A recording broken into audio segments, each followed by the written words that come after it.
starting live again here. It is 1/2/3/2024, 10 p.m. Mountain Time. Putting a link in the chat. A number of people are reporting difficulty hearing me, and I've done all the troubleshooting I can on my end.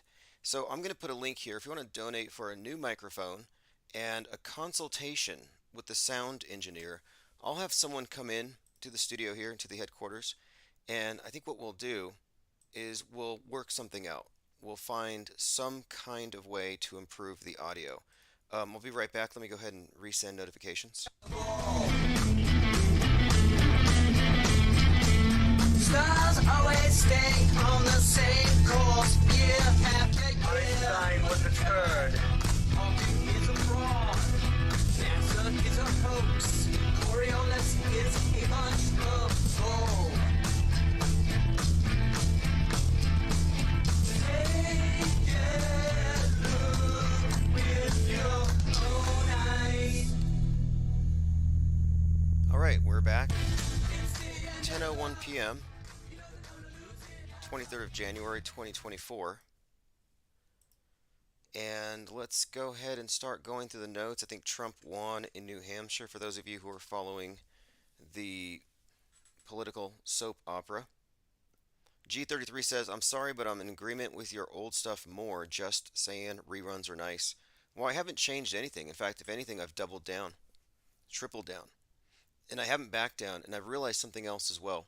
The truther movement is a religion, and it is the firewall protecting the truth, or rather, guardrailing the truth, protecting the power elite from being revealed as the operation, or rather the operators, the controllers behind this global mind control apparatus, which we call mass media, which looks like it's a lot of different platforms, a lot of different competing ideologies, but ultimately it's under one umbrella. It is the universal religion. And all we're doing is we're describing it accurately. But what I'm realizing is you can't see this thing from the inside. And alt media, including truthers, are inside of the model.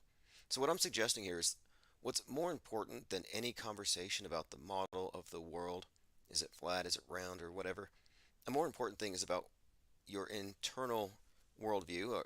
And I'm saying that the media is actually promulgating monolithically a model of the world, and they define everything. It's basically setting the stage for us.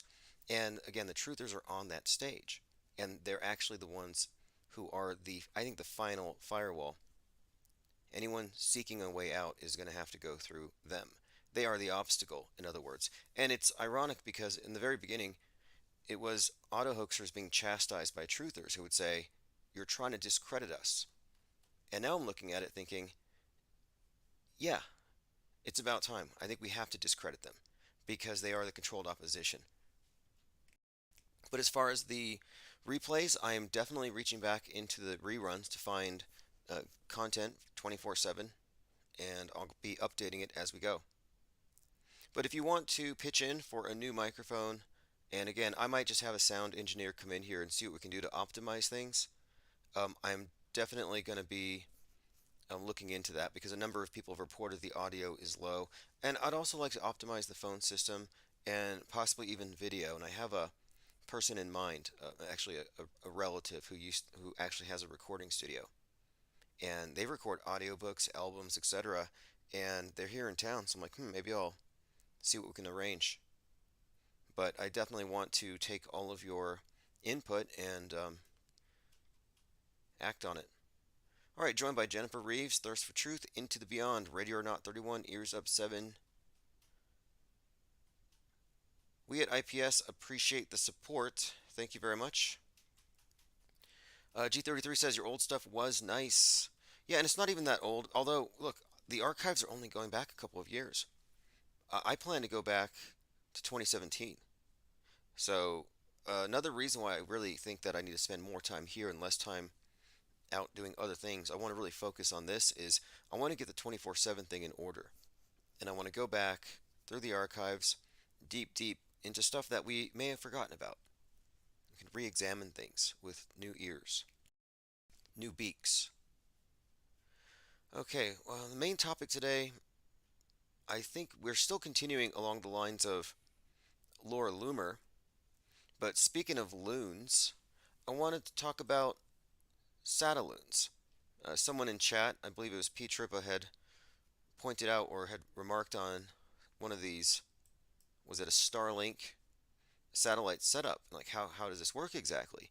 And I think that what we're looking at is this, because I've seen these in 2016 and in 2017, maybe it's 2017, 2018. I had seen loons, the Google Loon balloons, up in the sky. And what we're looking at are these basically balloons that are designed to send signal connectivity to the ground, and they hit a radius of 40 kilometers, 3G speeds. And they failed, not because they didn't work, but because they haven't found a way to get the costs low enough.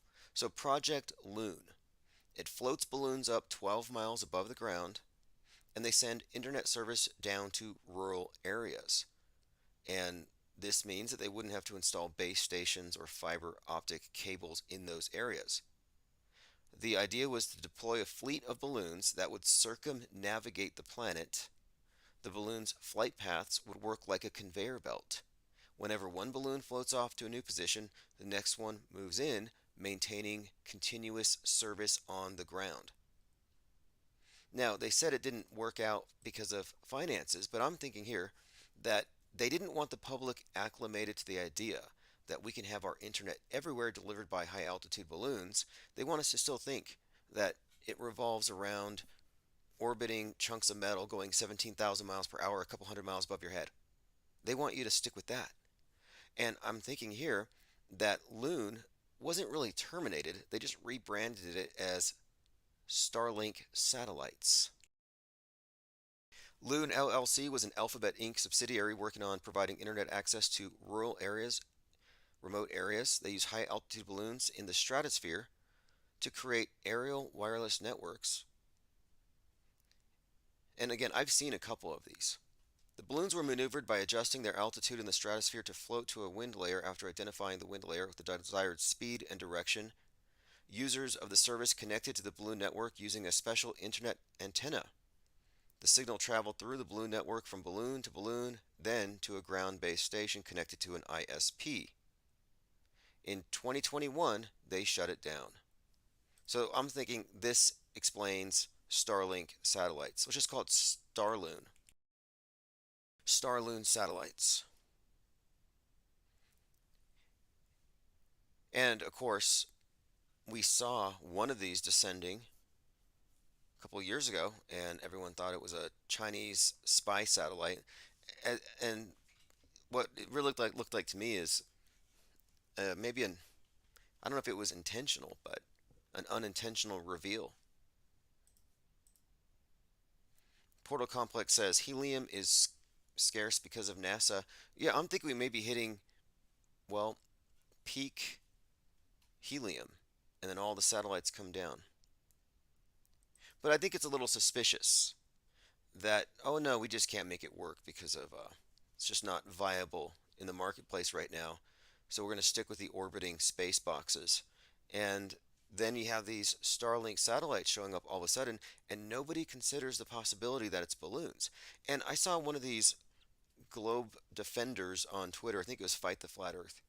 He mocked someone for suggesting Starlink was balloons. He was like, this isn't possible, LOL.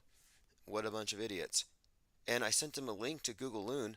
I never got a response because they don't know that low Earth orbit is fakeable. Low Earth orbit is fakeable. I would even argue that it hasn't been demonstrated to exist. Not to my satisfaction, but it exists on the world stage. By the way, if you haven't had a chance to listen to it yet, you can go to Podbean and listen to JLB. And I speak on Bonversations, episode number 36. And then if you're a member at Patreon, and I want to say thank you all who have been supporters of Patreon and IPS.Monster, the main site, because you keep this tank going. and a number of you have upgraded to get the second part of this conversation with John LeBon. And a lot of it was centered around the end times neo eschatology of truthers. Let me go ahead and play a short clip from Do You Believe the End is Near from John LeBon. Folks, this is a very important question. Very important for a number of reasons, which I shouldn't even need to explain to you. But it's recently come to my attention how many of you believe that this is the end. And most of you who believe that also believe humans have been here for thousands of years. So in your mind, humans have been here for thousands or tens of thousands of years. A lot of you even believe that life has been here for millions of years. So you believe that life has been here for all of this time, and you just happen to be living in the end of it all. So there you have it, a little excerpt. Do you believe the end is near? Studies say, and this is from his description here, studies say lots of people from all walks of life believe we're in the end times, not just Christians. I want to know what you believe and why. Check out the latest conversation with Tim Osman where we discuss this question and so much more. And that was certainly a big part of what we've been discussing, because I've been really hammering the point that the truthers are the final obstacle to a major breakaway oasis, a parallel media. We can really, I think, liberate a large number of minds from these built-in presuppositions designed to take the free thinkers from the blissful dream world into a nightmare instead of an actual awakening. So we are confronting the doom and gloom, and is it necessary? And he raises a good point here. I mean, it's kind of I don't know if you could call it arrogant or self-centered or whatever, but what do you call it when you're like, I happen to have been born at the right time when JFK Jr. is going to come back and save the world. It's like, it's just going to end during my lifetime. Yeah, okay. Mizell says, never-ending story. Yeah, exactly. The never-ending story. And it really is like that. If you look at the symbolism, the iconography, which we've been talking about, it's all about the cycles, the phoenix, the god of recycling, which now they merged with the green movement. So they're actually worshiping the earth god. They are worshiping Osiris. They're worshiping Gaia when they're recycling, but ultimately it is the god of death and rebirth, the recycling of souls. Now, I find myself engaging in a bit of rigorous debate on Twitter. Actually, I call a lot of people out. So here's a truther who says, how effed up is this S? And he has an angry face emoji. He is enraged because a photo here from some kind of celebrity award show was seemingly predicted by The Simpsons. So he's mad about it because reality's rigged, etc. Well, he posted it and he gets a ton of clicks, but then a few minutes later, readers added context. The top picture was from 2014, so was the bottom picture. In other words, somebody made a Simpsons spoof of something. They backdated the Simpsons spoof and claimed that they predicted this exact situation. This Simpsons prediction thing is getting ridiculous, and so many of them are fake. But this guy says, how effed up is this? He's really mad about it. And my point in bringing this up is, I said, I think it's messed up that you can't tell real from fake. You advertise yourself as a truther. It's embarrassing that you get angry about stuff you fall for because you're so gullible. They're tripping over their own gullibility, and then they're getting mad. And then they're trying to share their outrage. I'm just saying there's no internal checks and balances within trutherism. It's everything goes. It's worse than mainstream. David Icke had an interesting comment on this as well. He said, what the hell happened to the once alternative media? So the reptilian guy is even criticizing what a mess trutherism has become. And he is one of the biggest contaminators of it all around.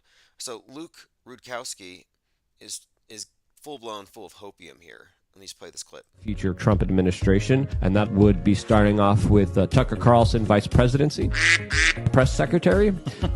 So this is his fantasy about Tucker and Alex Jones and General Flynn all getting major positions with the Trump administration. And David Icke says, what happened to the alternative media? This dream team, this is code for here and no further, limited hangout, shutting out the real alternative media so the fake alternative can dominate the field and kid people that politics is the answer. I mean, I actually agree with Icke here. I just happen to think that, well, I happen to know that since he pushes false flag theory, he thinks people are really dying. He's part of the controlled opposition himself. So this is like Baked Alaska calling Ray Epps a Fed. But he makes a great point here about the difference between the real alternative and the fake alternative. So he calls it the mainstream alternative media, or MAM. I call it MSM plus.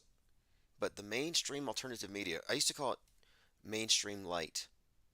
But he says they've gone from exposing the conspiracy a long time ago to being a key part of it.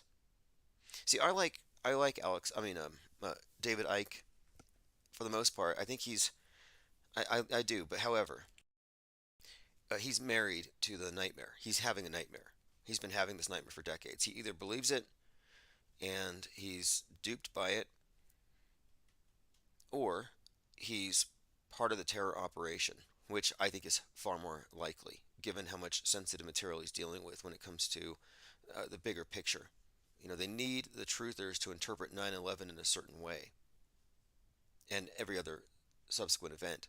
Like, so in other words, I would say he's a fear pornographer and a propaganda mule. And I'm being nice. I'm not trying to be. I'm just saying I'm describing his job, his gig, his role. And you're welcome to try to debate or prove me wrong. Or, I challenge anyone to any of these subjects. But I think we've already established the facts here about the nature of media and what it really is, and the existence of mind war. And what we're promoting here, what we're actually, I think, leading to, is a true peace of mind. Everyone else has adopted the standard, there's a war going on, everyone has some kind of narrative, the world stage believers rather, a narrative that contains, it's implicitly at war. And I think that's the whole point. It's the perpetual war of 1984 George Orwell spoke about, but I don't think it's like a literal war, but it's the mental equivalent. Cognitive dissonance, 24/7, 365. And I'm all for cognitive harmony. And what I mean by this is the dissonance comes from a discrepancy between your internal representation of the world and what you live.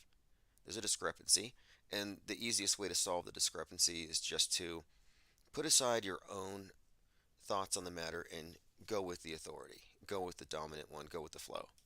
And what I'm suggesting here is that when you recognize the deception for what it is and you separate it from your perceptions and recognize it's an augmentation, that the screen that we have everywhere is not a window to the world, but it's in fact a filter.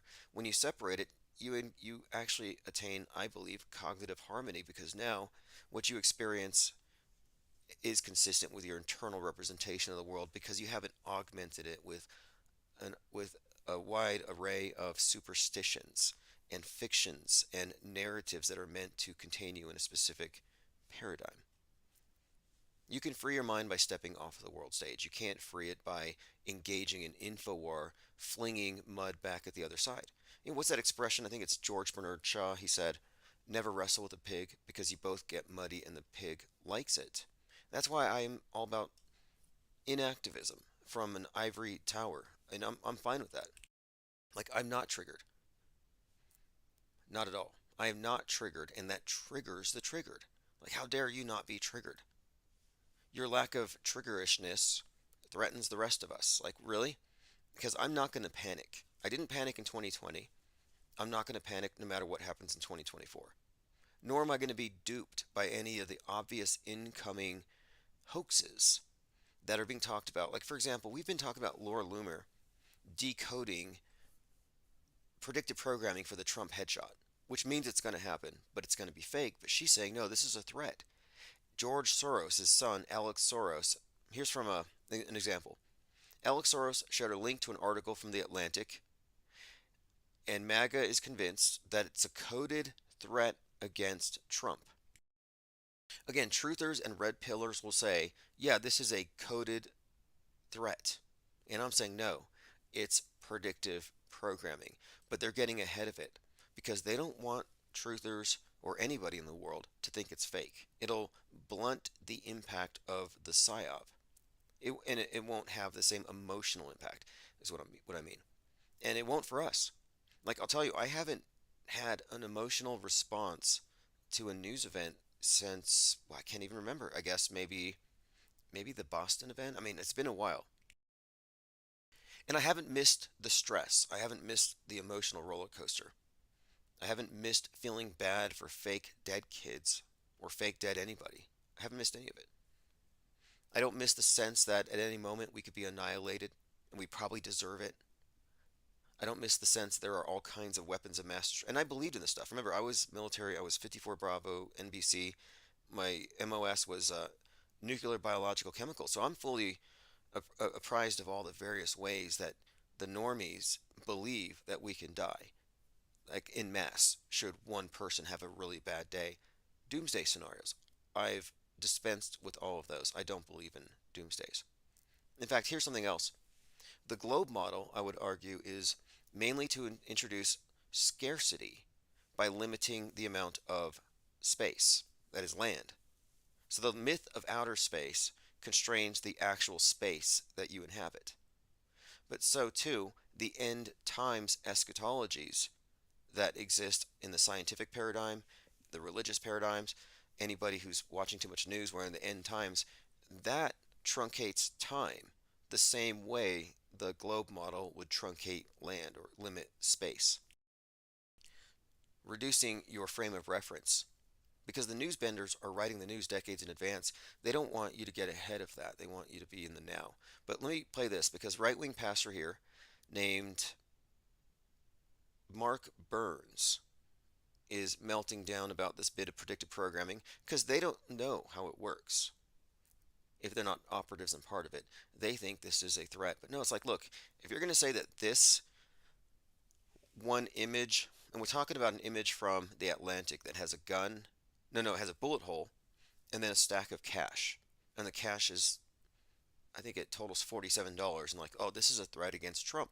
But if you're going to suggest that this is a threat against Trump, then you could make the same case and argument for the Snoop Dogg video, Back to the Future, where he's Biff Tannen. I mean, there are so many examples of this. This is not new, is my point. But they're focusing on it because it's almost game time. Let me play this clip. This is Pastor Mark Burns demanding an FBI investigation into this, quote, assassination attempt. He's asking the FBI to investigate predictive programming. This is actually funny.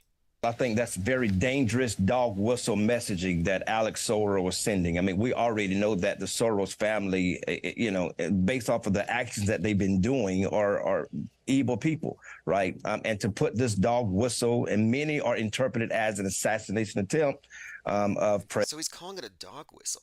Look, it's not a dog whistle. Nobody would see the article with, oh, it's like broken glass, bullet hole, and a bunch of cash, and say that's a threat against Trump. To arrive at that, you would have to count the money, say the 47 means Trump, which he hasn't been elected yet, and attach it to the bullet. Honestly, as far as predictive programming goes, it's a miss. I mean, it aligns now that they've introduced it into the narrative. It aligns perfectly. But they artificially introduced this. In fact, I would say the fact that Laura Loomer brought it up is very suspect, because we point to numerous examples of the Trump headshot theme being repeated again and again. But this is like the least obvious one yet, and Laura Loomer brings it out. She's a high-level provocateur. She's got millions of followers. So I'm thinking this is very suspect, and they're trying to get ahead of us in preparation for the next big one. And the next big one is going to be this. Let's continue.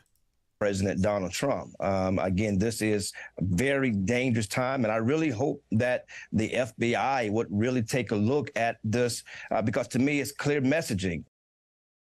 Clear messaging. And like I'm saying, it's really actually not that clear. It is not that clear. I wouldn't say it's a reach now that it's been woven into the wider narrative, but it is a reach. And what's more, since it's the Atlantic and Alex Soros, Well, it ties right into George Soros, the the the bad guy in the Alex Jones paradigm. So when they do this, they can blame the left. Mark Dawson Jr. posted this. Real clear clouds today and blue skies. I guess the evil airports are closed. Haven't seen skies like these in weeks. Now, what I'm pointing out here with the chemtrail believers is faulty causality. Because I would guarantee there was no shutdown in the airports. So what's the difference? I said to him, no, there are different climatic conditions. You're fooling yourself with faulty causality. That's the fallacy. We need to call out the fallacies that go into their reasoning. For example, I have a collection of tweets from chemtrail believers who claim that they can taste the chemtrails, that they can literally taste it. Well, no, they can taste it in the rain. So when it rains, here we go. Chemtrail truthers claim they're tasting metal in the rain. So K is for potassium. Salty Orwell 85 says, oh, I'm sorry, Salty Orwell 84. She says, I keep having a metallic taste in my mouth. I thought I was going nuts. Well, good thing you can go onto X and have people tell you you're not nuts for thinking you can taste metal in the rain. Briar Rose says, yes to the metallic taste, but you can try oil of oregano. It will help. Okay, so if you're going out in the rain and you don't want to taste the chemtrails, try oil of oregano. That's very helpful. I bet this person believes, as many truthers do, that you can boil vinegar to get rid of chemtrails in the sky above your house. Lee Ann says, they sprayed continuously here, heavy on Saturday and Sunday prior to the rain. As of last night, there's a strong metallic taste. It's back. It's saturated the air. My lungs are sensitive. It's awful. All right. Anyway, that's nothing new. I'm just pointing out that there's a logical fallacy that goes into making this correlation between the rain and the planes, and then of course the tasting of the chemtrails in the rain. That's their imagination, if anything. Angle of Elevation says they've been planting Trump assassination seeds for years. They could be doing this to incite MAGA into doing something stupid, which they'll probably do. Oh yeah, look, this has been going on for a long time. 2016, you had Julius Caesar in the park, and he just happened to look like Trump. I mean, this is a foregone conclusion. In fact, I would say we can go ahead and bet on it happening, just based on past precedent. This is not going to be symbolic, like, oh, he gets his ego damaged or a wig falls off. No, it's a literal JFK type event. And it was directed or written, scripted, and it would have been directed, but he's dead. But I'm pretty sure this is going to be a Kubrick production. I imagine it would be, I'm really thinking here that Christopher Nolan would probably be the director for when it goes down. And I'm confident in saying this because predictive programming can be used as a predictive model. And this Laura Loomer thing settles it for me. All right, let's continue. We've come across a lot of interesting material lately. Yesterday we were talking about the Kid Cudi statues. There's giant statues of Kid Cudi everywhere, 33 feet tall, with glowing eyes. Well, I was just looking at Ye's trailer for Vultures, and if you haven't seen it yet, it's just a bunch of Satan worshippers with black robes and glowing eyes running around. So there's Ye in a black robe with glowing eyes. Just pointing it out, there's a theme here. Not quite sure what. Something else, Super Bowl is going to be on February 11th at Allegiant Stadium, Las Vegas. The address, 3333 Al Davis Way. 3333.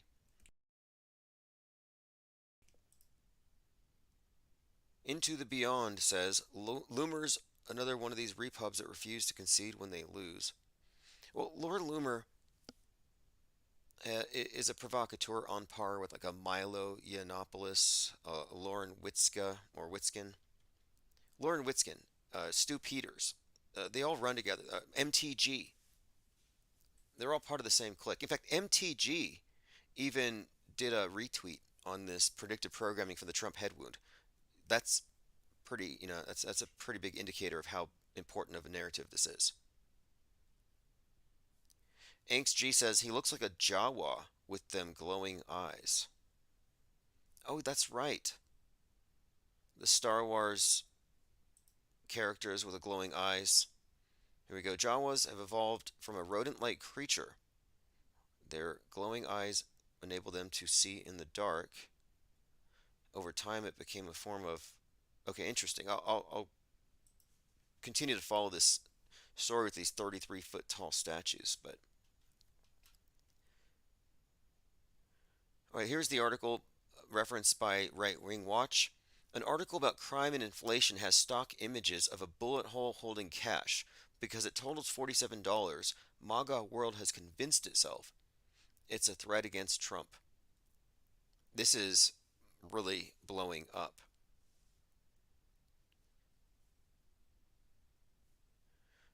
The zip code for the Allegiant Stadium's 89118 says J. Diggs. Right, you have a 911 between an 88. Very interesting. But this MAGA meltdown over predictive programming is intriguing. Again, here's the story. 33-foot statue of rapper Kid Cudi floated off the coast of Long Beach on Saturday as a part of some promotional event. It's for his album, I think it's called Insano. But these massive statues, the glowing eyes, not sure what it all means yet. Here's another example of that same number they're seemingly obsessed with. This is Djokovic this is Djokovic Novak's after his win against Taylor Fritz, talking about his lucky tree. He says something really strange here about hanging off of a tree for 33 minutes, whatever that means. I'll show you the tree, but you can't tell anyone. It's a big secret. So what you got to do is take off your shoes, climb the tree, the highest point, and hang upside down on one of the highest branches for 33 minutes and 3 seconds. And you're going to win a slam. I'll show you. Okay, you hang from a tree for 33 minutes. I don't know what that means. Here's Lauren Witzke. Wants to see Trump return to office so he can go scorched earth. I hope he goes full dictator. Like, I happen to think that she's just a troll. Maybe Ann Coulter writes her lines for her. She and Stu Peters and a few others, they say these things that are, I think, meant to be provocative, which I think they are if you're on the world stage, but it's almost too much of a Poe, parody of extremism. And speaking of Poe, I have a Jack Posobiec update as well we'll get to after this. President Trump, I want you to throw Hillary Clinton in Gitmo, Obama in Gitmo, just all of them. Just like clean out the federal government and send them to Guantanamo Bay and see ya. And I hope he goes full dictator, scorched earth, catapulting illegals over the wall. That would be awesome. Catapulting illegals over the wall, throwing everybody in Guantanamo. Yeah, I'm pretty sure Ann Coulter is writing her lines. There's no way she's writing this stuff. And this is meant to be inflammatory, but you can see how it's almost like they're a parody. I think it's a parody of extremism. In fact, that is my take on this thing. Ridiculous. Anyway, I've been following a number of these characters for a long time, just how it all evolves. And the recent news here happens to do with Jack Posobiec. I used to call him Jack Pizzagate because he kicked off the Pizzagate Satanic Panic.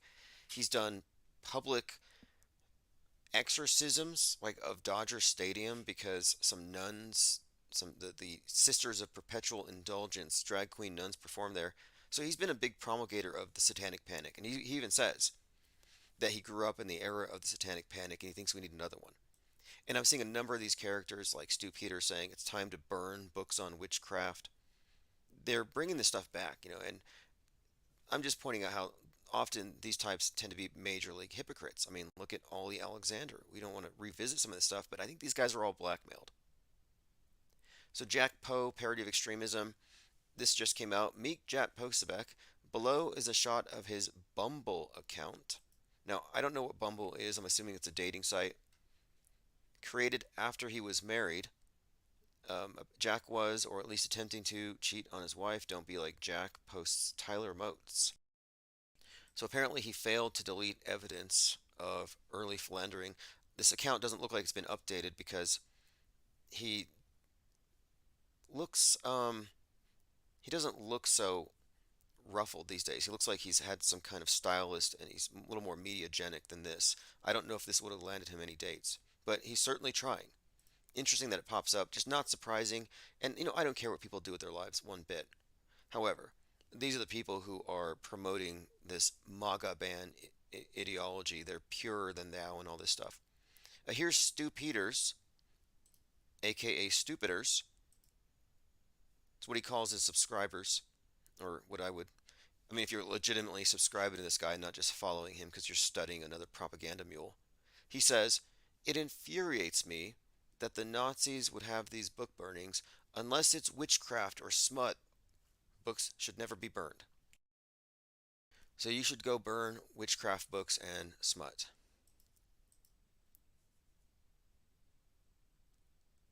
Okay, let's continue. Elephant Tusk says, a friend of mine met his girlfriend on there.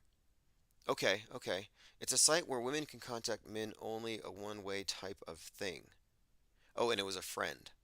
Okay, so somebody knows somebody who used that site. I appreciate the insight there. Simulation Reality posted this one. 33-foot statues with glowing eyes appearing around the world. And you can see here the glowing eyes, very similar to what we see in vultures. Again, we're talking about the Ye thing. And I think Ye and Kid Cudi have worked together. I've seen some articles talking about their interaction. So there's some kind of uniformity of messaging here. Not quite sure what it is. Okay, moving on. I want to get through all my notes here. Okay, here it is. Juanita Broderick, whose claim to fame is she was a Clinton victim, and she's working with Roger Stone, has become sort of a provocateur. She and Marjorie Taylor Greene are here retweeting this. Juanita says, they're openly posting this. What are they planning behind closed doors? President Trump's protection and safety should be vamped up. MTG shares this as well. Again, we're talking about this vague bit of, and look, I don't know many auto hoaxers who would have said this is a Trump thing. It's a bullet hole in cash. You have to sit there and count it. And then you arrive at 47. But if Biden wins, then maybe it doesn't connect to Trump in any logical way until Laura Loomer made that assertion.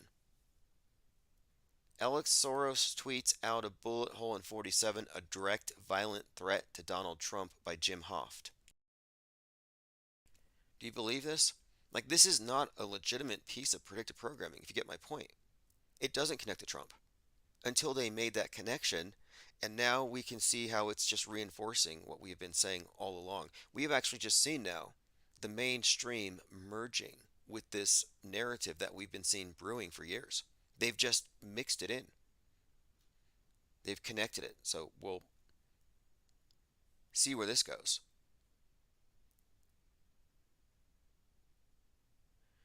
All right, continuing here. NASA finally opens OSIRIS-REx asteroid sample canister after a stuck lid issue. If you remember, OSIRIS-REx went out there to shoot, or rather to blow up a chunk of a space rock and bring it back. It was like the Bennu stone. So if you break down the symbolism here, Osiris, Rex, Bennu stone. Well, King Osiris went to the Bennu stone. Bennu is a proto-phoenix, the ancient Egyptian deity linked with the sun, creation, and rebirth, the original inspiration for the phoenix legends that developed in Greek mythology. But Osiris-Rex went to this asteroid called Bennu and it returned to Earth in September, dropping off material from it. If you believe this stuff, I mean, it's all some kind of ritual, if you ask me. But they finally got the sample canister lid open. Jay Digg says, we did a lot of 47 for Highland Park, and the video game Hitman features Agent 47. Yeah, Highland Park shooter, Robert Crimo, spitting image of one of the Stranger Things kids, which is interesting because the other Stranger Thing kid, Elle, looks like the Covenant school shooter, Audrey Hale, or Aiden Hale.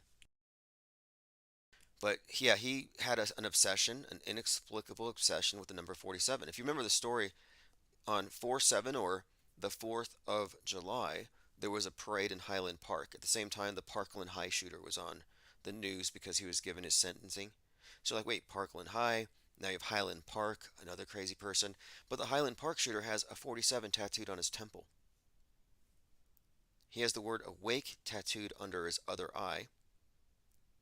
He has a 47 on his car. And on his wall, he has a picture of Lee Harvey Oswald. And he spends his time dressed up as Waldo, like the red and white sweater from Where's Waldo, going to Trump rallies. So think about it. Some guy obsessed with Lee Harvey Oswald dresses up as Waldo and goes to Trump rallies.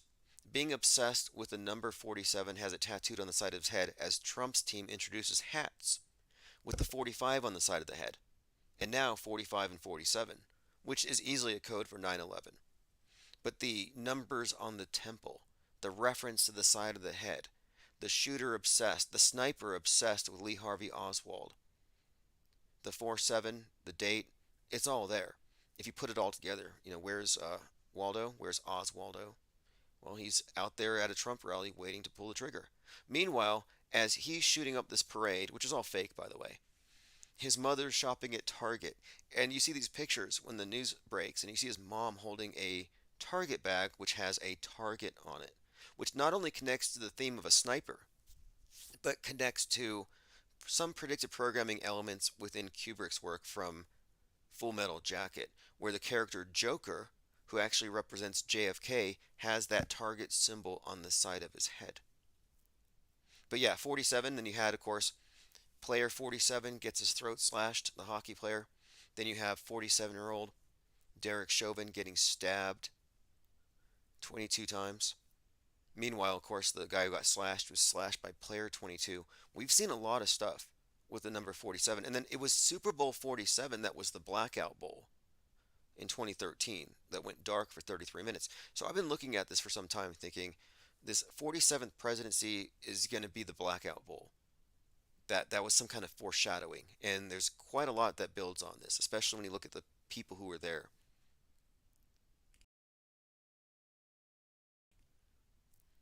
Okay, continuing, going through some comments. Elephant Tusk says Soros actually owns Target. Well, Target is an interesting part of this psyop in the culture war. And it ties into Jack Posobiec and Audrey Hale shooting up the school. It was Target where you had an actual Satanist, non-binary, designing rainbow-colored clothes, which obviously triggered everybody on the right. And you had these right-wing MAGA rappers going into Target, rapping about these rainbow clothes, saying that Target was grooming. And then Target was getting threats, so they started this narrative that the MAGA ban are now terrorists, causing Targets to shut down. But the point of it is, this is part of the satanic panic narrative that Jack Posobiec was pushing, and he was saying we need to get Audrey Hale's manifesto because he suspected it was a satanic attack because it was shooting up Christian children in a Christian school. Well, the first thing she did, after she started shooting the kids, according to the narrative, she went into the chapel and she shot Adam in the stained glass. And this is also interesting as well if you think about it, because shooting Adam, the first created man, ties in to a couple of things. One, the Stranger Things character Elle stands for 11, and she kills number 1, the first created mind-controlled slave that she's a part of this group of mind control subjects. Well, she kills number 1, who's a male, like killing Adam by Aiden Hale shooting the stained glass. But the killing of Adam, the slashing of the throat of the hockey player number 47, his name was Adam. Splitting Adam. Oppenheimer came out this year. The splitting of the atom. And it all ties, I believe, into a couple of things. Without getting too... We'll get into this anyway. I wanted to talk about Barbieheimer. But the splitting of the atom thing has to do with the death of, or emasculation of the male, the Kenification, as we introduce the horror of Babylon Barbie, which is what Barbie represents. So the Barbie movie was introducing this horror of Babylon, this new female archetype Barbie feminism with the emasculated Ken doll. She becomes a real woman, he's still just got a nub. Adam, or the male, has been slashed. So that's part of it. The nuke with Oppenheimer, the splitting of the atom, it correlates with the splitting of the nuclear family, represented, of course, by Barbie and Barbie feminism. So it's part of the bigger picture here, the meta-narrative, the Barbieheimer thing. But again, we're getting into the destruction of the stained glass image of Adam by a trans shooter who was mad at patriarchy and white privilege. That was in her manifesto. So it was a leftist ideologue shooter. I mean, last year was very interesting Metascript-wise because that was a major plot twist to go from right-wing, bowl-cut, neo-Nazi shooters to Reddit agitated shooters. Sometimes, one of them, the narrative was, in order to take a stand against the Second Amendment and make a point about how anybody can get a gun, this anti-gun crusader gets a gun and shoots a bunch of people. I mean, they introduced leftist shooters. And what we saw was now this narrative of right-wing media agitates people and creates shooters. We got to do something to censor Discord. We got to censor Telegram. Well, now right-wingers, starting with Jack Posobiec, Jack Bumble, now he's saying, yeah, we got to censor Reddit because it's creating left-wing ideologue shooters like Aiden Hale and a number of others. Hank G says Soros owns AutoZone as well. Well, you know, Soros is just kind of a straw man, if you ask me. He's a villain. Like, okay, you got these billionaire villains left and right. Like on the left and the right, you've got billionaire villains slash saviors. So Bill Gates, he's a villain to the right, savior to the left. Elon Musk, savior to the right, villain to the left. And you can go down the list of all these billionaires. So even though the right wing sees George Soros as a villain, the left sees him as a savior. And as I've been saying, it's axiomatic. Any one of these bifurcated psyops, in other words, if it's split down the middle, if one half thinks it's fake, one half thinks it isn't, if one half is looking at this as salvation, the other sees it as death, it's fake. If it's split down the middle, it's fake. This whole mind war is built around the schism. I released a book in 2022 called The Schism in Everything, which really tied into this theme of the Kraken and the crack in everything, which I should have called it the Kraken everything because it was all about the Kraken symbolism. But it was about this ideological divide that goes deeper than party platform. It goes into Freudian levels of depths when they're talking about primal fears and insecurities. For example, gun grab and the womb regulation.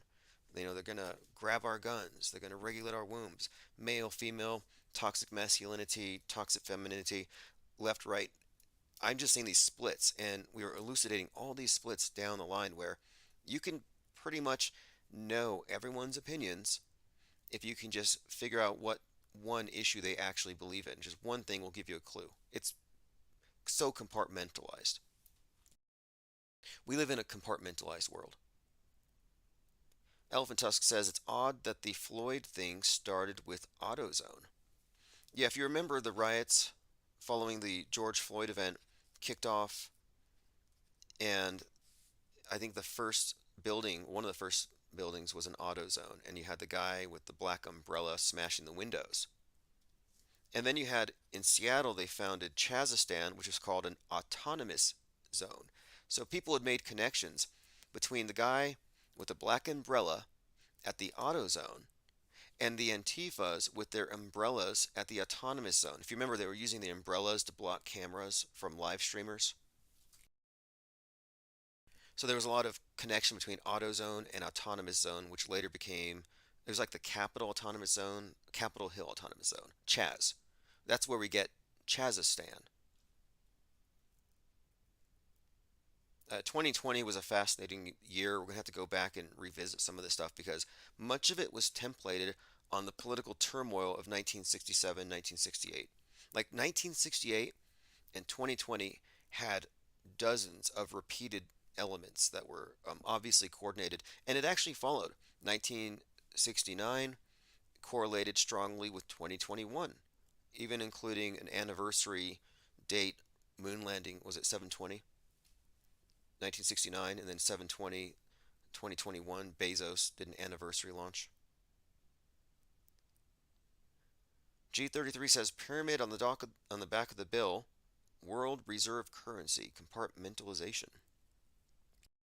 Yeah, I find that pyramid to be fascinating. And at the bottom it says 1776. Well, in 1776 on the Masonic calendar, the year was actually 5,776. They add 4,000 years. They begin with the year of light, like Anu Lucius or something. So it was 5776 in 1776. Well, anyone care to guess how tall the Great Pyramid in Giza is in inches? Yep, 5,776. Now there's a deeper meaning to this because 1776 AD, the American dollar bill, the pyramid connection obviously is there. But if you look at that Masonic calendar and you walk time back, according to their lore and their timetable and their mythology, 1776 AL is when the Tower of Babel's construction began. So this correlates the founding of America and the symbolism of the pyramid with the Tower of Babel. And I think America is Babylon, and the Tower of Babel is the monolithic one world control, the space program, and it's about to fall. The internet, the one world unity, the language that binds us all, the unity above. In fact, the movie ISS that I just watched a few days ago specifically deals with the dissolution of harmony above, that we no longer have international solidarity. The Tower of Babel falls. In fact, at the end of the movie, that's actually what happens. And the date 119 has a lot of symbolism we've attached to a number of movies, predictive programming. So the fact that they release it on that day is not a coincidence. Also ties to Genesis 11:9 about the Tower of Babel falling. All right, let's see what else we have going on. Elephant Tusk says, no coincidence if you understand how the simulation works. I agree with you, but I also disagree. Like, what I'm pointing out, these are not coincidences as the result of a higher power. That would be a divine fallacy. These are simulations in the sense that it's a narrative framework, contemporary mythologies that augment our worldview and how we see the world, but I say that the world itself isn't fake. The news is fake. There's a difference. And another point here is belief doesn't create reality. I get tired of having to say that, but sometimes, you get this new ageism where people think if we can just wake everybody up, reality will change. And no, belief doesn't create reality. And what it does, belief systems, is they can only modify your internal representation of it. All right, continuing. Constant Elevation says 1776 will commence again if you try and take our neighbor's ass jerky. Did Alex Jones say that? Because he did say 6 weeks into the pandemic that he was ready to eat his neighbor's posterior and feed it to his daughters, and he said he wouldn't even tell them what they were eating. So I'm like, that's interesting. Before you reach into your storable food items, of which you're a major connoisseur, and you obviously have storage facilities. I mean, I don't think Alex Jones could ever run out of MREs. Yet, before he touches his own stash, he's going to eat everybody else's asses first, like literally. And that's what he said, literally. I think later, someone said, hey, you got to tone it down and say you're being satirical, like Jonathan Swift, about eating the poor. But he wasn't being satirical. We watched him melting down real time. He was scared. But he did say 1776 will commence again if we try to take the guns, and that was when he was on Piers Morgan. And that was with regard to a claim that the DHS was purchasing 1.6 billion hollow point rounds, which Jones said is to get the Patriots. Now remember, Alex Jones was radicalized at Waco, where 33-year-old Dave Koresh, believed by his followers to be Jesus Christ, was incinerated. Same place where Timothy McVeigh was radicalized. McVeigh, again, another one of these right-wing martyrs, executed at 33. But Jones was there. Well, why was the ATF there burning the place? Because of 1.6 million rounds. A weapons violation. Again, 1.6 billion, 1.6 million. And then fast forward, January 6th, Alex Jones is there. Front row, next to the Buffalo guy with the spear. So January 6th has been planned for a long time. And it has to do with the turning point, the Turner Diaries, and this reaction from these far-right nationalists, domestic violent extremists. The Turner Diaries is coming to life right now, and we're watching it, and it's being led by the Turning Point USA political action group. Plain decode, it says ISS is the same as 911. I is the ninth letter, S is the 19th, 1 plus 9 is 10, 1 plus 0 is 1, so 911. Correct. ISS has 911 encoded into it. And I'm connecting this. The Titanic, the sinking of the Titanic, the sinking of the Twin Towers, and the sinking of the space station represents the culmination of the fall of the Tower of Babel. It's a work in progress.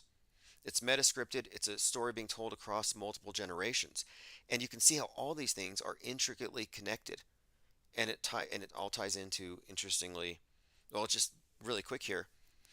James Cameron was filming Ghosts in the Abyss on 9/11 at the site of the Titanic. So towers sink, James Cameron is down there, Ghosts in the Abyss. Well, Revelation 9/11 has to do with the abyss and the destroyer in the abyss. So you have this connection already merging between the destroyer, which is a frequent theme, the Terminator, the destroyer, it's a James Cameron theme. But you're connecting here not only James Cameron physically being at the Titanic when the towers actually sink, but he's filming a movie that references the phrase abyss, and he's the one who filmed the movie Titanic 4 years prior, which contains 9/11 predictive programming, as in the Titanic splits in two, one part sinks, then the other, jumpers coming off one side of it like the Twin Tower jumpers. And he did Terminator 2, which, T2 has some Twin Tower connections, but that movie also has 9/11 predictive programming. And of course you have the Terminator, which is another word for the destroyer in the abyss. The Terminator, the destroyer is called Apollyon, which means Terminator, or Exterminator. So in other words, there's connections between, metascript-wise, sinking of the Titanic, the Twin Towers falling down. And now we can connect this also to the ISS in a number of ways. And that's one of the things I've been focusing on, because I think this is the master plan. And when you look at the ISS, any of the images, and look at the solar array, in any of the shots where you can see it against the Earth, it always seems to be portrayed, or often is portrayed, somewhat resembling the Twin Towers. As in the solar panels, when you zoom in, you focus on them, it looks like the Twin Towers. So I think what we're seeing again, and one more point here, the One World Trade Tower, which opened on 11/3 and replaced the Twin Towers 13 years after, is 1,776 feet high. It's in New York, where you have the Cathedral of St. John the Divine. I believe it's the world's largest cathedral. And that's the one that has New York as Babylon. And it has the Twin Towers carved into a pillar being bowled over by a tidal wave. So the idea of America as Babylon is implicit into the dollar bill, and that symbolism with the pyramid, and the Masonic story of the construction of the Tower of Babel. And all of this connects to right now. And one more point, when Bezos went to space on the anniversary of Apollo 11, it was on the anniversary date, but it was also, it launched at 9:11 a.m. So Bezos, who on the metascripted level represents Nimrod, the builder of the Tower of Babylon. So for him to go to space on the anniversary of Apollo 11, launching at 9/11, I think is symbolic of what happens once man reaches the heavens and God knocks the tower down. Because what does Apollo 11 represent? Man walking on the moon, man transgressing into the heavens when he was told to go across the face of the world, but instead they amalgamate into one language and go up. So the Tower of Babel falling is also forecasted and leave the world behind with all the planes falling. And that movie's replete with Donnie Darko references. And Donnie Darko released on 119. So 9/11 and 119 has many connections to things falling from the sky. And I think the ISS is slated to fall next. And I guess it's related too that 9 days before Bezos launched, Richard Branson did. And it happened to be on the 42nd anniversary of Skylab falling. And the number 42 is often correlated with the idea of falling. If you look at the symbolism, like 33 is generally associated with ascension. Well, 42 is with falling in darkness. Okay, let's see here. G33 says he's Bill Hicks, right? Comedian. Yeah, Alex Jones is a comedian. He's actually a funnier comedian as Alex Jones than he was as Bill Hicks, in my opinion. If you want to give credit where due, just because I disagree with somebody's political opinions or just because we know that they're propaganda mules, doesn't mean we can't appreciate them for their craft. And he's very good at what he does. And his Violet says, I like how in the ISS movie they're making a cure for radiation. What bad writing. Yeah, actually that was terrible. They're making a cure for radiation poisoning in space. God, the movie was genuinely terrible. The female astronauts had their hair slicked down, tied back. There was not a loose hair in the film. And why? Because the way the ISS represents the hair of female astronauts in space is redonkulous. It's like stiff with hairspray, or they're obviously hanging upside down. It moves unnaturally, not like it does on a parabolic flight. And in this movie, if they had these astronauts floating around and their hair moved naturally, and it wasn't sticking straight up like some kind of a glam rocker, people would have said, wait a minute, how come the hair in the ISS is super fake? And I think they got that tip from us because they didn't leave that open.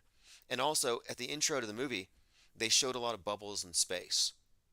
So now, when people see bubbles in space because they do spacewalks underwater, they're going to say, oh, that's just space dust, like we saw in the movie. Those are a couple of examples. And then one more point, too. When they go on the spacewalks in the movie, outer space is crystal clear. You don't have the light diffusion that you do on the, quote, real ISS spacewalks. There's like 25 years of that ISS blooper reel. They can't go back and correct it. It's too late. We have too much evidence. It takes a little bit of visual literacy. I mean, I have years of editing, video editing. And so I naturally see these things.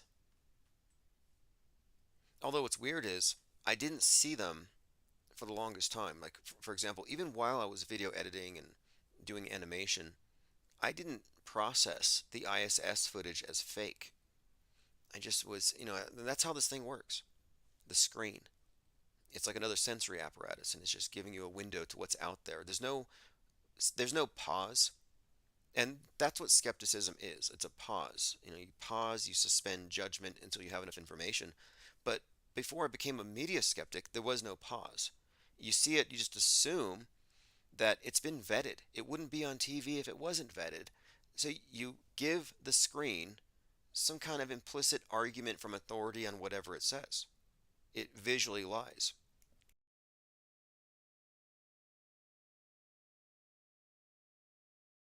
Okay, let's continue.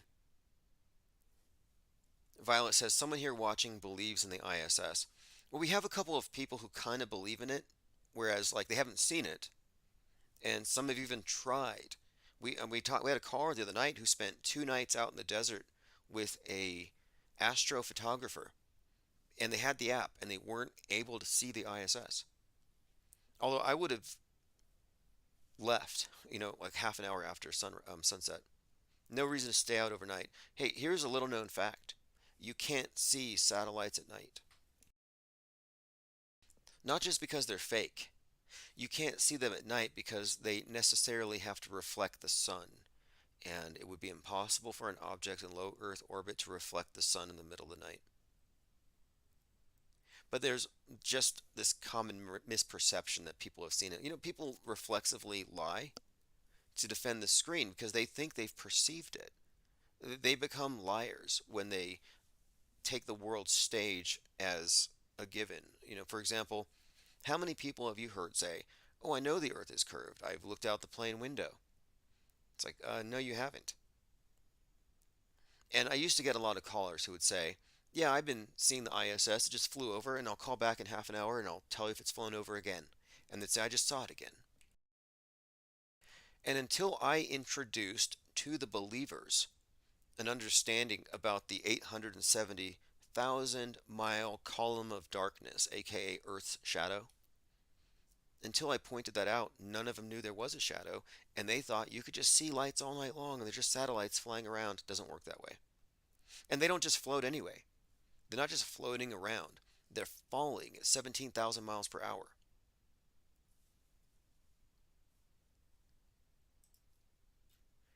Okay, continuing.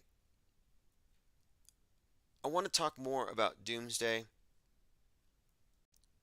I got a number of messages from a number of people who kind of think that I'm downplaying the threatening nature of reality. And I'm saying, no, I'm advocating peace of mind. And at this point, I kind of want to have a breakaway from all of the doomsdayism, the cultural pessimism.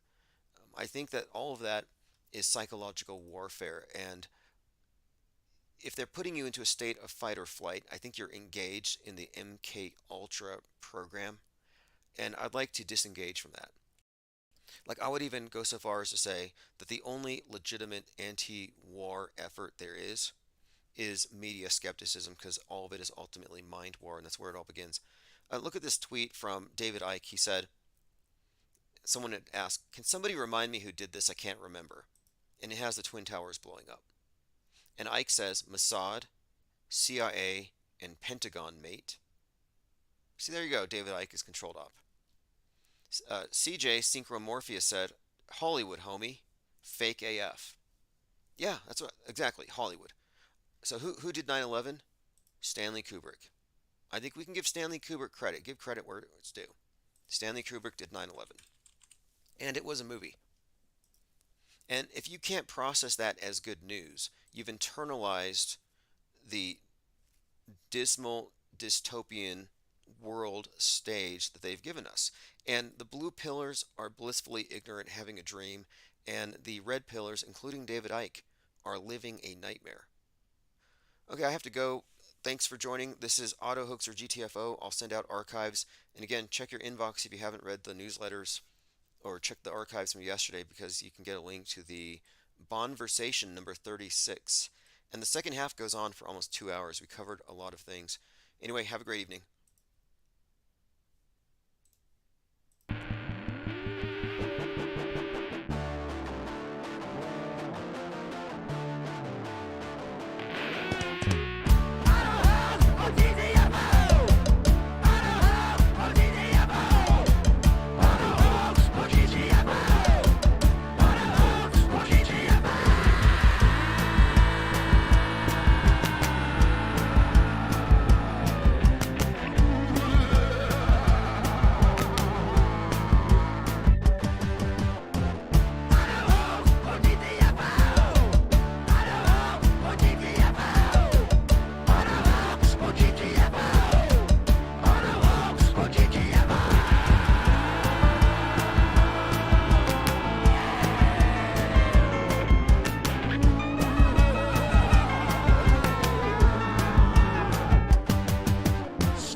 Diana Southard says, maybe they aim at this. Zareth says, fiction becomes reality in one generation. In one episode. If it's on TV today, it's real tomorrow. Like this is why you can't miss anything. You think you can stick your head in the sand and be uninformed and be safe, quarantine yourself from the madness? You can't. Because if you miss an episode, if you don't pay attention to what the sheeple are being brainwashed with, let's say you take a day off, you might come back and there's aliens, and you don't get time to adjust. You don't get any sort of leeway for your culture shock. You immediately just got to adjust to it. Okay, aliens now. Angled Elevation says, are Kraken, Leviathan, and Poseidon the same thing? You know, Poseidon is the name of of Russia's nuclear submarine. Undetectable, I think. Now, they're not specifically the same thing, like literally, in the way that they've been presented and where they come from, but it's called syncretism. What they do is they take various archetypes from different religious traditions and they mash them together. And this has been done for a very, very long time. So you can correlate Cthulhu with the Kraken, with Godzilla, with Leviathan, with Poseidon, with this Hunt for Red October submarine. You can correlate it in the way they're telling stories because they're basic symbols. And again, today is the first day of Cancer the Crab, and it's very significant, again, that they're in what is symbolically, I think, a crab, a crustacean. And this is the period where the sun sits still. That's what solstice means. So the world is sitting still as we're watching this drama from James Cameron unfold. In addition to Avatar 2, we talk about Terminator 2. And the 2s are very significant here. And this is Titanic 2. But in Terminator 2, you have the Savior, John Connor, JC, Jesus Christ. And the Terminator represents a couple of things here. It represents the Saturnian, like Darth Vader killing Luke, Saturn killing the sun, Saturn, the Lord of Night. And if you look at the ball Earth from space, it's always bisected, light and dark. That line that cuts it in half, that's the Terminator line. Now, I think it's a hoax. I don't believe in Terminator lines. I don't think there's evidence for it. But let's just pretend. In this world that we're in, it is make-believe, this PlayStation world, there's a line, and that line separates day and night. And that sunset represents Set, the Prince of Darkness, killing the sun, or JC, and the Terminator. And that's even the T2. Just look at the symbol. The T is across the two. Put them together. The astrological symbol of Saturn is always represented covertly by a 42. That's why they put it there. Just bringing it up because they use modern media, modern entertainment to bring back their old gods. The obelisk that they worship as a symbol of the resurrection of this deity has been brought back to us as the rocket. And of course, the rocket traveling to space is, space, the sky, the goddess Isis, you see. So it's the earth god and the sky goddess and their conjugal visit, their nightly visit where they conceive and give birth to Horus the next morning, the sun rising. So it's all personification. They use different ways of presenting it to us. If you watch Star Wars, you saw this basic myth. When Darth cuts off Luke's sword hand, that represents the dismemberment of Osiris. That's why Luke hangs from a cross in Cloud City right after, until he has it reattached. It's all, again, templated off of something much older. Just like the Bible, many of its stories, Old Testament, come from things much older. And today, and this is very significant to James Cameron's work, NOAA, the National Oceanic and Atmospheric Administration, is a modern-day counterpart to the biblical Noah, also symbolized by the dove. And these are reset symbols. I'm talking about like the sinking of Atlantis or the Great Reset. The phoenix symbol is something we often see associated with a reset, burn down, build back better.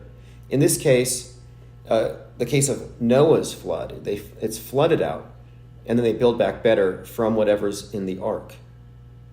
Well, today you have the same Noah telling us, if you don't cut your wickedness, if you don't cut your fossil fuels, you're all going to basically be flooded.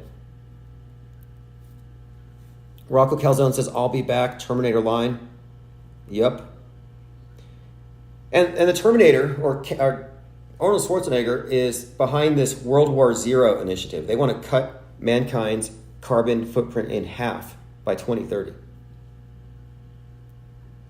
Linda Curtis says, Cloud City significant, sinks sinking. Oh yes, absolutely. And then he has his hand reattached. That's my point here is, and you can further correlate Darth Vader with Saturn just by looking at the Death Star. The Death Star looks exactly like Saturn's moon, Mimas. Now, isn't Saturn's other moon Titan? Psyoptical says, exit fossil fuels or get mud flooded. Yep. Yeah, Saturn's largest moon is Titan. Earth-like cycle of liquids flowing across its surface. It's the only moon with a thick atmosphere. You know what its atmosphere is made out of? CGI.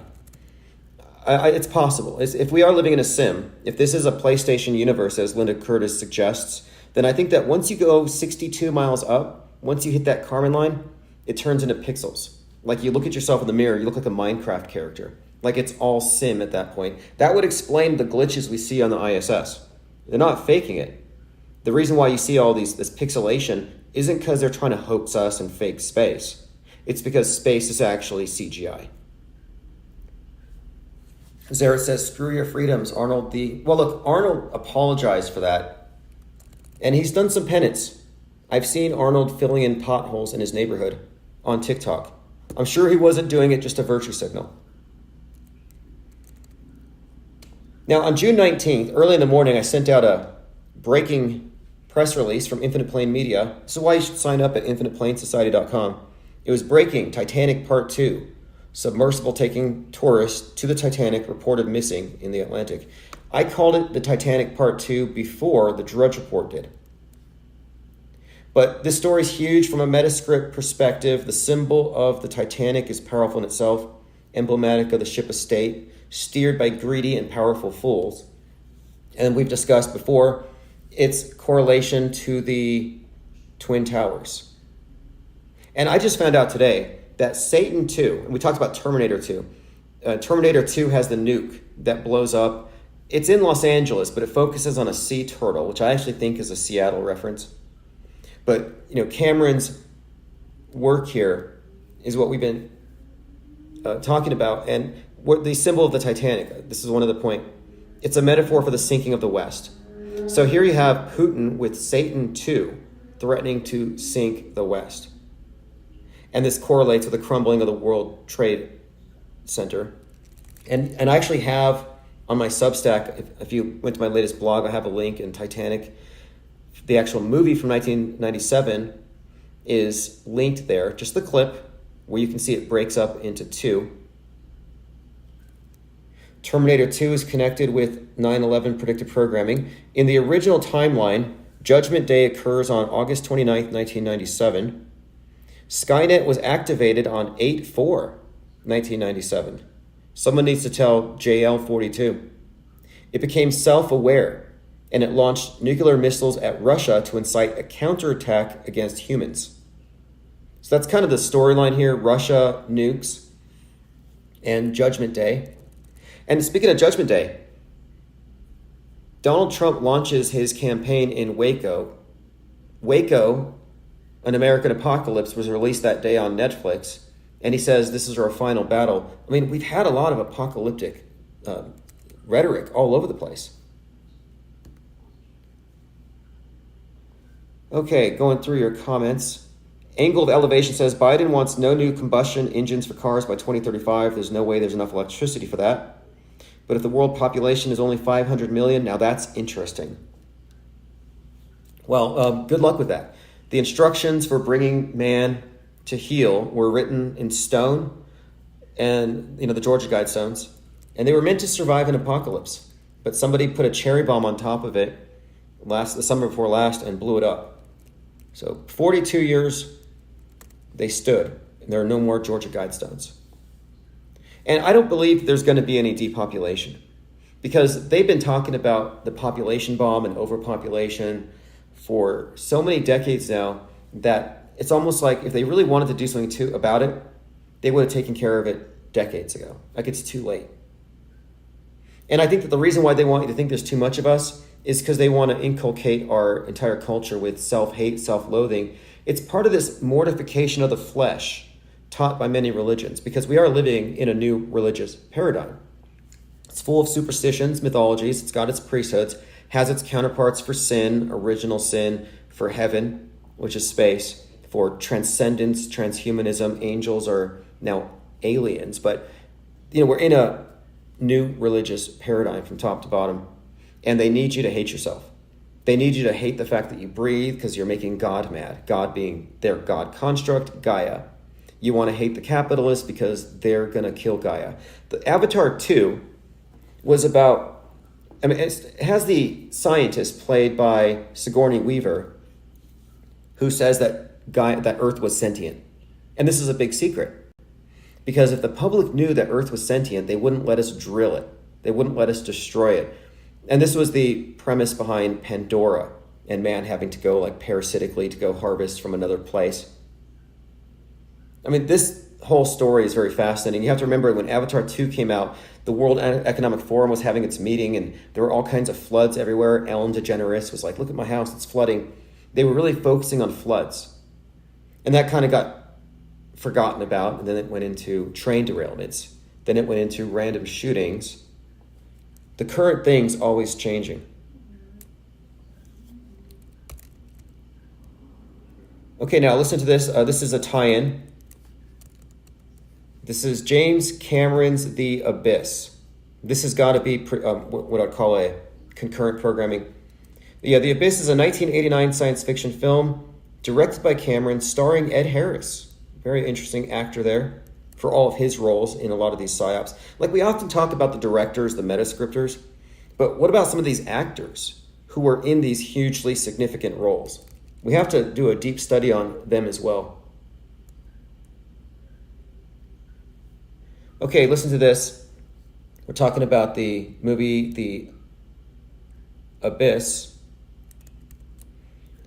Now we're talking. This is all, I think, indicative of, again, James Cameron being the author, the writer. It's about a rescue. The deep core, the crew is waiting for rescue when they see a message from Bud that he met some friends and warns them to hold on. The base shakes and lights from the trench, heralding the arrival of the alien ship that rises to the Earth's surface. Fascinating. And that's right, this is, again, aliens in the deep, aliens in deep space. But this is the part that I think stands out. In the extended version, the events in the film are played against a backdrop between a conflict. This is concurrent, this is predictive programming, because in the extended version, while they're diving, there's a conflict between the United States and the Soviet Union. It says there's a potential for all-out war, and the sinking of the Montana fueled the aggression. The aliens create massive mega tsunamis that threaten the world's coasts, but stop them before they hit. So I guess what we're seeing here is that Russia and America are about to fight, like Putin's about to drop his Satan II, and that would create what they called, did they use the word mega tsunamis? They were talking about the Poseidon and these tsunamis that would be able to destroy the coasts. These, here we go. Putin's indestructible Poseidon super torpedoes set to be deployed by 2025. The explosion of this torpedo near the British coast would cause a giant tsunami 500 meters high. Radioactive tidal waves of death. So this was just last month, actually just last week. Poseidon can trigger enormous radioactive tsunamis that could have a huge impact on human and marine life. So this is already in the news, just within the last few days.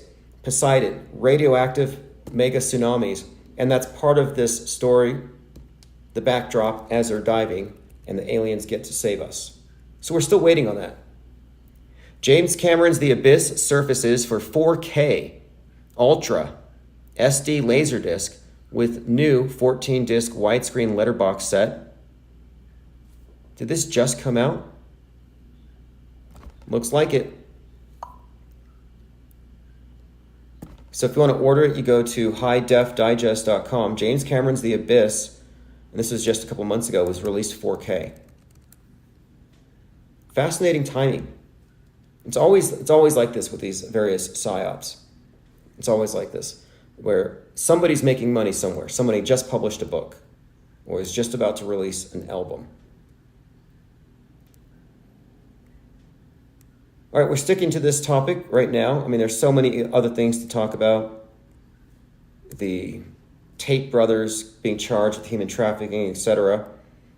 A lot of stuff going on with the Q crowd because of a gaffe.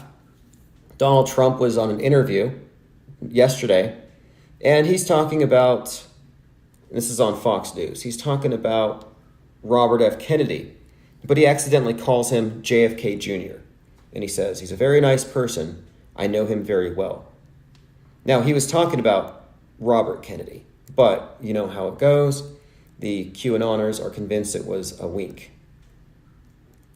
Okay, now let me bring up some more background to this. Ocean Gate is taking every step possible to bring missing submersible back. And now in Stranger Things, the Watergate, this is the thing. At the edge of Lover's Lake, there's an underwater portal to the Upside Down, this passageway to the Netherworld, which has a funny name, Watergate. Now, of course, that was correlated strongly last year with all the Watergate talk, 1973. Seemed to be part of the template for last summer. And, of course, the Watergate leak, which wasn't the first, it happened in 1973 as well. How Watergate opened. Did anyone else notice that right before the crew discovers Watergate, Nancy says, whenever the Demogorgon attacked, it always left an opening. Now we're talking about the Demogorgon being some creature that they fight in Russia in the Stranger Things series where the main character is wearing, I think it's a Hulk Hogan shirt with an American flag. I mean, it's US versus Russia. And the Demogorgon represents this Kraken, the nuke, this thing. So this is a very strong connection. Zareth the Alchemist says, has anyone heard about Jamie Foxx lately? You know, speaking of Jamie Foxx, the two X's, very symbolic, because the X is a cross, and the double cross is the resurrection, second coming, like Terminator 2. And there's a lot of symbolism inherent in that.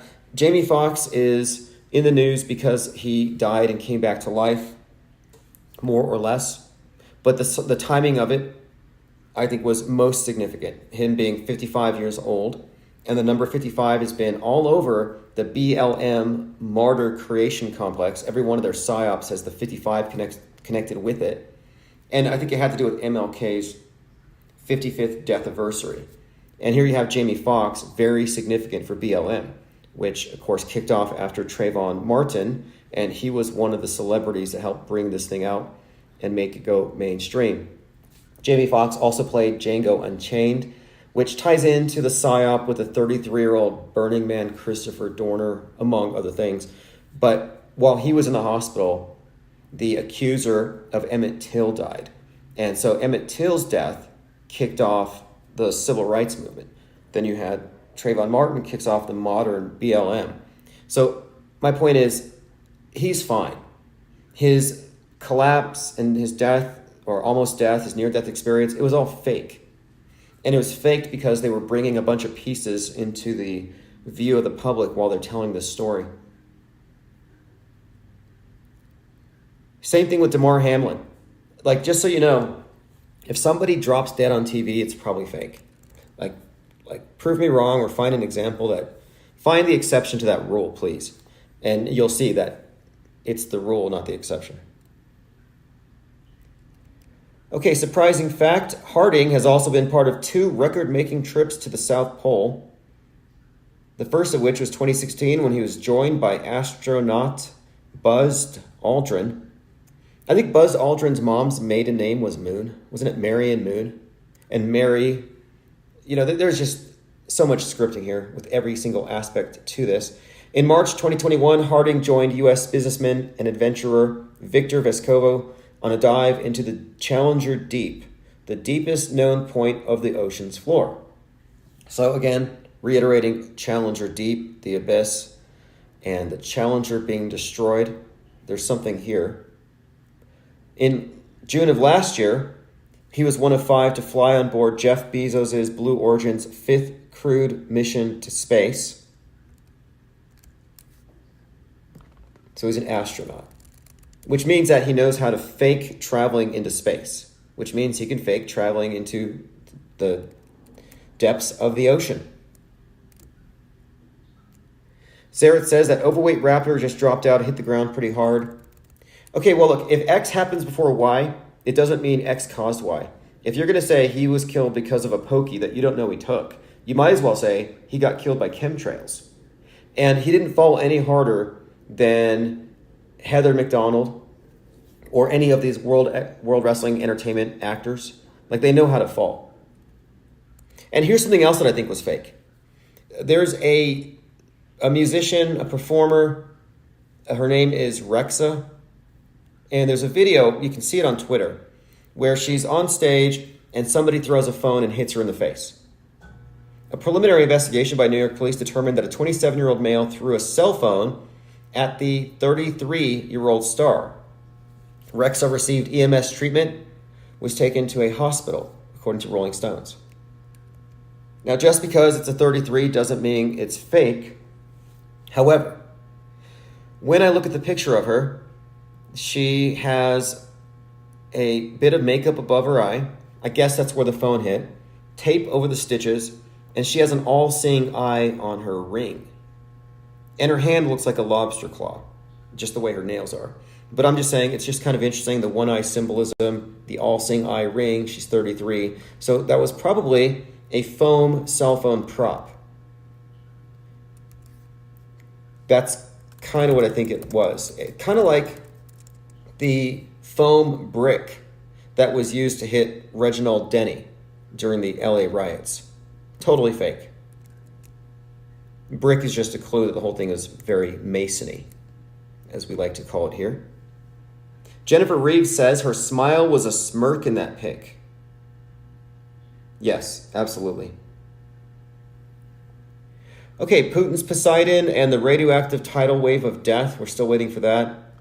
Aliens to come save us. Sun is sitting still for James Cameron's Titanic 2. And again, I'm intrigued when I find these connections on the fly. 116 feet long Satan II missile being pointed at us. 116, I just said that this is going to be the number associated with the nuke attack, and it's going to be Putin working with domestic violent extremists in some way. And the 116 or the 611 has been consistently tied to this. So the fact that that's the size of the missile itself is not a coincidence. Linda Curtis says chemtrails has not been proven as to what they consist of. Oh, yes. Well, you know, the thing is, condensation trails exist. They do.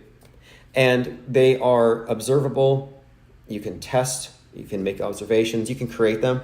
You could make your own plane in your backyard, in your garage, and you could fly up to the right altitude. And even though you don't have a contract with the secret government to dump chemicals on people, your plane will create these trails when you're high up enough during certain conditions. Why is that? Well, it's because it's not a spray. And I'm calling out chemtrail believers on this. They all say, what are they spraying? That's a loaded question. You need to put down those loaded questions. Those are one of the primary tools to get people to buy into faulty premises and to get them to just follow you over a cliff. Echo Charlie, happy birthday. 6/21/2023, you are a Cancer. All right, we're also discussing, now I don't know if this means anything, but Elon Musk is always using numbers in his nerdy way, like 42 on all of his rockets. And now his rockets all have 33 engines, very significant because the rocket's symbolic meaning. But he often brings up the number 69. And I think the number has everything to do with Cancer, the crab, and the solstice. It's because this cult worships these dates. They have a fixation on them for some reason.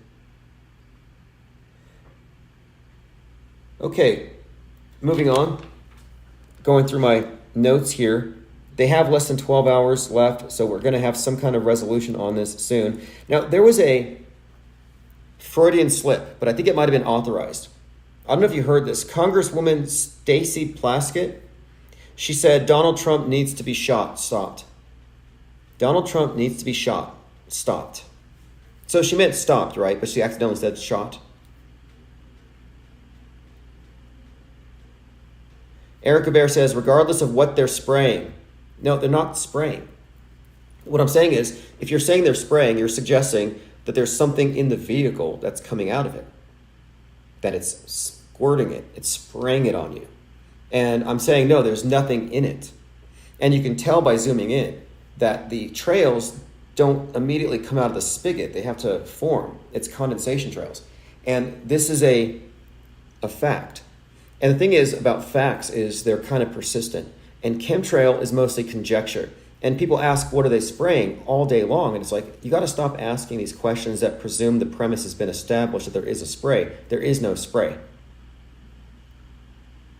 And then they'll say, well, these things have covered up our skies.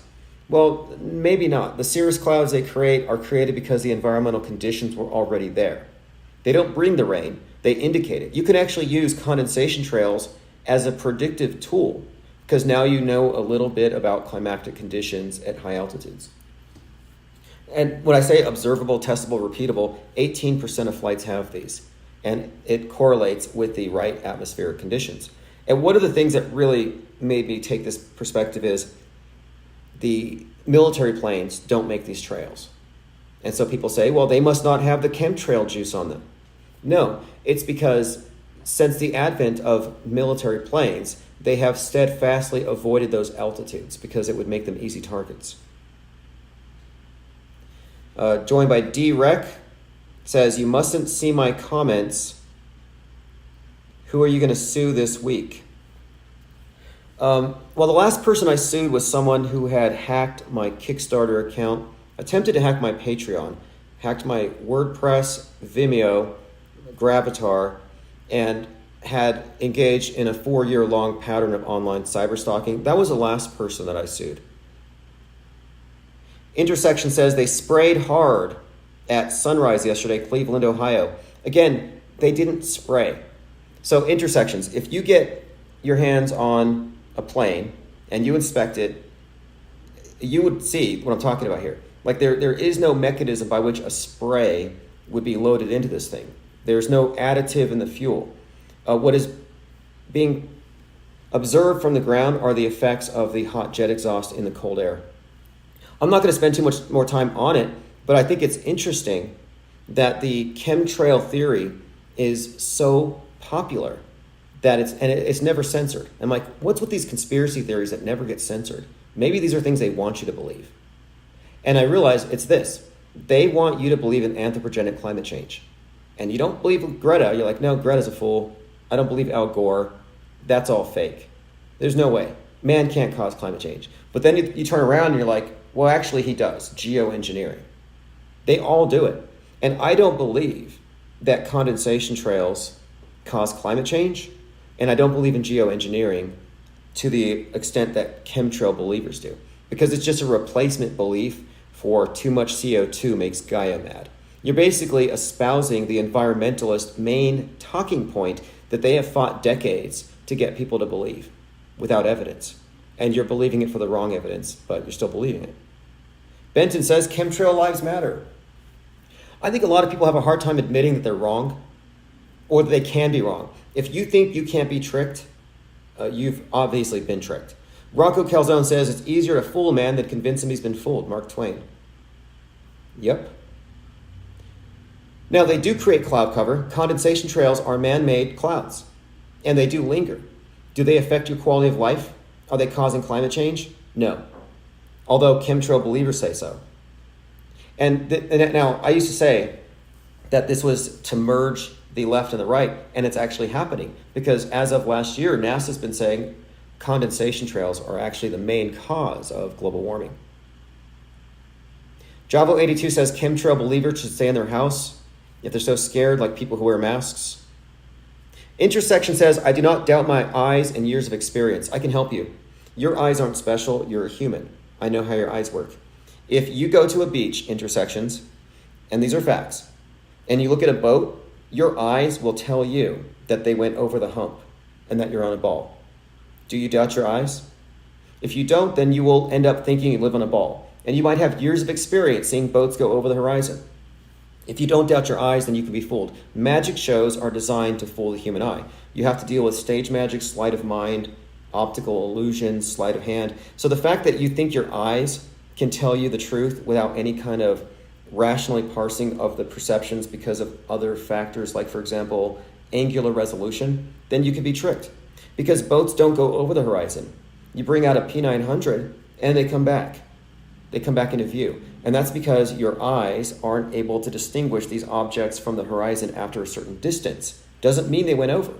So your eyes might be telling you that the planes are spraying something, but that's a sleight of mind trick when they say, what are they spraying? Because they're not spraying, they're creating something. Sort of like a boat. If a boat goes at a high rate of speed, it leaves a wake. You think the fish are debating whether or not they're being sprayed with chemicals because of these lingering wakes? Into the Break says contrails don't curve. Yes, they're absolutely flat. Clouds are flat.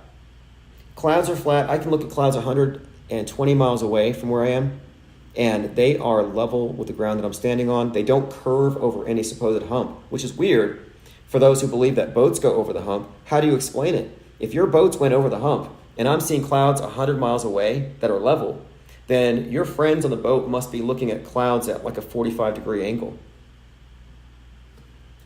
Anyway, chemtrail activism is so 1999 government approved establishment conspiracy theory, X-Files plotline.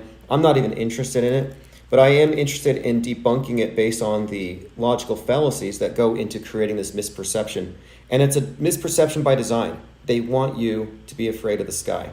They want you to think the skies are ugly, that our world's been destroyed by capitalism. It's part of this cultural pessimism where everything's polluted, everything's dirty, we got to get off the grid. They're trying to get you to hate what we've done to the world just as they want you to hate yourself because you're a carbon super spreader. I happen to think condensation trails are beautiful. I think it's like watercolor to me. I mean, I look at it as a watercolorist as, aesthetically somewhat pleasing. They don't irritate me at all. And the fact that they form grids, it's not ominous. It's because the streets that you live on are grids. So are the paths connecting these airports. But there are so many fallacies here that I think we need to solve them or crack these little puzzles because these are constantly being used. And when you see through how they do a trick, you don't fall for it again. So, for example, the people who think that Stu Peters is legit, they think everybody who died from the pokey because X came before Y, therefore X caused Y. Now, that is the fallacy at work behind the people who think that if you boil vinegar, it clears your skies of chemtrails. Well, they're not chemtrails, but even if they were, how does boiling vinegar on your lawn or in a fire pit in your backyard, how does that clear your skies? Well, ask Crow 777.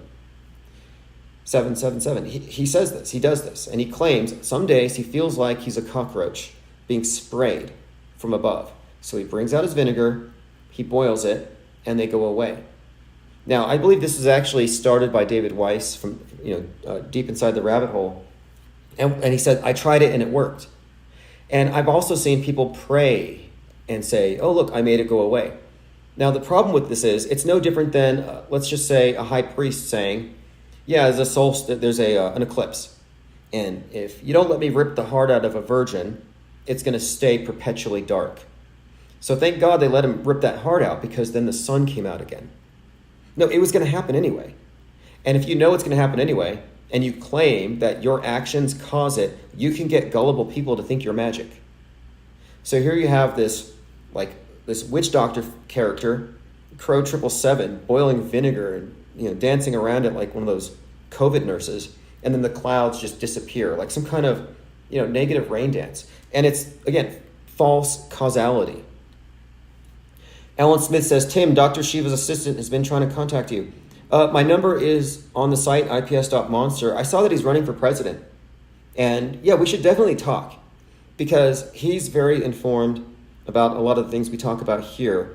And before we get into the 2024 election cycle, I want to kind of get get a good glimpse of the field and everybody who's in. And I want to know if there are any who are a PSYOP aware and to what extent. Angst G says geoengineering is the nightmarish counter narrative to the global warming nonsense. Exactly. You take the red pill, you believe in geoengineering, anthropogenic climate change. You take the woke pill, and people say, what is woke? And people on the right are mocked for not being able to define it. Wokeism is leftism. It's that simple. Now, if you take the woke pill, you take the left pill, you believe in climate change. What's the difference? Well, one blames the other side. The climate change people blame the Republicans. The red pillars think that liberal oligarchs, rich people like George Soros or Bill Gates are doing the climate change. So you notice how left blames right, right blames left. Woke people think that the right wing is destroying the world. Red pill think that rich left wing trillionaires are doing it. And many of these big lies you can debunk with nothing more than argumentation. You don't need to bring facts or counterfacts to debunk a claim that hasn't been established by facts. Hitchens' razor, that which has been, and Hitchens' razor, it's sort of a version of Occam's razor, but that has been asserted without facts, can be dismissed without facts. You don't have to, as I say, the Fepe's razor, you don't have to debunk that which hasn't been bunked. The burden of proof isn't yours, and they always push it on you. I had some chemtrailer today on Twitter trying to push it on me. He's like, oh, just look up. You don't believe me? Look up. Another one said that the sun is in the clouds. And I said, and that's a common one. You know, a lot of the biblical flat earth people will say, you see the sun, it's in the clouds. No, it looks like it's in the clouds. Just like boats look like they go over the horizon. One of the things about auto-hoaxing and deconstructing media, you know, it's recognizing these blind spots. Well, one of the blind spots is the limitations of human perception and when your senses can be tricked. We live on a massive magic show. That's the best way to describe it. You know, and a magic show, if it's done right, is undebunkable from the position of the ticket buyer who's in the seats. That's why you buy it. You want to be fooled. You go there to be tricked. You want something that can be undebunkable from where you sit. And if you went backstage, you would see how it worked. And that's kind of what we do here is we recognize this is all a show, and it only works if you look at it from the perspective that they want you to see it. In other words, the mainstream media frame. When you step out of their frame, you can see the magic show. Most people don't know it's a show. But I will reach out to Dr. Shiva. I want to be very much involved in, and all of our reporters will be involved in covering not just the 2024 circus, but I want to cover those that are covering it. What we're doing, what auto-hoaxology, what it represents here is reality testing the claims of the media, which means we're not just regurgitating talking points and giving an alternative view, which is what alternative media does. We're actually questioning the apparatus that tells us what's going on, specifically each of its various pundits, most of whom are dupes. You know, there are dupes and agents. They're not all dupes. Some of them are actually diabolical agents. I mean, you'd have to be. You would have to be diabolical to sign off on the PSYOP entertainment complex, knowing that it ritualistically terrorizes children all the time for political control.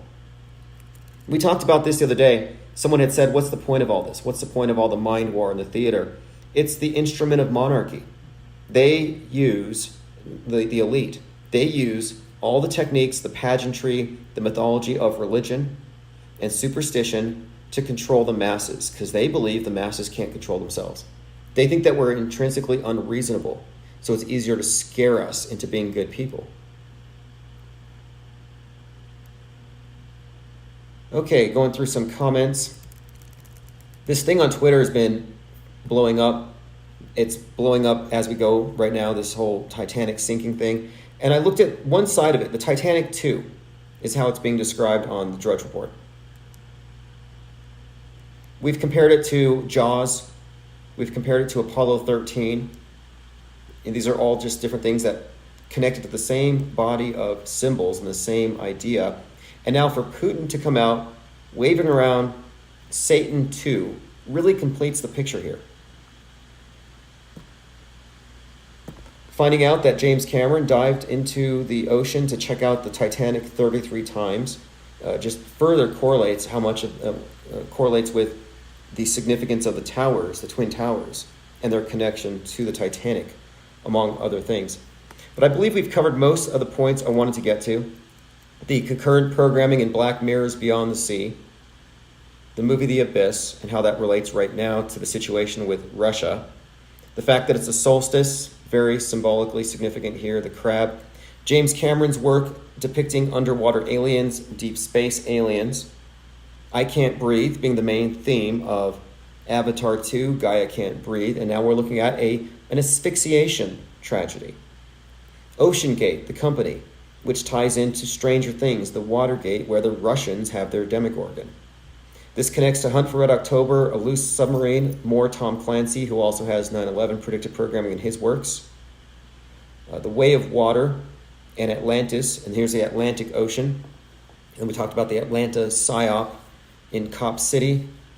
And then all of the references to the Challenger, the Deep Sea Challenger, and the numbers that correlate to the Challenger all suggest that this is a manufactured tragedy. And when you look at the demographic breakdown, and this was commented on by many, it is diverse by design because, quote, nobody wants to, as they said, no one's going to find 50-year-old white guys inspirational. So they deliberately chose a diverse group, and some are saying this is, of course, what you get when you put external characteristics over just ability. But I think it's because, again, like the Challenger, it was a mix. Male, female, racially diverse.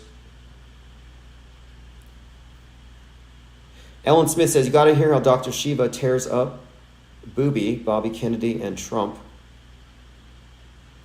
Yeah, Bob Kennedy, Robert Kennedy Jr., major league environmentalist, environmental lawyer. Like that's strange. That's a strange pivot to me. And then he gets the favor of the right, or the people who are just anti-left, the anti-vaxxers. They line up behind him, and then he runs as a Democrat against their guy Trump. Very perplexing. You know, you're expecting JFK Jr., you get RFK Jr. Kind of disappointing. All right, I think we've covered quite a lot, and there's going to be more tomorrow for sure. If you want to keep follow any of this, go into the Discord server and get into the Gilded, because we are posting stuff as we find it. And there are so many elements to the story, it's not quite over yet.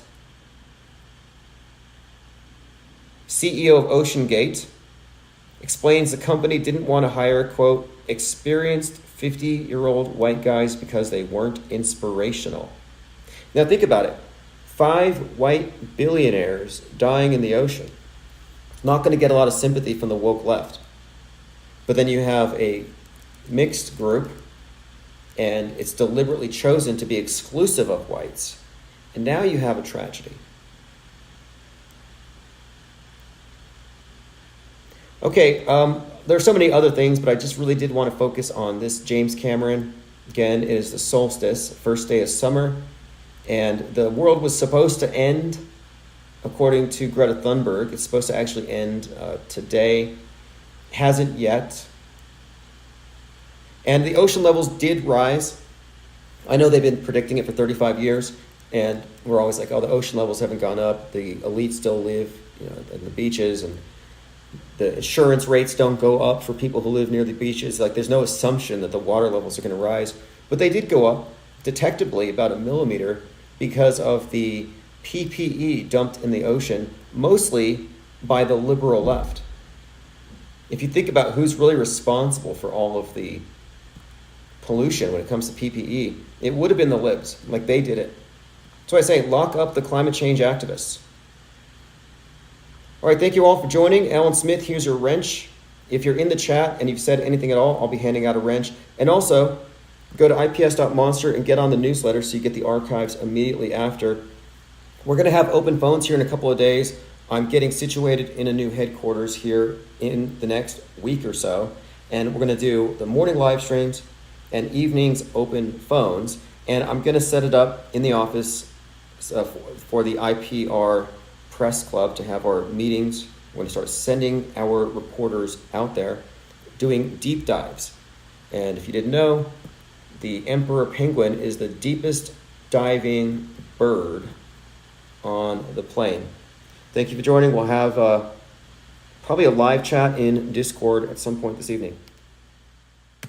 And the title of tonight's live stream, by the way, is Welcome to the Desert of the Designated Real, which is a reference going back to Morpheus, and he references back to something having to do with essentially the Matrix being a simulation. And this was kind of like what I was thinking about today. I was like, this is the desert of the designated real, because you have these fights over whether this dead baby is real or if it's a doll, and then you have contradictory reporting. For example, let's go straight to this article today, where you have a fact-checked article to tell you that no, actually, this fake rubber dead doll is a real dead baby that was hit by a bomb. And it's like, it looks like they just picked it up from the dead baby doll store. Al Jazeera posts a blurred doll and claims it to be a dead Palestinian baby. So let's go ahead and look at this image here. The footage shared on Al Jazeera's X account claims that the doll was a month-and-a-half-old baby killed by an Israeli bomb. Okay, well, I'm sorry, but a bomb hit a baby. Where's the evidence of where's the wound? And so you have this Palestinian Gene Rosen looking character holding this thing and posing for the cameras, because apparently if you have an emergency out there, somebody blows up, something collapses, and you call an ambulance, you just get a bunch of cameramen from the AP. Al Jazeera has published on X footage of an emotional man. Emotional? No, there's no tears. With a quote, baby wrapped with a blurred face, kind of hides what you're looking at here. And again, this has been fact-checked after this. So again, this was reported to be a real dead baby, and then it was reported again with a retraction. No, actually, we're sorry, this was a real casualty, not a doll. It goes back and forth. So here we go. A couple more pieces from this article. While real Israeli civilian babies are still being held hostage by the bloodthirsty Hamas ISIS terrorists, the Palestinians continue their Broadway show and make fake videos of dead babies with dolls. The sad tears of lying. Watch for yourself. While this footage could not be located on their website, other footage was found of adults crying over the death of dolls. Anyway, this article is calling it out to be propaganda and fakery. But then again, this was followed up by another article saying, no, in fact, it's a real dead baby. My point of it is, we're at the stage where it's designated. They designate if it's real or not, so they need to tag it. Yeah, this one is real. This is from CJ, Synchromorpheus. Serious question. Does this look real or fake to you? I see no actual evidence in the debunk that it is real. Only that these two screenshots of Boom stating that it's real with no further explanation. Is that enough for you to disregard your own senses? So now, again, since it has been designated real, look, Boom found that the viral video shows the dead body of a 5-month-old Palestinian baby, so it's not a 6-week-old.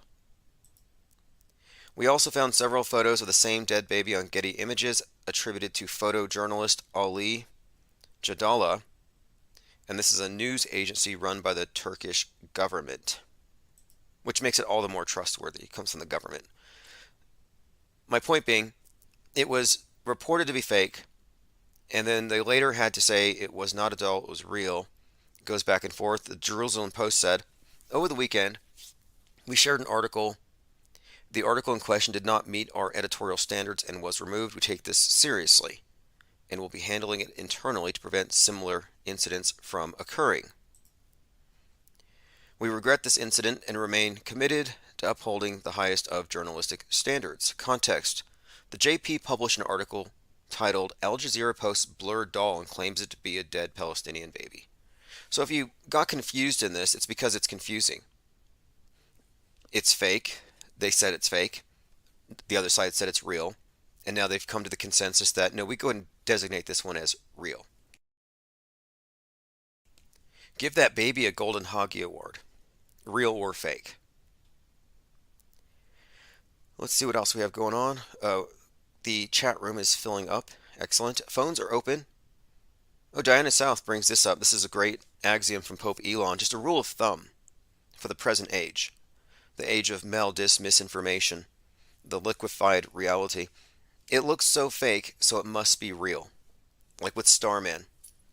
That's a good rule of thumb. It just looks so fake, so it must be real. I mean, topsy-turvy. I mean, just how insane are things right now? Where, and if you look around at the other people, there's a few things that would give away that you're looking at a hoax. They're all very well dressed. Nobody's actually crying. They all look confused. And there's no blood. And also, nobody's really talking about just the grotesque nature of parading around dead babies and toddlers for the cameras. It's disrespectful of the dead. It's irreverent. It's gross. And there are other things as well. At least they got one thing right. And maybe they were listening to us. Because I've been pointing out on all the videos that if the eyes and the mouth are closed, it's fake as a general rule. Because when you die, your mouth and your eyes open. They just do. And it requires a mortician to come in and close them. And this is something we've talked about a few times, but since having talked about that, they suddenly bring out this one, and it's pretty obvious mouth and eyes are open, which gives it away as fake because of how obviously it looks like a doll. I think Synchromorpheus had pointed out it looks just like the Star Child from 2001 Space Odyssey, which is kind of weird. But it's designated real. Yeah, I realized that we were being disrupted during the live stream. Gremlins again, I suppose. I saw that happening over there. Hopefully it's not terrible. I may have to start doing something like a secondary backup recording because it seems like we are having a number of disruptions more and more frequently. Okay, let me see what we can do about that. Perhaps we can, I don't know, try again. I could start and reboot. If it's booting people off, then yeah, we'll go ahead and start over. We had this issue last night as well, and I had to Frankenstein sew together all the different clips, but I did it, and I posted it out there. Okay, so I'm going to go ahead and follow on the heels of the attack on Derek Chauvin. And we've found these interesting connections between all of the above. If you just got here, I sent out text message notifications. I realized the last stream got cut off. The gremlins had infested the 5G tower, cut through the wires with their teeth, but we got it fixed. So what I'm doing now is sending out text alerts to hopefully bring in an influx of individuals who aren't on the email notification. We are still experiencing a little bit of glitchiness, but I'm sure it'll pass. Other topics tonight: D-Day, Operation AI, those are a couple of things. Today is 666 days from the Vegas shooting, the Harvest Festival. And today in Vegas they had another shooting, which we'll have more details about here shortly. We've also been talking about what I'm calling the desert of the designated real. Welcome to the desert of the designated real, where it's only real if they say it is, and oftentimes they contradict themselves. And as a rule of thumb, we're going to go with Pope Elon's "it must be real if it looks so fake." Because as you're seeing here, you're having fights. Jerusalem Post had to apologize for publishing an article which claimed that a man was parading around a doll, pretending it was a dead baby, which a lot of people figured out anyway on their own. Well, later they followed this up with a debunk of their original debunk. So then they said, no, actually this one is real. Well, it doesn't look any realer. They didn't provide any more evidence or context or any more facts. They just said it's real, and it got the stamp of real. All right, Clockwork 113, text confirmed, so the signal went out. Phones are open, 505-349-0420, and the number is on the screen. And if you're listening on any other platforms and you want to get in chat, just go to ips.monster and you can join in the Discord server, where you can also post links and also click the links that we post. If you want to follow along with any of the notes here, just go to minds.com/infiniteplanesociety. Here on Twitter, Synchromorpheus had asked, serious question, does the baby look real or fake to you? I see no actual evidence in the debunk that it's real. Only these 2 screenshots stating it's real with no further explanation. Is that really enough for you to disregard your own judgment and senses? Apparently it is for some people. They say it's real, it's real. What do you call this? You call this, what I describe here, this is Big Brother's 2 + 2 = 5. This is the definition of gaslighting, where no matter what you perceive as an individual, you got to go with what the screen says. It's the ultimate authority, and it trumps your own perceptions, and your own questions and doubts are indicative of really bad character on your part. You shouldn't have doubts. You should have total faith in media. Al Jazeera posts blurred doll, claims it to be a dead Palestinian baby. So here's accurate reporting with, again, the Palestinian Gene Rosen tier list crisis actors. Baby made of plastic or something. And there's a number of people lining up just to kiss the thing. It's totally grotesque. You know, these are psyops tailor-made for this geographical area and their conflicts. Like here in America, we got the bowl cut shooters with the AR-15s. And, you know, over here it's bombs and dead babies for sympathy. And it works. I mean, this works. Something to consider is just that psyops are effective on 99.9% of the population. And the population is trained to view those who aren't triggered by these things as morally deficient, evil, or motivated by, you know, politics or something like that. Now, this is making the rounds. I'll just play the clip if you haven't heard it yet. Donald Trump said he's going to be a dictator when he gets back into office. Yeah, doll lives matter, by the way. Dolls' lives matter. Fake dead kids' lives don't matter, but dolls' lives do matter. Okay, listen to this. This is Trump who says that starting from day 1, he's going to be a dictator. Well, he only meant for 1 day, but this has the left in a tizzy, and it has the bloodthirsty QAnoners getting their ammo ready because they want their war with the deep state. They want blood. There's no group on earth more bloodthirsty than the QAnoners, constantly fantasizing about the death of this or that celebrity or politician. Under no circumstances, you are promising America tonight, you would never abuse power as retribution against anybody. Except for day 1. Except Look, for? he's going crazy. Except for day. Except for day 1. And you'll notice the people in the audience were like, yeah. Like their response wasn't a laugh, like it was a joke. 1. Meaning? I want to close the border and I want to drill. That's drill, not that's drill. that's not No, no. that's not retribution. I'm going to be. Anyway, politics as usual, boring, recycled from 2015, 2016. They haven't really changed the script. Wasn't he going to build the wall? Weren't they chanting build the wall like 10 years ago? Continuing. Again, moving past the dead baby stuff, the dead fake babies, it's all part of illusion warfare. Like this again, for example, 2023 and inflatable decoys are still in use. So in addition to digital and just printed lies, they have access to all sorts of inflatable. This is from the U.S. Army's Black Horse Regiment. These are cardboard and inflatable. So what you're looking at here is a cardboard tank.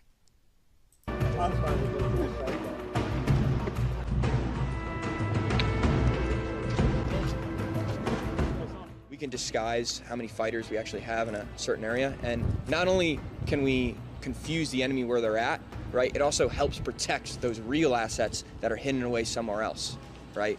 Because now they think they've got it, they're no longer looking for them. It must be quite a look on their face. Now these are decoys, they're inflatable, and they do a really good job artistically here of painting reflections in the windows to make it look like you're looking inside of the thing. But again, this is all just inflatable. Inflatable tanks, inflatable missile launchers, and then we have hyper-realistic simulated casualties and bodies unbelievable. And this is standard practice and always has been. There are fake bases, even. Bases when they realise that their inflatable vehicles are not real ones. I'm sure it is. I've never actually seen what the enemy sees, what the enemy looks like when they see that we've got inflatable vehicles out here. But however, what we usually do is when the shooting starts, those inflatable vehicles will probably get out of town before any infantry can actually see it, which allows us to keep the game. Okay, this is again just more indication that things are far more fakeable than people would know. And I consider 2020 to be largely a decoy operation where instead of having inflatables, they just had empty tents everywhere. Claims that the hospitals were full, that they were so packed that there was no room in the ICUs, the hallways were packed, the morgues in the hospitals were packed. Hospitals are so full with patients that bodies were falling out the windows like 9/11 jumpers. And it's like you drive by and everything's empty. Like, well, what's true? What they're saying on the news or what's evident here in the streets? This is what prompted us to start passing out the IPR press passes. Like, you got to be essential. Your media. We got to fact check. We have to see if this aligns. And it did not. It did not align whatsoever. Major discrepancy. Hero Paranormals here says there was a shooting here in Vegas on the 666th day after the October 1st. No, it was 6 years and 66 days. That's how it... But anyway, yeah, because that was October 1st, 2017. 2 fake events. And then something else, there may be a Maui connection because, of course, the chief of police in Maui, who oversaw the Chinese space lasers roasting the school children, was overseeing the mass casualty event there on 10/1/17.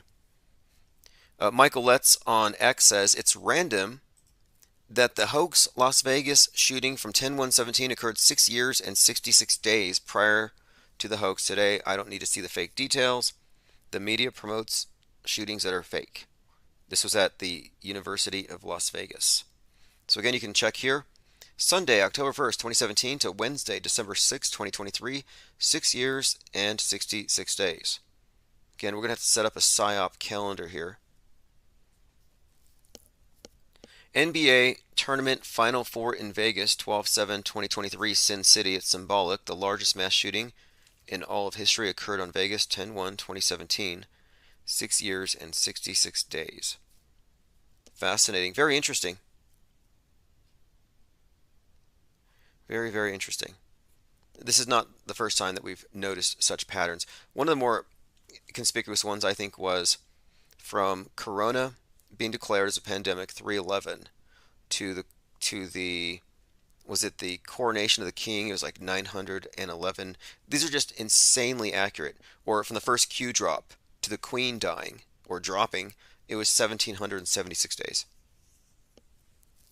Not exactly sure what it all means. I'm just saying it's very much indicative of news bending. You don't have to look at this as mystical, like, oh, this is an amazing coincidence. It's a synchronicity created by mass perception, or it's some kind of magic, dark occultists foreshadowing things. No, that's not really necessarily what it tells us. What it tells us is what we already know. That news benders, that play from 1968, accurately describes how the news works. And they do plan things in advance, long in advance. And I think it's much longer than what was posited in that show, 5 years. I think it's more like generational. Oswaldo says, pattern recognition is something. Yeah, I was thinking about this yesterday, how pattern recognition lets you see through the fake news. And they want you locked in the now. They don't want you to look back at the news as anything other than settled. Once it's in the past, it's carved in stone. You shouldn't question it. But pattern recognition, as best I can describe it, I use this idea of the worldview being a puzzle that they gave us. And when you're born, you grow up, you give them puzzle pieces. So here's a puzzle piece. You live on a ball. And dinosaurs used to exist. And so you grow up with dinosaurs, you see dinosaurs on TV, they're all over, you have dinosaur toys, dinosaur wallpaper and pajamas, and then you get to school and they say, oh, by the way, you know this globe that we're on? Well, the dinos were killed by a big rock from space. So they build your worldview early on. They tell you what the world is, they teach you about mass extinction, which is a major theme here, And then as you grow up, they give you more puzzle pieces, and then you graduate, and then you have a complete puzzle. But some have noticed that they have other pieces that don't quite fit. And these puzzle pieces are called conspiracy theories. And they try to burn those. But the thing is, the reason they don't have any place isn't because they're wrong or they don't belong, but because they've been excluded. And when you look closely at the puzzle, you see gaps because they forced a lot of the pieces in. And so what we're doing here is we're saying, well, we can't trust this model they've given us because they forced it into too many places here, logical fallacies to shoehorn things in. So we're just going to go ahead and pull apart large swaths of this puzzle and add in what we have. So we have an incomplete model, but at least we recognize that the world stage internalized concept of the world is in fact just a model. It's a selective interpretation, and it was selected for us. It was selected for the ideal massified mind. The massified programmable mind that technically has mind aids and just accepts whatever mind virus comes in through the TV from the mediated environment. No filtration, because critical thinking is a crime.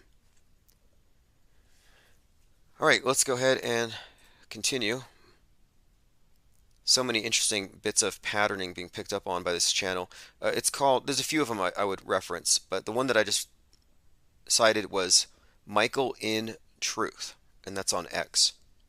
And he does a lot of this pattern recognition. It's not all necessarily predictive unless you start using it that way, and I think we might as well. And I've said this before, predictive programming is so consistent that you should be able to use it as a predictive model, which is how we called Seattle ground zero for the kickoff of World War III, which was true. It actually happened that way. And we called it solely based on Netflix. So when I say if you want to see the future, you just got to watch Netflix, or if you want to know what's on the news, watch Netflix, I'm not being hyperbolic. It's quite literally true. And it makes all the more sense when you see that the CEO and co-founder of Netflix is a blood relative of both Sigmund Freud and Edward Bernays. So there's mind control, mass mind control, understanding how we operate subconsciously and how to manipulate that. And it's right there in our faces. Looking at the screen here, this is from Amazing Astronomy. And again, if it looks fake, it must be real, whether it's a literal bouncing baby rubber doll or a supposed Tesla Roadster in space. This is from Amazing Astronomy. They said, this looks so unrealistic, but this view of Earth and Moon is exactly real and captured by NASA's Lunar Reconnaissance Orbiter. So here we have Amazing Astronomy admitting that this looks unreal. Yeah, technically it looks fake as fuck. Or unreal, but no, it looks so fake. And it's the fakest thing I've ever seen. Has anyone here seen anything faker? This is like the fakest thing that NASA has ever shown us. But supposedly it's from a lunar orbiter. Anyway, this obvious fakery, which looks even faker than 2001 Space Odyssey, someone said, they don't have the technology to fake moon landings. Certainly not in 1968, 1969. I'm like, I don't know. Kubrick could have done it. And they haven't improved in the ensuing decades. I mean, their special effects have just gotten worse, honestly. Or maybe we've just become more discerning. Maybe we're more demanding, or perhaps we're too demanding as critics. My point of it is, they admit that it looks unrealistic. Wonder why that would be. Like, why can't it just look real? Like, have you ever taken a photo, and then you look at the photograph, and you're like, wow, that looks so fake. I haven't. Okay. Lieutenant Weinberg says, I was looking at the movie poster for Capricorn 1 from the late 70s, and the astronaut's reflection of a prop plane followed by two scary helicopters reminds me of that famous Office reflection. Now, Capricorn 1 is where they faked the moon landing, right?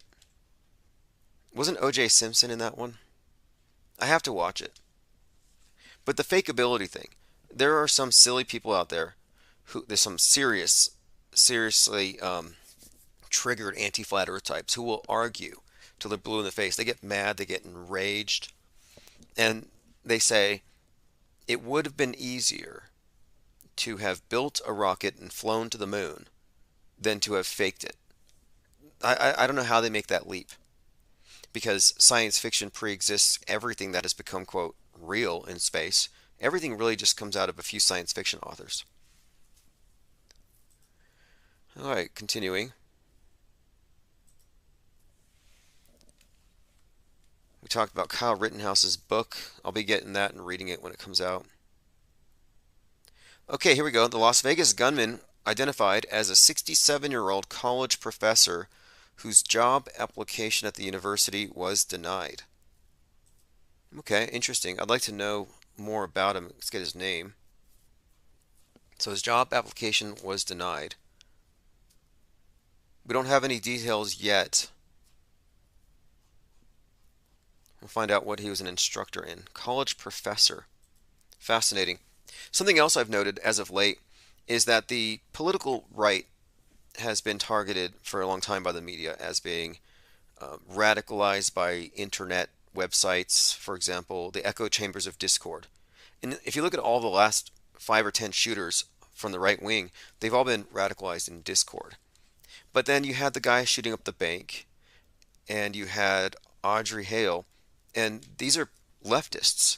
And what I'm hearing from right-wingers like Jack Posobiec, Human Events, is that the left wing is being radicalized by echo chambers on Reddit, and they're becoming shooters, and that they're being radicalized by this leftist ideology to go, kill Christian America, etc.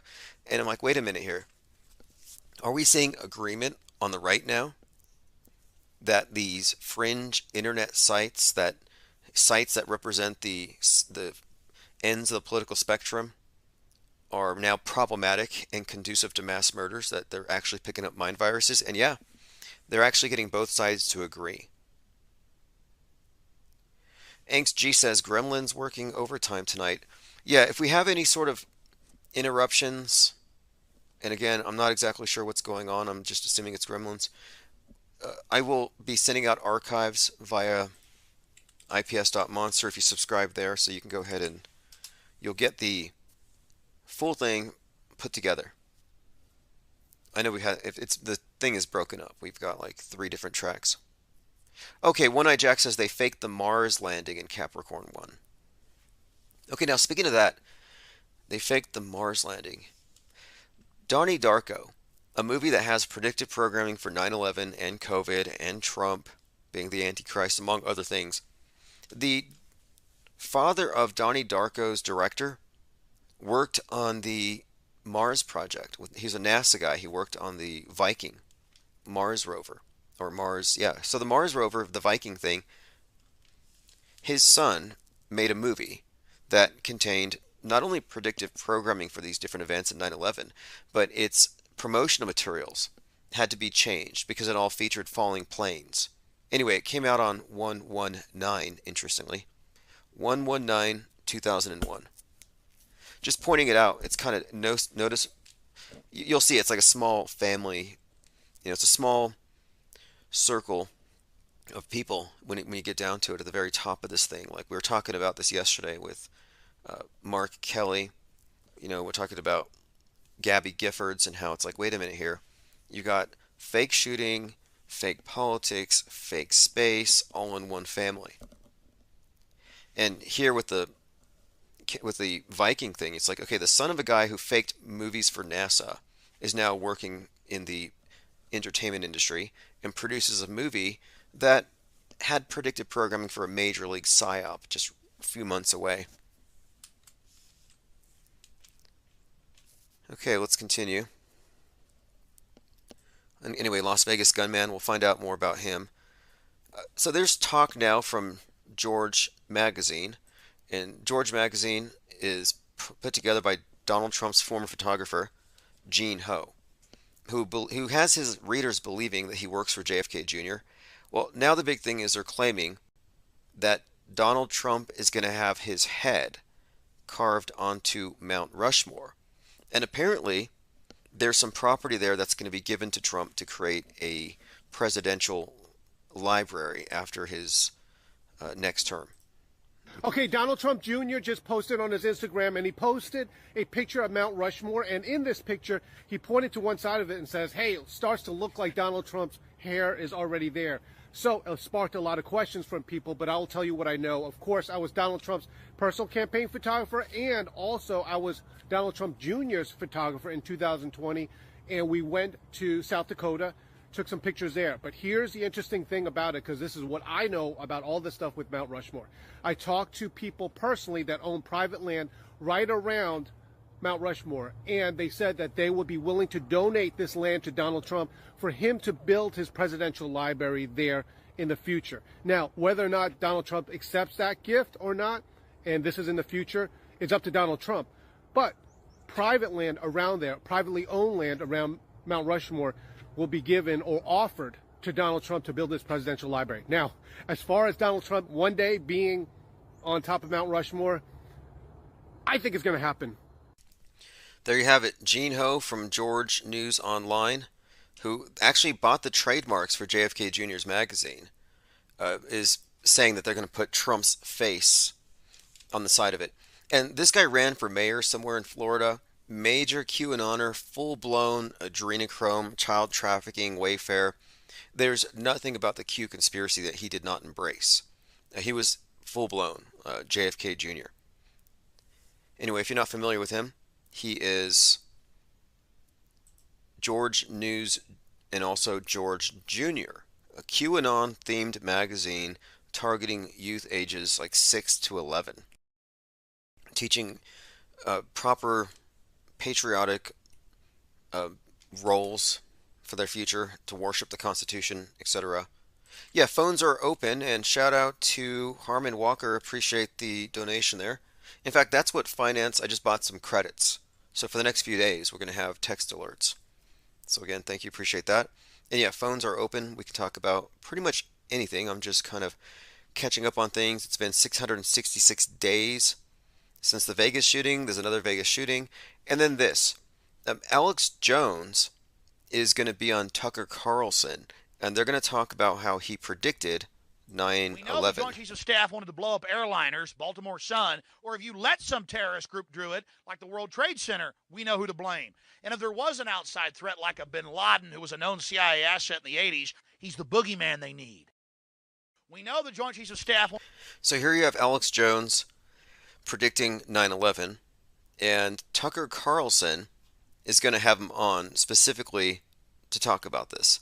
And that's going to be on Thursday. Tucker says, Alex Jones predicted 9/11 in detail on camera months before it happened. How did he do that? And why did the government decide to destroy him after he did? Full interview on Thursday. Something to look forward to. Infinite Plane Radio. Hey, what's up, caller? Can you hear me okay? Okay, we'll give it a minute to connect. We have a slight delay. Predicting 9/11. And okay, what's up, caller? Go ahead and mute your speaker. on specifically, that's going to be on Thursday. Okay, I'm hearing myself, so if you want to mute your speaker really quick or call right back. Okay, yeah, just call right back. That's fine. Okay, we're waiting for the caller to call back. In the meantime, again, Thursday, which is actually tomorrow, we'll have that interview with Tucker Carlson and Alex Jones. Hey, what's up, caller? Can you hear me now? Yes, loud and clear. Hello? Yes, can you hear me all right? Maybe I have to. Hello? Maybe I got to fix my phone settings. Perhaps when I reset the computer. Well, like that. Can you hear me? Oh yeah, I can hear you just fine. But you're clearly not hearing me, are you? Okay, so look, I'm gonna have to fix the phones. Maybe there's something in the settings. We'll have to deal with that later. But the caller wasn't able to hear me. If someone else wants to try it, go for it. But I'm suspecting maybe there's something on my end. Okay, moving on. Zin Vela says, I live by Rushmore. There's no way that's happening. Oh, you don't think they're going to put Trump's head on Mount Rushmore? Well, there was this scene when Trump went over there and gave a speech on July 4th, was it 2020 or something, where somebody stood on top of the head of George Washington, and the QAnoners believe it was JFK Jr. The JFK Jr., JFK stuff, the Q stuff, and Pizzagate stuff, it's all getting bumped quite heavily by Musk is actually a big part of it. All right, let's move on. Again, Alex Jones predicting 9/11, but did he? See, this is truther bait. This is also guard railing. It's the controlled opposition, counter narrative, safe conspiracy theory, because you think they're going to even touch on the area that it was staged and fake, or that there were dozens of drills going on that day, that there were 1,000 cops acting as casualties. Like, no, they're not going to touch any of that. And something else to consider, 9/11 was clearly directed largely by Kubrick, with input from James Cameron and Tom Clancy. But Kubrick's really the main one. And I don't think it's a coincidence that Alex Jones is friends with Kubrick's daughter. Because Kubrick didn't just, quote, fake the moon landing. They say, oh, Kubrick helped them because he was so good with the film. No, that wasn't the case. Kubrick's role has much more to do with the theater of Sci-War in general. It's not just limited to the Twin Towers. Thundernut6 says 9/11 was a construction job that started with a demolition. And if you break down the event, it has so many interesting facets, like Flight 77 hits the Pentagon 77 feet high. You had the crash in Shanksville, where they had box cutters like Shanks. You had the, Flight 93. Like, a lot of these numbers have specific connotations to the occult side of things as well. And then yesterday we were talking about the movie Mercury Rising, about an autistic child who's able to crack codes and he becomes a threat to national security. And what's interesting about that one is he's in the movie with Bruce Willis, who's associated with, buildings blowing up and stuff. But the actor in the movie Mercury Rising, his father died in the Twin Towers when the first plane hit at 8:46. So like, well, that's interesting. Because Mercury was rising on 9/11 at 8:46. So I'm just like, well, there's a interesting bit of coincidences here. Harmon Walker says, I could not hear you, is static. I just resigned. You re-signed up for an annual membership. Long live the IPS. Hey, appreciate that very much. We are about to enter a very, very active phase. And this is going to be taking the IPS think tank, which is not street legal, but it's roadworthy. And we're taking it out for a ride, basically, as part of an Autohoaxology 101 book tour. Now, the book tour, which I'm about to commence, is going to be a combination of basically a cyber symposium / discussion and debate on very specific topics, but our approach is all essentially outlined in the methodology described in Autohoaxology 101. And along with each of these, it's going to have a corresponding tabloid issue for the IPS Insider. And I have a number of writers sending me articles already. So if you want to write for it, if you have any articles, you have memes, even if you just have a blog or a podcast you want to promote, what we're doing is we're building a network because we're creating a fracture, a schism, a breakaway, an exodus in a sense, because the off-world stage perspective, if enough of us get on this right away, it'll be unstoppable. And you'll notice that the media will probably ignore it for as long as possible. But this is something that I think they're not ready to confront. Like, they were blindsided by the wave of NASA skeptics. They're supposed to just laugh at them because they underestimate them. They call them mentally deficient, Dunning-Kruger. They impugn their intellects. Well, that's just ad hominem. It doesn't reflect the reality. The people who are looking at these questions aren't necessarily people who are, high dropouts or or uneducated. Actually, it comes from a place of curiosity, which the people who believe the settled science seem to lack. In fact, they seem to be offended by curiosity, by question marks in general. Diana Southard says, was his father a suicidal rubber mannequin? Or yeah, right. Actually, the 9/11 jumpers, in my opinion, they were made out of fire hose. I've seen these fire hose, like the fire departments when they train, they fold up these fire hoses into people. So they're heavy, and they flop over like people. So they could have used those and pneumatic cannons to fire them out. Although they could have just used dummies as well. I've actually have experience with those when I was training as a 92 Mike in Fort Lee, Virginia, and that's mortuary affairs. There's an entire warehouse full of life-size, hyper-realistic, heavy bodies to train with. So we were doing mass casualty drills, and that's a standard part of training these days. And the dummies have just become increasingly realistic. So the 9/11 jumpers were likely whatever they were. They were mannequins blasted with pneumatic cannons. Nicholas Pitts says, there is a new Q site that has popped up that has had a series of timers that have led to nothing except another timer. You can see it at qofficial.net. Yeah, I think they're being trolled. They're being trolled like crazy. And then Musk isn't helping because he's posting things. Like he posted MK Ultra at like 4:38 p.m. and like, oh look, Q drop 4:38 says MK Ultra. So the QAnoners, in fact, I have that actual Q drop. What they do is they have their own Qbala and their own little, gematria, common core gematria, which they use to read meaning into the tweets of people like Donald Trump, Dan Scavino, and now Elon Musk. So he tweeted MK Ultra at 4:38 p.m. So if you go to Q drop number 1638, so it's not number 438, it's 1638 military time. So 438 probably has no relationship to 438. So they went to 1638. You see how they go? It's like, oh look, I'm trying to add up my enemy's name to 666, but it doesn't add up. So let me use the Chaldean calculator instead of English ordinal. And they go through their gematria calculators, through their drawer, until they find the one that gives them the answer they want.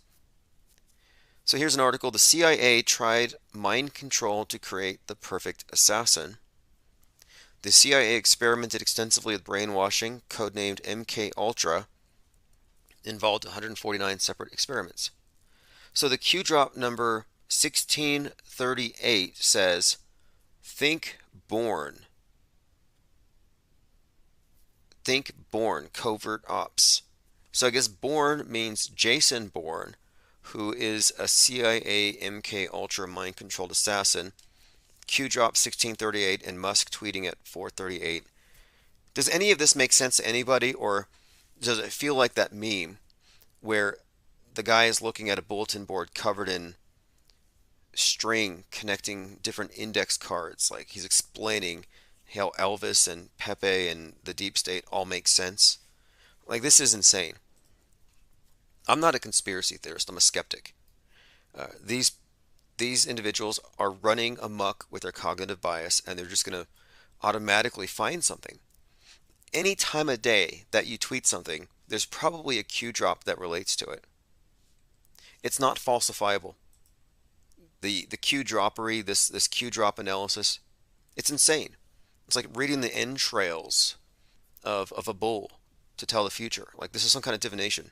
They're reading Q droppings, sifting through Q droppings, divining the future, like it's some kind of oracle. All right, moving on. Barth Northeast says, evening chaps, thank you for joining. Yeah, and if you want to call back, I'll turn the phones back on. I turned them off and on. I'm assuming the static was probably on your end. I think we fixed it. Okay, we talked about the inflatable rocket launchers. Okay, here's an interesting one. Someone mentioned the first Hollywood sex scandal, and this was the trial of Fatty Arbuckle. Now, if you watched Babylon, starring Margot Robbie, who later became Barbie, basically the whore of Babylon, Babylon is based on Hollywood Babylon, a book written by the Satanist Thelemite filmmaker Kenneth Anger, who, if you follow his work, you can see how the sex. Fishback had booked 3 rooms and acquired copious amounts of liquor which were still attainable despite the prohibition, and invited numerous friends, most of whom worked in the Hollywood film industry. In attendance was Fatty Arbuckle and Virginia Rape, who then died as described. Anyone care to guess how old Fatty Arbuckle was during this likely staged event? First person to answer correctly gets gold star. In fact, I'm ordering gold stars very soon. I'm going to go ahead and put that in my notes here. I'm designing gold stars along with my press pass. I'm going to order them from Sticker Mule. Zin Velis. And when I actually have the stickers, I'll give the first person to answer the pop quiz correctly a link where you will be able to order it, and it'll just automatically process. I'll have it orderable through Infinite Plane Society.shop. And so if you go to Infinite Plane Society.shop, I'll have the stickers there for the winners, but then I'll give you a coupon code. But yeah, Zin Valis, he was 33 years old. So there's a link, infiniteplanesociety.shop. Yeah, so he was 33 years old when this happened, so I'm suspecting this whole thing to be fake. George Santos, and the only reason I study this individual is he proves that all you need to rise to the heights of power is shamelessness and an ability to lie effectively. George Santos is a fabulist who made up all kinds of stories. I think his parents died in the Twin Towers. His grandparents died in the Holocaust. He died at Sandy Hook. I mean, his stories were just so elaborate and nobody questioned him until he got really high up. But anyway, he got kicked out. He was expelled from office on Friday. Well, now, because his congressional salary was $174,000 a year, now he's making cameo videos.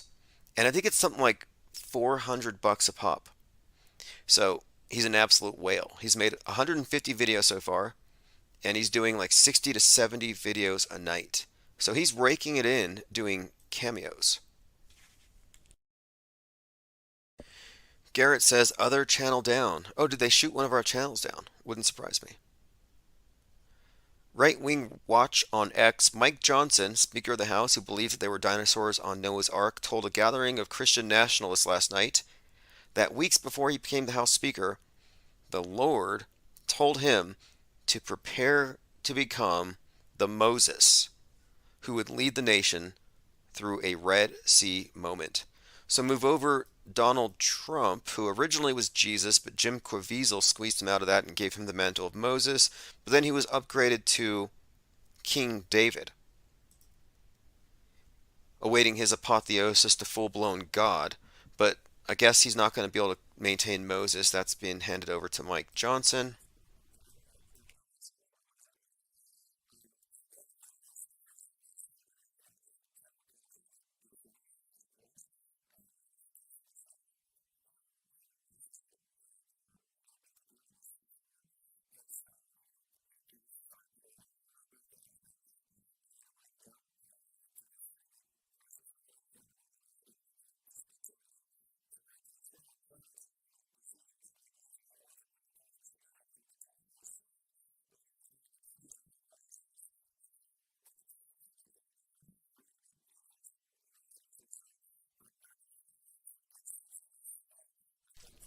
Audio out. Okay, sorry about that.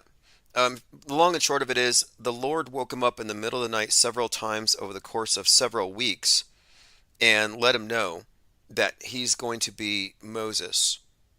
And MAGA, Make America Great Again, the MAGA is the promised land.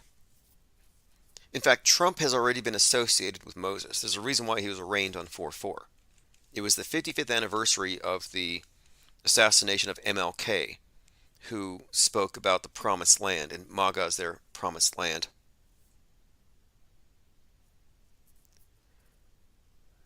Okay, moving on. Past all the fake dead babies designated real now. Psyopsicles posts here. Does anyone find it convenient that a house exploded in a suburb of D.C. the same morning that the FBI Director Wray was testifying before Congress on the need to renew the FISA Terrorist Surveillance Act? Interesting. And we did a little digging into that character. His name is Yu, Y-O-O. Turns out he's a major league conspiracy theorist. Another Ashley Babbitt sighting as well. 29-year-old woman walking with date killed after a man jumps from a building and lands on her. So here we have another one of these instances of crisis actors being recycled, like Waynell Sexton famously showing up at multiple events. In this case, Ashley Babbitt, who died on January 6th, but she also died more recently. She died on 4/29. So just 3 months, 3.5 months after January 6th, she got to die again when a falling man, landed on her. And again, that is definitely her. And no, there's no question, she didn't die on January 6th. This is why I think it's almost useless to try to have debates with people about real or fake or shape of the world with people who believe the news implicitly, because they don't have a clue if they think January 6th was anything but a simulated staged riot and mass honeypot designed to take down the last vestiges of American nationalism. Mission accomplished, by the way. But nobody actually died. These are all traitors, liars, and crisis actors. And it starts from the very top. Donald Trump. But not a coincidence, the house blowing up. Very theatrical. Arlington, Virginia, woke up, decided he wanted to shoot his neighbor's house with a flare gun. After 40 flares were fired, police were called and tried to make contact with him via loudspeakers. Fascinating. More details, I'm sure, will show up, but we're also looking for more details on the Vegas shooter, who I know he's dead. I don't know if anybody actually died in that event. Revolver News. Is Washington Post looking for a lone wolf to assassinate President Trump? Matt Gaetz thinks so. Yep. Matt Pizzagates, who is ordering 17-year-olds on Venmo. And Venmo is a social media site for your wallet, if you didn't know. It tracks all your purchases, who you give money from, who you take it from, and it posts it so other people can like it.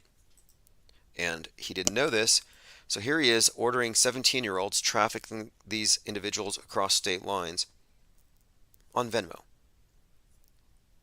Speaking of pizza gators, Robert F. Kennedy has flown on Lolita Express. There's no excuse. There really isn't. Lolita, and if you're not familiar with Lolita, I think that's even a Stanley Kubrick film. But it's a novel, and Lolita is a Spanish nickname for Dolores, which is also very interesting when you get down to it and you get into the symbolism of how these characters are introduced. Like, for example, Dolores in Westworld played Lolita in a music video by Marilyn Manson about the Stanley Kubrick movie Lolita. And you get into the names and stuff, and it all has to do with mind control. So we're talking about the Lolita Express. And the Lolita Express, of course, is the one that takes you to Epstein Island. But the whole story is, it's a 1955 novel by a Russian-American novelist, Vladimir Nabokov, which addresses a protagonist who moves to New England, but I think it has to do with, basically, it's erotic fiction, but he falls in love with a young person. Calls her Lolita. She's 12 years old. He describes his obsession with this, quote, nymphette, Dolores Hayes, whom he kidnaps and abuses after becoming her stepfather. Anyway, this is sick stuff. So the Lolita Express. So here you have Jesse Waters, who again is believed by many Q people to believe to be JFK Jr. He's putting RFK on the spot. Jet, were you? I was on Jeffrey Epstein's jet 2 times. I was on it in 1993. He was on he says, I was on Jeffrey Epstein's jet 2 times. I wonder if he was barefoot. Did you all see that article about that? How RFK Jr. was walking around barefoot in an airplane. It's just, it was disgusting. RFK Jr. feigns apology over inexcusable plane decorum. He addressed his disgusting habit of going to airplane bathrooms barefoot. Now, I'm just saying this is a little contradictory, because here's a guy who's afraid of vaccines, but he's going into an airline bathroom barefoot. All right, let's continue here. Phones are open if you want to try calling back. I know Harmon had tried to call in. 505-349-0420. RFK Jr. is a Pizzagator, a pedovore. He drinks adrenochrome, and he wears the skin of dead children on his face while dancing around a bonfire full of skulls with Hillary Clinton and Uma Abedin. What else can you deduce from this? I mean, if you've been on that plane, obviously that's happened. You've obviously crossed that line. Oh, by the way, you know who else has been on Lolita Express? Donald Trump. How many times? How many times? And you can find video of Donald Trump actually dancing and saying funny things, causing Epstein to double over with laughter. I mean, there's some real connection there. Again, it's random that the hoax Las Vegas shooting from 10/1/17 occurred 6 years and 66 days prior to the hoax today. By the way, Trump will be attending UFC 296 in Vegas on 12/16, which is all about the entrance.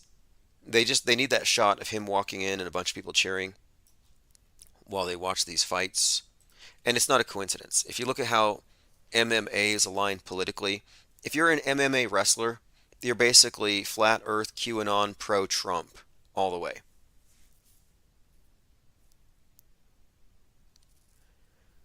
Okay, continuing through my Twitter feed, which is at IPS Insider.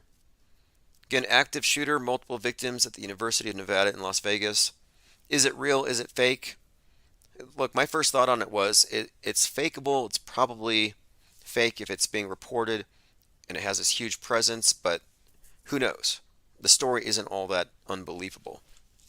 But the timing of it, yeah, it's likely fake.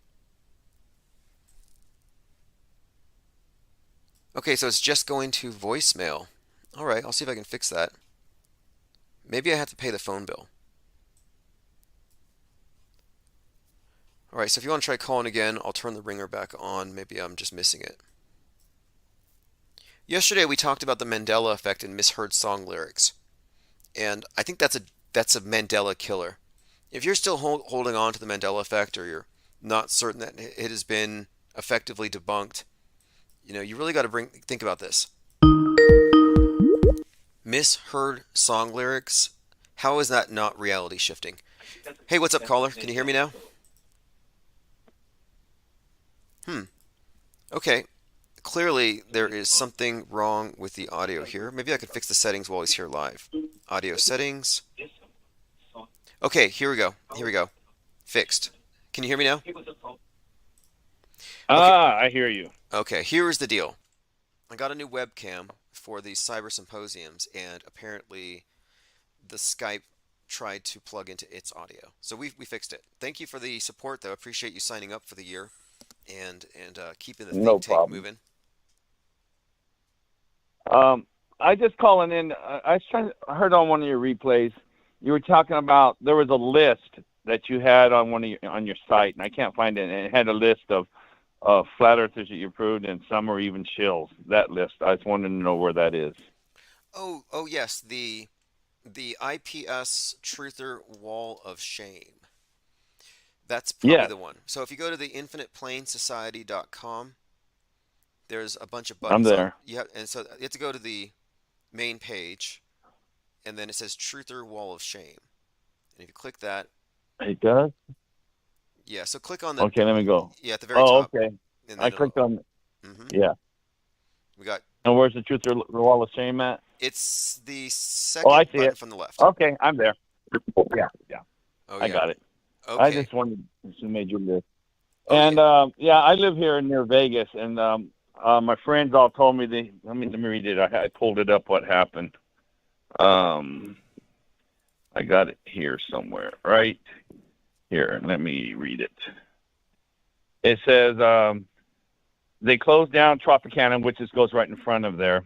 And believe it or not, the other road goes right into it. It's called Harmon Avenue. It was blocked. And they actually closed down the airport for a while and shut down all flights. I don't know how long that lasted. And they closed all schools in the area, or maybe the city. I don't know. It says they closed all schools.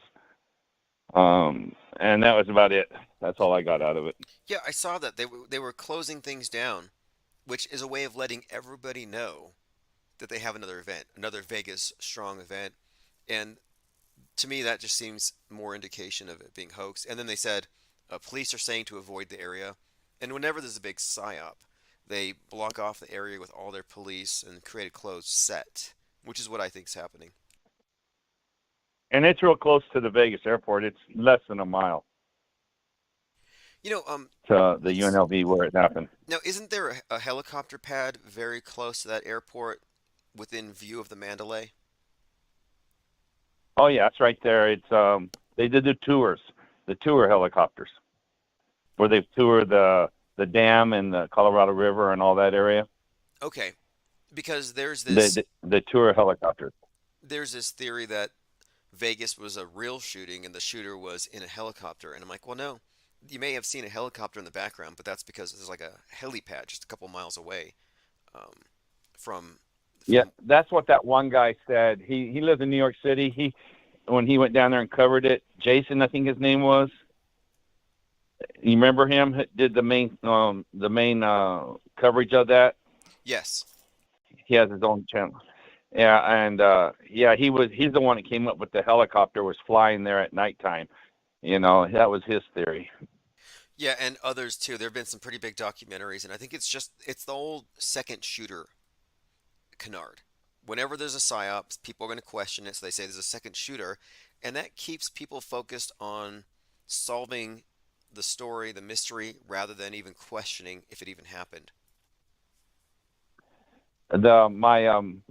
When CNN took a freeze frame of the people panicking and they put it on the news, and it was the freeze frame, and they were using the clip as their thing. The two people sitting right there, I worked 25 years with. They had gone to the concert. That's so funny. What? And my nephew was at the concert too. Well, it was obviously like Jason Yeah, Aldean, who was how old was he, do you think, at the time of that event? Jason Aldean, I don't know how he was, but he had that blackjack on, blackjack on his shoulder and all that stuff. I don't know how old he was. He was 33 I that wonder day. how old he was. Yeah, he was 33 that day. Was he? Yeah. As a rule, anytime I ask, that's pretty much it. But yeah, I think the concert was too big to keep non-crisis actors out. And so they had to be able to clear them out effectively. And a few people who weren't part of the operation got some pretty good footage. And, it's Yeah, there was this one guy on the ground that was a crisis actor, and he was laying down there, and he had fake wounds, right? And somebody, just like you said, there was too many people there. He went there with his camera, and he's asking, "Are you okay? You okay?" He looks up. I hope I can't find the footage. And he looks up and says, "No, I'm part of it. I'm part of it." And the guy looks at him and goes, "What?" right. And just walks away. I remember that clip where You remember that? Yeah, and he goes up to the security Yeah. guard and he's like, "Why'd you turn the lights off?" So if people don't know, the Yeah. concert gets shot up and they shut the lights off. Well, you would think first responders Right. would be going body to body, checking for pulses, but no, they shut the lights off, and the guy's like, "Why'd you shut the lights off? Don't the paramedics need to get in here?" And the security guard's like, "Oh no, they're all dead. Everybody here's dead. Just go home." I'm like, "What?" Yeah. You There just are, yeah, I remember that so well when the guy looked up and says, "No, leave me alone. I'm part of this." That he was one of the victims laying on the ground pretending he got shot. Right. So they have to maintain this separation from witnesses and actors. And there's a pretty good scene in Woo's News' second breakdown of January 6th where there are some live streamers who aren't part of the operation. And when they try to mingle with the staged event actors, they're rebuffed. They're told go away. They're just not allowed to integrate. So, yeah, you definitely have, and there has to be indicators. Like, I think, how can you tell, who's in on it and who isn't? Well, I guess you'd be working with these people when you're Right. practicing. And then my friends, when they heard him, him and his group that he was with, they actually made him go up over the stage where Aldean was and out through a little, like a cattle chute they had made where everybody had to go through. They were herding them through a little area to control people from like that. Anyone getting out, wasn't doing they weren't going to let no people out. Right. They And funneled so, they funneled them. And something else too. 50 of the survivors were shot at 13 months later at Thousand Oaks. 50 of the yeah, same I exact remember people, that. and that was in a Yeah, different state. So if anybody thinks that this is real, but that's in anyway. California. Yeah, Hmm. yeah, it was at that shooting at that bar. I remember. Yeah, it's just so much. It's like I said one time to you. I said they can make Joe Biden black and they'd still believe it. So what do? It's like you remember that debate they just had, those two pastors the other day. Yes, yes. Odell Yeah, and Greg Locke. yeah. Anyway, so back in 2017 or 18, when Odell found all those documents about the government and it's saying on a flat, flat non-rotating Earth. So I copied all those. I got them out. I printed them out. I highlighted it, and I just took the pages of there and I put them in like a little booklet. And I said, now I got my friends. I can show them this. This is what it says, right? I'm thinking, how can they refute this? This goes back to my Joe Biden could be black and then still believe it. So I show him. He goes, well, yeah, sure they have to do that because it looks flat where they're landing. Okay, so that's what I call the cognitive dissonance. And that's how they maintain harmony. That's how they maintain a sense of peace of mind, where they do a little mental somersault and they do it expertly and they land with perfect poise and like they accept their new explanation. Just like with the dead baby dolls, it's like, hey, these are fake. These were reported as real. Oh, no, we're sorry, they're actually real. So it's like it doesn't matter what you perceive. You got to go with what they designate as real. Designated real. I was I was really, really good at saving everything. I got from 2016 to 19. I got tons of videos I just saved and saved. And of course, there's so many. They're on my computer somewhere. There's 1,000 of them at least more. Do you remember what I was getting to is with the L.A. airport shooting area, right? Do you remember the clip where they're running? There's some reason on a side road, and they're running with a guy in a wheelchair. Oh yeah, I love And that it's just one. a dummy flopping all around. Huh? I love that scene. You Where remember that? yeah, it's obviously a dummy that's being sped out of the area, the airport, in a wheelchair. It looks like Boston Right. bombing, what they did with Boston bombing, where it's like, hey, the This ambulances was are even, down the this street. had to be a lot worse. Yeah, It was terrible. I mean, oh my God! Like I say, there's nothing we can do to make them see it. There's just nothing you can do. yeah. Well, It doesn't work. it's because there's two different things. It's like listening and hearing. Like, yeah, you may be hearing, but are you listening? And you may be visually taking information in, but are you seeing? And people are programmed not to see, not to be a perceiver necessarily, but to outsource perception. And yeah, that's to me it's a philosophical issue more than anything. It's about, do you Like trust yourself and when I your own took those senses? papers showing the non-rotating Earth, pardon me. Yeah, I'm just saying it's like getting But people not rely on their own senses, but to trust the experts primarily. And so you show them something that should contradict what they thought originally, and they just roll with it. yeah, I really thought I had them with all those government papers because it just. I mean, they shot it down in just like 10 seconds. I mean, that was it. They didn't even let it digest. That's Fascinating. crazy. Yeah. And as I'm saying, because at this debate, everybody's saying, "Well, how can look at that? Those articles are really good and everything like that." And the guy on Melodome, he sat there and had them read all 34, 35 of them. Austin did, and it's new to them, I guess. And I'm saying, guy, it doesn't matter. It's not. It won't work. Because he was so excited. Now I got all this to show people. It doesn't work. Well, I think we're Guys confronting with good something. intentions, it just doesn't work. We're confronting falsifiability. What's that? It has to do with falsifiability. If a theory isn't falsifiable, it's not scientific. It's a mere belief system. So, for example, Q or transvestigations or Mandela effect, they can never be wrong. If you find some discrepancy, they will patch over it somehow. And I think that the worldview we've been given is the same thing, that it's basically a non-falsifiable belief system. And if you come up with something, some doubt, or something they should be skeptical about, they can just move the goalpost indefinitely. And then one last point I was going to make, since we're calling anything, damn fly. We know government means mind control, control the mind. That's the goal. Anything with that, and law enforcement, entertainment, anything to control the mind. That's the given, right? Yes.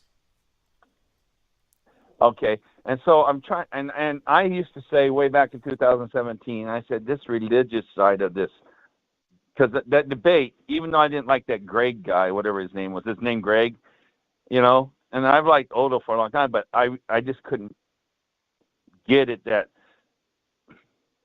what I'm trying to say, and which probably will offend people, because it says in the Bible it's Jesus' government, right? Well, that's just telling you it's another mind control. And I don't want to offend people, but and those flat earthers or the real earthers or the real realm people or whatever you want to call them, if you're stuck in that, you're never going to be totally awake. That's just, my opinion, because you're still under mind control. And I'm sure me and you are to some degree. We just don't know what. You know what? That's a point I made the other day. I said, look, you can take your progressive worldview, which is scientism and comes to the TV. So now that's your filter. You have your objective reality of your senses, but now you have your filter. But I also think that the holy books, whether it's the Quran, the Bible, Dianetics, anything, or Q drops, that becomes a filter, and any filter takes you away from the truth. Any filter. So there's a big difference between religion and spirituality, and religion is a prepackaged, prefabricated world view. So if you're part of a religion or you're arguing from the authority of its holy book, yeah, you're actually an advocate for a belief system. So I think that they're so far from truth. And it's just as much mind control, right? Absolutely. It's just mind control. You're right. It's worldview formation, and which is mind control, because you give the person's mind an operating system that gives it certain parameters, and it generally won't stray from it. As Christoph said in the Truman Show, we accept the reality of the world we've been given. That's kind of the whole idea. Yeah, to the given. Yeah, because it's like I keep telling all these guys that they want to say the sky is helium and nitrogen and xenon and neon. I go, do you not realize the same people who are telling you those gases exist are the same one who tells you that we live on a ball? I said, what part of the story are you going to quit believing? Are you just going to accept some of it now? I said, the ones that tell you the water is H2O is the same people. The ones that tell you that oxygen comes from the trees, that's part of evolution. That's all part of their story. That's why I say, how far do we go to understand how, everything's a lie. Not just a little bit, everything, like you say. And people, oh, no, oxygen comes from trees. I go, where'd you learn that from? Well, from these guys who told us the world's round. There you go. That's another great point, because Dean Odell is debating for a flat earth versus a round earth preacher. But I would be willing to bet that Dean Odell knows that the news is fake, and that our entire concept of the world is largely filtered to the same people who fake our news. Whereas that preacher, he probably believes all the news is real. He's probably not up to speed with the simulated worldview. So in other words, I think it's almost useless to debate people who defend the globe, because if you believe the globe, you probably believe everything else from the same sources. Yep, and so like I'm just saying, it's a game to me sometimes. I'd like to find, I said every day, I said, let me see what I still believe that I don't know. I accept it, their story, because even you, there's stuff you take for granted and you didn't question because it's so right in your face and you just don't think about it, if you agree with that or not. I mean, there's still things that you believe that you... Absolutely, and I'm open to stuff. That's what I'm saying. Like, do you remember when that video came out, No Forests on Flat Earth, where this guy came out saying, hey, all these mountains... Oh, yeah, I got mad at that at first. I went out there and looked. I thought it was preposterous, but I thought, you know what, I'm not closed-minded. which means I'm able to entertain ideas without automatically believing them. And isn't that to be able to entertain an Oh, do idea you without think? accepting it? To me, that means you have a mental immune system. That's Aristotle. Now, what happens if you have to accept every idea that you entertain? What does that indicate? It means you have mind aids. And Aristotle says that it's the mark of an educated mind to entertain thoughts without accepting them. So I was able to look at that because I have a curious mind. And so I don't have this idea that what I've been told is set in stone. New information can change things. Doesn't it look like you do those plateaus and stuff now do look like tree stumps once they say it? It looks pretty obvious with rings and everything. Yes. I'm thinking, those giant, they just look like it. I mean, and if there were giant trees, then there's your truth in movies again. You go back to that Avatar, the great trees Yes, that absolutely. were connected Avatar. throughout the whole realm. And that's a reoccurring theme in symbolism. You got like Norse, you got the world tree, you got the Kabbalistic tree of life that goes from the earth to the heaven. And so this idea of world tree and stuff, like even Mount Meru, what is that exactly? I Right. look at, Let's say that all these giant trees, they literally could all been connected, like they said in Avatar. I don't know if it's true, or not, but I could see if they were that big and they were planted in on geographical strategic areas, that they could have been connected throughout the whole realm, and that could have been part of our power too. Who knows? right, I mean, it's gone from somewhere. right. My point is though, like I'm not settled. My worldview is not settled, and like I don't think that Right. I science understand. Yeah. should be settled. I don't think journalism is settled. Reality is too complex, and then you let them box it in, and then you argue on dogma. So I don't have any dogmatically held attachments to what I've been educated with. I recognize that we are dealing with a multi-million piece puzzle, and it's going to take more than one person, to solve it in their own lifetime. And we are fortunate to have a think tank composed of many people researching and bringing all their pieces that don't fit in the mainstream puzzle here to the table. Yeah, and I think what we're doing, it's been done before anyway. We're sitting here thinking we're doing something new thinking. It's been done before. And so I don't know where it goes and goes from there. And then we die. Then the next people take over. It's like the perpetual doom of the religious texts. It's always in a perpetual doom. It's like the government. We're always in a perpetual doom and fear. Everything just keeps going and going. Then our information, the truth, we just keep finding more. But then we die. Then who takes over? You know what? You're right about this, So, and you're right that this has been done before. I think we are reinvigorating the tradition of Pyrrhonism. Pyrrho was the first skeptic, and their school of thought was reject dogma and suspend judgment until you can get to the truth of any alleged belief. So these were just the ultimate auto hoaxers, the original auto hoaxers, Pyrrho. So I call us I never Pyrrhomanians. heard that before. That's awesome. That's awesome. Oh yeah, and his whole point was this I, too. It's even better. He said if because the term was the concept was suspending judgment, but he said the long-term effects of suspending your judgment would lead to quiescence, peace of mind. They called it ataraxia. And I feel like those of us who have transcended the media war have achieved a peace of mind that the people who are triggered by fake dead people will never have in their lifetimes. They will always be stress balls because they haven't figured out that you can wait to believe and wait to react, or not even react until you have facts. But this is not new, and obviously they purged this line of thinking, so there aren't any skeptics on this level outside of our groups. all right. Well, I just wanted to make that, and I just wanted to find that truth or wall of shame. Thank you so much, and keep on with the good shows. Likewise, appreciate it. Thank you for your time, and thank you for the support. All right, everyone, that is Harmon. So if you got a text alert tonight, credits were provided by the caller. And I sent out a notification on the newsletter, a link if you want to sign up for text alerts. You also get email alerts, and I'm trying to make it easy. 8 a.m., 9 p.m. 8 a.m. is the IPS morning deprogram, and then the evening is open phones. So I think the steady schedule will do a lot to maintain the think tank and the number of people showing up routinely. So this is definitely the case, though, that this level of skepticism has been employed before, but it's not really common now. But we are, again, we are pyromaniacs here to set the world stage on fire. And it was Aristotle who said, "It is the mark of an educated mind to be able to entertain a thought without accepting it." I'd say mind war inoculated mind. But again, mind aids is a thing, and this is the norm. They want people to lack a mental immune system, so they require a sanitary, pure environment with no thoughts that might contradict the mainstream.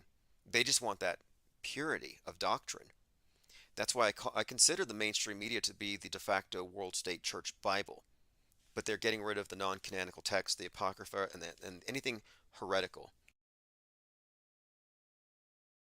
Like, this is interesting what's going on here, and I think Musk is a huge part of it in the consolidation of a new Bible.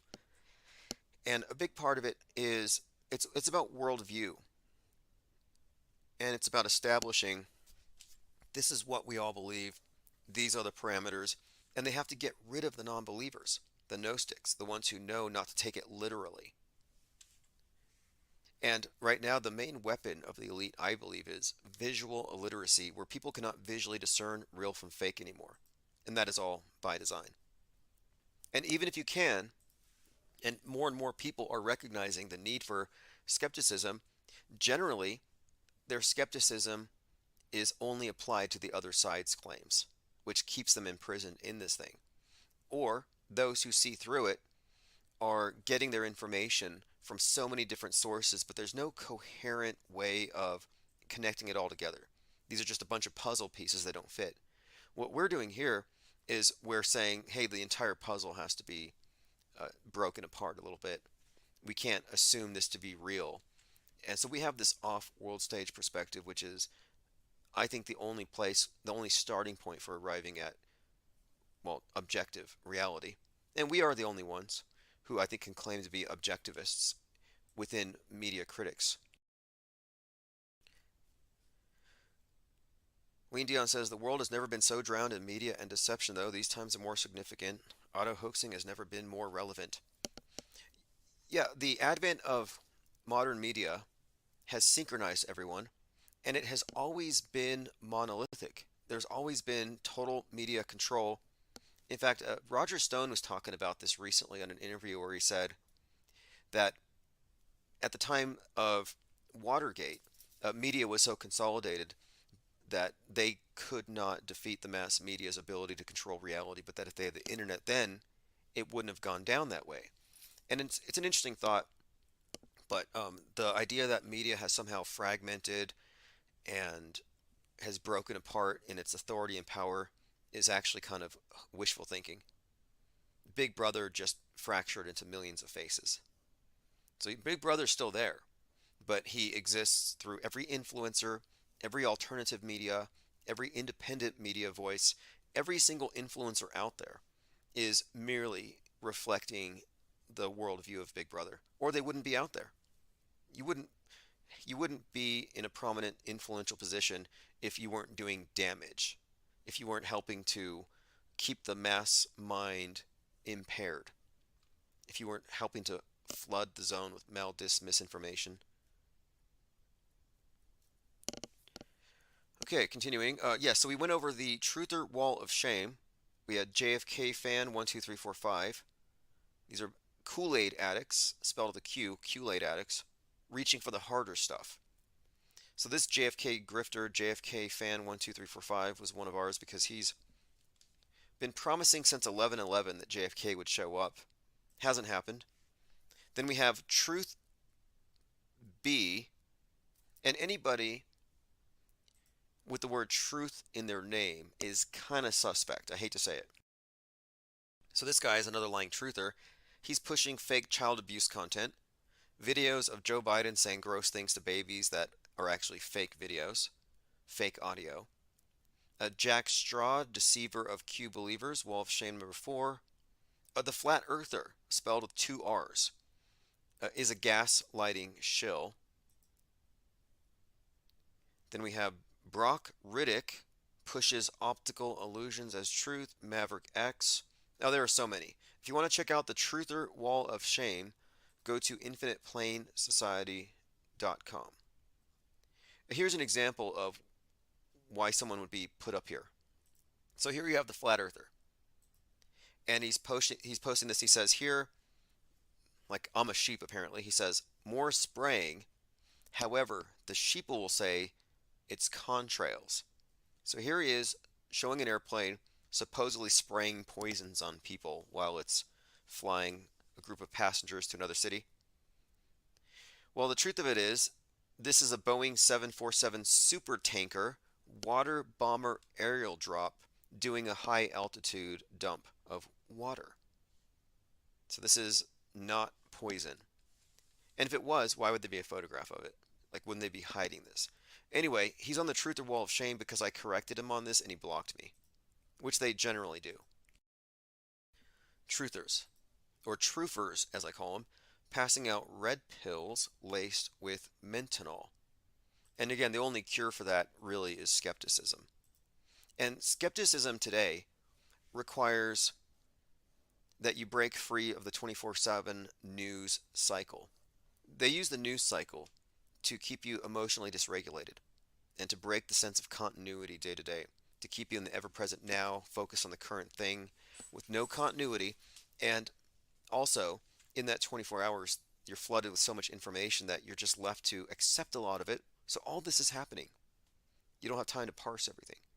And then the newest current thing, you're supposed to believe it and react to it right now and tweet about it. Well, if you do that, you're going to be engaged all the time. You're going to be plugged in to the Loosh extraction matrix. And my take on it is there's nothing on the news so pressing that you can't wait until tomorrow to say, I believe it. Like when that hockey player died, a lot of people were like, it looks real, I believe it. I'm like, well, I don't know. Let's wait a few days. A few days later, all kinds of stuff came out to suggest that this was yet another sports-related psychological operation. Okay, continuing. Alex Jones, again, is going to be on Tucker Carlson tomorrow, which is D-Day. This is the 6th year delta. Now, a delta in Q-speak means that every year there's a chance that last year's Q drop from that day will come true. It's just the strangest prophecy called. So on December 6, 2017, Hillary Rodham Clinton tried to cut a deal. We said no, according to Q. And on this day, a lot of people thought she was going to be arrested. It didn't actually happen, but 6 years later, the Q people are sharing this and they're saying, hey, it's the 6th anniversary of this Q tweet. Maybe it'll come true. These peed-on breadcrumbs. Okay, here's a clip. Yesterday on Instagram, Don Jr. shared a meme suggestive of Donald Trump's hair being discernible to the right of Abraham Lincoln on Mount Rushmore. So again, Trump is going to be put on Mount Rushmore. Okay, how many of you remember this one? U.S. conspiracy theorist linked to the Wimbilla shooters. So here's a shooter named Donald Day, strange name, charged with inciting violence and preaching far-right rhetoric about forced vaccinations and attempts to ban Christianity. This is a huge trend here, where every single mass shooter out there is a conspiracy theorist now. They're really trying to demonize conspiracy theorists. Not new, but now they've made this connection between not trusting the news and wanting to kill people, which doesn't make any sense. Like, we're the ones saying nobody's dying, nobody's crying. And like, uh-oh, you're now a threat? Like, it doesn't make any sense. Got a retweet from Northern Girl, says, if you're looking for a comfortable warm hoodie, I have 2 IPS ones, and they are my absolute favorites. We do have a lot of new items up. So if you get my newsletters or you follow me on Twitter, I tend to post a Good Morning Disease X with a different graphic each day. And I'm putting these graphics onto hoodies and shirts. So go to infiniteplainsociety.shop. We also have coasters, mugs, wine tumblers, and more. But many of these designs, which I'm designing with DALL-E, are high definition and put on all over print shirts. So again, take a look. I put a link below. Another way to support the think tank. And also overall, when you search Infinite Plane Society and they ban our videos, that stuff goes away. A bunch of dead links. But all these products, all these links that are shared, it populates the space, and so it helps us maintain control over search results. I mean, there was a time when if you searched for Infinite Plane Society, you got nothing but hit pieces and haters. Not the case anymore.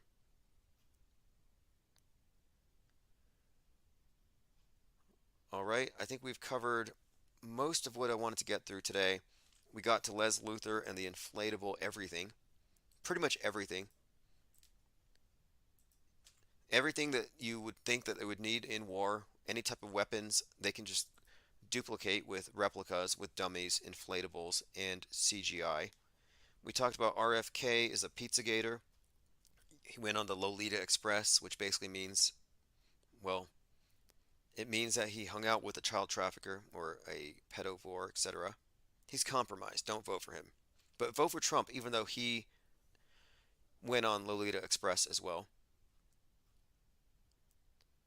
Yesterday we went over this. If you haven't heard about this yet, there's a movie coming out called ISS. And it's about Russia nuking America, and then the astronauts and the cosmonauts fighting above to see who gets to control the space station. ISS trailer ramps up paranoia and tension in the isolation of space and global devastation.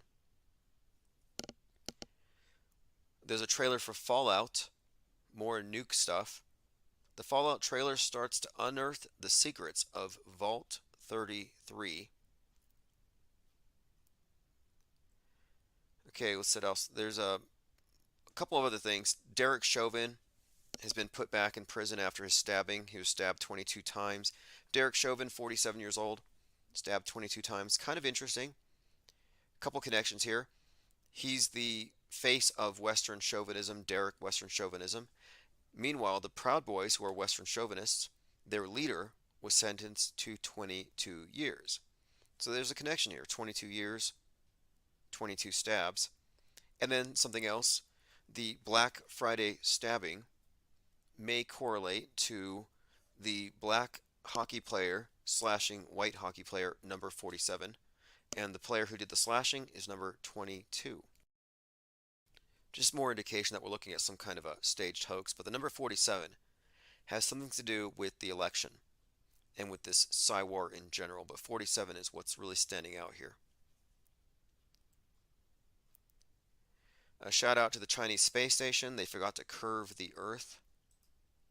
They also forgot that there was a jar of water on the table when they started filming. I don't know if you saw that. I was actually thinking that when the Chinese space station showed up, it would make America's space station look so fake that NASA would be so embarrassed that they would just WTC7 the whole thing. Just pull it.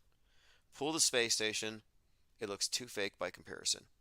But no, it turns out that the Chinese space station is actually a step back graphics-wise.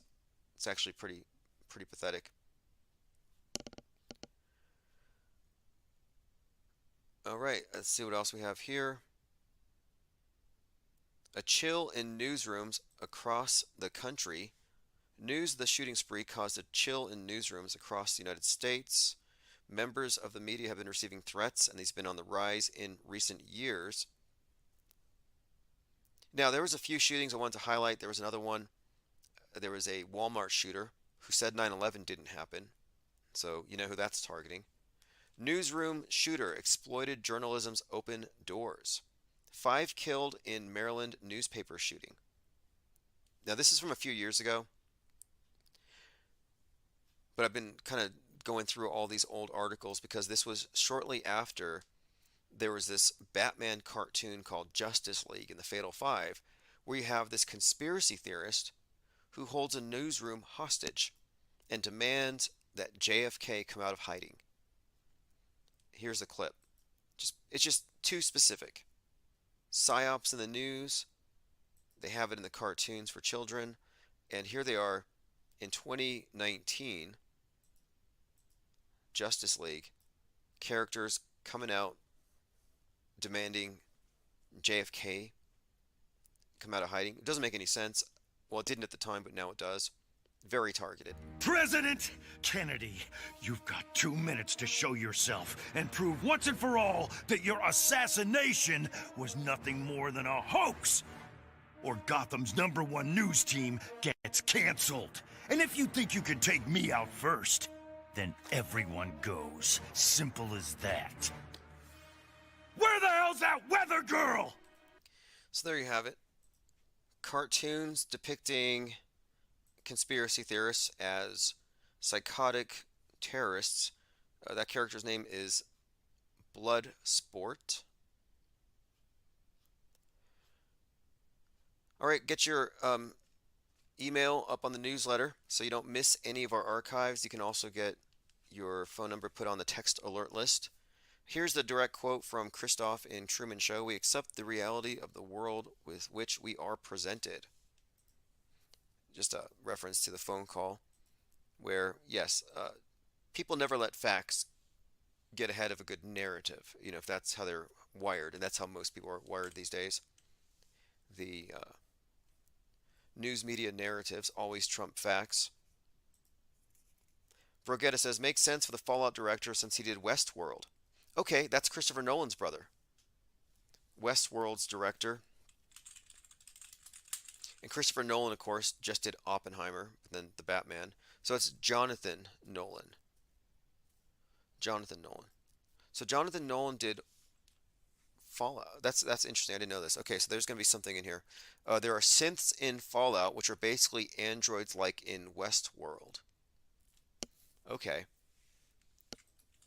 Interesting connection there. And these video games are part of the bigger overall mind war itself, just like the big movie productions are. Like, not a coincidence that Modern Warfare 3 came out on 10.6. So you had all kinds of people plugged into this just as 10.7 was kicking off. So Fallout is a post-apocalyptic drama television series. Okay. And it says Amazon purchased the rights to produce a live action project back in 2020. It's going to be on Amazon Prime in April of 2024. It depicts the aftermath of a nuclear war in an alternate history where advancements in nuclear technology after World War II led to the emergence of a retro-futuristic society. In the now desolate ruins of Los Angeles, a young woman, one of hundreds of vault dwellers, descended from the survivors of the war who've been raised in underground bunkers, leave behind the only world she's ever known to venture out into the savage wasteland. So it's bunkers. And bunkers are no different than arcs. It's the same idea. This is obviously consistent with all the predictive and concurrent programming, just as they're getting us ready for Fallout. So if you hated wearing masks before, you know, those little cloth ones, wait until you have to wear full-blown, you know, mission-oriented protective posture, the MOPS suits, to go outside. Okay, well, anyway, this is going to be out very soon. Just pointing this out, this is the one that the trailer talks about, Vault number 33. Tominoid says, Dark Knight Returns Batman comic cartoon, Two-Face plants 2 bombs on Gotham's Twin Towers. Well, specifically, in Dark Knight Rises, Batman tells the person to put on a mask, and then he throws the COVID ball, and it blows up like a mushroom cloud. Brogetta says, pretty much like Silo. They all reiterate, they all copy each other. Like White Noise was like so many other movies. And there are certain ones I could point to, like The Rig, that kind of tell you the big picture. Or Avatar 2, and where things are going.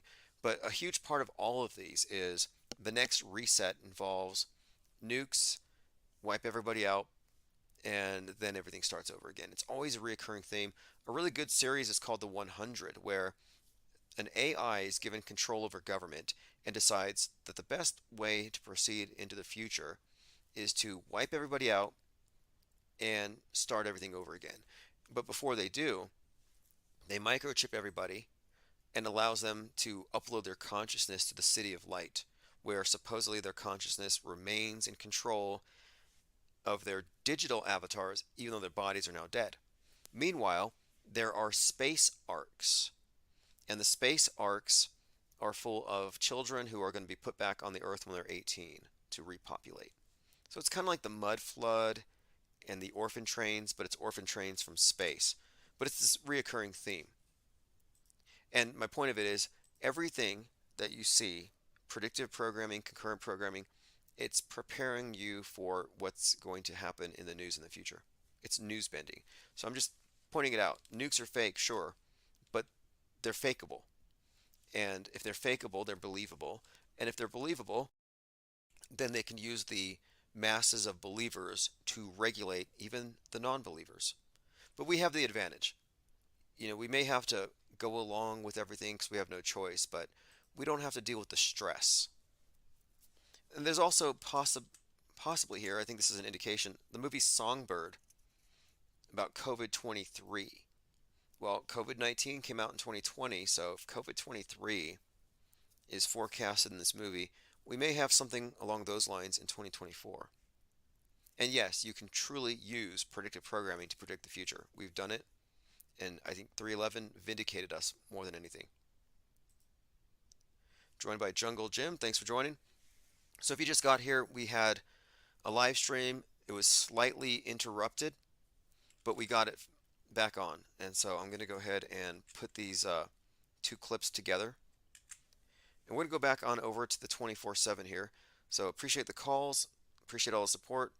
And next year is going to be a big one for the IPS. This is Chief Crow and the Flat Earth Worms Auto Hoax. I'll put a link below if you want to download this track from Bandcamp.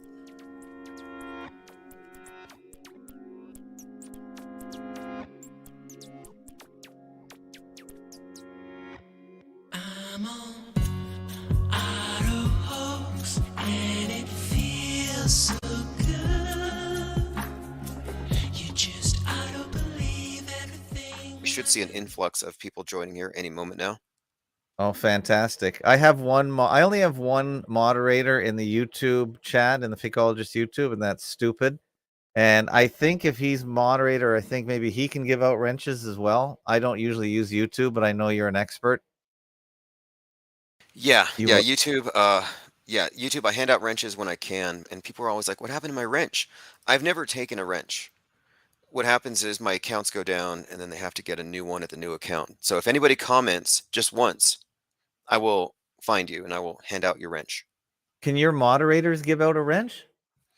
Some of them can. Now YouTube has two forms of moderators: standard and managing moderator. And I have a few managing moderators, and they can dispense the wrenches. Oh, okay. Well, Stupid is my managing moderator because I know I made him moderator. So it's our own video platform. It's always a work in progress. So that's where we put our stuff. And I also am broadcasting on Facebook and D Live, but I never get any people over there. Yeah, I don't advertise it as much as I should, but they disappointed me when they censored us after our January 6th coverage. And so if they're bad to me, I don't promote them. I'll promote FakeOTube. I'll promote Odyssey is great for live streaming, but I'm just uncertain about its future. I mean, it's just these things are all under attack. Well, I've been recently hanging out on BitChute a lot because I am researching the most controversial topic in the history of the world with Jim Rizzoli and Fake Nukes Phil. And I finally got the email notifications working for comments and videos. So now I can interact with without having to go search for my comments again. So that's actually working well. So I might upload some stuff to BitChute, even though many channels are banned in the European Union. Hello, I can't talk. I would recommend this though with BitChute is you can have them auto import all of your YouTube videos. So what I have a backup YouTube video, I upload my content and it automatically goes to BitChute. And then of course I do get every comment on every platform and I follow up on them. Okay. Well, I don't really, I have a YouTube channel that I just use for my own use. I don't upload to it. And it just got community guidelines strike and I don't even upload to it. It told me I had to go take a course. in community guidelines. So Like I don't know. re-education camps, they're sending you to a re-education camp from home. You Yeah. just got to do it remotely. Yeah, exactly. So for that reason, I don't really want to waste too much time on YouTube. I'm just going to try and spend time on my own platforms and keep them working. That's enough work for me. But I know people love the YouTubes. They can't get away from them. It's like an addiction. But I'm wondering if the European Union is going to start charging Facebook, making Facebook charge for access. YouTube can't be far behind, at least over there. I know with those new regulations, they were talking about fining X 6% of its revenues because of its, I guess, platforming of terroristic propaganda. Like they're bringing up this whole thing, and this I call X disease X. Yeah. You know, because I mean, YouTube isn't even a commons anymore. They kicked everybody out, Yeah. and there's nothing comes out of it. YouTube is just a platform, but the real like living mass mind is actually working through X more than anything.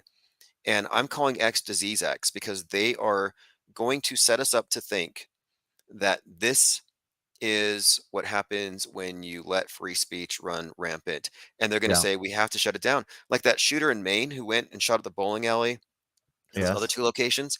Yeah, they said he was radicalized on X. So he caught disease X and they had to lock down 3 towns. So we're already having lockdowns, not for a virus, but for a mind virus that Mind somebody virus. caught. Yeah.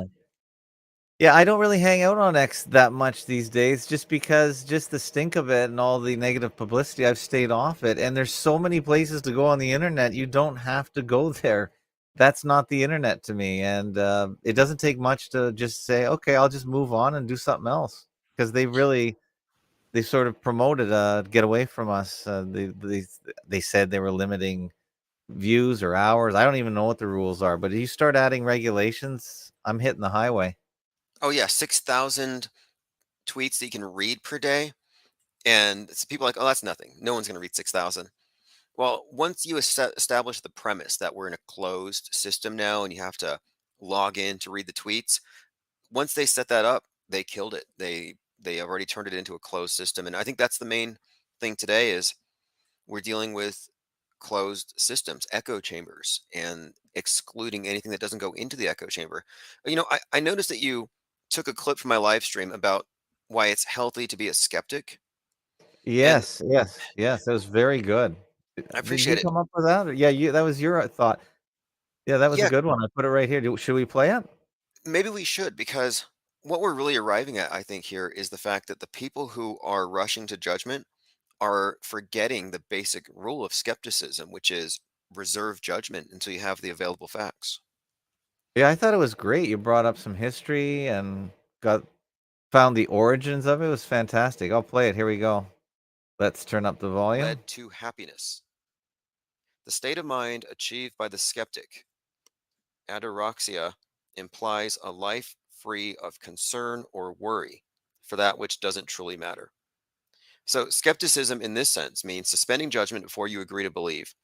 And the refusal to agree without knowledge places one in a different world than those who are in this world of misinformation, propaganda, lies, and superstition, and egregious atrocity porn. So, this is a philosophy that's meant to lead to a state of knowingness. And something that I think is notable here is you can contrast it right now. Contrast the state of mind of the people who don't believe what they see with the auto believers, this worry filled doom addiction, coping with hopium, compulsively doom scrolling. So, the first issue of the IPS Insider, the theme is going to be auto hoaxers as pyromaniacs on the world stage.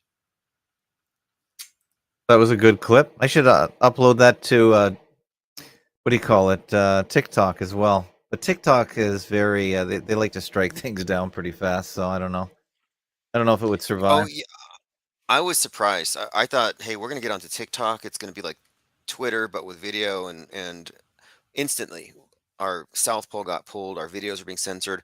IPR reporters, correspondents couldn't get anywhere with it. So TikTok, it's just what I call it the TikTokification of the mass mind. It's more of this flood the zone with so much disconnected, Yeah. Information, just so much incoherent information, and there's no structure where the truth is out there. but it's flooded. It's hard to find. Yeah, they flood the zone. They create a noise screen where it's hard to sort out. But it is a very powerful, addictive platform. I haven't found a better platform to scroll like a maniac through videos. It does work, and my daughter just posted a thing on TikTok with Matthew Perry, and it went viral. She had over 1 million in a day. So it does work if you do the right thing. So Okay, if my you say question the is right this then, words. because Mhm. yeah, you get the numbers right, but 1 million views on TikTok. What are the qualities of the Yeah, I viewer? don't Like, know. it's like 1 million views on TikTok. Is it the same as 1 million people looking at a tweet? Because a tweet they have to read it and think, and TikTok. Maybe I'm just get. Sometimes I wonder if is it just are they in a trance state? Like when you're watching TV, it's way Yeah. more passive than when you're reading a book, which is more Oh, I active. agree. So I'm I wondering don't about the even think you have quality to of the look at the views. video for more than 2 seconds, it might count as a view. That's my thought. And if you're reading the comments and you don't pause it, it plays over and over again. So it might be incrementing as well when you're just sitting there idling over the video. So I don't know. Interesting. Well, regardless, though, it is a great resource. I have been finding a lot of good clips from NASA and all of their little the bloopers. It's a big bloopers reel when you look at the ISS stuff, and so I'm always looking for content and places to source it. So I don't rule it out. I just don't use it as a user. Yeah, I'm using it. It is a time killer. I know why people use it. I know why it's addictive. I know why it's stealing eyeballs from YouTube and everywhere else. It does work. I'm watching the infrastructure channel on TikTok now and seeing where all the real infrastructure is being created in China, like bridges that you can't believe exist in this world. But there are things to learn there. My favorite car mechanic moved over to TikTok. Scotty Kilmer from YouTube, who has 5 million YouTube followers. He's moving over to TikTok because some of his videos are long on YouTube, and if you only got a minute, just get the gist of it on TikTok. So I don't know. We got to find a way to get some of the truth over there somehow, some way. I almost feel like it's a lost cause if that's the objective because it's got too much competition. Like, Well, it's like trying to teach philosophy in the middle of a rock concert, for example. I yeah, don't that's think it's true. the right environment, and that's fine. I don't have any specific thing against TikTok other than the fact that they censored me. But as far as getting the quote truth out there or even getting anywhere, I think it happens through these long form conversations and deep dives into these Yeah, various world stage events. Um, like all these dead babies, the fake dead kids. I mean, do you have a the take rubber on babies. the rubber babies? Like that's Yeah. next level when they Well, I'm can. hoping you. I'm trying to do a regular show with Fake Nukes Phil. I don't know if you've heard of him. He's come on the scene in the last month or two. I think I found him through Jim Rizzoli, or maybe I found Jim Rizzoli through Fake Nukes Phil. He's doing fantastic work. I'm gonna really recommend that you try and get him on your show and give him the rundown. Give him the Tim Osmond IPS treatment. I think you'll like him, and I think you'll like what he's doing. He's pumping out. All he's doing is watching. He's going through TikTok, Instagram, and finding out that most or all of these videos from the Israeli Gaza situation are fake. They're using all the top Moulange, rubber dolls, you name it. They're doing it. So I Yeah, want to recommend him. my favorite thing to come out of it so far is the baby raised baby fist coming out of the rubble, like raised in solidarity with communists and Antifa. And like that is obviously it's a doll, but Yeah. it's just at this point it's it's bad grotesque parody. It's just grotesque theater. Well, if they're using real children, and I think they are, to me that's child abuse as far as I'm concerned. Using children to promote this fakery it's almost it's to me it's a form of pornography, and it's disgusting. It's exploitative. It's MK Ultra. It's traumatizing them, and there's no way they know the truth. So they are Mhm. actually being programmed. It's just as sick as the hyper-realistic lockdown drills for school shooters they do. It's all emotional abuse. Very much so. So are you familiar with fake nukes? Should I tell them to email you? Yeah, have them reach out to me. I've definitely seen some comments from Fake Nukesville. I believe I've seen him around, so definitely we need to talk. Yeah, I think he'd be a good guest for you. He doesn't mind guests. Like here's a picture that he got off. Here's I guess someone's recording a TV screen, and this guy is holding up what probably is a rubber doll. And you gotta believe that both sides are faking it. And I think there's only one controller, and that's probably Central Command in Qatar. They're running this Oh yeah, operation. yeah, and that's why I think it's such a big deal that we find these simulation training dolls. And I brought up an article yesterday from Force.net about they have dolls now that are not only super realistic, but they're designed to actually simulate real wounds, like bullets inside that you can pull out. They bleed. Dolls that bleed, dolls that they call them trauma casualty simulation mannequins or SAMs. Wow. And they're so realistic that you would look at a picture and you would think it was a real person because it's bleeding. And I look at these dolls they're holding up, and these are just obviously these are mannequins, but you got to look up surgical advanced mannequins. Okay. Apparently, they sent these things to Ukraine and they sent them to various armed forces bases to do training. But I'm saying, why are we sending super realistic dummies around the world? It's because they're using these decoys in operations. Wow. Yeah. Well, if you you may as well fake it if you can. It's a lot cheaper and a lot faster, and no lawsuits. Yeah, they're using the best in And technology. They have unlimited budgets. This is where all your infrastructure money in the United States is going, by the way. You guys, they're not building bridges. They're not repairing the interstate. I was just down in the U.S. for the first time in 4 years. Most states don't pick up the tires on the side of the interstate anymore. I've never seen so many dead pieces of truck tire, car tire on the side of the road. Like they literally have been there for, it looks like years. And China's building bridges that go across 1 mile long bridges that basically hang in the clouds. And this is what America's putting their money into. It's so depressing. This could explain why they've inundated us with dystopian movies, where every movie, Walking Dead, it's always showing us degraded in the future, so we expect it, Yeah, so we're not let down. That's probably part of the intention. It's demoralization, for sure. apathy. It's very negative. But if you just go to me, if you go watch a bridge or a highway being built and you're just in awe, to me that's a little uplifting as the spirit builds. It makes you hopeful for the future. But in America, we're fed just constant atrocity propaganda. It wears you the heck down.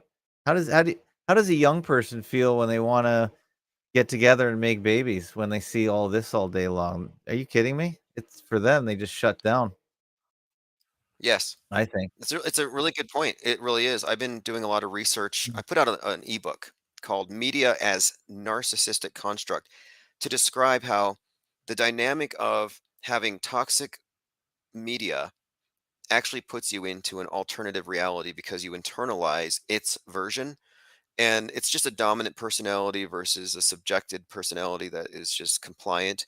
And my point of it is, through long-term indoctrination, they can replace your concept of reality, what you find to be quote normal. So your new normal could be depressed and morose and boring, and that could just be acceptable because you've adapted to it. They get us to adapt to these very negative narratives, and then we just accept it. Battery Creek is saying, where do I find Fake Nukes Phil? It's just Fake Nukes Phil on BitChute, and I put a link to him. Yeah, you're already subscribed to him. That's good. Yeah, sorry I have a little background noise here. I got the heater on. It's a little cold up here in Canada right now in the studio, but I'll probably turn it off in a second there. So, yeah, you've been doing a lot of good work. You're broadcasting, I guess, almost every day now on ips.monster. That's your main channel where people can find you and your links. Oh yeah. Oh yeah, we are definitely expanding. We're on we're on all the podcast platforms again, Mhm. and we're moving into print, which is going to be a really interesting new development here. And lately, we've been focusing on these fake dead kids, and because it's been such a heartstring puller for the last like 5 or 6 big psyops, And I'm looking at these dolls, like you showed that one on the screen, and I was noticing how floppy it was and rubbery. No rigor mortis, Yeah, which is on kind this of what child you would here. expect. Yeah. No rigor mortis. And there's something else too. Yeah, Whenever you you look at, know about this business. You were in it. oh yeah, when you embalm a body, you have to break the rigor, Wow. meaning you actually have to um, flex the limbs back and forth a few times, like you're warming them up, because they are stuck in a rigid Hmm. position, after they die. And another thing too, the eyes open when you die, and the mouth falls open, like you're asleep on the couch, like the mouth now just drops, and that's what happens when you die. And what I'm saying is, I saw a row of dead kids on one of these videos. All of them had their eyes closed and their mouths closed, like they were sleeping. Wow. That couldn't happen unless they were embalmed, and obviously they weren't because they're still in their dirty clothes they died in. Yeah, you're giving them the next version of the simulated dolls. So you just we just gave them some valuable feedback right there. So look for the new edition next year. I know, it's like they're upping their The game. 2024 edition will have the proper settings for the eyelids and the mouth. You watch. So that'll be one less thing you Hey, can comment on. maybe you want to answer this question from MMM. They say, why do you think they would use dolls instead of real dead kids? Do you have an answer for that person? I think it's pretty simple because dolls don't sue and we don't need to kill people. It's much more efficient to do a simulation all around. Way more efficient. I mean, as nasty and ghoulish as these people are, wouldn't we do it the simple way first? And you know, I think somebody commented, or I was listening to I guess maybe what's her face was talking about this, to haul away a body. I think she was a decedent transport operator as well, as whatever you call the body carriers. It's when somebody dies, they are dead weight. Very hard to move them around. I suppose even a large child. Oh yeah. And something else too. When you're looking at these people holding the bodies and running around parading it, you would have stuff falling off the body. There are other things that would be there. There's a few other issues that I picked up on, Yeah. but one of them too is it's just so disrespectful of the dead that I don't imagine anybody with a conscience could hold a dead kid and parade it around like that. It's a sickening display. And one other point, when we're transporting the bodies, you have to put a block under the head Mhm. to lift the head up. And that's because as the gas, the stomach, anything in the stomach will actually leak. Right. So you have to prop the head up. And I see all these bodies with their heads, and it's like, you know what? You would not be doing that if that was a real corpse. So there's a lot of practical reasons to use a dummy. In other words, yeah, there's tons of practical reasons. Yeah, yeah, for sure. A- And Violet answers a question too. Do movies need to use real dead bodies? Because what we're talking about here is propaganda disguised as war. It's just a movie. It's movie technology. And they've been refining it for how many wars now? That's why they have a war every year featuring the world superpowers. They're simulating it over and over again. And I'm dipping back into World War II again because that's just where my research is leading me, and it's kind of interesting. So I'm starting to read some of the stories that make up the stories of our lives, especially the ones we're told are going to be illegal to even look into in a very short time. And I'm telling you, some of the stories are just absolutely humorous. I was reading, what was I reading here? This one I just put up on fakeologist.blog. It was a story about a guy at Treblinka that had a clock around his neck. And the first thing I thought about was Flavor Flav. So I thought, you know how we look for patterns and we try and figure out why Yes. people do things. Well, this is a story from the 1940s in a book that was referenced in some of the top Holocaust books. And this passage was particularly amusing that the video producer found. And when he was talking about, he was dressed like a cantor and even had to grow a pointed beard. He wore a large alarm clock on a string around his neck. As no one was permitted to remain in the privy pit longer than 3 minutes, it was his duty to time everyone entering it. I then immediately thought of this clown here, Flavor Oh, Flav. So I was talking about the so-called execution assembly line there at Treblinka. So yeah, look, I'm looking at some of these events too, and we're going off of pictures and hearsay, and we have to go back and be very skeptical and have to understand, what is in the realm of fakeability. yeah, And that's always been expanding. That's been expanding for, this conversation for some time. Like the very existence of quote crisis actors wasn't even a conversation, prior to 2012 or whatever, prior to that school thing. And you know, this is like with all the hoaxes, not just the wars, but everything. We have to go back. Like Littleton, Colorado, lately came back into our conversation yeah. because that was the first mass shooting that really got the attention it did, and it was probably the only one that had two shooters. But if you remember, that was followed up by a major propaganda push with Michael Moore's Bowling for Columbine. Yeah. Oh, yeah. And I'm a Michael Moore fan, unfortunately, because I liked his first movie. Because I really am upset that they've just hollowed out the United States industrial wise, and that was what his first movie was about. But then he got mhm. super political and gun control because that's where the money was in atrocity propaganda. Nobody cares about industries leaving town, so he moved right over. Well, Yeah. he did a really good documentary, and I think it set the stage for how people would look at school shootings into the future. He's a great storyteller. Yeah. And it's interesting that on the cover of Bowling for Columbine, he's holding a bowling ball that's painted like the globe.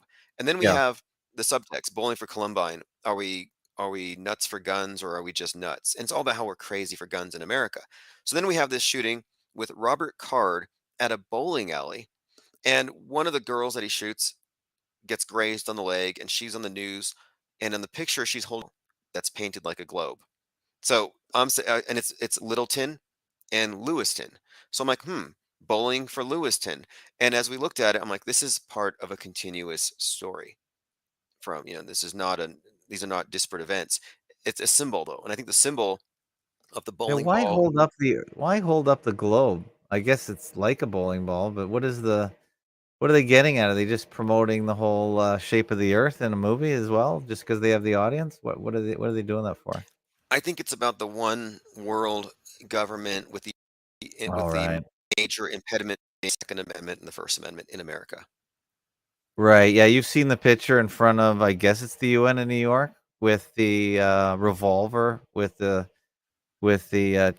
not the chamber but the shaft tied in a knot. Yeah, exactly. Yeah, And that's definitely a world goal for sure. oh yeah, these And is statues that like yeah. no, I was gonna say that's definitely it. That's been a long term thing, and you can see it was telegraphed before when I think it was Eric Holder came out and he said that they're gonna have to Oh yeah. brainwash kids to think about guns in a whole new way. And it's like, well, what did he mean by that? Well, that was the beginning of what is almost now 20 years of sustained school shootings. Right. And did you notice they picked up after the actors strike was over, or was that just a coincidence? Right. Isn't that interesting? Right after the actors strike, all of a sudden we have all this action. Yeah, I think there was a lull because the last one was Louisville, I think, and that was a couple months ago. So we had a huge lull. But I don't know. I don't know if government crisis actors are in the same union. They must leak out of the main union when there's no work, and I think Hollywood has really been slow to start up anyway for the last few years after COVID's. I noticed that a lot of celebrities do play into the major psyops.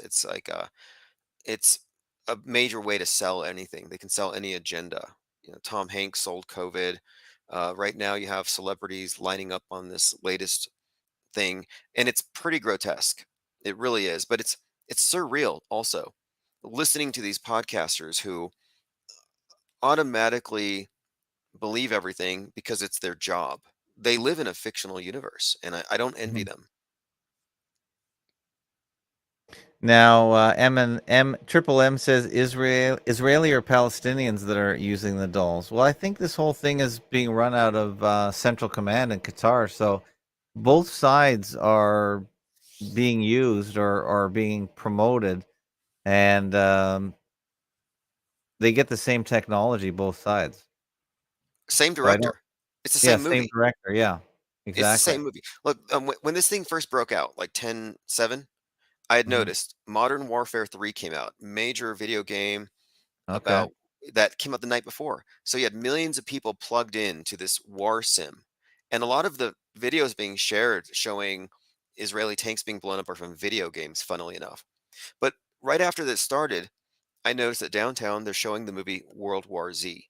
So I went down to go see it, and the high point in the movie is when all the zombies climb into Israel, and they have to let the Palestinians in order to save them. And by doing that, it draws the zombies and everybody dies. And I was like, what are the odds here that they would have this movie showing at this time? But more to the point, everything that we've seen in zombie movies can explain what they're showing us in the news, and it does have the same director. They get you to take sides. I get people who are like, "Oh, Yes. Israel's Yeah. faking their casualties, but Palestinians, yeah, they're really suffering." I'm like, you can't just pick and choose. It's either all real or it's all fake. And the evidence that we've seen has all said fake. Right. That's the best side to take. That it's all a simulation. It's all fake. We're not taking a side. The stories on both sides are equally ridiculous, but it is we aren't given the proper options, and the third option that it's fake and a simulation is the only option that anyone should take, and that's why we promote that. And I don't know, can you get into trouble for picking the third side, the third way? For being a skeptic, for saying, I'm going to wait to agree to believe because I don't have enough information. And what that does is it means that you're not stressed out. You're not Yeah. shelling money over to GoFundMe's. You're not No. getting into the political warfare. So it's like they don't want you to know that you have the option to not believe.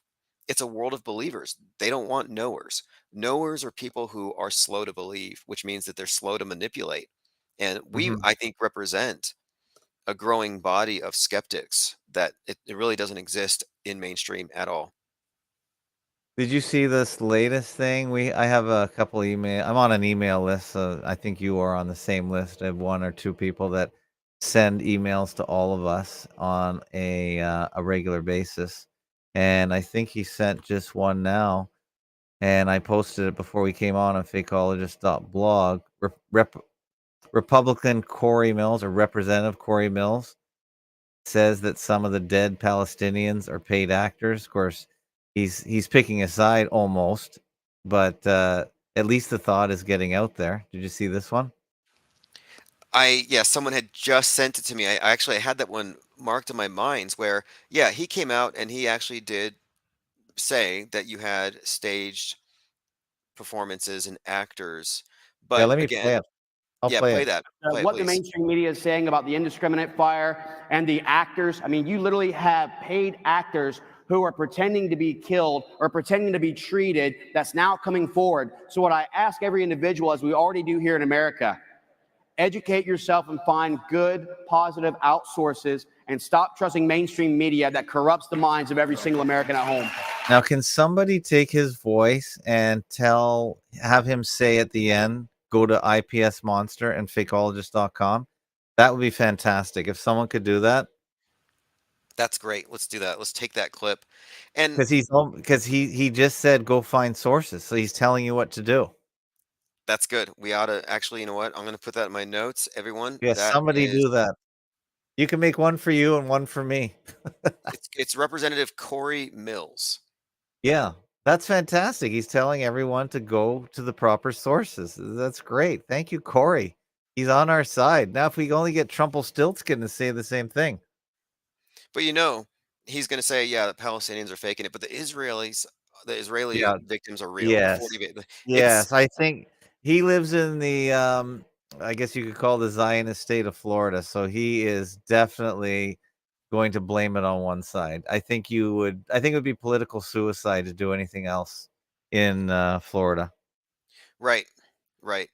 But it's funny though how anybody that's pro Palestine will say that no, Israel's faking it and our deaths Yeah. are real. We've had 300 9/11s and you guys only had 15. It's a contest. It's a contest between atrocity propaganda outlets to see who can create the most shocking and egregious reason to point at the other guy. And to me, it just looks like nobody has clean hands in this. It looks like a mess, and the people who are getting involved in this are going to be doing the same thing they've been doing since the start of this. It's never meant to be reconciled. That's one of the things about the world stage that I keep pointing out. The schism is by design, and Oh there's yeah. never going to be a reconciliation. It's designed to Well, be left and right for the tension. Endless Wars, 1984. That he definitely laid it out. It hasn't really changed since George Orwell's day. Endless wars are required. They can never be resolved. There always has to be a North Korea. There always has to be a Syria. There always has to be Iran. The people. I have an Iranian friend. He and most of his friends hate the regime in Iran. He wants them out, but I think they're going along perfectly with the plan. They can't. You cannot harmonize the world into one into one continuous power structure because you need enemies. You have to have them, and if you didn't have them, you'd have to invent them. I think that's part of the pacification process, and the division is part of the mind control. They need that dynamic there, and it's like with 2020. I don't believe they wanted 100% of the population to take the cure. They wanted half the population to take it and half to be against it. I think that's by design. I don't think they want us all to agree on anything. I think it's designed, of course, because they want one half always feeling antagonized by Yeah. the other. Well, Like, I don't think they're. I kind of made the flip comment on my last show that even our crime sinister here, Trudeau, said he likes China. I mean, why don't we just drop the charade of two parties in the United States and just have a uniparty? Just forget the competition. Just appoint some. Is that? Do you think the rulers would like that for the U.S.? Just drop the charade because they all merge into the middle anyway immediately upon election. It has very much been becoming that anyway. You could easily make the argument that with the advent of Trumpism, conservatism disappeared in America, and now it's two parties fighting for control of big government, which means that there's really no distinction between them. I like how they do the subheading under this Corey Mills headline. They put sick. So is it sick for someone to fake a death? I guess is that the point? So he's really going after the Palestinians. He's really picking a side in this Daily Beast. Isn't this the Shapiro publication, No, or that's isn't he? Daily Mail. Daily Beast is the one that called the Infinite Plane Society. Of our Discord server, they said because they were infiltrating our Discord server, and they Oh, wrote okay. about this in their article on the Flat Earth Conference. They said that the Infinite Plane Society's Discord server is, quote, shitposting into oblivion and is the information equivalent of clear cutting a forest. Oh wow, you made the Daily Beast. Okay, there's so many daily this and daily that's. Okay, so you're on there. That's you made it. They're left wing, so they're obviously pro Hamas, anti Israel. Did you see the Daily Herald article about the child in a Halloween costume misidentified as a crisis actor? No. Okay, there's this person in a body bag, like looking at a cell phone, sitting in a chair, and people thought, oh, it's a crisis actor, and went viral. Turns out it's a Halloween costume. But Daily Herald reports on it as a child in a Halloween costume misidentified as a crisis actor, which is kind of funny because crisis actors aren't supposed to exist. Wow. Suburban Chicago's information source. Okay. Well, why do we have Matthew Perry here? Okay. Yeah, How is he on? How is he part of this? Child in Halloween costume misidentified as crisis actor. Yeah, that's a weird misplacement. But yeah, scroll down. It's the next article. Oh, I see. Okay. One of Gaza's crisis actors got bored pretending to be a dead child killed by Israel. Okay. Okay, so how are they? Okay, Reuters is debunking that. Okay, Reuters, the official Rothschild news source. Okay. Right. Okay, so it's an old photo. That's what they say. Wow. Well, it's an info war for sure. That's the one thing Alex Jones got right in getting that URL for his website. Definitely an info war. It is. It's an info war and it's a competition to get the most believers onto your side. And how is this not a religious war? I think this is almost like religious wars in the sense that it's about getting believers by emotional appeals, by fear, but this is not an intellectual exercise. Is this Daily Herald just a troll site? That's what it looks like, because now they're weighing in with every conspiracy known to man about the Matthew Perry story. Yeah, that's a fascinating one there. I'm still unpacking the Matthew Perry thing. I mean, that's one of those celebrity deaths that has too many little clues attached to it, but nothing conclusive yet. Have you Right. dug into that story? Yeah, well, my daughter did a post not about the conspiracy angle because she liked the guy, and my wife read the book, and she thought he was a sad person. So they don't they're my source for this because I'm not really into celebutards, and the only other person talking about it is you on the conspiracy side. But I don't know what I guess you might have to wait a little longer to see what the follow-up is to this whole story, but yeah, they're you could I mean, it is possible it's real, but on the other hand, we have to wait to see what they're going to use the whole story for maybe down the road. Sometimes I think we have to be patient, like as good skeptics, to see what they're going to use this to wedge or manipulate people. Right, exactly. I mean, this is the advantage to being a skeptic. Let's say I Yeah. love Matthew Perry. Hey, I didn't have to cry about it. I didn't have a No. sinking feeling. I wasn't depressed because one of the friends died because I'm not even sure he's dead. So I have an Right. advantage over people who just believe whatever they see.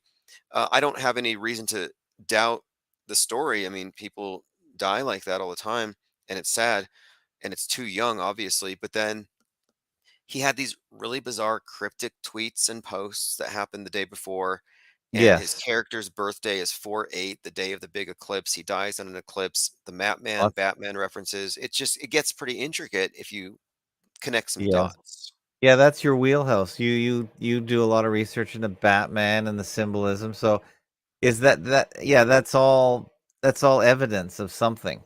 Something more than just a really depressed guy that can't get over his alcohol addiction and allegedly drowns in a tub. Yeah, I think most people that are controversial, what is the advice? Stay out of small planes and hot tubs. And so he was Yeah. in a hot tub, not a good place to be.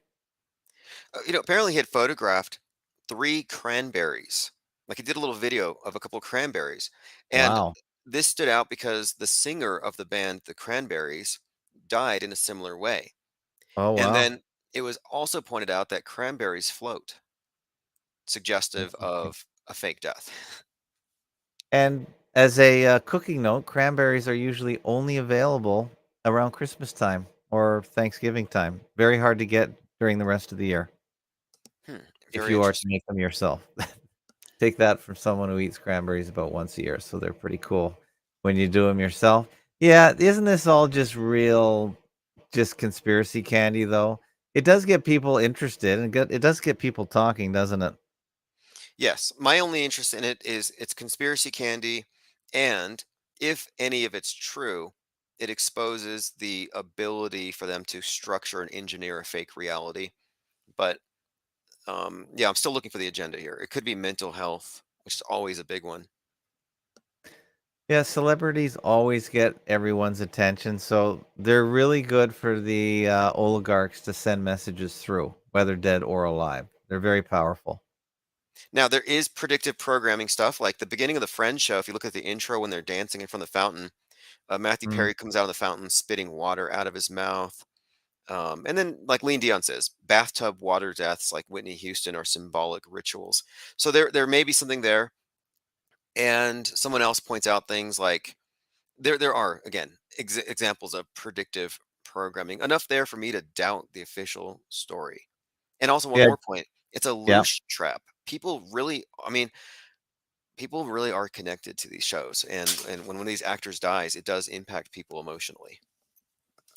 Yeah, I'll just give another tip to Jay Diggs in your chat that if you can make your own cranberry sauce, don't buy it out of a can, and you can You can make it to you can sweeten it to your taste. I like really sour cranberries, but if you bake them yourself, way better than getting them processed in a grocery store. Try and get a cranberry recipe and do it yourself.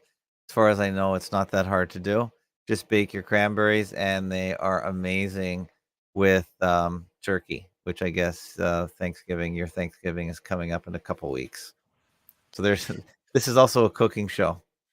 Well, I remember using it. I believed at one point that cranberry was a good detox for if you had to Yes, have especially if you have a bladder infection, especially females. Cranberry juice. Yeah, it's an antibiotic, natural antibiotic. Well, I was So, told that it would help you pass a drug test if you were being tested for marijuana or something, which probably isn't even true. But it's not a big deal anymore. This is kind of a side topic, but I've noticed in the last few years since they've legalized pot here, it's everywhere.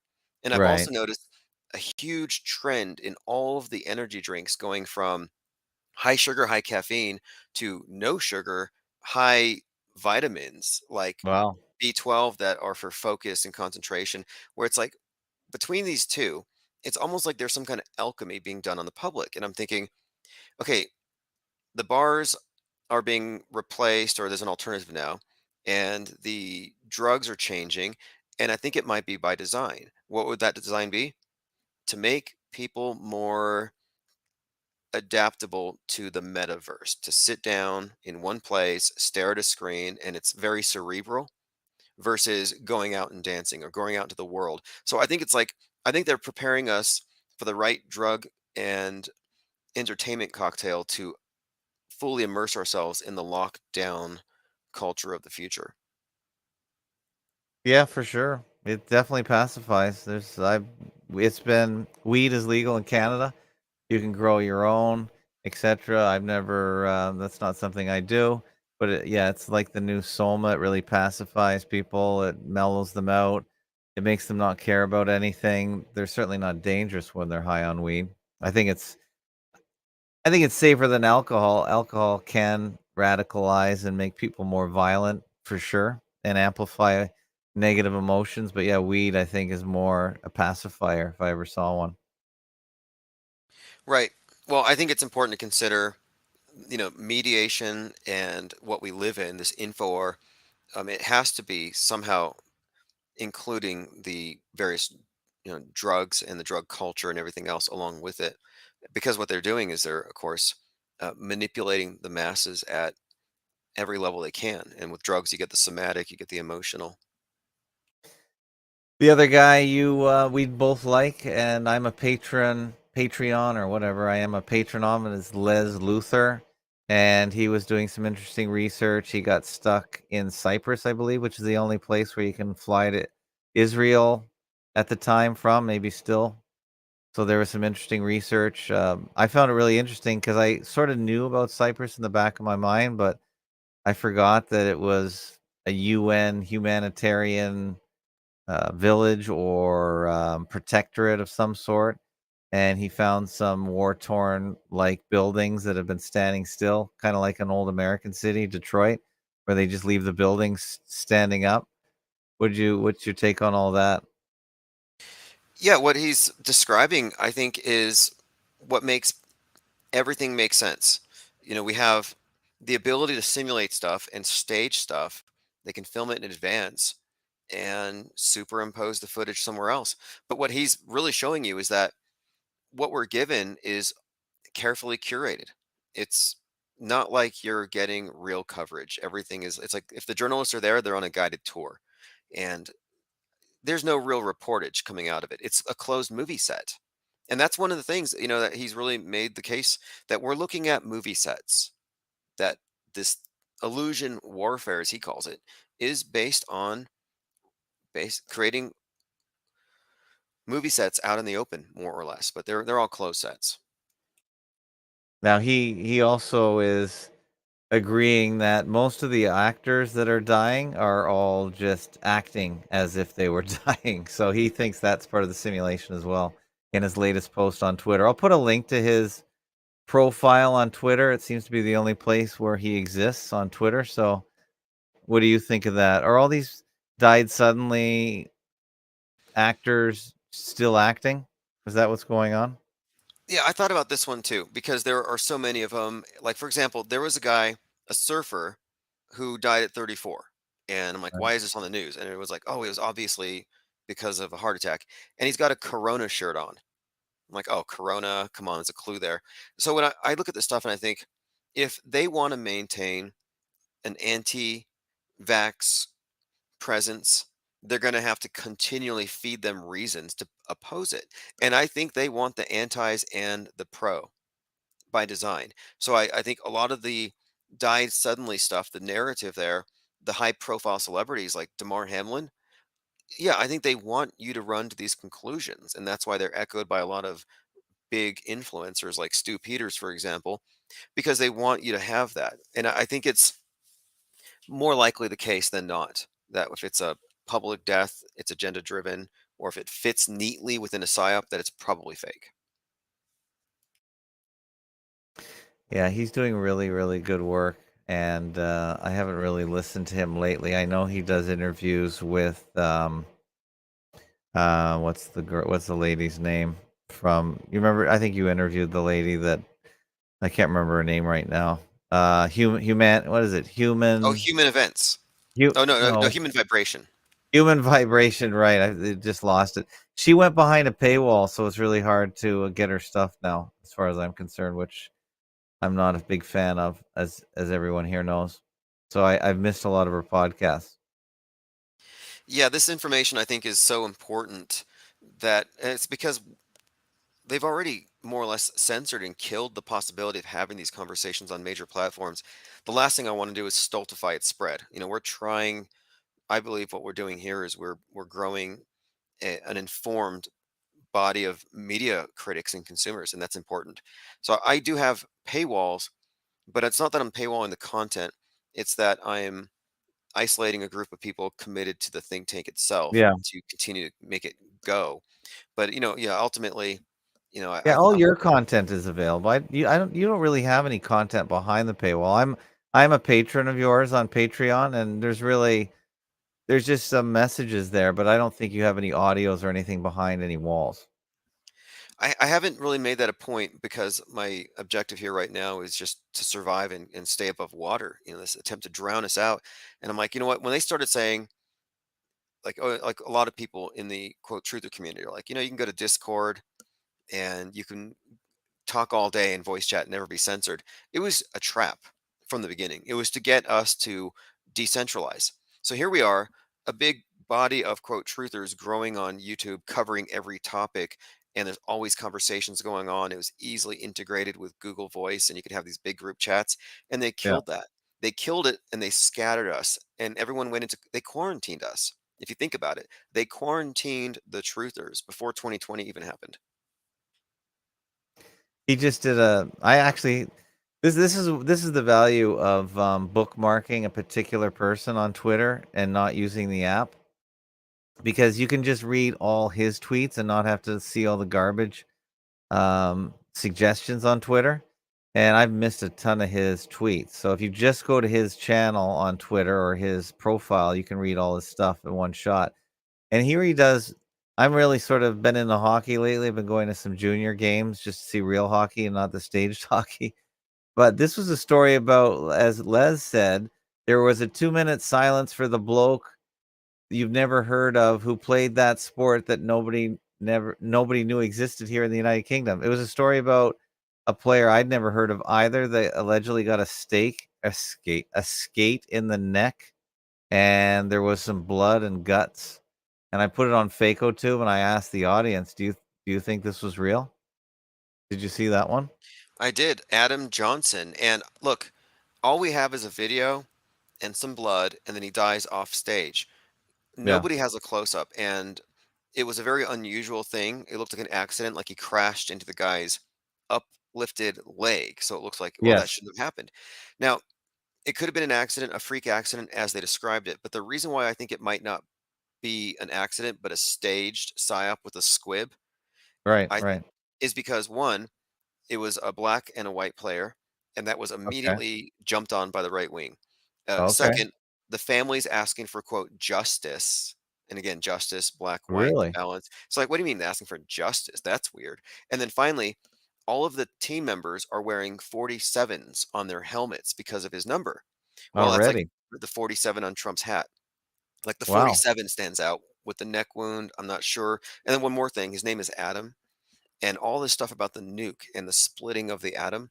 So attached Interesting. to all of this, I don't know. I think there's a lot of stuff attached to this thing that, again, I don't think it's just an accident.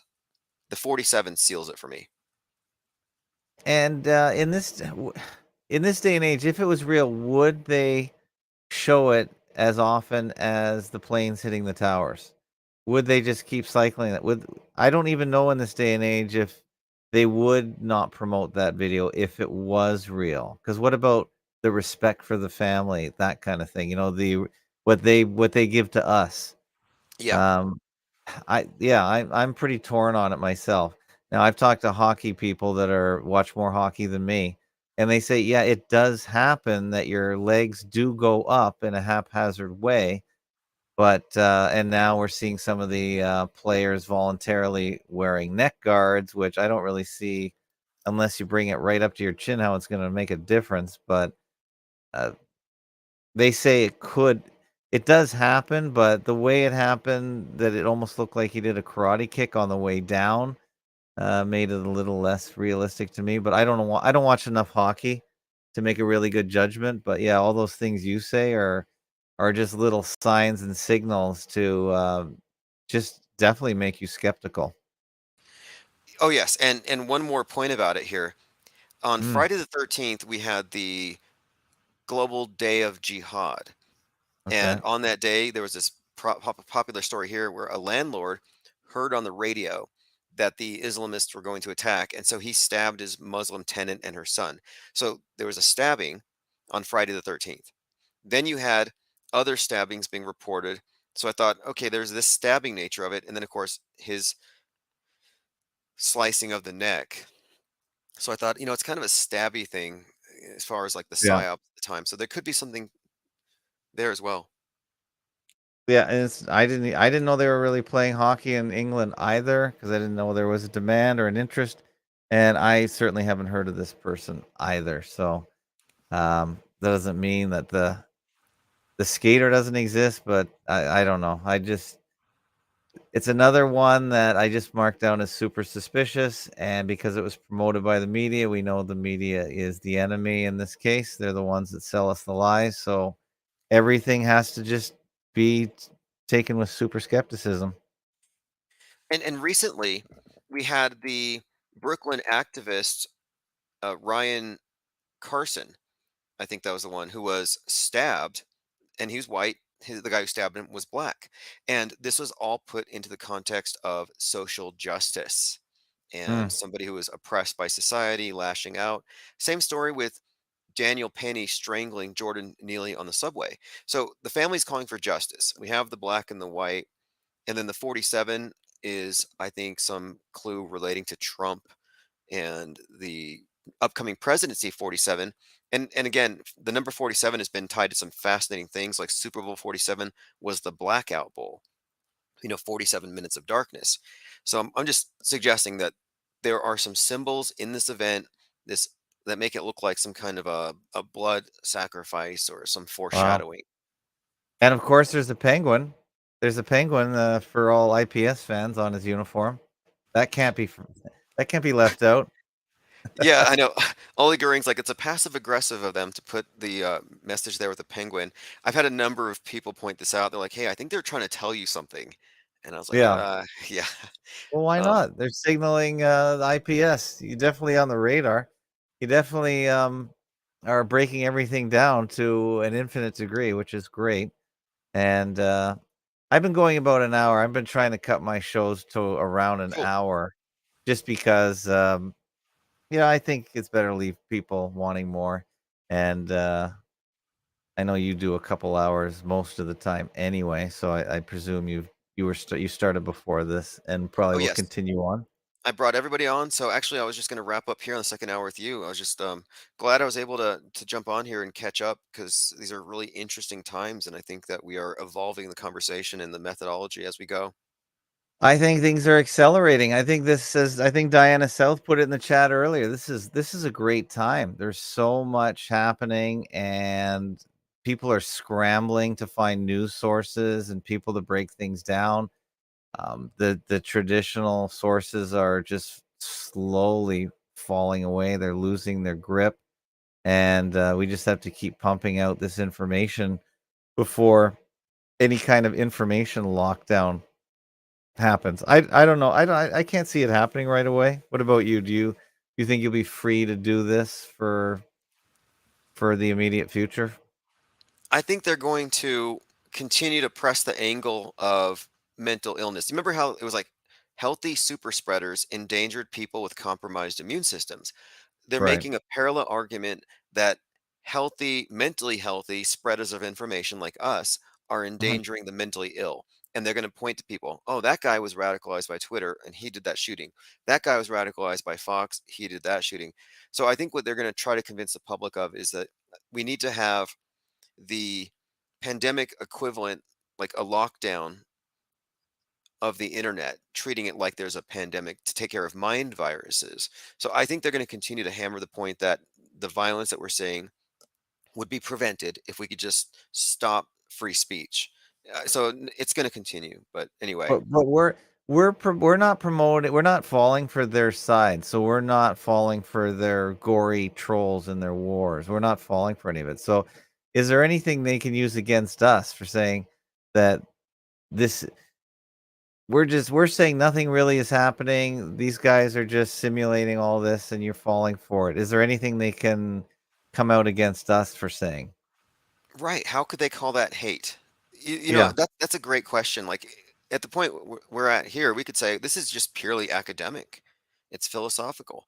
And can they go after that? I mean, we're going to continue to test it and see, but I think we're so far outside of their realm of, hate and partisan political rhetoric that we shouldn't even be subject to the same level of censorship. Yeah, hate is their new law system that they're going to overlay on top of our existing systems. Like hate will be the ultimate crime, I believe. So I think we're safe there. I don't think anything we've said or do say is hateful in any way. We're just exposing the simulation for what it is, and we're saying that you guys are the ones that are causing the hate and the negativity. We're spreading hope and realization more than anything, and I really we're not falling for the provocative language. We're not picking a side. So really, we're not falling for all their traps, and their traps are endless when it comes to these kind of events. Yeah, we love crisis actors. We actually love them. Yeah. So there's no way you can call us haters. We love them. We promote them, and we're actually trying to help them be better crisis actors. Like We're the do biggest better fans. crime. Yeah, we draw attention. All right, Tim. Thanks for joining. Thanks for lending me your audience tonight. It's always fun to poach a few IPS fans over to the Fakeologist thing. We do this thing usually 4 or 5 times a week for about an hour, and we'll be checking in with you. We have Lynn usually on the regular on Tuesdays, and I'm trying to get Fake Nukes to break down all his good stuff on Wednesdays, and Frank is on Thursday. So we have some regular content if anyone's interested. So Very good. we'll Thanks like for to have having me. you on. I'll Have be you on listening. regularly too, yeah. Okay. Thanks so much, Tim. All right. Thank you, audience. There goes Tim Osman, IPS.monster. And I said I wanted to wrap this show up for about an hour. So here I am. We're at about an hour now. So we're going to play out our closing music. And we don't have a guest for tomorrow quite yet, but you never know who we can bring on. Mr. E is due back here, where we talk about androgynes and androgyny. And he's been pretty quiet lately, but I know he loves talking about fakery and he loves all this kind of stuff. And it's really great to pair up with other great channels like IPS. He does this at least 5 times a week, a couple hours a day. So support him. He has a Patreon. You guys have to support all independent media. None of us have sponsors, and it really keeps everyone motivated, keeps us motivated. So make sure you tune in to his channel and support him. And even if it's only $1 a month, I don't think anyone can argue with $1 a month. It's pretty easy to do. On my channel, just fakeologist.com/donate. You can easily donate $1 a month, set it on monthly, and it can be anonymous. I don't need your name. That's totally optional. So just set it for a coffee a month. That would make all the difference and show us that we're on the right track. And yeah, we're gonna have Tim on more often. Just to check in is fun, just to see what he's doing.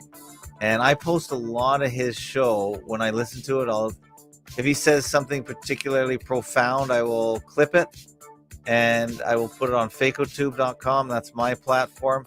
And for instance, tonight's clip here, you can see that I always put the link to the show that I found it on. So for instance, if you want to listen to this show with this clip, just click over here in the description and that will bring you right to his show. So I always show you where you can get the rest of the show. So if you like this 1 or 2 minute clip, you can just buzz over there, and if you go there, you'll find all his other links. So that's how people find this kind of content. YouTube doesn't serve it up. We have to refer each other to each other. And you guys have to share this out too. Pass it around outside the echo chamber. Bring more people in. This is what it's all about. And let other people be relieved. Living a stress-free life is amazing if you don't get hung up on all this BS, all this tension, as it were. Okay, guys, thanks for joining in. Fakeologist.com, fakeologist.blog, fakotube.com. We'll see you next time. Take care. Good night.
Another angry white kid, just about kept away. Greta's going to be pissed.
Santa's going to be pissed. Just a bucket away. Another angry white kid. Just a bucket away. The crisis actors are here. Anyway, Meatloaf took the day off school. He went to Parkland Hospital and he touched the blood of JFK in the Ford Lincoln. He actually talked about this on a show, on some talk show. He's talked about it a few times. It shows how far back these crisis actors go in their careers, like they're born into it or something. And there's a lot of fascinating connections which lead me to conclude that the JFK assassination was fake and staged. If you compare the JFK assassination to the Lincoln assassination, all these different connections, like Lincoln's blood splattered on the Ford Theater, Kennedy's blood splattered on the Ford Lincoln, so Lincoln Ford, all kinds of things though. It goes deep. Way too many of these instances of, I guess you could say, history rhyming. You know, history doesn't repeat, it rhymes. Who was that? Mark Twain. But repetition, suggestive of scripting. Derek Chauvin removed from hospital and put back into prison following the stabbing. Again, I'm waiting for some footage. Not holding my breath. The unmediated mind says hoax is a four-lettered word to most conspiracy theorists. Yes, we're not conspiracy theorists. We're skeptics. We're media skeptics. There's a huge difference. Conspiracy theories are handled by the MSM's conspiracy theory department. It's controlled opposition. When you really get down to it, and people have their emotional attachments to their populist heroes, but these popular conspiracy theorists are the establishment-friendly counter-narratives that keep you involved, that keep you lining up at the voting booth. And they will not use the word hoax. They use it sparingly, or they use it in a selective instance, and they get taken down for it. So nobody wants to go there. And I have to make the point that some of these events that they hyper-focus on are obviously easy to debunk, but they want you to focus on these events. These singular events. They want you to focus on just that one shooting or just that one particular issue because it distracts you from the big picture. And nobody has the big picture view if they're chasing a red herring, if they're running around one tree missing the forest. And the whole forest is fake trees. And here we are clear cutting a forest of fake trees, and they're looking at us like we're creating a problem. Like, no, we're cutting it all down. Not running circles. Imagine being a 9/11 truther in 2023, still thinking it's an inside job. Somebody made money off the insurance. I'm like, wow, I mean, that's just such limited blinkered thinking, and they're led into that.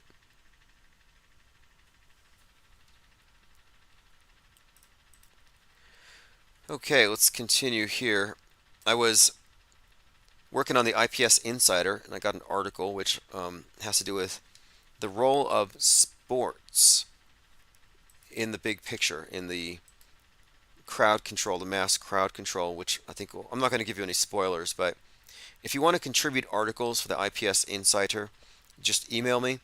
I can do all the editing and formatting, but I will pretty much publish anything along these topics as long as it's from this specific perspective. And I'm also interested in other content creators advertising and promoting their work through the publication. Even if you don't write, I can certainly transcribe videos, take out blurbs, and then put the link through.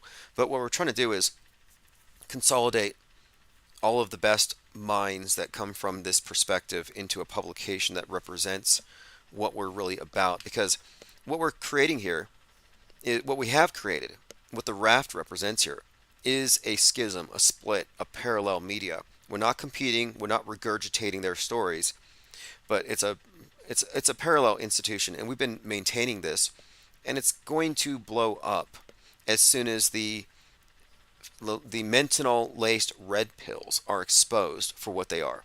As soon as we expose the hopium addiction as part of a liquefaction of reality active measure meant to destroy any kind of organized bodies of free thinkers. Yes, G, Silverstein, blah, blah, blah. Exactly. I think it's just sad when people fall for these old stories. Like, there's no way it fell at that speed.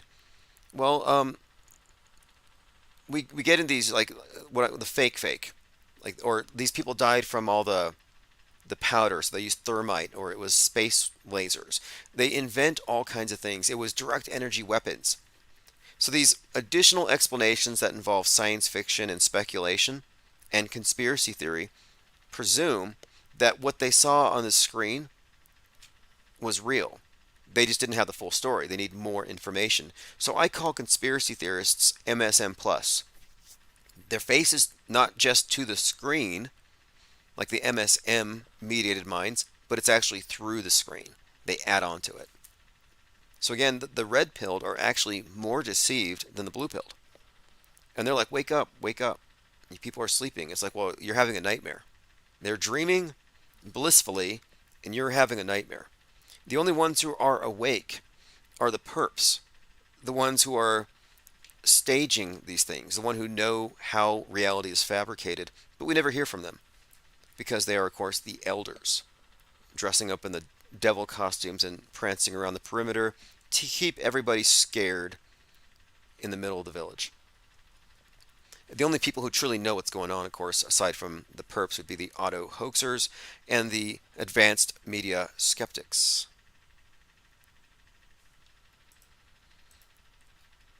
And one other final point on this.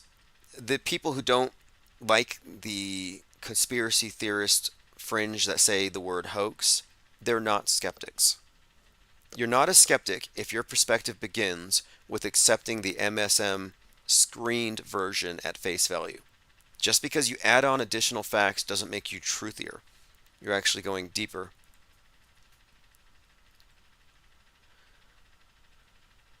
Okay, continuing here. Donald Trump tweeting a quote alluding to him being the king of Israel and the second coming of God.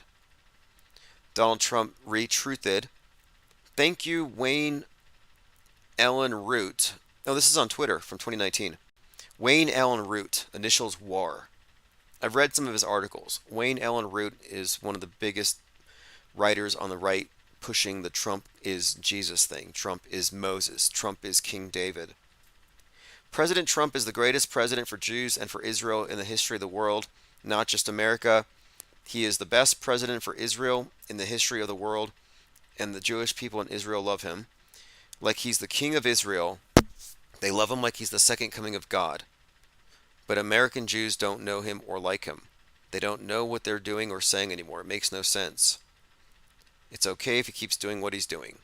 That's from Wayne Allen Root, comparing Trump in 2019 to the second coming of God and the king of Israel, and Trump retweeted it. He didn't fact check it. He just saw what he liked, cognitive bias, and he hit retweet. Lieutenant Weinberg says those red pillars need one more major hoax first before they attempt to know the fakery. You know, I was thinking that perhaps what we're seeing in Israel Gaza would be like a moment where they stop and say, wait, these are fake, obviously. So this thing is fake. But what happened is they said, no, wait, Israel's faking their atrocities, but the atrocities here are real. So they went from recognizing the fakeability of mass atrocities, that atrocity propaganda could be faked. Do you remember the 40 dead babies? Like, 40 dead babies decapitated on the 33rd anniversary of the famous recounting of the story about how these babies were stabbed and thrown out of their incubators, like 33 years later. So a lot of people were like given reasons to be skeptical and to say, hey, look, this is obviously partisan propaganda and lies, but they can't break out of the political horseshoe and they still think their side is telling the truth. So you can't get anybody out of this world stage to see it as such if they're still on the political spectrum at all. So my objective is this, though. You can't wake up the woke. See, the blue pillars who have a conscience, who have discernment, cease to be blue pillars. But if they lean left, they go woke. If they lean right, they go red pill. The woke can not be brought to the truth because they're married to big government solutions. They're married to the propaganda. So they're just going deeper into the matrix like the red pillars are as well. The difference being the red pillars have an innate distrust of government and media that the woke do not. So I think it is the red pillars who have the potential to have the paradigm shift and to break away and to see the world stage as such. We can give them the overview effect. And I think it'll happen exponentially. I mean, right now there's a few hundred of us. Maybe on some big nights, if some big events happen, we could probably pull 1,000 people, but that's not representative of the total body of true media skeptics who are apprised of how this thing works. And 2024, and this is my project for 2024. My intention here, if people want to know what are you doing, yeah, my intention is to metastasize the body of auto hoaxers and take this raft across the mainland and directly challenge various pillars that hold up this false paradigm, one after another, in a series of conversations structured as debates, along with the whole printed version of it. And the purpose of this is to not necessarily stir up drama or anything like that, but rather to aggregate all of those who already see it as we do from this perspective and increase the numbers and then go from there. Because I think it's too controlled, this left, right, red pill thing, and it's getting incoherent. Twitter is a joke. It's just flooded with engagement bait and no attempts to reach any kind of understanding. But we can make some progress there. If anything, you should look at this as a philosophical movement. And it is.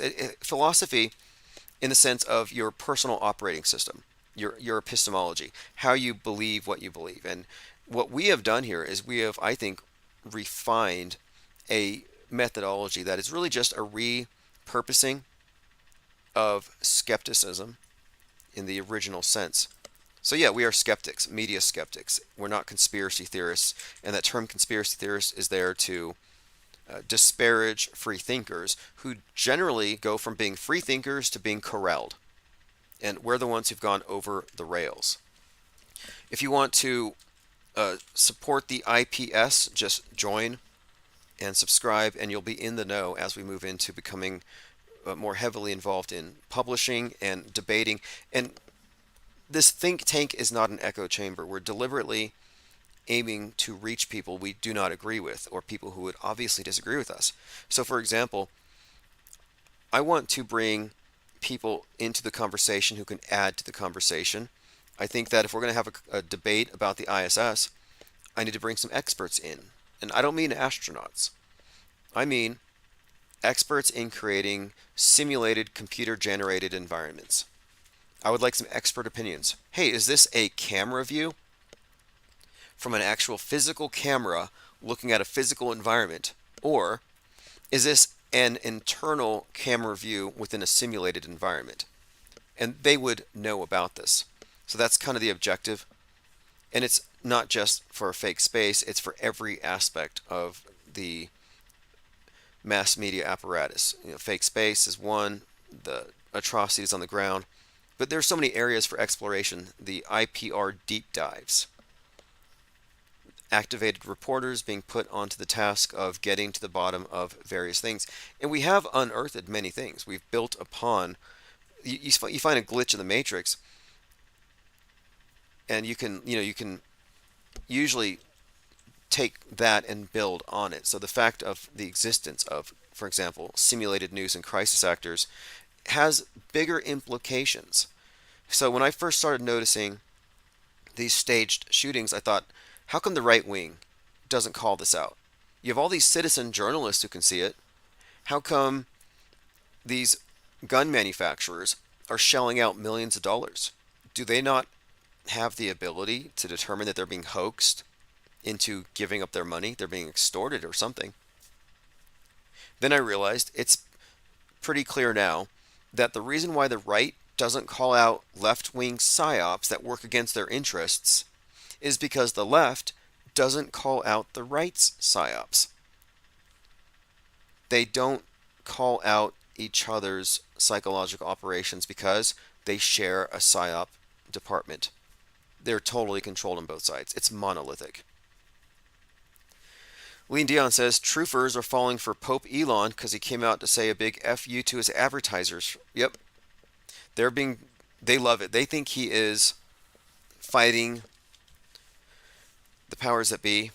He's fighting the good fight. He's a populist. Like, they fall for all these fake populists. He comes out wearing the Maverick, the Tom Cruise Maverick bomber jacket, flight jacket, and he's doing the Donald Trump AOK signs with his hands, and then he's saying F you. It's a ruse, it's an act, but it'll work. They love their fake populists. Was it Albert Pike? The guy who wrote the Scottish Rite Degrees of Freemasonry. He said, when they need a hero, or was it someone else? Was it Lenin? We will provide them a hero. Let's see if I can find it. No, actually, it wasn't Albert Pike. But definitely, the public needs some type of a hero so that they cease to be all agitated, so they think it's taken care of. They can outsource it to somebody who can do it for them. And it works all the time. Truthers are very gullible. In fact, let me point out one more thing, because I had a conversation with a caller about this, how you have the lying media and the other side reflexively believe the opposite of what the mainstream is propagating. That's not skepticism. That's what I call, you see, the mainstream people who just believe it, we call them auto-believers, as opposed to auto-hoaxers. But what do you call the people who automatically call everything fake? Auto-disbelievers. We have a term for that. There's a big difference between the auto-disbelievers who don't believe in gorillas and who just reflexively call everything fake, and the skeptics who have discernment activated, who are still operating from a place of objectivity. All right, moving on. Kyle Rittenhouse wrote a book. Here he is hanging out with Tucker Carlson, who is probably one of the script writers for the Kenosha PSYOP. Very well written. Great story. I mean, really, really happy ending for most people involved anyway. For society, I mean, JoJo got taken out. Is anybody mourning that guy? I thought it was kind of funny how the left was actually trying to say that he was a victim and a martyr. It's like, you guys are actually going to defend a predator? I mean, at least take comfort if you're really sad that Kyle Rittenhouse shot a predator in the pelvis 3 times. Fake or real. If that story saddens you, take comfort in the fact that JoJo died doing something he loved. Chasing a minor. And then Gage Grosskreutz is kind of milking his fame, weirdly, where he went undercover and changed his name to Peter Prediger or something silly like that. So it's like he went undercover and he chose a name that's even more recognizable than Gage Grossarm. And then he gets hit by a car and he goes on the news to talk about it. Like, if you get hit by a car, you're not going to get on the news for it. Why did he go on the news for it if he's supposed to be hiding? And then they have to report on the fact that Gage Grosskreutz, undercover as Peter Prediger, got hit by a car, and here he is on TV. It's like, dude, you blew your own cover. It wasn't like Kyle was driving. Kyle says, I never wanted to be a public figure. I was homeless as a small child and raised in government-subsidized housing. My goal was to be a cop or paramedic. I went to Kenosha to help my community and not become a whipping boy in the national debate. Well, I'm sorry, but you made yourself into a Steven Crowder light, kind of like an alt-right type. Proud Boy. He got initiated into the Proud Boys, where they sing that song from Aladdin, Proud of My Boy, at a bar. In less than 3 minutes, the direction of my life was horribly altered when I was forced to defend myself with deadly force. So much was said and written about me that was not true. Now, for the first time, I want to tell my story. My name is Kyle Rittenhouse. I was attacked. I defended myself. I was prosecuted. I was acquitted. I hope he writes about how Lucifer Wood, Lynn Wood, had tricked Wendy Rittenhouse, Kyle's mother. And, weirdly enough, if you look at Wendy Rittenhouse and mash her up with Alex Jones, it kind of looks like Kyle. Just saying. But anyway, Kyle's mom was duped by Lynn Wood, who was representing him legally at the time, to leave him in jail. He said, when the election goes down, there's going to be some kind of apocalypse, and it won't be safe for Kyle. He'll be safer in protective custody. So, in other words, Lynn Wood convinced Kyle's mom to leave him in jail. Meanwhile, they're raising money. And Lynn Wood had made something like $4 million off of this whole scenario. And I believe Kyle's mom's trying to get that money back. Here we go. Yep, Lynn Wood accused of leaving Kyle Rittenhouse in jail in order to raise money for his Fight Back campaign. Lynn Wood did great in terms of grifting the Q crowd and getting out before it got really ugly. And he was the one who was actually posting on Telegram to hang Mike Pence. Yep, Wendy Rittenhouse hid out at Trump loyalist Lynn Wood, whom she accused of keeping her son in jail to raise funds. And look, Kyle never got it. For all his work, he didn't get it. Wendy said that Lynn Wood told her that Rittenhouse would be safer in the Illinois youth facility because Armageddon was approaching. She added, he told me my son would be safe in jail because he thought the night of the election there was going to be an Armageddon and he'd be safer there. I told Lynn I want my son home. He needs to be home with his mom. And Lynn goes, he's safer there. He was later released after the $2 million in bail had been raised for the campaign. Anyway, I think all told, Lynn Wood had raked in like $4 million. I don't feel bad when grifters grift the grifters when they eat their own.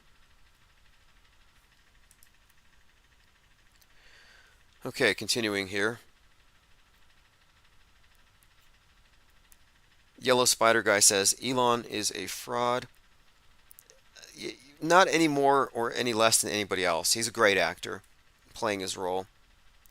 Andrew Tate here is bragging about preying on teenage girls. Nothing new here.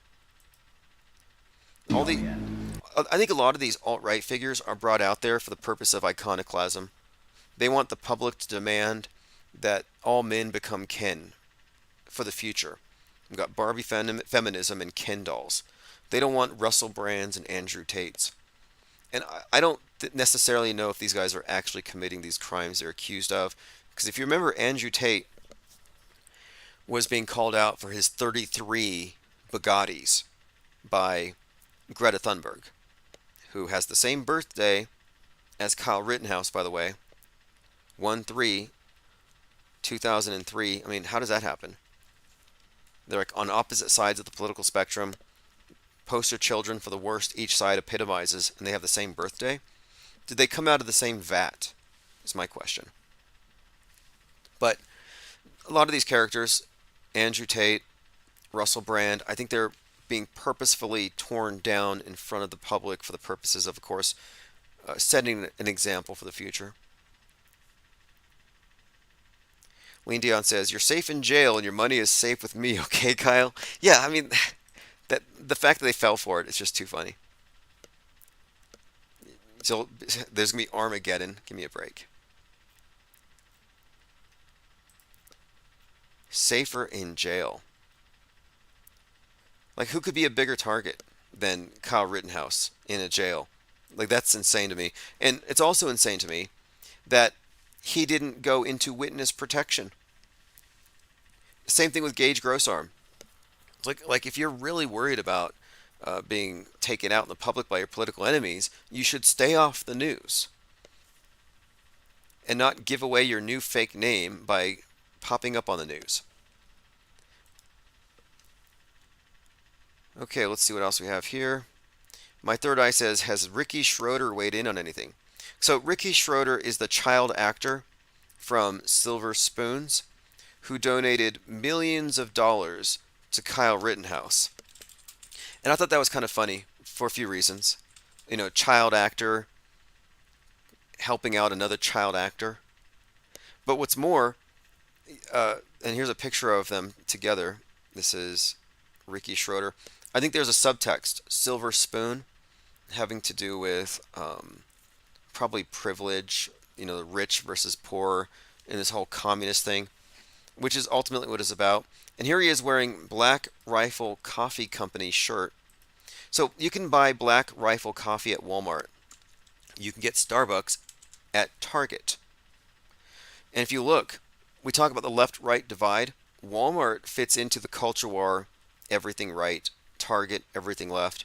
So it makes perfect sense, of course, that Kyle Rittenhouse would be wearing a Black Rifle coffee shirt. Who writes their scripts? You know, I wish they would write some better stuff. Hire me. I would have Kyle shooting up a Starbucks.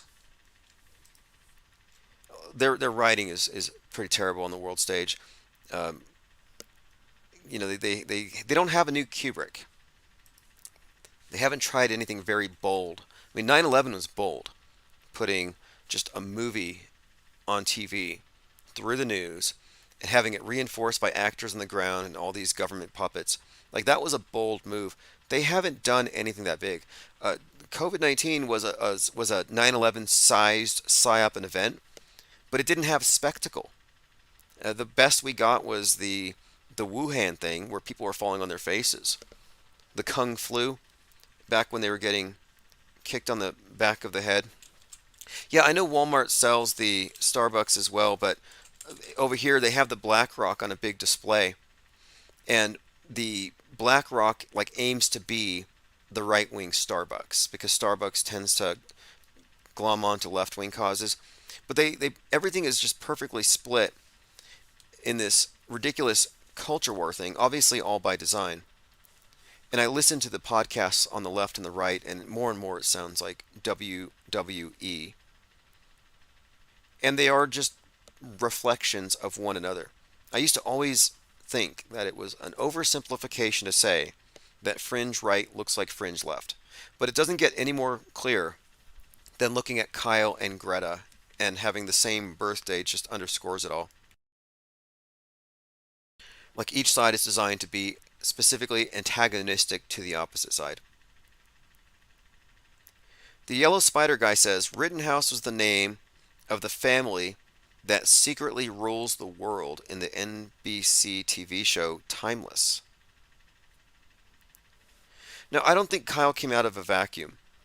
He was raising money for the police when he was like 15. He was like a youth cadet doing volunteer work. So he was already moving in these circles. Nothing about it is organic. At the time, he was 17. And he was at the front row of a Trump rally a few nights before wearing a white hat.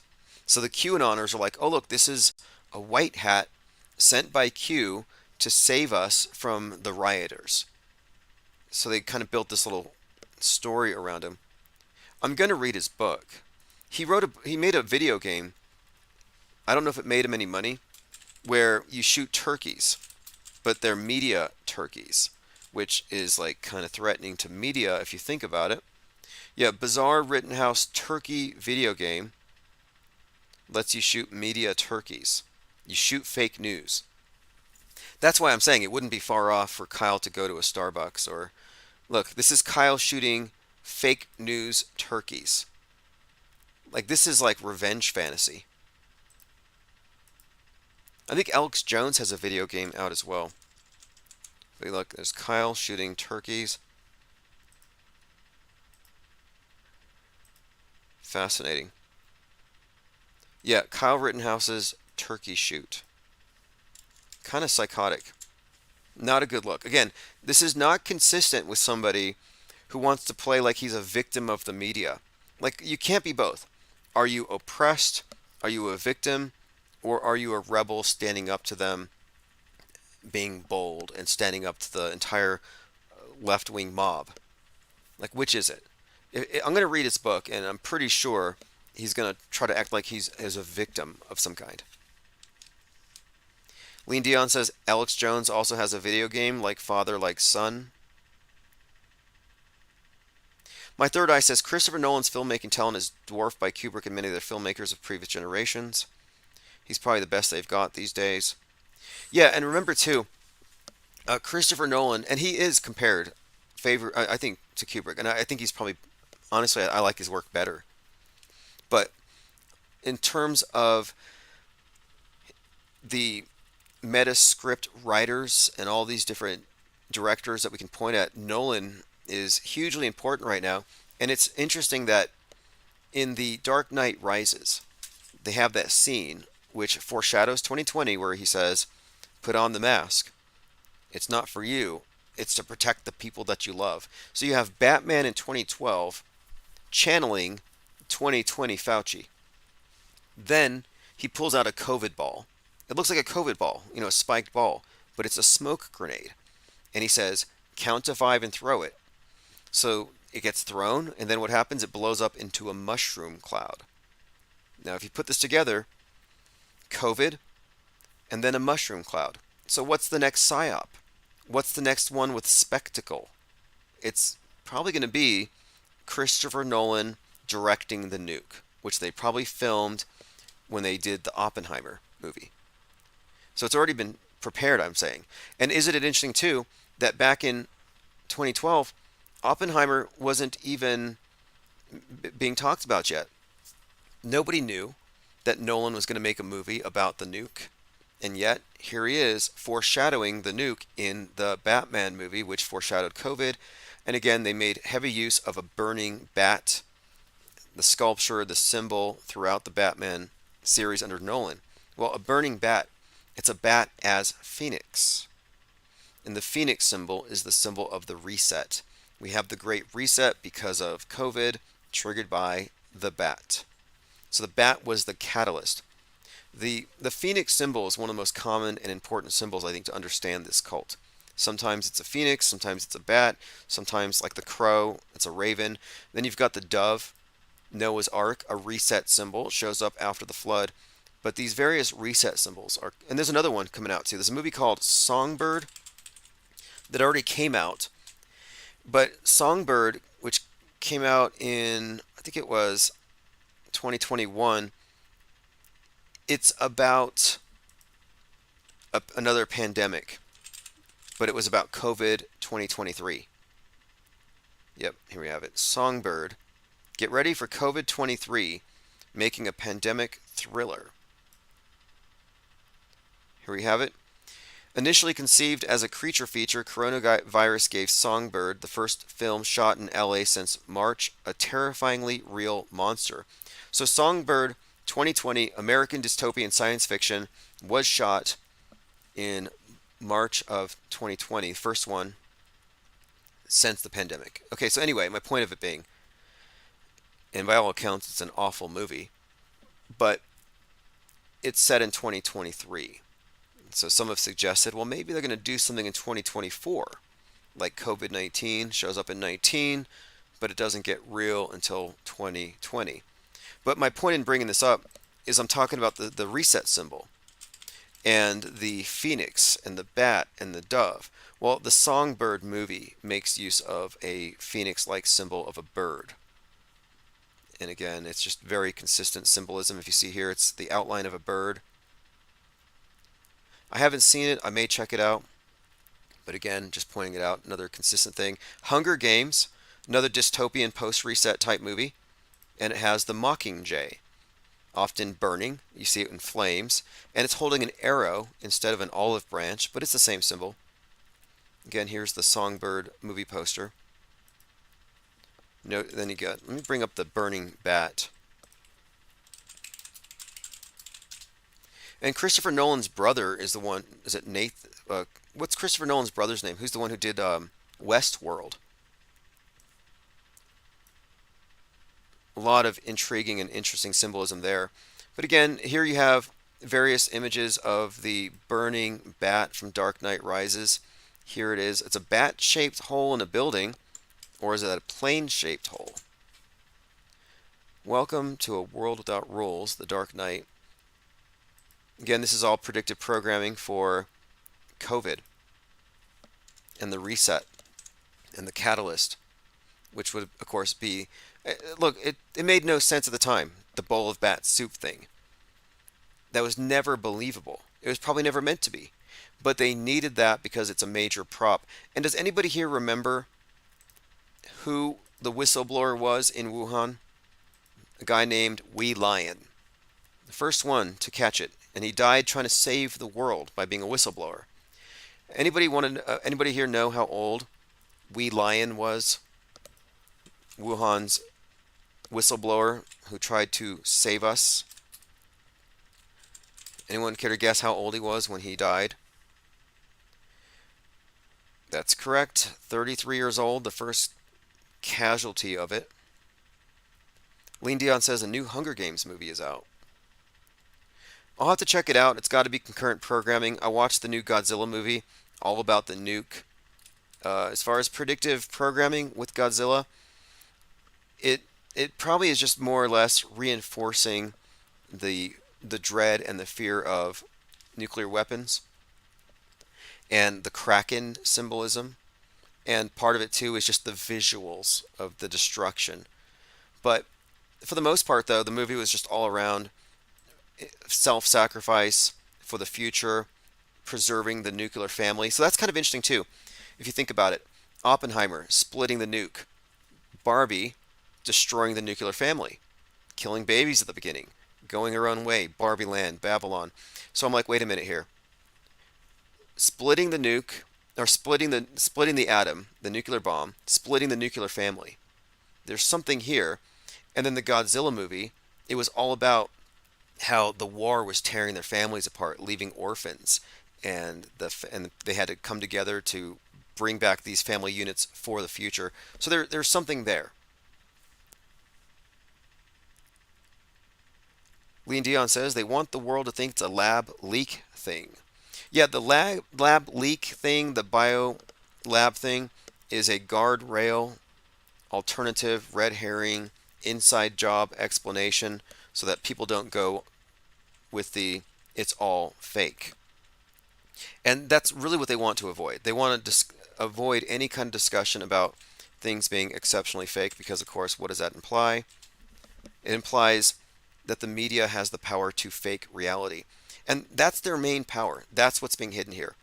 The power of the monolithic media is the power to simulate events into reality. Controlling the future. I mean, it's total reality control. Even without getting into the subject of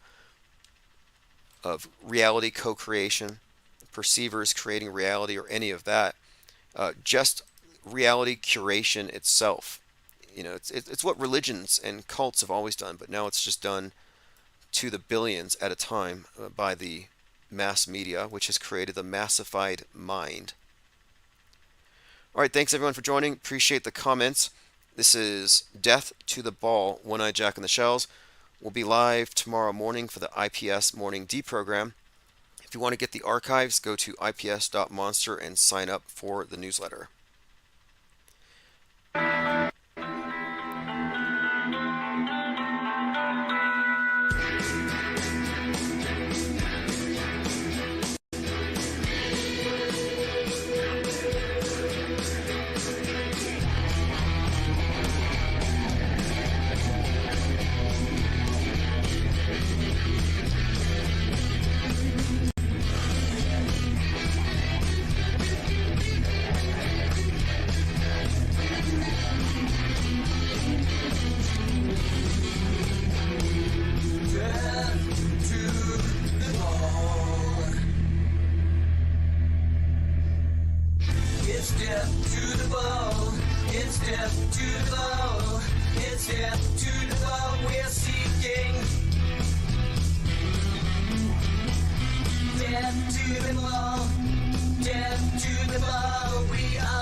turd.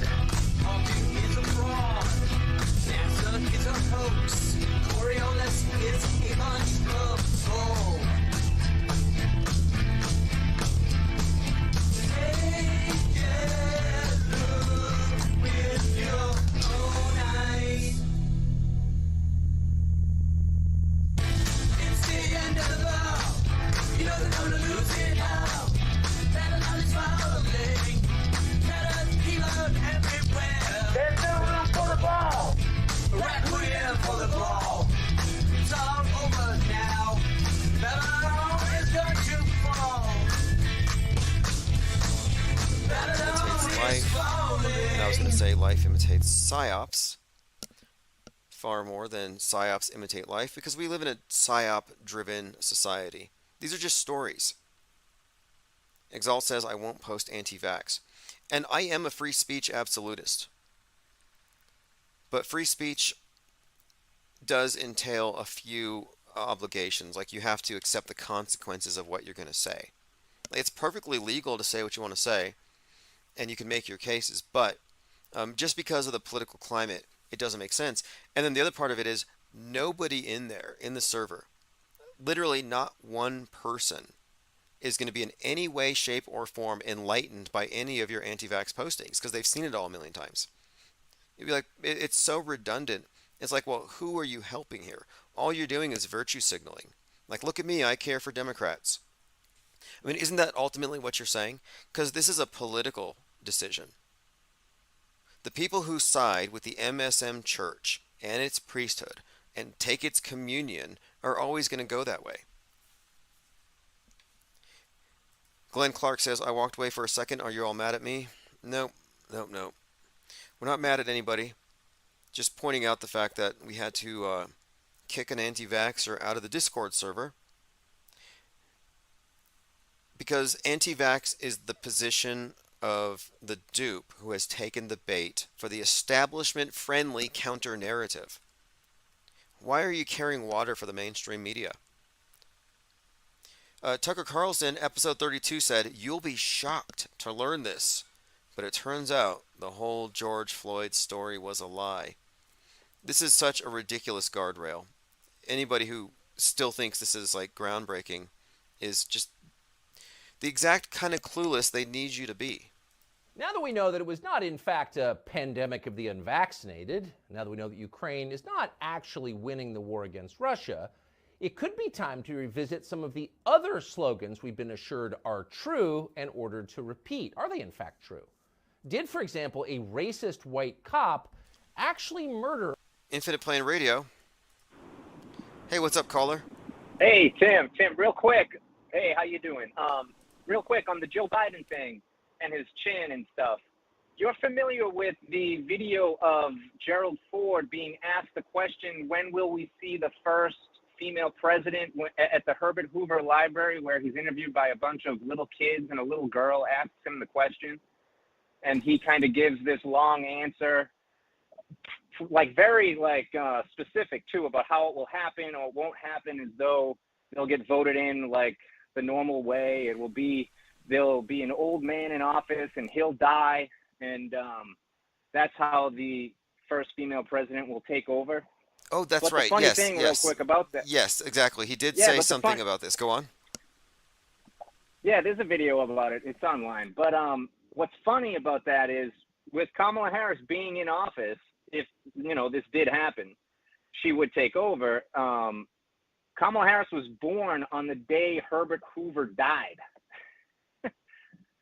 Oh, that's like weird. The exact same day. Okay. Kamala Harris it's super was weird. born the day Hoover died. I'm going to have to look into that. These birth dates and death dates are very interesting. Yeah, you're right. 1989, the Gerald Ford interview. Yeah. He did say that a woman would occupy the office by being elected upon the death of the president. What a weird thing to say. It's so weird. Okay. Yeah, exactly. To yeah. a little kid.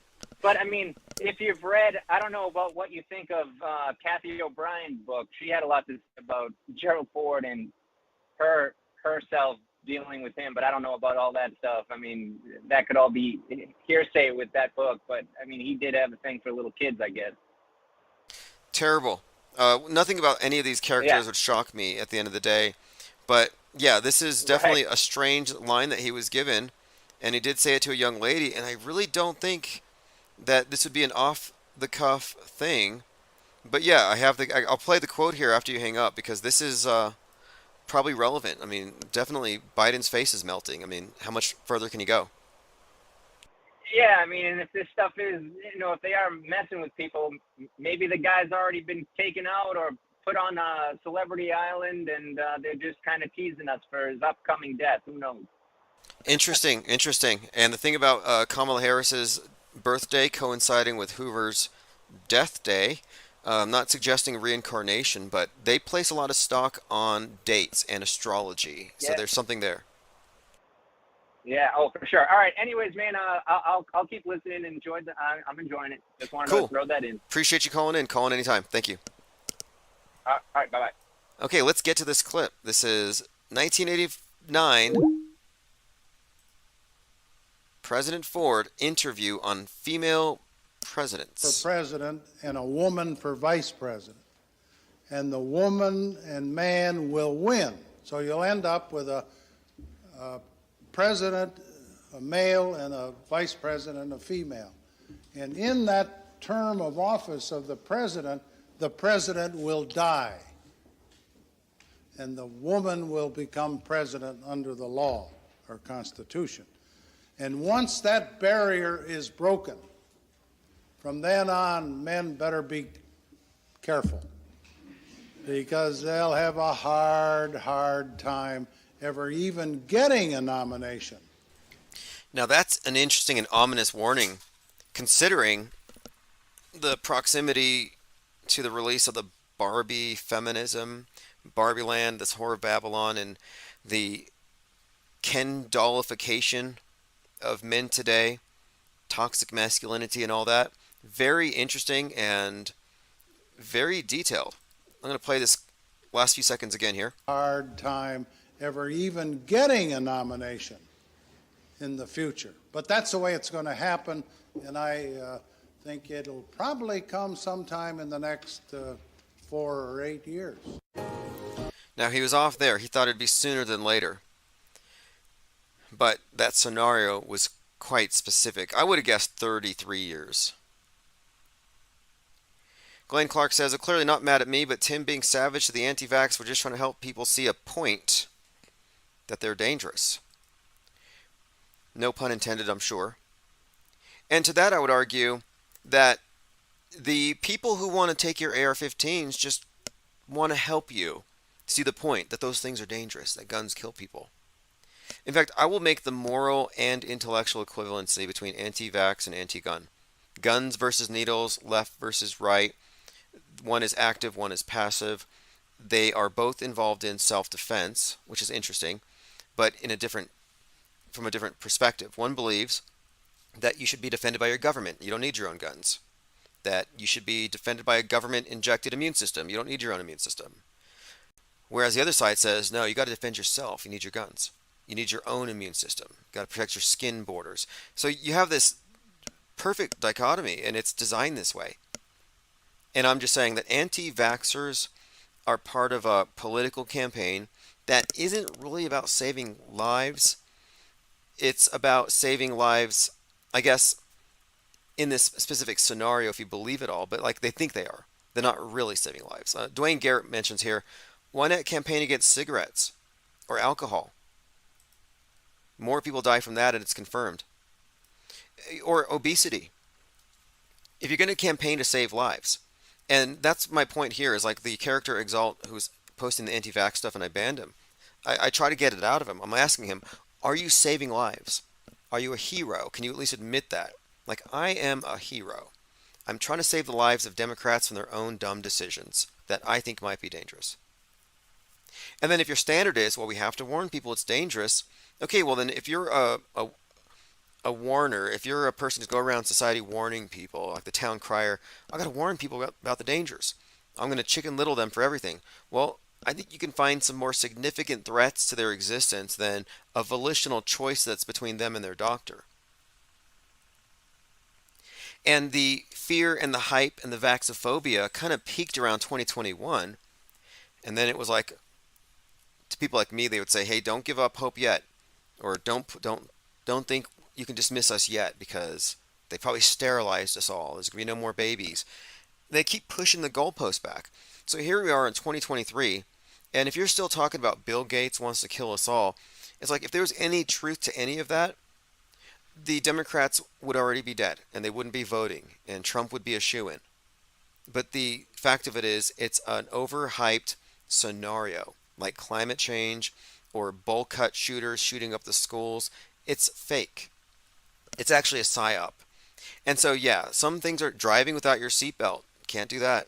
Drunk driving, terrible. There are so many things that are far more dangerous. And so I'm kind of with Dwayne Garrett. If you're a hero and you want to save lives, I think you could probably find a better cause. And then you wouldn't be giving money to fuel the counter narrative to the mainstream psyop. You're actually fueling the psyop. It's a religious war. Believe it or not, pro-vax, anti-vax is a religious war. Salty Siren says oddly specific. Yeah, that President Ford thing. Lately, I've been thinking about President Truman and the atomic bomb. And I remember, after watching Newsbenders, they alluded to the atomic bomb as being the starting point for where they hijacked reality with the news. And I thought, that's interesting. Because if that's when they took over, more or less, that's when they really upped their reality faking game with the advent of the nuke, which I think makes a lot of sense. I think the controls existed much sooner, but I mean, I think that was just like a major step forward in Newsbenders when they convinced the public that they could, destroy us all with one blast. That's when they put us into this sim. Hold on a second here. I got a comment.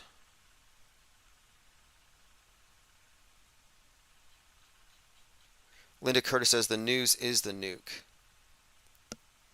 Yeah, that could be it, though. If they blew up objective reality with the news, then yeah, essentially, yeah, it really is. But anyway, let's get back to President Ford. I was just thinking they turned it all into a movie, and it was President Truman, and it's like, could that be a meaning for the Truman Show? Are we in the Truman Show? Because in the Truman Show, they had to build a city.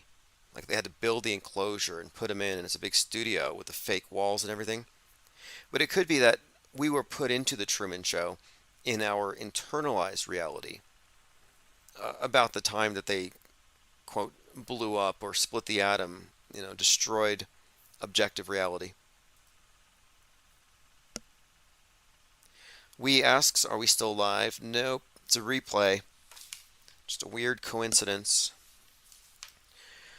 Okay, so Tucker Carlson is shocked to find out that the George Floyd story is a lie, but he doesn't mean it didn't happen. No, he means that George Floyd killed himself, and that Derek Chauvin just happened to be sitting there at the wrong place at the wrong time. This is so shallow. And he has to sit there with that concentrated look on his face, like he's kind of frowning. He's got that, I don't know. I had this theory that he's wearing a prosthetic forehead, that like a wraparound, like a headband, that gives him that crease there, so he always looks like he's paying attention to this mundane crap. I could not do Tucker Carlson's job and keep that look on my face like I'm really transfixed by these cool facts. I couldn't even fake it. I would need to have some kind of prosthetic crease on my forehead to make it look like I'm giving a... Symbia says, Tucker Carlson fake concern brow. Yeah, that'd be a cool Halloween costume. You just need like a headband, part wig, a little bit of rubber. Easy to make. They could deep fake that. This is where it's at, says Tucker reads a script. Yeah, look, here, this is just a fact. If you can read a script on TV and make it look like you're real, you could be replaced by an animatronic. There's nothing you're doing that an animatronic couldn't do. I've been following a lot of Japanese Twitter accounts on the flat earth topic, and they are hilarious. Love their work, love their memes. And now with Google Translate, you can read them. And you can see that the topic's not going away because they keep faking space badly. Like, if you want flat earthers to shut up, just stop faking space. Just stop talking about it. This is where it's at. Says the news and government is one. We are in the Truman Show. News benders is the most realistic thing we've ever seen. Oh yeah, they bend reality by bending the news, and they understate it. They're like, oh, 5 years in advance. No, try 50. Try 100.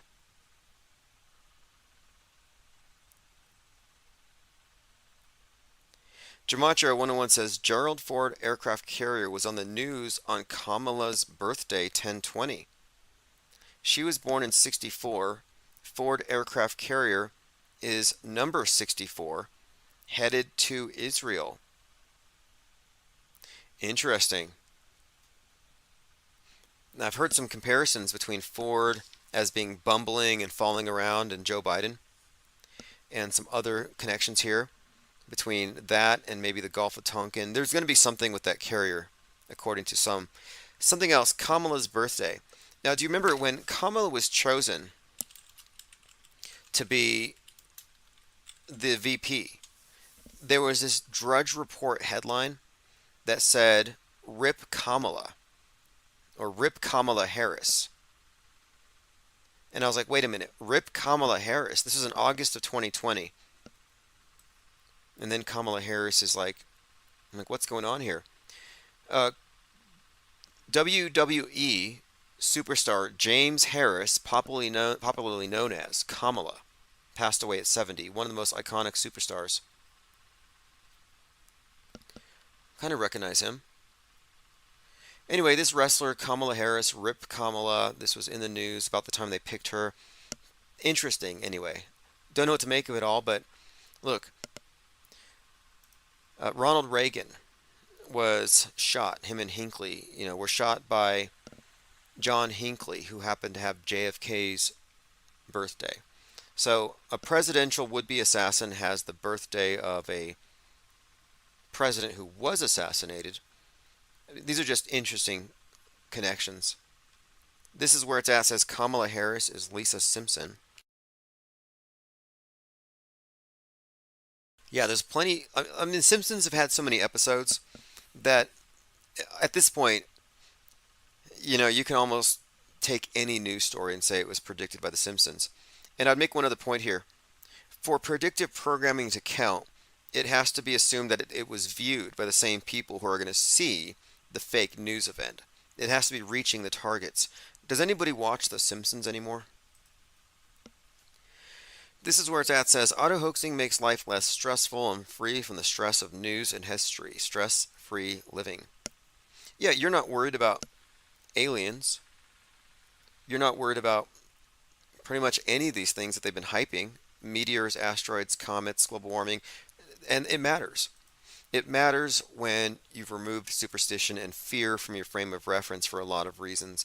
And it all has to do with mind control and the manipulation of stressed out populations. And I'm actually working on a manuscript on this topic having to do with the relationship between man and media, and how media can be defined, I think, by its characteristics as a narcissist, and what implications that has for the people who are subject to it. But part of the program is what I call, in one of the chapters, the news cycle of abuse. The cycle of abuse is they're really mean to you, then they're really nice to you. And the way it works is the mean stuff, the cruel stuff, even if it's covert, we're just talking psychological manipulation, the mean stuff gets put into your subconscious. It's repressed. The nice stuff really stands out. And when you're deprived of positive attention, affection, you're mentally and psychologically abused for a period of time, you're starved for the affection, attention, and validation. So when they put on their good guy mask, you're susceptible to it and you forget all the bad stuff. And then once you get a little too accustomed to that, they take off that mask again, bring back the devil, and put you through the torment again, and the cycle begins. And this intermittent abuse and reward locks people into these abusive relationship cycles. And I think you can see how that same cycle is used by the mass media, which delivers all of the stimuli, positive and negative. It's the source for all of it. And I'm also mentioning this in the context of these generational psyops. This generation's 9/11, Israel's 9/11, the dead baby story being a recycled version of a previous dead baby story. These are intermittent examples, where it's like every once in a while have the sky fall. Every once in a while flood them. Every once in a while have some mass atrocity in this form, and it works. Salty Siren says trauma bond. Exactly. And then what's more, and this is where it's very pernicious, is that when a population, I think this is the very purpose of mass mediation, is that the population is in this interpretation of reality. It's not the real thing, but it's an interpretation, and it's the dominant and the only one, and there's no alternative. So you can't really unplug. And I think when people unplug, or if you try to unplug from a closed system, you're confronted with a vacuum. And I think that leads people to go to the next available source of sense and order. So you break away from the mainstream, you fall for an Alex Jones, or you go woke. So you didn't even break free because you're still dependent on some source. This is why I've been mocking the red pillars. You should have dispensed with the idea of pills. They're giving you blue pills. You're like, oh, I don't like these. I'll take the red ones, please. Use to tell them what's fake. You should know, just surely based, I think you can just do a quick logical take on things. Occam's razor, a few heuristics, and you can kind of cut down on a lot of things. Like, for example, if they faked Apollo 11, everything else they've done in space is fake. If these 20 or 30 school shootings we've examined have been fake, yeah, they're all fake. Dead babies on the floor on 10/10, 1990, fake. Dead babies on the ground 10/10, 2023, probably fake. There's a pattern here that we're eliciting here. All right, let's see here. Eddie F says, I feel lost now that I know life is fake. I think people feel like this after they leave religions. I think that is the case. And you'll notice this is also true with cults. So I talked about how individuals leave these toxic interpersonal relationships and they go to the next one because they haven't learned how to function in their own reality because it's been taken from them and they've replaced it with someone else's. So oftentimes they go to some other controlling person, one controller to another. And it's the same with cults. People will go from cult to cult, religion to religion, denomination to denomination, priest to priest, looking for the answer, the right guru, when ultimately the need to have that mediator is a sign of a person who's been, I think, disabused of their own, I think, the need to be the arbiter of what you believe to be true or false. They've been deposed. Mind control. Mom with Son says, did Twitch just end streaming? Did we have a gremlin attack? Some gremlins on hang gliders flew over the ice wall, sabotaged the infrastructure. I'm looking here. It looks like we're good. I'm going to have to refresh the audio stream. So if you're listening on the audio streams, or you were, there would be a temporary break, but I just fixed it. Okay, we're here on hour 3, I believe. This is Infinite Plane Saturn Day, 10/21/2023. Just went out for a second. It's back on. Salty says, this realm feels like being a character in someone else's imagination. This is where it's at, says, auto-hoaxing means there aren't any more rabbit holes to go down. Now that's an interesting point there as well. Infinite Plane Radio. Hey, what's up? Can you hear me okay? Yeah, welcome hour 3. Yeah, beginning of hour 3. What topics have piqued your interest today so far? I just tuned in, so well, are you still talking about the same stuff? Yeah, for the most part. We've been talking about a few things like Greta Thunberg is mad at Hamas for using plastic bags to carry off the Israeli dead baby heads because they're not recyclable.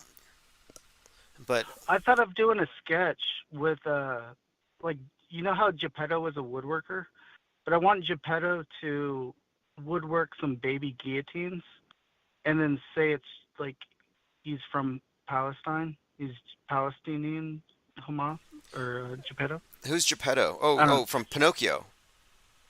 Yeah, he's a woodworker. I haven't seen So, it. like, I heard just- Tom Hanks was going to be Geppetto, and I'm like, wow, of all people, Geppetto. It's Just tiny guillotines, or maybe like automatic guillotines, just to like push them out quick as possible.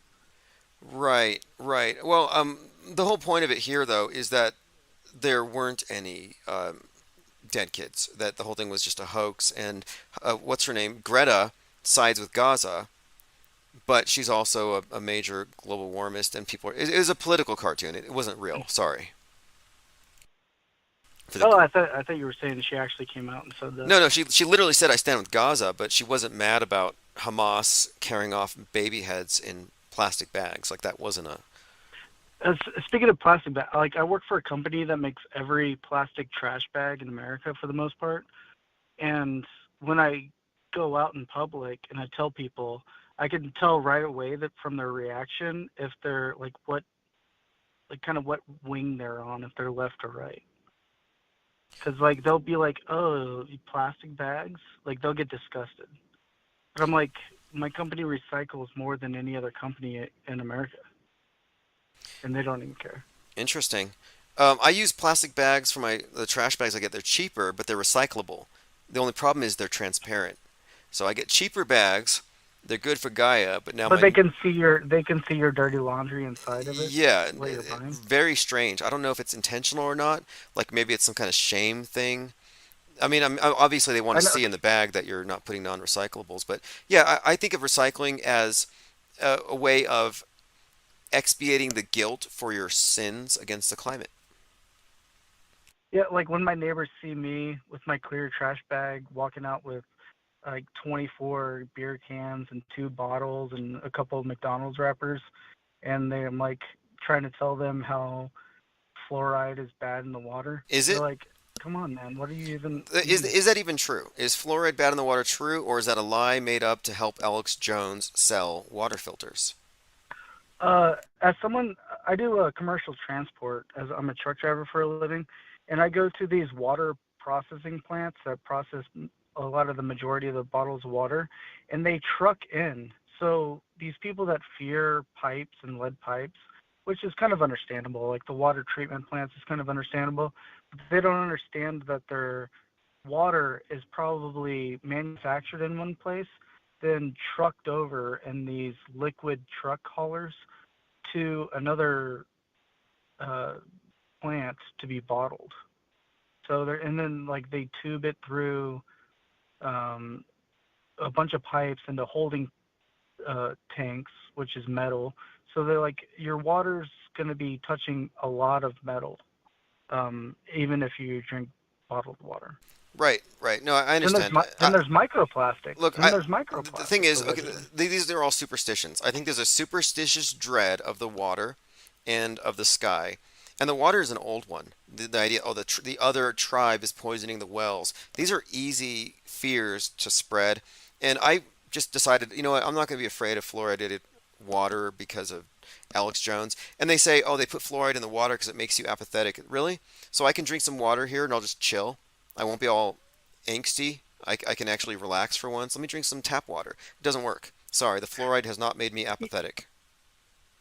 Yeah, I think that those how the frogs transition is from field runoff water into creeks, and I've seen some deer on the side of the road with some crazy tumors, and so I don't even want to eat wild game anymore. Like I don't even know what's safe to eat.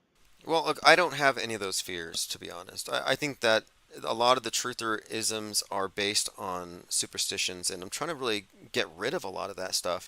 Because look how much damage it's done in the last few years to the cohesion of any opposition to mainstream lies.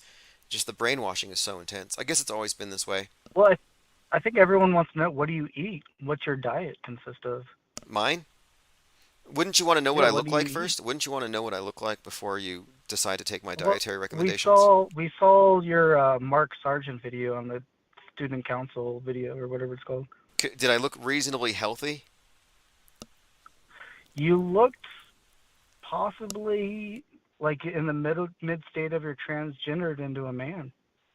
Yeah, you may not want to eat what I'm eating, but look, I don't take You don't advice like from to say people what you like. eat?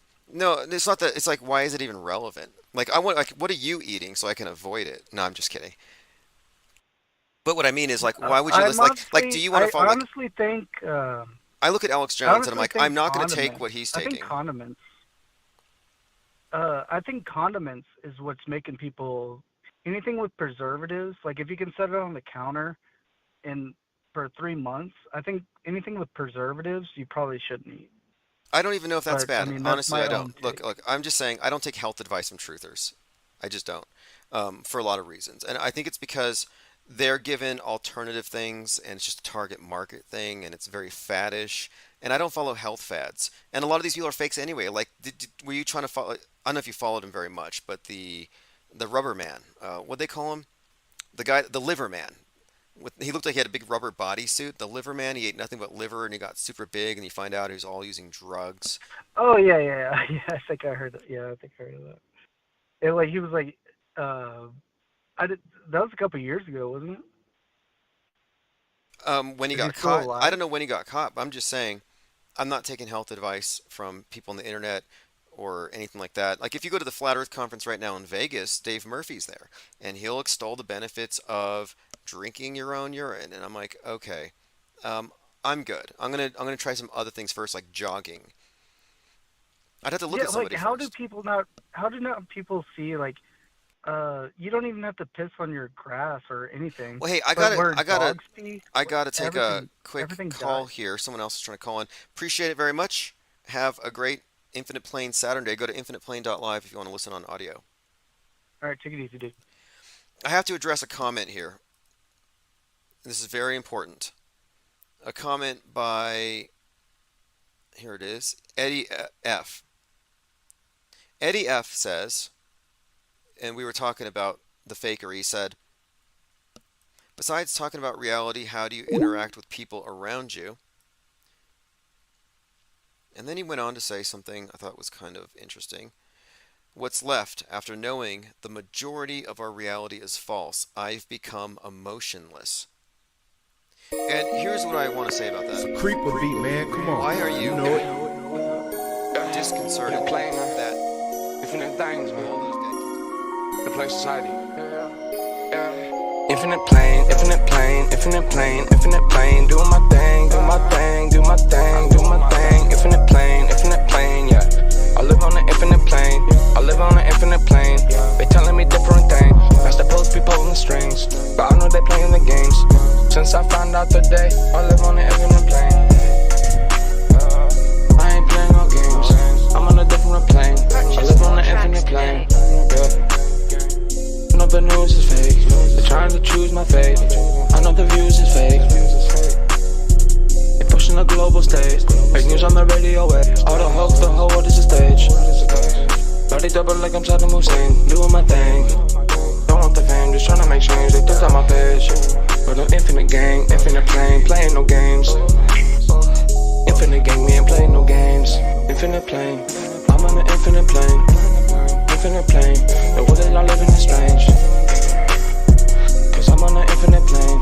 I'm doing different things, yeah. I'm on an infinite plane.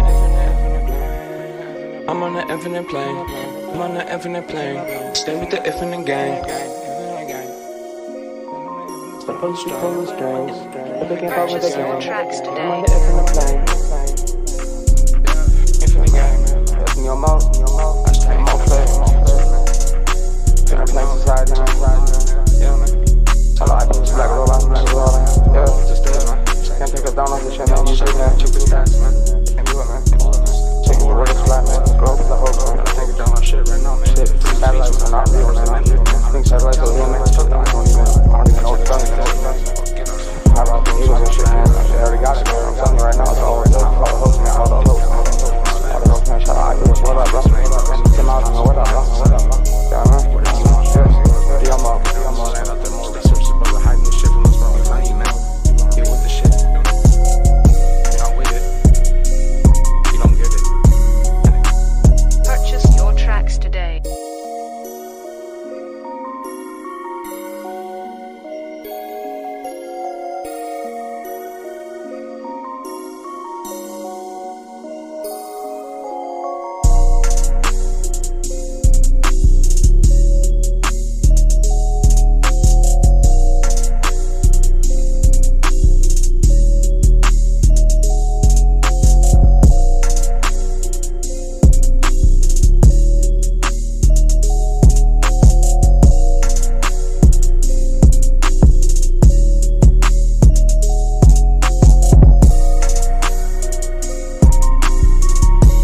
I'm on Auto Hoax, and it feels so good.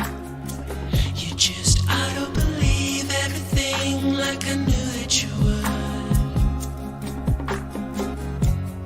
In my dream, you know I ain't got time, baby, for another crisis actor with soulless eyes.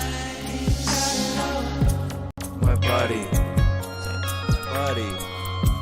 my buddy and me.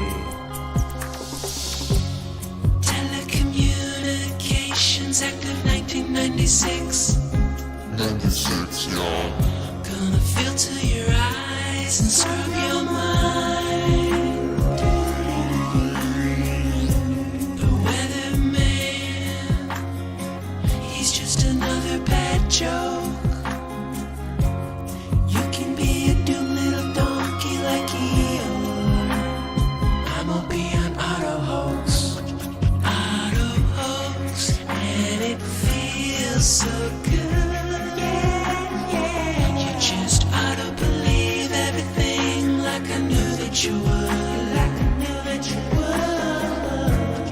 In my dream, you know I ain't got time, baby, for another crisis actor with soulless eyes. No heart, ain't got no soul.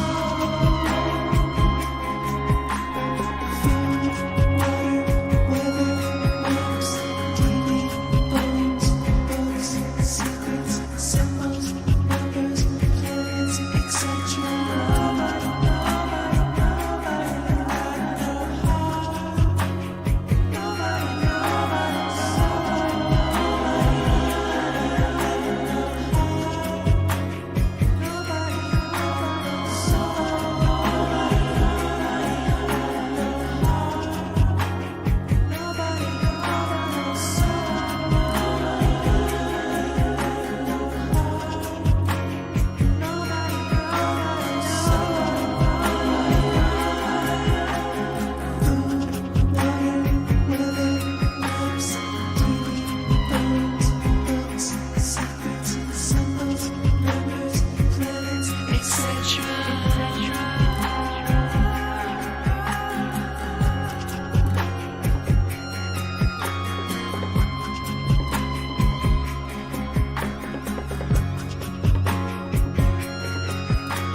Okay, we're here, Infinite Plane Saturn Day, 10/28/2023.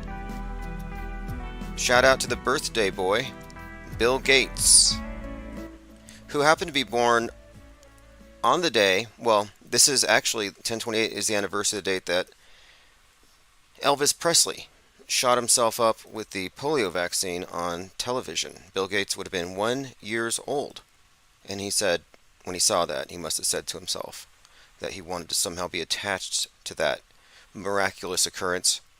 It's also the 6th anniversary of Q, so shout out to all the QAnons who are still addicted to hopium, fighting that, and still expecting JFK Jr. to descend on a flying saucer, to come out riding a velociraptor, to go rescue the children from the tunnels. How many years have those children been in the tunnels beneath Las Vegas being trafficked around? Like I was saying, if they keep on waiting the next election cycle, they're going to be voting Democrat. It's like too late. But yeah, 6 years. That's amazing, right? 6 years that they've been promising that Hillary Clinton would be arrested. And there are some who think maybe this is the year. Like maybe it was always about 2023.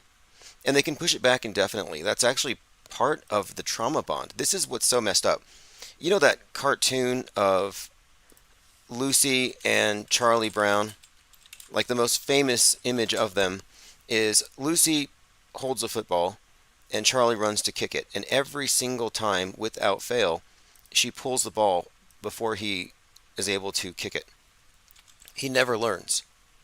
and she never ceases to enjoy his pain. Like she's definitely, this is just a cruel trick. But there's something really strange about this phenomenon here. I'm not saying it's masochistic, but there is some kind of this effort by Charlie to, I don't know.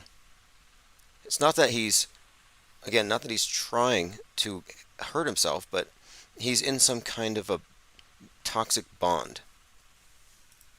And this happens with cults. It happens with religions. It happens with relationships. And I'm just saying the QAnoners are in a toxic relationship with their savior, their absentee savior. T. Ross says, Under channel stopped working. Yeah, we have multiple channels. This is a Hydra. We have about 8 platforms that we're on right now, and we're going to continue. All right, we are joined by Polly Coffin, Diana South, Cat Bunny Buffalo, Mom with Sons, Cubs Star, Zin Velis, Frank Murr, Mango Penguins, and P. Trippa. Okay, so let's go ahead and get into the topics today. The House Speaker's ARC, Rage Virus, and then Q Turn 6. Now, I had remarked on how this whole thing, this whole shooter thing, the guy running loose for 3 days, the guy in Maine, that this was going to be connected to X, which I call Disease X, and that this was going to be the starting point for somebody radicalized on X into becoming a terrorist. So you have a MAGA X radical terrorist. There's a MAGA terrorist who is radicalized on what they call, in what's been described as a bubble. And they've looked at his records, who is he followed, who's he tweeting, and he's followed people like a who's who of anybody on the far right, including Don Jr. And his opinions are pretty much what you would consider to be alt-right, far right. Anything that they want to attack, of course, they're going to pin onto one of their, I'm not going to say patsies, but one of their fake shooters. But I had pointed out that the subtext here seemed to be rage, and that they called it a rampage. And I said, look, the name rage is in here, and I drew attention to the movie 28 Days Later, where it's a rage virus that triggers this whole thing. Anyway, since having brought that up, the word rage has shown up a few other places in the big picture, but more interestingly and notably, Metascriptor Stephen King actually had something to say about this. He had a book called Rage, which he wrote when he was a teenager, about a mass shooting, and he publicly went out and talked about it, and he pulled it off the shelves. He's no longer selling it. So I'm like, that's interesting, because you have this high-profile writer referencing this meme that I drew attention to, the rage virus meme, and I think it's meaningful considering that it fits with their bigger story, their bigger trajectory towards saying that you can catch a mind virus, a rage virus, a terrorist virus. But also Stephen King himself, his work is featured very prominently in many of the PSYOPs. But listen to this, Robert Card's Twitter history full of Trump and MAGA stars. And if you remember a couple months ago, I was talking about all these QAnon types who were radical here in New Mexico. And we had a number of incidents where politicians were being threatened. There was one transvestigator QAnoner who threatened a congresswoman here. There was others, MAGA types, who were shooting the homes of their rivals. A MAGA gunman in New Mexico and the end of politics in America. Like, that was the narrative a little over a month ago. That the MAGA represents the end of politics, that now it's just, violence and extremism. But they were building up for this. And we'll continue to look at this particular topic as it develops. But this thing in Maine is huge. I mean, listen to this. This is the deer hunter in Maine. Actually, they actually found him. They found his body. No surprise. Predictable. Okay, now, although King, this is the Stephen King book called Rage, although he wrote it when he was still in high school in 1965, he didn't publish it till a decade later. It was a paperback under a pseudonym Richard Bachman, and then published in 1985. A few years ago, I discovered Rage when I bought this collection, and I saw it was out of print. And then I saw that King was concerned about its circulation. So this is what Stephen King's book was about. Rage is about a psychologically troubled high school student who brings a gun to school, kills faculty members. Synchromorpheus pointed this out. He said, as Maine's most famous resident, do you think Stephen King might have been involved in the creation of this PSYOP? And my answer would be yes. I can point to a number of Stephen King works that, like I said, he's well represented in the PSYOP entertainment complex. There's a subtext to many of his films that has to do with the death of the West, capitalism, bringing about the death of mankind, etc. It's the gun and the culture, said Stephen King. And I've been saying, look, the right's going to blame mental illness. The left is going to blame guns and culture. Similar to the AR-15, the semi-automatic weapon accepts high-capacity magazines. Anyway, this has been the talk of the last few days. How did this person who's mentally ill, who already made threats, get this weapon? But again, he said the one book he regrets writing is Rage. This Stephen King novel will never be printed again. Can't be a coincidence. Let's catch up on your comments here. Shannon Jones has joined us. IFEPA 73, Maddie 33, Reverse History, and G33. Stay in your house and be scared. Let the people who are allowed to have guns take care of everything. Desensitization, normalization. Reminds me of when the survivalists in Pennsylvania shot the state troopers with the .308 and disappeared into the woods for 2 weeks. Now, those are some great points there, because they use this as a pretext to lock everything down. So there was a lockdown, like a quarantine, because of Disease X, because of Twitter. You can point to Musk. That's what they're trying to suggest here. They've made these equivalencies in the mind of the public between a virus and a mind virus. And again, like I said, the public has no immune system, mentally speaking. They have mind aids, and they will believe whatever they're encountering, so they believe, and most will. And this is the excuse. Oh, the mentally ill. By mentally ill, they mean mind aids. They mean they cannot filter out bad ideas. They will catch all ideas. They will be radicalized if they go to a radical website, and they will go shoot something up. They've been setting the stage for this for some time. So I'm saying that the right wing are shooting themselves in the foot. Every single time they say, this was because of mental illness, not because of guns. Well, you played into their hands. Here you have decades of fake shootings. Left says guns caused it. Right says mental illness. Well, now the left is like, yeah, mental illness. And it's because of free speech.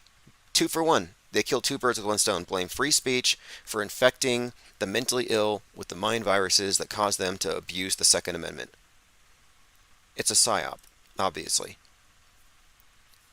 But the locking down part is very interesting as well, as G33 pointed out here, because look at the relationship between the left and the right and Big Brother. And this is the key, if you ask me, to understanding the schism. The Second Amendment group believes that you have to defend yourself. They believe also, if you look at the right, they believe in your body's immune system more than the left does, with relation to the virus question. And they believe in walls to keep the immigrants, the illegal immigrants, out. So in these primary areas, there's disagreement. One side says, no, you need to have your own boundary. You need to have your own self-defense. And mentally, they believe in free speech on the right. So they believe you should be able to filter your own thoughts. You don't need Big Brother to do this for you. But on the left, they're saying, no, we got to have porous boundaries, let the government be our immune system, and then we need the government regulation of internet, like they're doing with in the EU right now. They need that in order to keep us mentally safe. Look, it's not a coincidence that Elon Musk is spreading mind viruses. It's his fault. But it's also notable that he's the primary spreader of space junk as well. I'm just noting these correlations. But right now we're in the era of the EU Digital Services Act, which is going to basically kill free speech online. And I'm saying Musk is a fall guy in this. And this guy going around shooting people, this Disease X thing, locking people down, it has agenda written all over it. I have no reason to think anybody's alive, and I mean, nobody's really dead. I'm saying that it's pretty much a combination of a few psyops we could probably look at. Has a lot of Boston bombing attached to it. You know, the whole Boston bombing thing was about the individual on the loose, and they had to lock stuff down. Yeah, G33 says Stephen King probably is involved with the narrative. Yeah, I think he's a metascripter, and he did a follow-up to The Shining. It's called Dr. Sleep, and Dr. Sleep has predictive programming in a way. You know how 9/11 was predicted in The Shining? if you look at the subtext. Well, the sequel to The Shining actually is about a child that predicts 9/11, as strange as that is. G33 says anybody can be considered mentally ill depending on the parameters. Yeah, precisely. And this is not a coincidence, if you ask me, that the whole tinfoil hat and conflation of mental illness with conspiracy theories is kind of the norm, when you can't really correlate the two. But they want people to think this. They want you to think that you can go into a bubble on Twitter and come out of it mentally ill. There's that movie I was referencing mostly last year. It's called Hot Skulls. And Hot Skulls is about mind viruses that you catch by hearing these phrases. So everybody has to wear earplugs. Everybody has to wear earplugs because they don't want these ideas to spread, and they actually do a societal lockdown. And it comes off as a parody. It kind of seems like a mockery of what we went through, but through the ears. And the people who are spreading the ideas are said to have hot skulls. And the person who's the main super spreader, the subject of the story, is the person who has all these banned ideas in his head. They call them jabbers, the ones who speak in public without wearing earplugs, which may even be an anti-vaxxer reference. We're joined by Michael Stawson over on Odyssey, and we're going to be live on, this is going to be probably in another couple of months. I have to get some insurance for this, but we're going to be live on iHeartRadio very soon. Once I have the 24/7 back on and no interruptions, we're going to be carried live on iHeartRadio's app. So we have the podcast there, but we're also going to carry the live stream. Same with TuneIn. And it's a pretty big deal in terms of access. Like if you're in it'd be really easy for people to find us. Just tell Siri, open iHeartRadio, play Infinite Plane Radio Live. G33 says, I saw footage of the main shooter at cornhole tournaments at the bowling lane. Didn't look like the picture the media was plastering. The original picture made me think of Jake Gyllenhaal from Covenant, which is the name of the school where the Nashville shooting happened. I thought it was kind of curious too, because that movie's about military, and this guy was a vet, and he's also military. So I think there might be a connection to the movie Covenant. I haven't finished watching it, but if you look at the screen, this is the picture I'm talking about. And a lot of truthers are calling this MK Ultra, and I've been warning against that. But that looks like Jake Gyllenhaal in the movie Covenant, where in the movie he's got this 33 on his sleeve. But there's a big trend now. All these big channels are saying it's MK Ultra, he's mind controlled. All of that suggests that the event was real. I put out an article called Bowling for Lewiston, and here we again described how Robert Card is being revealed as an ex-radicalized MAGA terrorist, and I called this out as the narrative based on one crisis actor with a Patriot jersey on. Patriot represents MAGA in the PSYOPs, in their symbolic language here, just as the Eagles tend to represent the FBI. I've been noticing these fascinating trends. But here's a non-coincidence. Bowling for Columbine. See, this is a generational PSYOP, kind of like what happened in Israel's their 9/11. They need to reboot a lot of these operations for each new generation, and so they need to reboot the whole mass shooter scare. So here we have massive manhunt underway after mass shooting kills 16. And the star here, and I remarked on how while the shooter was still on the loose, one of the victims was putting her face on TV, one of the witnesses, which is really dumb. And she was being called adorable. It's just a crisis actress. I mean, we know this, but the point of it is she's pictured holding a bowling ball that looks like a globe. And that's the same bowling ball with a globe that Michael Moore has. So we were just making some connections between Bowling for Columbine, the bowling alley in Lewiston, maybe even Bowl Cuts. The other location where the shooting happened was called, the name started like Scheme EGs, like Scheme was in there, kind of interestingly. But anyhow, this bowling ball, bowling alley symbolism is somehow connected. We're still kind of unpacking all of that. Robert Card wanted for killing 18. See, the number went down, but they sent it out there as 322. They always telegraph, even if the numbers change later. George W. Bush throws the first pitch of the World Series. So what do you make of this? We just had a new 9/11. We had a 9/11 memorial falling guy ritual thing. A 33-year-old fell down that well. But now here's George W. Bush, who threw the ball after 9/11, and here he is, another one, throwing the first pitch, and it's the 119th World Series game. So it's kind of a mirror. Interestingly enough, we were talking about the symbolism of the guy falling in the reflecting pool as some kind of a mirror. But yes, President Bush's 2001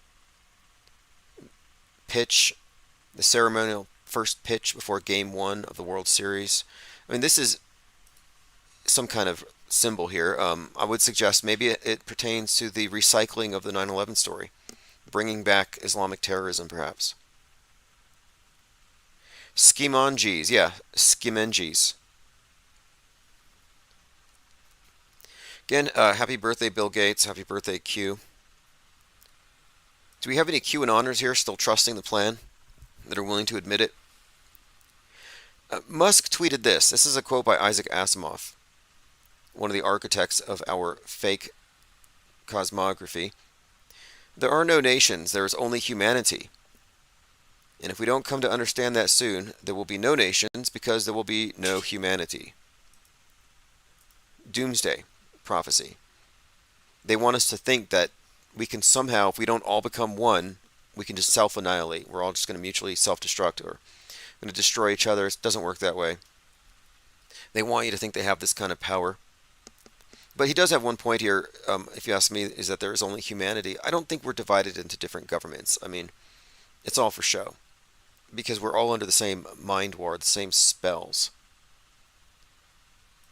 Okay, there's a connection someone made here between, and this is deep, if you go down this trail here, the Back to the Future series, predicting 9/11, Twin Pines Mall, and the symbolism of the pine trees, Twin Pines, 9/11, and then it has the timestamp 116, which is, of course, a mirror reflection. We saw the same thing with George Floyd, the 3 pines. And here, and Kevin Mooring found this, the main shooter was part of a militia. Their symbol is 3 pines. These are just puzzle pieces, putting it together. Dinah South left this comment. More than 10 years ago, I worked at a level 2 trauma hospital, and yes, we participated in these drills. Usually, we had volunteers for simulation mass casualty events from Cub Scouts, Girl Scouts, off-duty first responders that were distinguished from real patients in the ER with different colored wristbands, and each carrying an envelope with a fake ID, a description of the trauma, open fracture or femur, chemical exposure, headache, etc. Typically, they would arrive at the hospital 15 or 20 at a time. One year, there was a simulation train derailment. Another year, it was a chemical spill. There were a few reporters with cameras photographing the volunteers. No fake blood was used, no animals were harmed. And this is a response to a post about someone noting that the supposed victims from the shooting weren't going to a Trauma 1 center. Yes, Peter W., Year 6 Delta. That's what they say. If you don't know what this means, consider yourself fortunate. Honestly, this is such a mind game that was played on the QAnon crowd. But they believe that since it didn't come true the first year, maybe it was forecasting the next year. Or maybe it was 3 years. Maybe it's 4 years. So every year it didn't come true, they pushed it back, and they called it a delta. So they would say, oh look, it's the 3rd delta. It's the 4th delta. Endlessly chasing that hopium high that they believe that JFK was going to come down and save them with all this high-tech stuff, med beds, age reversing technology. blue avian aliens. I mean, it's really quite a picture. But it didn't happen, and it's too, I guess, compelling of a vision to let go. And you could laugh it off if you want, but the Seventh-day Adventists began after what they called the Great Disappointment. All-female Israeli Lioness combat unit of 13 soldiers killed 100 Hamas gunmen. Yeah, just manufactured martyrs, manufactured heroes. Here's a headline: Israel's Night of Rage. So while we have this shooter on a rampage, and I remarked it has to do with the rage virus, Stephen King is burning his books, Rage, and at the same time, Israel has their Night of Rage. Concurrent, and this reference to rage just stands out to me as significant here. Spira said the last time Bush threw the first pitch was right after 9/11, right before a major war. I'm sure it's just a coincidence. Exactly. That's what I'm looking at. It's got to be a pattern.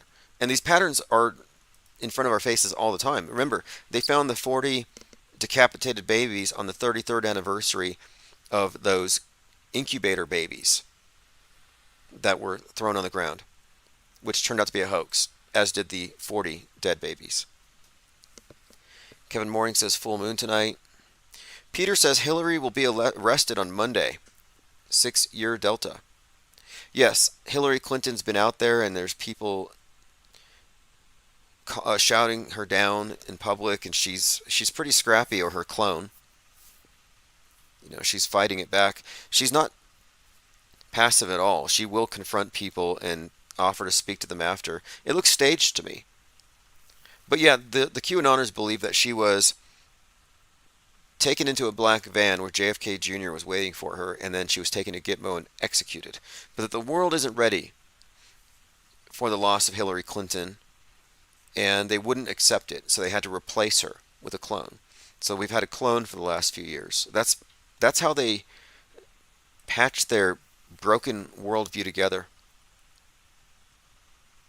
G33 says Stephen King uses 33 and 19 a lot. Yeah, well, his book The Stand came out in 1978. 42 years later, he had the remake. And there's a lot of 42 code that goes back from 2020 to 1978, all having to do with that theme. And The Stand, of course, predicted much of 2020. Not just the... When I talk about 2020, it's not just the lockdowns, but it also refers to the black versus white, BLM, race riots, and that kind of thing. Ready or Not says the reason why Bush threw the first pitch is because the Rangers are in the World Series. He's from Texas. He used to own the team. Well, that's the exoteric reason. That's the reason the public is given. But there's obviously a deeper reason, but it wouldn't occur to anyone that doesn't know that everything in mainstream sports is as scripted as the WWE. And if that's hard for people to understand, that sports are fakeable, maybe they're not really thinking about the amount of money these people are getting paid. I mean, there's something going on. But you can't say, okay, football is totally scripted and fake. I mean, look, there's real athletics in wrestling. There's real athletics in football, I admit. But there are elements there where it's not as real as you would think. There is some level of at least narrative control and scripting. And I think that baseball is exempt from that is kind of naive. I'm sorry, baseball's got to go too. No, you could still enjoy it. I'm just saying that the big games are there for some other meaning. You know, lately we've been talking about the demiurge and the idea of the material realm being under the control of some kind of evil, or I would just say maybe even controlling demigod, which the Gnostics called the demiurge. But anyway, I came across this article going through the symbolism of baseball itself, and the idea that baseball's all kind of some symbolic play, and that the pitcher represents the demiurge. And if you go through it, I'm going to probably find it at some point here, but the pitcher's mound to the base, I think they said, is a certain distance. Let me see if I can find it here. Yeah, 60 foot, 6 inches, a little 666 thrown in there. But the idea that this is some kind of a Masonic allegory for the journey of the soul, the cycle of life, death, reincarnation, it's probably in there. Shannon Jones says, do you think King writes all that or groups of people? That's a lot of content. You know, it's a good question. Like the Metascript department, how many people are actually involved, and is he just the face of it? And there's a list of authors we could point to. In fact, I was looking at Alan Moore. Alan Moore is very well represented in a lot of the predictive programming with, even with the lockdowns. He did V for Vendetta. And you could even credit him with making the Guy Fawkes mask into this, you know, mass phenomenon that all these mass movements are picking up. It's like a symbol in itself, but he's recently released this masterclass on writing that contains 33 lessons. Very interesting metascriptor there. I may look into it. But he had remarked on how he had been interested in Crowley since he was like 12, and that he found this quote where Aleister Crowley said that the most important magical grimoire was actually a dictionary of etymology, the origin of words. And so we're talking about the author and the writer of the scripts. And ultimately, you know, we're looking at narrative spells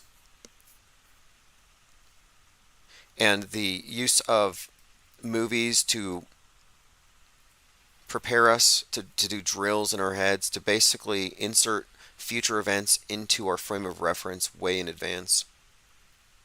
The newsbenders are bending the news by not only predicting our future but projecting it and then guiding us there in training our minds. Peter W. says Matthew Perry died today, allegedly. We'll say allegedly. I hope not. I mean, it's too young. 54, I think they said. But we'll see. I have to, you know, put the brakes on anything that's reported like that directly to the public. I find it very questionable. Because generally someone dies and it's got to go through next of kin. And I know it's a celebrity, but if I hear it from TMZ, I'm like, I don't know.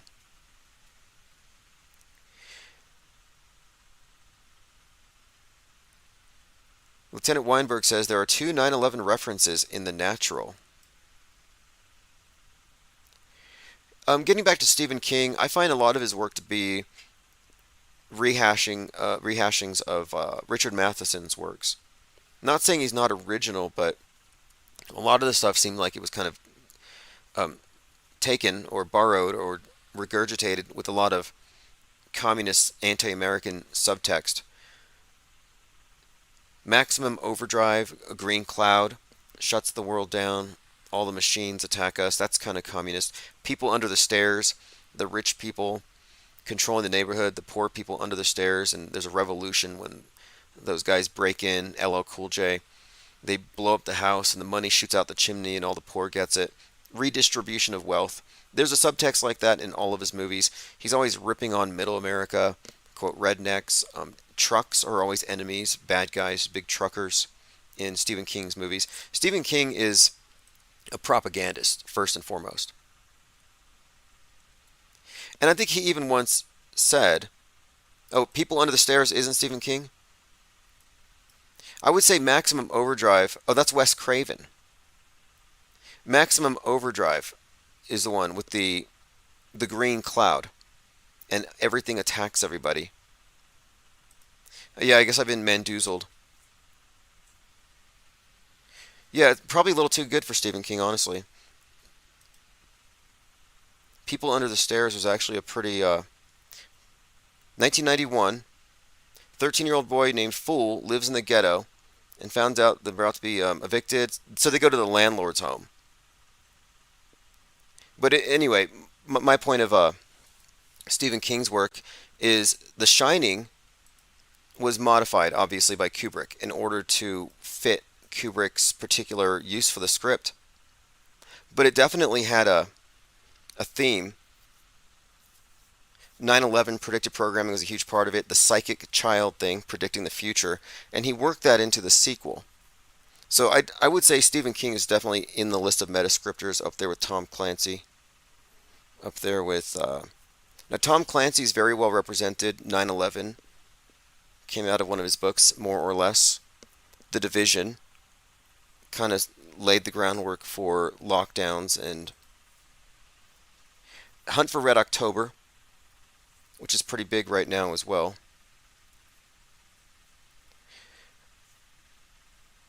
Okay, let's see what else we have here.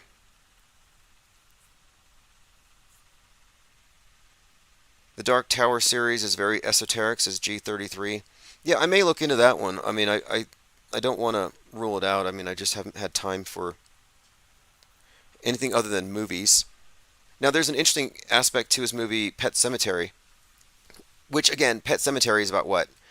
It's like Native American Wendigo spirit taking revenge on people for the past. It's always, again, it's always this subtext of America is somehow being impugned. But anyway, in that series, Gage, the little kid, comes back from the dead. And, really creepy zombie child, I guess. But anyway, the actor that plays him, Miko Hughes. Miko Hughes. He played Gage. You may recognize him in Pet Sematary. Now, he was also in Mercury Rising, where he was portraying an autistic child who was able to interpret and crack codes, which made him something of a national security risk. Mercury Rising stars Bruce Willis, a renegade FBI agent who combats federal agents to protect a 9-year-old who has cracked the government's unbreakable code. Now, what's interesting about this here is that Miko Hughes is in a movie about this kid who is, cracking government codes. Mercury Rising. Mercury Rising refers to when Mercury rises up, in the morning over the horizon. It was 8:46 a.m. on 9/11, Mercury Rising, when the first plane hit the tower. So 9/11 kicks off as Mercury's Rising, 8:46, and his father, Miko Hughes' father, is in the Twin Towers and dies at that moment. Interesting coincidence. Now, weirdly, and I went into his biography and I looked up anything I could to back this up, and I couldn't find any evidence that his father was actually killed in 9/11. He wouldn't be the first celebrity to have that thrown into his bio. A lot of them have that, but I don't know. I'll have to keep digging. Just a coincidence, though. All right, continuing here. Elephant Tusk says the New World Order is an alien world order. Well, the public's ready to accept something. I think maybe AI is going to be the thing that people find most believable. I've got a comment from, here we go, this is on my ips.monster account, article Bowling for Lewiston. Catastrophe 2021 said, I live in Maine, 15 minutes from where all this took place. You gave me a lot of good food for thought. I can confirm the hospital thing. I have friends who work at the major hospitals, and it doesn't look like there was any sort of influx of shot patients. They found the shooter last night, and everyone is focused on that and the relief. They locked down towns and schools and supermarkets for 2 days beforehand, continuing the mind control on the people of Maine. Interestingly, they conveniently found him dead a day before deer season is about to start. However, we're not allowed to see his dead body. Just a picture of a hearse and a coffin. It's obvious there's so much fakery afoot. I think it's to make people think the safest place, Maine, is not safe. Thank you for your work. Yeah, what is the agenda behind all of this? Locking people down? It's obviously to terrorize people. It's just like that movie, The Village. These are the monsters running around in the wilderness that necessitate you staying home, being protected by the elders. But why is he a threat? Well, this is a domestic violent extremist, more dangerous than anybody from Hamas because he's here. And he's angry and he's full of rage because of Donald Trump. And he's angry because of wokeism. And his way of lashing out, and this is this caricature they created, is to use his Second Amendment. And it wouldn't have been an issue if he didn't have a First Amendment, and if it wasn't facilitated by people like Elon Musk, where that free speech just, leaves the mentally ill open to mind viruses that they are powerless against, obviously. So we need to censor the internet, sanitize it. We need the 2020 pandemic lockdown equivalent for the internet, though. They need to lock down the internet and get rid of all the mind viruses. And then vax your minds. You have to get some kind of a litmus test. Maybe they have to have some kind of a permit, something. Before you can get on the net, you have to have some kind of an agreement. Maybe it'll be something along the lines of verifications. Like Elon Musk was saying that there are so many bots on X that he's going to make everybody pay $1 to get on. Just like a one-time $1 a year.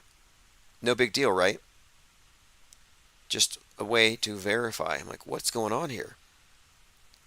Interestingly enough, I got some emails from YouTube last night from some of my old accounts I don't use, or some of my sock accounts that I still use. And one of these sock accounts is live right now. It's the George News one. And it said, if you want to continue to use the features on this account, we need you to either upload your ID, a video ID, or verify with a phone number. Like, they're actually pushing people towards giving up their anonymous internet use for everybody's safety. Elephant Tusk says, Tim, glad you got your car up and running. Burn some sage next time you're in the driver's seat. Yeah, they actually robbed it twice.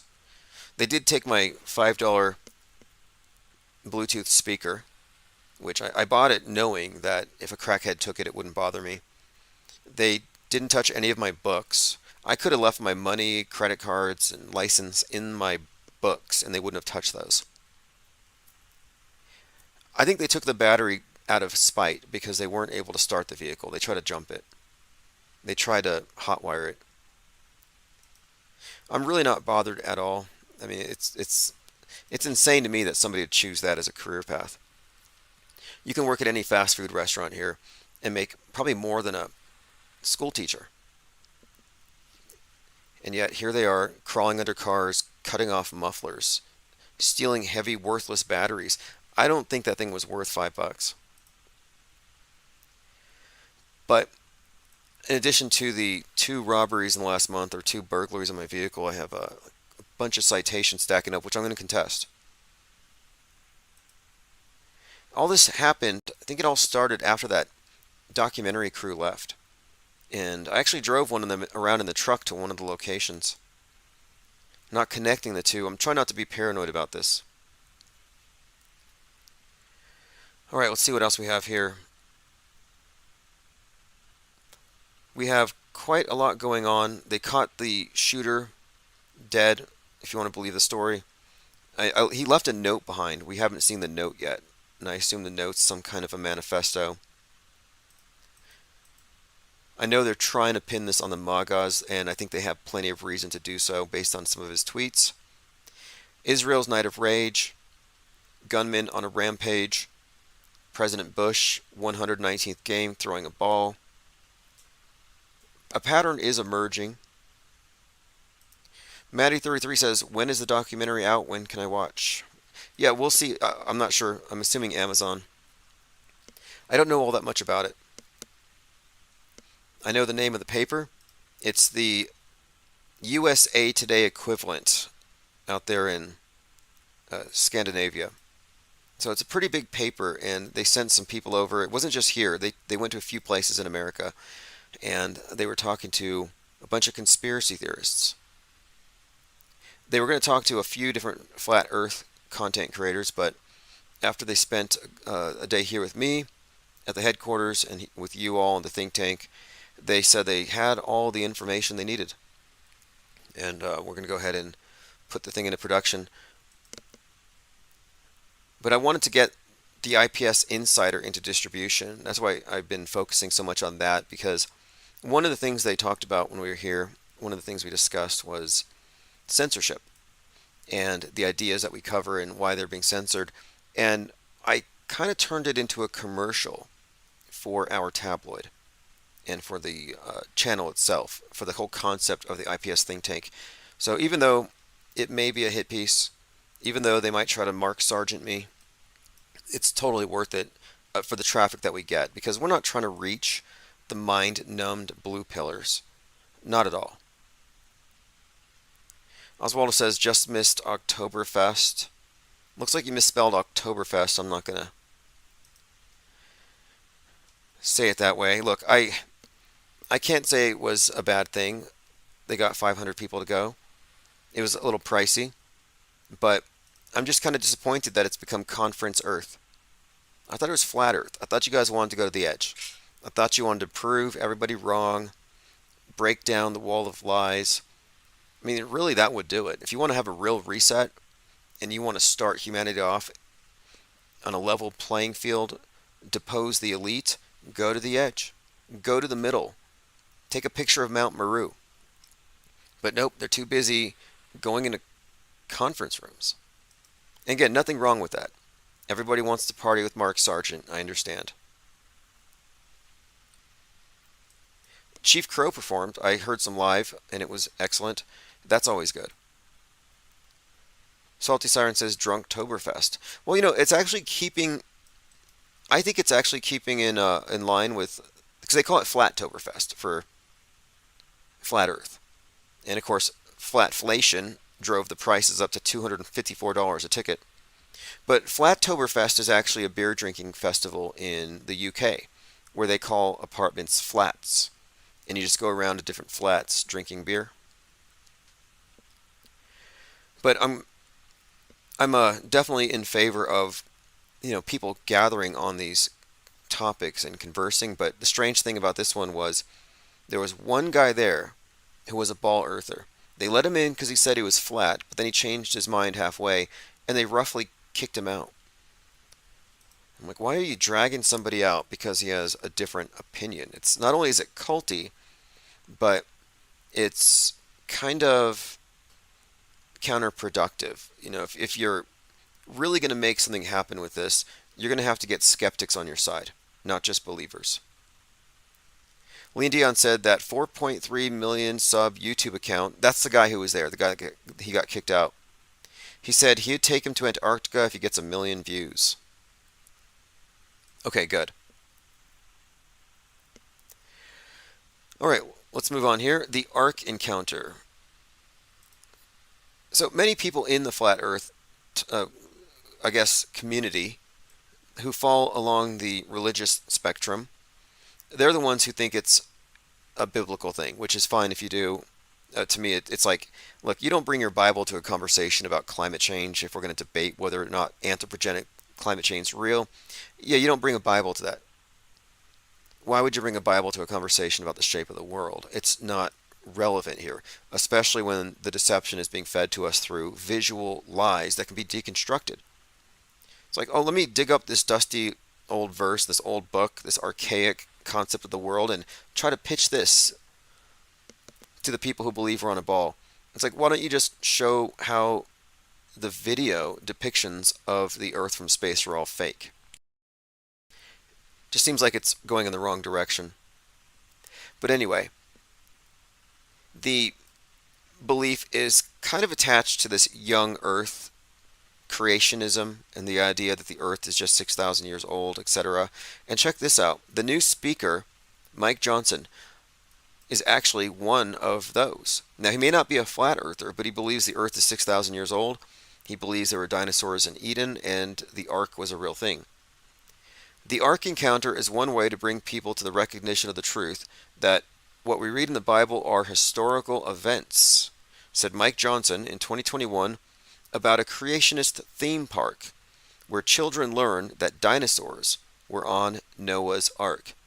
Yeah, the new Speaker of the House is a believer in Noah's Ark and dinosaurs on Noah's Ark. And this is kind of alarming to some. I saw Mike Rothschild was kind of perturbed by this. He's like, wait a minute here. How is this guy in this position of power a believer in dinosaurs and Noah's Ark literally? And he thought it was a fringe belief. But to his dismay, most of the people in the comments were like, no, Mike Rothschild, we all believe this stuff. So it's not actually fringe. Young Earth creationism isn't fringe at all.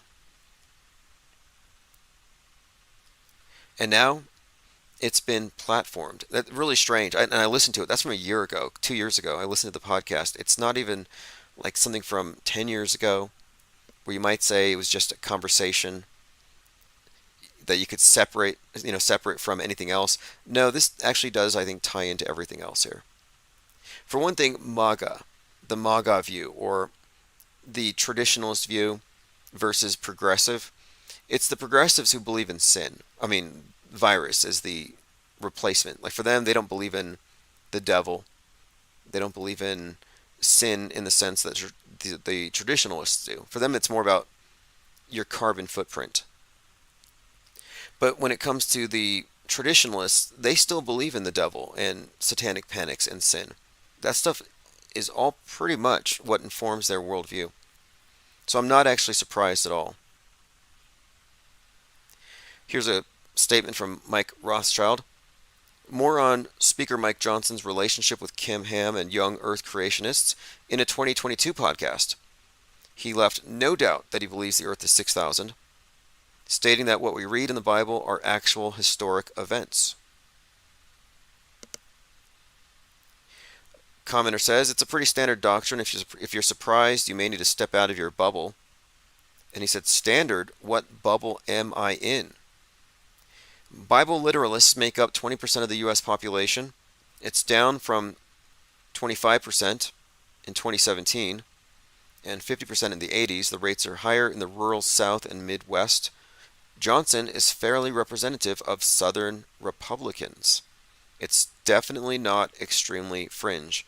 So that was a conversation. Is it fringe that this guy believes there were dinosaurs on Noah's Ark? G33 says, Mike Johnson looks like he's definitely compromised, just my observation. Yeah, I think so. I mean, how do you get that high up without being well, he's compromised in one sense. He's reality compromised. You have to be insulated from reality to be part of the political soap operas. You're in a parallel universe. Lean Dion says, New York Post released a story about finding Noah's Ark in Turkey. Now, were there... Let me take a search for that really quick. Let me take a look at it. Here we go. I want to see if there's any pictures or any measurements, because I'd like to know if it would have room for a brontosaurus. Noah's Ark rock samples reveal human activity. Samples from Noah's Ark site in Turkey. Yeah, this is actually a thing. Again, Noah's Ark. God's mad because of wickedness, floods the world. Noah saves samples of everything. Then a dove shows up with an olive branch in its mouth. Says it's cool to go back. I think a raven even shows up as well. The point of it is, the Noah's Ark flood myth was repackaged for the atheists of the day as global warming, ocean levels rising. The National Oceanic Atmospheric Administration's symbol is the dove, just like this dove. It's an old story, whether it's the modern scientific rendition of climate change, global warming, or Noah's Ark, or the Epic of Gilgamesh. It's an old story. I think it's a psyop.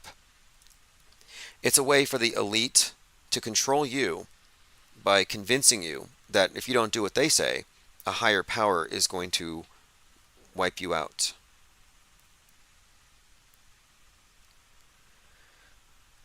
Joined by Pippi Langstruff. Thank you for joining. Lieutenant Weinberg says, if 9/11 was planned on that day for 3 decades, do you conclude the guys who did it could control the weather? Interesting questions. I would say, for one, it was definitely planned before the towers were built. You know, the Pentagon's construction date was on, I think it started on 9/11, 1941. So 60 years to the day. Like before the towers were even built. That's how long in advance this thing is. And, you know, just heads up, November the 3rd is coming up. And November the 3rd is the date associated with the election of 2020, the Kraken, the fracture. By the way, the Kraken, Sidney Powell, the attorney, Trump has disavowed her, which is kind of funny. But 11/3 is a very significant date. It's been hyped up for some time, and it's always been connected with Seattle and a nuke. A nuke in Seattle, 11/3. 3/11, of course, is the day the pandemic kicked off. Ground Zero was in Seattle. So we've been looking at this date for some time. And it happens to be also the date that the One World Trade Tower opened. That date, 11/3, is Godzilla's birthday. Godzilla turns 69. 69 is the symbol of Cancer. And as we entered Cancer this year on the summer solstice, we had that Titanic drama where the sunken Titanic lies in the ocean. You have these deep divers going down in the Titan and they implode. And the symbol 69 and Cancer, it represents the crab. The crab and the submersible are, I think, correlated here.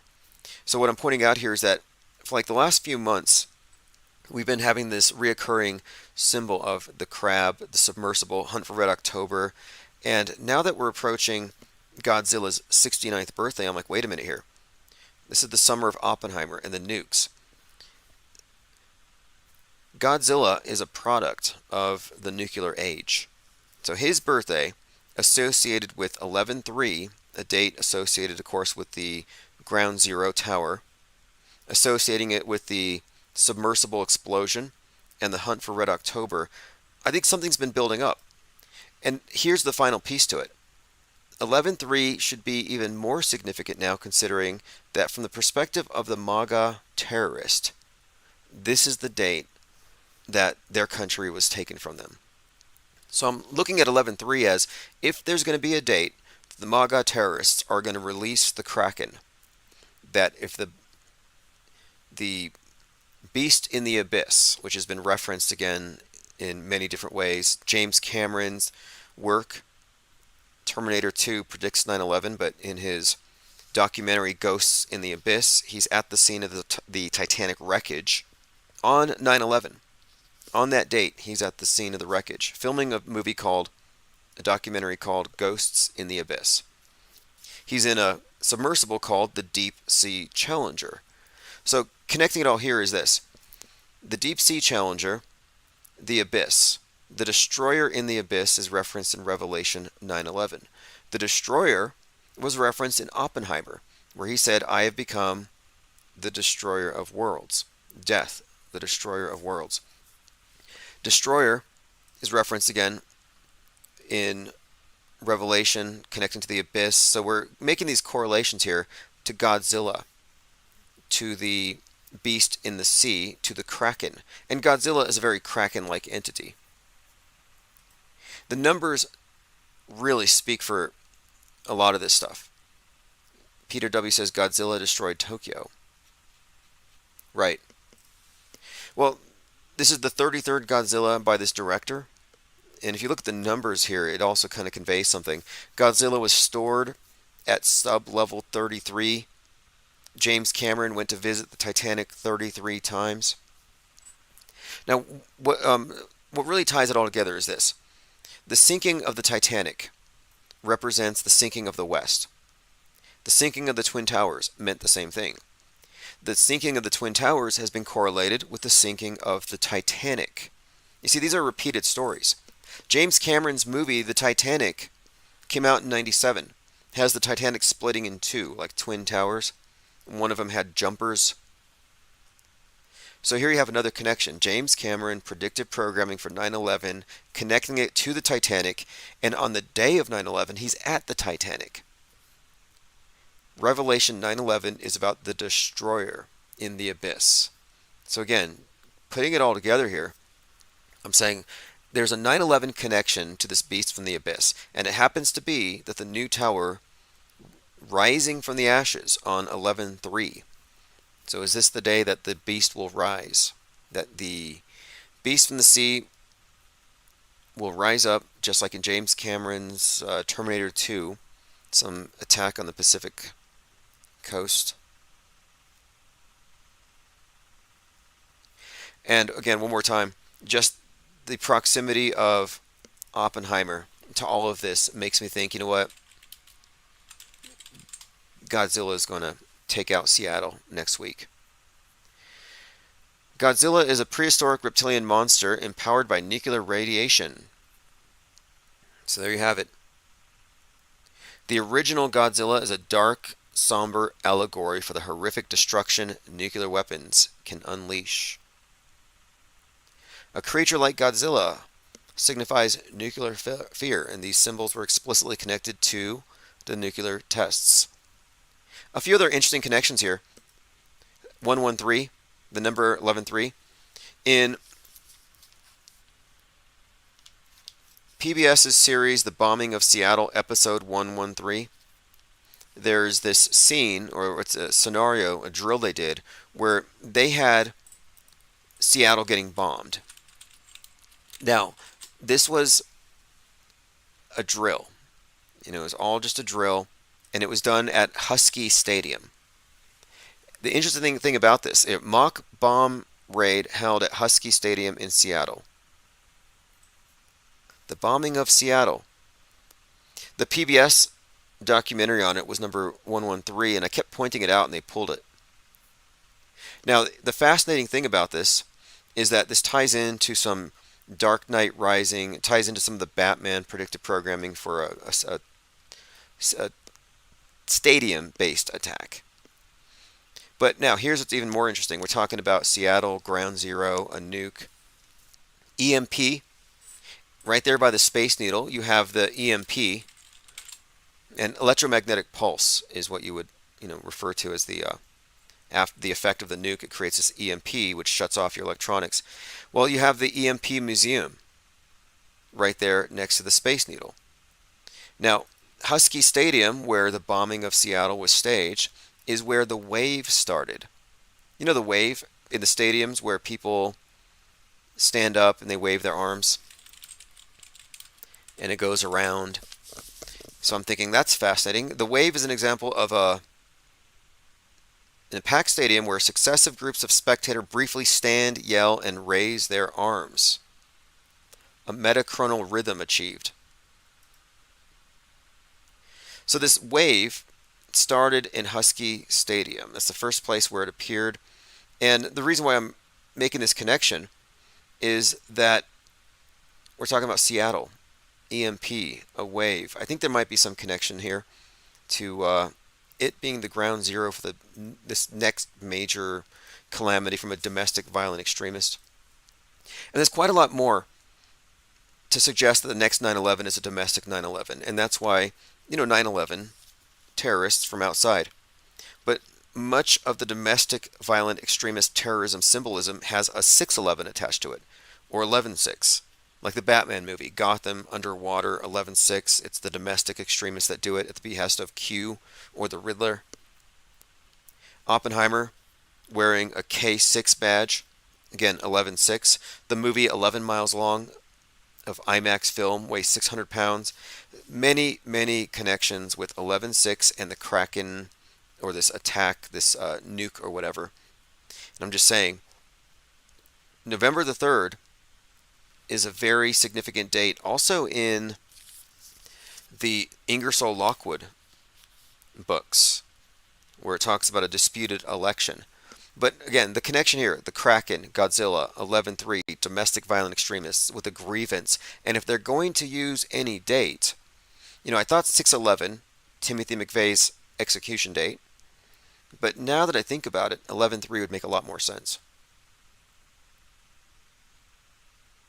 Elephant Tusk says, I missed the Summer of Floyd. Yeah, it was very entertaining. Oh, if you want to call in, let me go ahead and open phones. I believe I have a caller.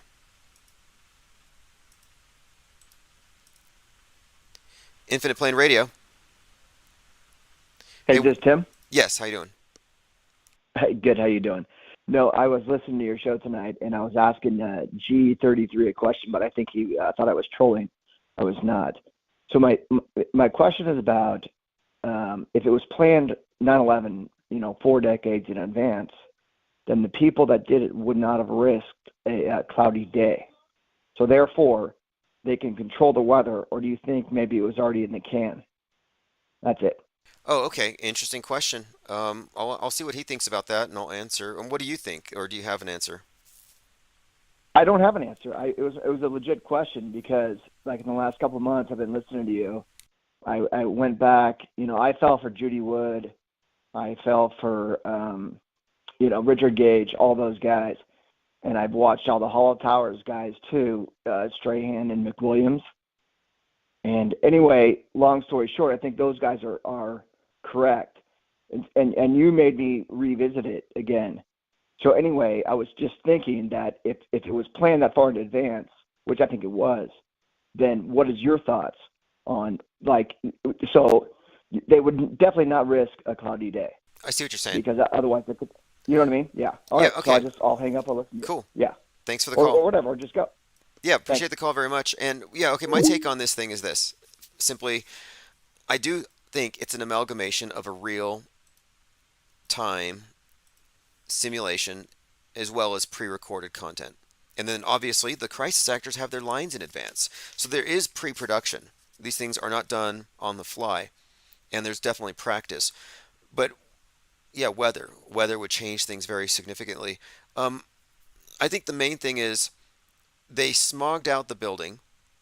They used that fog, military grade concealment fog, but I think most of the stuff that we saw was superimposed. For example, if they're going to superimpose the plane going into the thing, yeah, that's all pre-recorded. So I don't know how much of a clash it would be, and I think they would pretty much know what the weather would be just by the annual weather patterns. But yeah, I think that most of the key footage, the special effects, would have to have been done in advance.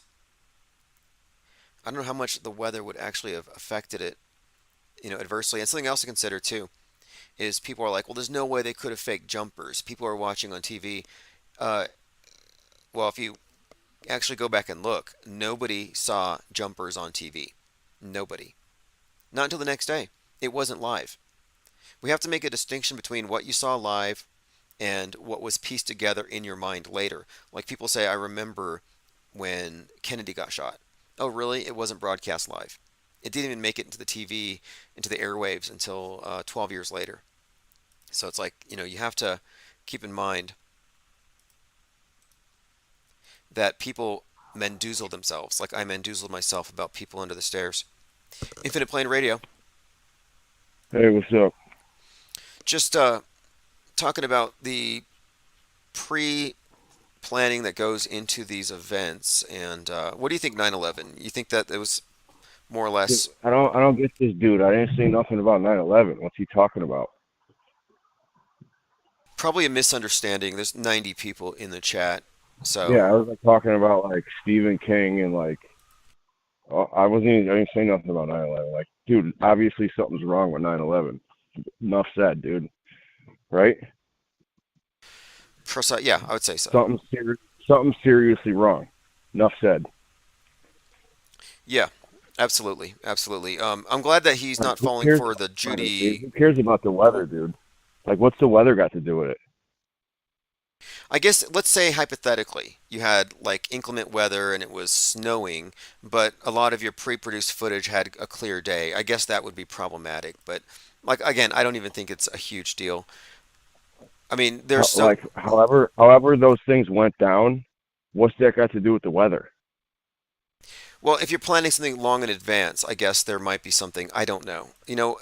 Planning things long in advance to me, it's like it's just a matter of looking at the past, and then of course, if it did in fact snow if it did snow that day, they would just change the script. It's not a big deal. The fact that nobody died is the main thing here, and some people are still hung up on. I don't think snow would hold it back. Nothing would. Because Nothing the day is you can't have that without the day, right? 9/11, right? Well, according to the people in the ISS, you could see it from space. They could actually see the Yeah, smoke from yeah. space. Like, give me a break. Well, I mean, you know, it was a ritual. Yep, it's also the first day of the year on the Coptic calendar. It was definitely a ritual. It was more than just a People say that political was psyop. People say that was when the whole Jesus thing really happened. Was not, I don't know, but that's what people say. I think it was Not Jesus'. December 24th. I think it was 24th. Jesus' birthday. I think it would be his birthday if you were to. Yeah, yeah, just like all the other Jesus figures, like Horus and what's the other guy, the Iranian dude, and the Babylonian dude, all the other trinities, right? Yes. Yeah. Like, I don't know what that guy's talking about. Like, okay, cool, but I didn't say nothing about it. I don't know what he's talking about. It doesn't matter. Like, something's wrong. We could all see something was wrong. The narrative don't fit. You can't put a square peg through a round hole. It taught me a lot, though, looking back at it. It showed me that a lot of the population will go with what they're told and they will ignore inconsistencies. It's like they've ceded power to determine what's real and what's not real. Like, I'm just going to outsource that. And so, like, yeah, for us, it's obvious something's wrong. But for most people, like, no, there's something wrong with you for thinking there's something wrong. Yeah, of course. But yeah, dude, at first, I was with it, bro. I had the flag. I had the yellow ribbon, support the troops. I didn't realize until after. I think it was always in the back of my head, this I've always been rogue, right? I've always been rogue. But back then I wasn't so rogue, right? But back then I did know something about that. Because when I was in prison, I read a lot of books. And I read a book about how Osama bin Laden was the broker between the CIA and the Mujahideen for weapons in the Afghan-Soviet War. Well, okay, So I read that book. One thing I want to bring up his connection is to the Bushes and the Pentagon, and then that happened, and they were blaming it on him. Before they even blamed it on him, I was working construction that morning, and we were digging, and the guy in the excavator had his radio on, and it happened, right? So we all stopped, we're listening to the radio, kept working. Then the other one got hit, stopped, listened to the radio, kept working. Then they fell. My boss was like, everybody go home. So I said, when we were all leaving, I said, watch. When we go home tonight and watch the news, they're going to say Osama bin Laden and the Al-Qaeda network did it. Just because of, like, my hobby research I did in prison, right? I was lucky enough to read a book like that. Now, let me ask you, right? Do you think that what you read was planted there to lead a certain totally segment of predictive the programming. Yeah, totally predictive programming. I think so too, because a lot of us had questions because our intuition is good, and my intuition was good, so I knew it was BS. But the only stuff that I could find that offered an alternative view was like reptilians, Rothschilds, space lasers, and I'm like, pick one. But it wasn't until much later I realized, okay, those were all planted narratives to keep me focused on the screen and not pulling my eyes off of it and then widening my frame of reference. So I'll tell you what led me down the opposite path of being patriotic. Because when it happened, I was like, I had the gold ribbon on my car and a flag, right? Just because I was supporting America. Because I was like, that's messed up, right? And then I was living out west next to an army base. And I ended up knowing a lot of the like flunky army guys because they were buying weed off of me. And they got me into like all that conspiracy shit. Because they were like, yo, it's all fucking joke. And I was like, what? And then so eventually I started it. Like I said, I think it was always there though. But a thing like that just kind of helped me in my direction. Because I read the books in prison, like somehow spiritually I was guided that way, right? And then these guys like put me on something else, And at first I was like, nah, come on, dude, really? And then I started doing my own, like I did in prison, just hobby research, right? And I started figuring everything out, and it's like, yo, something's definitely wrong, okay? And then I started getting into the esoteric. Every time I research things that happen now, it leads me back to ancient esotericism. And that's the code that helps me break all this BS. Interesting. You know what? I think there's something in that because I look at what we're living through now as a modern iteration of an ancient control system. That it's a new version for a new paradigm, but you can look at the old versions and look at the old world cosmographies and maybe even from that look at how the world is run today, and it's pretty much the same. And that might be hard for people to accept. They think, oh, you get the right political party, the right values, you're going to win. Like, no, it's a rigged game. There's no winning on the world stage. It sounds black pill, but I think it's actually good news that at least but if you know a boulder's coming down the hill at you, you could step out of the way. So if you embrace this esoteric knowledge, you can see their codes, and they're all the elites. That's what I love: the pyramid, compartmentalization, levels of the bricks, the eyes on the top. They're all compartmentalized. They're all in secret societies, fraternal orders, think tanks, NGOs, blah, blah, blah. Okay? And from what I heard about Babylon and the Tower of Babel, the allegory goes, Nimrod was trying to build the Tower of Babel to get to heaven, to like get up there, whatever he wanted to do with God, right? Because he was like a demigod on earth. So God was like, we ain't doing that. And he smited the people by scattering the languages so they couldn't communicate to finish the tower. Which tower right there, bam, like tower. Come on, Twin Towers. Tower, Trump Tower, like tower. We all tower. It's so esoteric, the tower. But anyways, the Tower of Babel, he scattered languages. They couldn't finish it because they couldn't speak to each other, and that's where like shit kind of spread. But the elites in their groups, they kept their esoteric code, and that's how they spoke from then on. They had their same language, the esotericism. And that's where all like, that's why the Freemasons embraced that allegory. Man, this is deep. Check this out, because you brought up pyramids, right? The Great Pyramid is 5,776 inches. And in the Masonic Year of Light calendar, they add 4,000.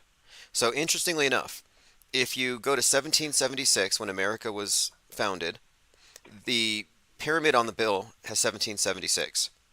So the pyramid on the bill, 1776, and if you add the 4,000 years, you get 5776. So in other words, the year of light that it was when America was founded correlates to the height of the pyramid that's on the bill. And what's more, I think that that pyramid represents the Tower of Babel. And guess how tall the One World Trade Tower is? The one that replaced the Twin Towers. 1776 feet. So there's a code here. And the code, I think, is basically saying that, yeah, the Tower of Babel, America is Babylon. And the Tower of Babel is our... I'm not sure exactly if it's not just the internet, but it might just be this one worldism together that's about to fall. Maybe it's the West, but yeah, America's Babylon in that sense. Yeah, it's incrementally. They're working towards the great work. However little or great, they take steps every day. They focus on the elites, their groups, compartmentalization. They focus on their great work. They may not even know what they're. That's how. I'm just using Freemasonry as an example. There's all kinds of them, but the levels below and above each other have no idea exactly what's going on Yeah, it's like security because clearances. It's security clearances, and that it's a happens to vetting be system. last year was the Pluto return, and the last time Pluto was where it is right now was in 1776. And interestingly enough, it's Pluto or Hades who releases the Kraken. So all this talk about the Kraken and the symbolism really came to a head last year. So I think whatever is going to break the Tower of Babel, the Kraken, the tower that brings it all down, it's I think it's whatever was unleashed with the MAGA. I actually think it's domestic terrorism. But I do think that in this bigger Masonic allegory, America is the Tower of Babel project. It's Nimrod, and of course, God's gonna knock it down. Like they said, the American experiment. Yeah, exactly. That's what it is. I think that's exactly what it is, and I think it's I mean, fascinating overall. This whole picture emerging here, that it's like the phoenix symbol. The eagle is the phoenix. It's designed in a yeah, cyclic way yeah, to fall, and they build from the ashes. yeah. You know what I say to normies? Because I don't know everything. I just know a little bit, right? But I grasp, I embrace it, and I don't let go. I say to normies that have some level of interest, I say, what is the pyramid doing on the back of the dollar bill with an eye on top of it? What does that have to do with America? And it's the eye is the capstone because it's the yet to be completed great work, and I think that's what is being completed now. In fact, the capstone completion, I think that is part of what the International Space Station and the program, or the International Space Station and the space program in general is about. The uniting of all mankind in the trip from Earth into the heavens, into God's territory, and I think that's when we have the blowback, and that's why when Bezos, who on the world stage represents Nimrod, when Jeff Bezos went to space on the anniversary of Apollo, he launched at 9:11 a.m. 9/11, towers falling. There's a distinct correlation there. Of course he did. But you see what I'm saying, Tim? What is that on the back of one of the, the dollar bill? Like, everybody's got a dollar bill, right? Not everybody's got a blue face, a Benjamin Franklin 100. Not everybody's got a blue face. Everybody got a dollar bill, though. What is that doing back there? What does that have to do with anything in America? We don't got pyramids here. America, on its face, like your normal person, doesn't know anything about esotericism. Yeah, I mean, look, one of the things that got me looking at this was a book called Secret Architecture in the U.S. Capitol, something along those lines, and I started looking at that, and I'm like, wait a minute here. The fact that there is a deep history behind all these symbols, it's not just accidental, and then there's a uniformity of it. And then you find it's actually connected to one of the oldest secret societies, and then they trace their origins back to Egypt, and then you find that all the New Age movements have the same lineage, and there's a lot of crossover. Then you find out, yeah, we have an occult theocracy behind the scenes, a cryptopsy, and there, wizards, witches, pagans, whatever you want to call it, they're plugged into a system that's based on the astrological template, and it's based on a more archaic worldview, and they pretend like they're All scientific. day astrological, bro. All day astrological.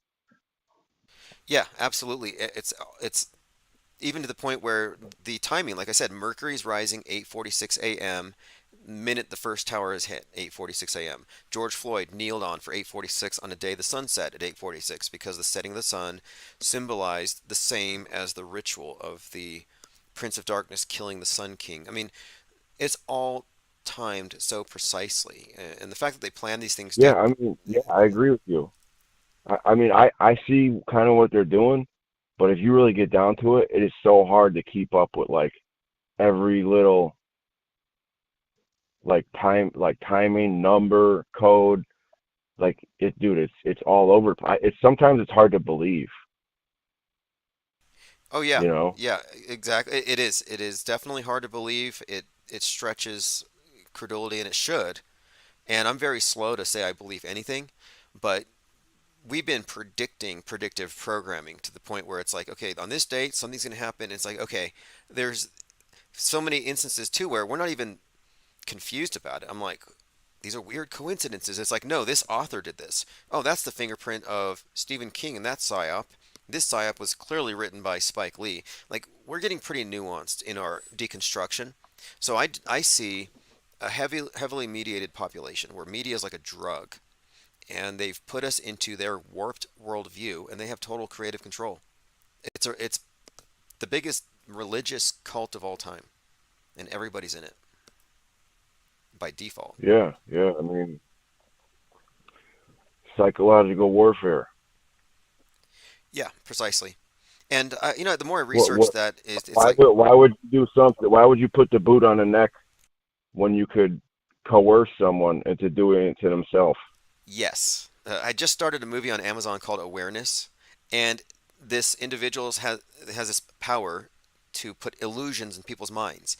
And then he's eventually picked up by these government operatives who say that the governments of the world have done away with real war and violence because they can just do it in the minds, and it's much cleaner. And I'm like, wow, that sounds like very on brand for the Machiavellian elite to use mind war and psi war and to take a deeper level of control over people. And I think that's truth in plain sight. Yeah. Well, hey, I appreciate the call very much. We're watching a few psyops unfold. None of them get a rise out of me. You didn't lock down for the shooter in Maine, did you? No, but like because I'm in New England, they were doing funny stuff in these states. Yeah. They were having heightened police presence in certain schools, and they said it was because of that. And I'm like, yeah, I feel bad for these kids because they're smart because of their youth.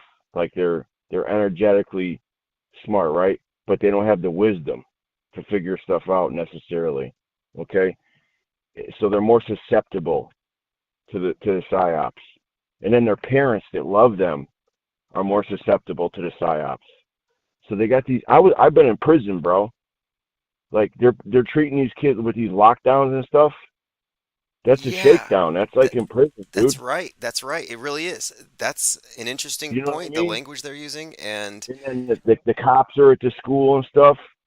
Like so subliminally, these kids are absorbing this stuff. And Hitler said, "He who gains the youth gains the future." And I'm just using him as an example because a lot of people said stuff like that, right? But he's one of the most popular. Like the Bolsheviks in the Soviets had the young pioneers or something, and they took the kids and like indoctrinated them into the Soviet way, the communism, the Bolshevism. I think it was after Bolshevism when they're Soviets, and then Mao had the same thing. He went after the kids too. I forget what it was called. It was the Great Leap Forward, and it was the four olds. It was like old culture, like old ways. It was like old stuff. Get rid of it, and like the youth is the movement. And Cambodia and Pol Pot did the same thing with the Khmer Rouge. I'm not picking on communism. No, you make a great I'm not point. picking on communism because I think everything is kind of like, I'm not this or that. I'm just rogue, right? I'm not picking on communism, even though it does seem a lot worse than like normal day stuff. But that stuff I read, dude. Sure, but you can point it out. You can say, look, they did separate the generations for a reason. And look how they put Greta as the face of this neo-communist, or rather environmentalist thing, where, one, she's like chastising the old. Look what you guys have done. And then you have Convid come down, and they're like, we must separate the old from the young. I'm like, this is all part of segmenting society, compartmentalizing it for purposes of mind control. You were talking about it the other day, bro. You were talking about the kids and the shootings and stuff. People, it's like one of the things you can't question because people get so emotional about it. If you question kid's dying or something, they get mad. Yeah, yeah, and I'm proud to do The it. kids are like Like I'm the not gonna. kids are like special. Yeah, look, it's a low blow, and to me, it's terrorizing the kids. You have to remember, like we have the moral high ground, and I'm not gonna be so sensitive to the feelings of a bunch of brainwashees that I'm not gonna say fake dead kids' lives don't matter. That we have to push back on the agitprop, and we may be the only channel that will take that stance brazenly and openly. I mean, a lot of people will say those things, but as a The, channel, I'm the never kids, gonna back down. the kids are youthfully intelligent, but they don't have wisdom, so they will follow role models. So the role model, whoever it may be, can indoctrinate them. So, like Hitler said, he who gains the youth gains the future. Yeah, you know what? It's like it's a lost cause. Pretty much anybody who is born into this thing has to go through the full indoctrination process before they can ever see the light. There's no way you could short circuit that, in my opinion. And I wouldn't even try at this point. I don't even try to wake, quote unquote, like you said, you ask questions. What else can you really do? People have to come to their own conclusions. Yeah, stay skeptical. Yeah, skeptical, precisely. And skeptical really and it's so important today. Skepticism means withholding judgment. And if you're withholding judgment, you can't be emotionally entangled and traumatized that way. So to me, skepticism inoculates you against the mind war. And they don't want you to be a skeptic. They want you to rush to judge and react instantly. You always got to watch your six. There Yep. may not be somebody back there, but you got to watch it. Yep, fake until proven real, and there's obviously many different competing interests trying to get people to believe their particular version. And I'm exiting the world of belief. This election cycle, I'm not I'm not really going to side with anybody who's still spellbound. I think there's enough of us to create a big fracture and maintain this conversation, outside of their bubbles. You spell a word, you cast a spell. They broadcast their spells. It's all spellcraft. It really comes down to language and words, and that's why they're so adamant about controlling mind viruses. And I was talking about Richard Brody, Virus of the Mind. Yeah, we've entered the era of the thought crime, and the public is being primed to accept the notion that we have to sanitize the internet, quarantine the internet, and get rid of mind viruses to achieve equilibrium. We're just about there. Yeah, like you're saying with the words and language, like I said, the allegory of the Tower of Babel. God smited the people by scattering the languages. And signs and symbols rule the world, not words nor laws. Awesome. And you know what? Revelation 9:11 refers to the abyss and the destroyer and has some 9/11 connections, but 119, like the World Series game 119, we just mentioned it. Genesis 119 is when the Tower of Babel is scattered. So I think that's what we're about to see. I think that's why that number is also implicit in this thing. Yeah, I'm not familiar with that, but I'll have to look it up in my research Bible. Yeah. I mean, I'm not a big believer, but I do study it. 99, what I'm familiar with, 99, is Jupiter, is 99. And Jupiter is like the king. Like it was always like the king demigod back in the pagan days. I don't know what that correlates with all this stuff with, but that's how I relate 99 is Jupiter. Yeah, I find all these planetary deities are syncretized, and so you can, like, Jupiter is Thor, is Zeus, and there's a lot of overlap, but syncretism explains almost everything here. How all these different gods that correlate, they can all be aligned by matching them to the appropriate planets, and it's down the line, and to me it's not a coincidence that all these rockets are named after these dead gods, dead Earth gods, etc., because it's the same astrotheological Yeah, dude, religion. right there, bro. Right there. Your average person doesn't if they're all like Greek names and stuff, right? Yep. And it's like your average person is just like, oh, it's that name, it's that name.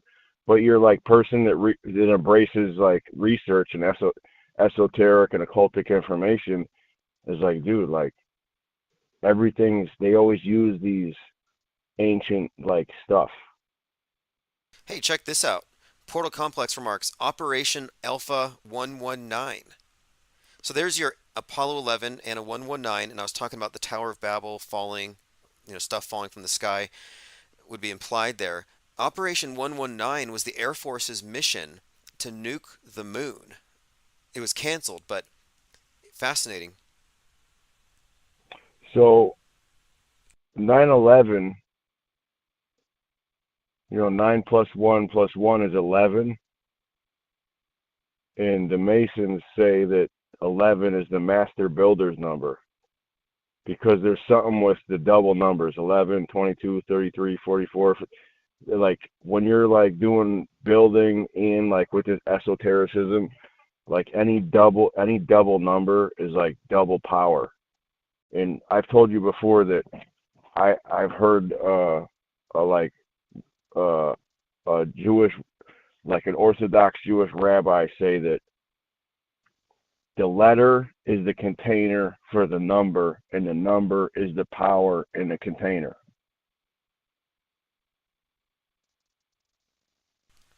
Repeat that one more time. So I've heard a Jewish Orthodox rabbi say, like actually different ones, but the one guy was like the best. He said, like a word and the letters are the container for the numbers. The numbers came before the letters, and they are the container for the number, and the number is the power. That's right, because they're synonymous at that point. And many of these, it's the same with many of these alphabets where they're not separate from the numerological systems. And this is the basis for correlating words with numerical values and then finding words that have commensurate numerical values and seeing connections between them. And that's the basis for a lot of mystical correspondences. It's like they artificially create synchronicity. Yeah. And I think that is the point. I do think that is the point. When you're talking about these archaic worldviews and their concepts of words and magic and how reality is formed around the word, like in the Bible, God speaks, let there be light. The idea here is that the words are extremely important, and that this is actually a big part of what Aleister Crowley taught too, why they emphasize silence. They say you have to be, cognizant of the words that you're using, but that the word represents some kind of a thing, not just an idea, but it actually has some kind of, quote, weight or impact or some kind of influence on like reality itself. I think the word abracadabra means I create as I speak. And so Crowley was saying that every sentence is a spell, but you wouldn't notice because everybody's talking all the time. Everybody's inputting into this thing. And you wouldn't notice your disparate influence unless you could shut your mouth once in a while and then speak with more of a conscious deliberation. It's a fascinating idea, and it seems to make a lot of sense when you look at the emphasis that is placed on the control over words and language, and how every one of these religious systems are based on the notion of some kind of magical significance behind the spoken word itself. I think my opinion is everything is frequency. Everything has energy. And like what, I don't know how it correlates, but numbers, you can't have the frequency and the energy without the numbers. And everything else comes after. Yes. Well, I picked up a couple books on this topic recently, and I'm finding that numbers and colors, and we do find that with all these occult rituals in plain sight, colors are a huge part of the story as well. Numbers are very easy to search and to correlate, but it's far more subtle because it's not something that you would be able to discuss unless you knew the colors meanings have behind it. frequency. Colors give off frequency just like everything else, like an energy. Like they say blue is calming, red is invigorating. That's why there's so many things that have red and blue, like the cops and stuff, because it's the cops with the red and blue is like as above, so below, as above, so below, as above. You know what I mean? It's like inversion, because that's what they love. The back and forth to confuse people. Well, confusion is built into this thing. I think when you have a worldview, internalized worldview, that is given to you that doesn't comport with the real thing, you have cognitive dissonance. And if the power structure doesn't allow you to contradict it or to challenge it in any meaningful way, and you have to live with the contradiction, that creates confusion, dissonance, and then the dissonance gets so great that people just ignore their own perceptions and just reach for whatever the screen says. In other words, apathy. So I think, yeah, this is definitely a world based on, the world stage is based on confusion. Like all magic shows, it's about confusing the perceivers. If you're trying to control someone, what better state to have them in other than fear or confusion? Or apathy. And I was having a conversation with quote Normie the other day, and they started talking about Israel and Palestine, and they were talking about, dead babies, and I'm like, yeah, it's never going to change. Nice weather today, and I changed the subject to the weather, and I was just exhibiting pure apathy, and they went along with it, and we talked about the weather. So I realized they're apathetic. Now my apathy was fake. I'm not familiar with. I've heard of apathy, but I'm not familiar enough. What is it? Well, it's just the definition of it in this context, I guess, would be lacking any sort of care about something. You don't care, no emotion for something, get no response. So he's talking about dead babies, and I'm like, yeah, I don't care. Let's talk about the weather. And this person was like, yeah, me either. I don't care either. Like, I realized this person believes in the atrocities, and they can switch it off like that. I know they're fake, and so I don't care. But I get it now. Yep. Yeah, I get it now because I've heard it. It's no me importa. I don't care. That's one of the phrases I learned. I'm learning Spanish. I was like, I gotta learn that one because sometimes I don't care, dude. Like I got other stuff to care about. Like I haven't even been doing as much research as I do because like this stuff coming through, it's so like telegraphed. It's so like they use the same narratives and put a different twist on them. Like I absorb it subconsciously to stay in tune, but honestly, it's like I've been listening to more music because it's like I don't care, dude. It's like all the same crap, dude. It's like they're gonna do what they do, no matter what.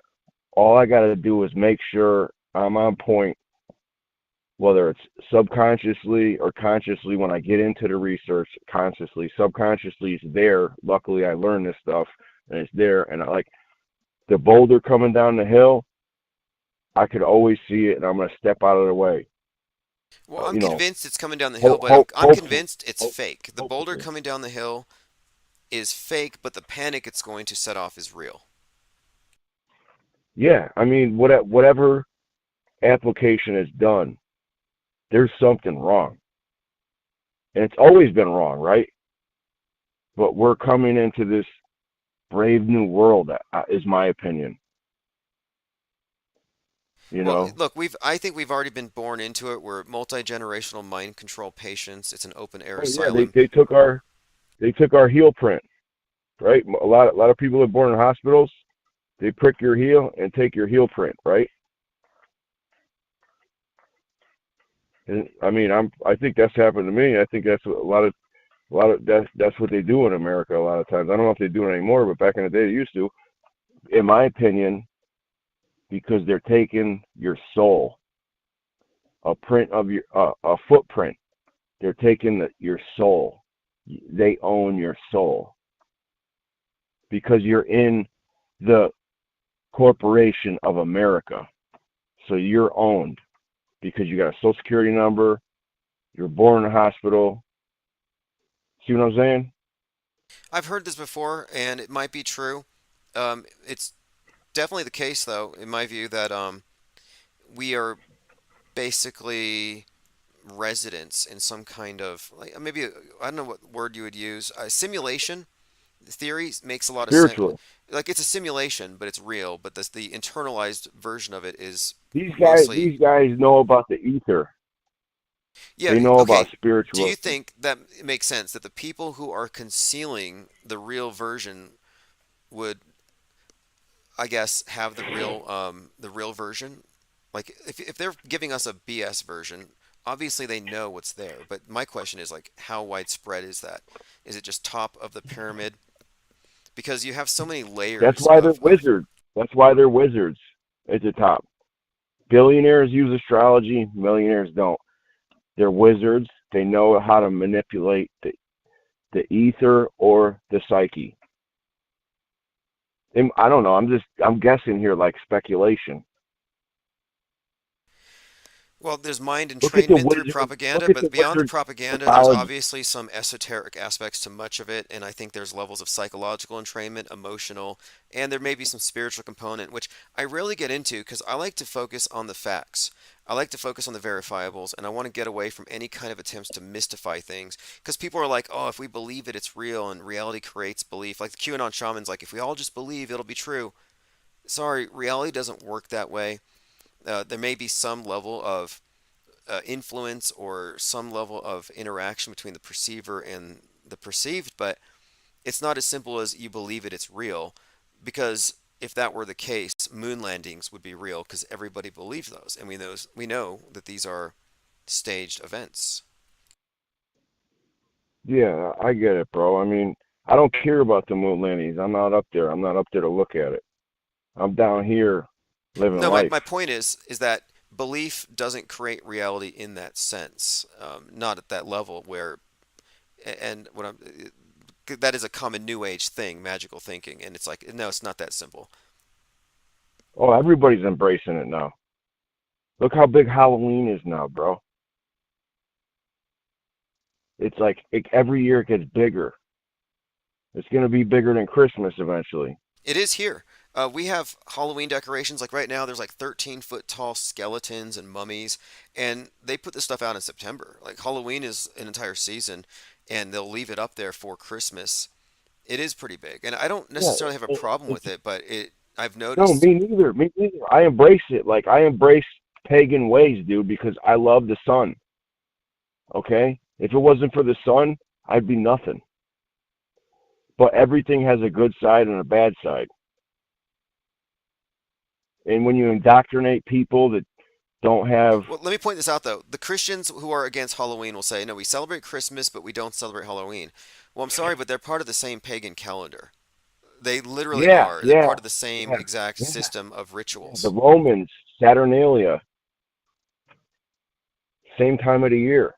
And one other point too, and this is something that's become clear to me after doing a bit more research into paganism, is that, and this is not my opinion, and if people hate this, that's fine. It's just the facts. Christianity and paganism are the same thing, but Christianity has stripped away a lot of the overt symbolism, specifically the goddess stuff. They retained some of it with Mary, but it's the same paganism based on nature, the sun, the moon, the cycles of time. It's really the same thing. Christianity is paganism. Yeah, It's just stripped. It's stripped down and like, given a bit of like, cover with some, this Jewish savior. yeah. So Jesus is the son, is the immaculate conception of God, the Son of God, right? Yeah, S-O-N, yeah. I think S-U-N, everybody's heard this a million times, and it's not even something I care to even S-O-N, debate. S-U-N. Yeah, we all know, No, but and I'm just saying, like, yeah, it's like it's all an allegory for any one person to draw their interpretation off of it. correct, and it definitely is that. And what I'm saying is that, and it's just sort of like the same exact system has now been superimposed onto the modern paradigm, the modern template, and it's just given updated symbolism. That's why the black cube that we see everywhere and all these logos that make use of the sun and the solar symbolism in the same way, and we see it all in the movies. How many times have we seen the Christ archetype repackaged in these big films, where like even when Jim Caviezel played Jesus in Passion of the Christ, do you know how old he was at the time? I heard you say it. I don't know. 33. Like, this is Yeah. not a coincidence. I'm just saying they've taken the archaic, the ancient, and repackaged it, new iteration, dressed it up with science fiction, and you can't avoid it. I embrace the 33 because, like I said, I've heard that the double digit has double power. I believe in numerology and gematria because I study it, and I have a embrace of it, right? The 3 and the 33 is like, the 3 is like, it's like infinite. When you do solutions, formulas with the 3, it like keeps going. And that's why Tesla said the rules of 3, 6, and 9. And 9 is even crazier than 3. But for some reason or another, 3 is like one of the ones that 3 and 6, 9 too, but it's like almost like in the closet. But 3 and 6 are like so embraced by these code throwers. But definitely 3 and the 33, right? And I got it on my keychain. I was gonna say something else you made me think of. But Well, Mach 33 is escape velocity, and you can land there at runway 33 out there in Florida. It's all allegory for transcendence and leaving the material realm, and it's dressed up like literal space travel, but again, like everything, it has its exo and its esoteric aspects. And I'm entertained, honestly, I'm entertained. I really am. I'm entertained by the exoteric. I'm not bothered that most people are caught up in the dream world. It doesn't really phase me one bit.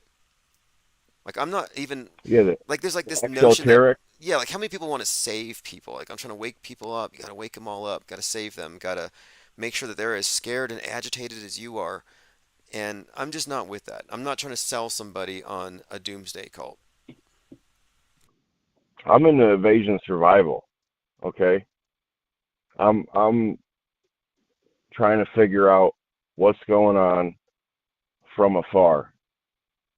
So if I got to engage, which I probably won't unless I have to, I know what's gonna. I'm sitting back watching.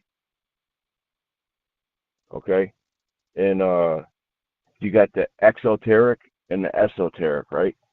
You got the macro and the micro.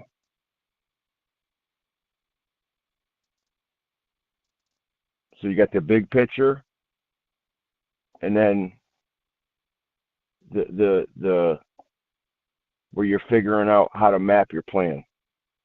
You get it from looking at the big picture, from observations. Let me ask you a question. Do you think that at any point in the future there'll be a point where everybody wakes up? Do you think there'll be a quote mass awakening? Do you think that truthers will ever win? The apocalypse? Yeah, do you think that there will ever be an instance where the truthers won? That's what they say is going on right now, is apocalypse. Okay. And there is people waking up. I mean, I think, like, I always tell people, this is another thing I say to, like, kind of normie people.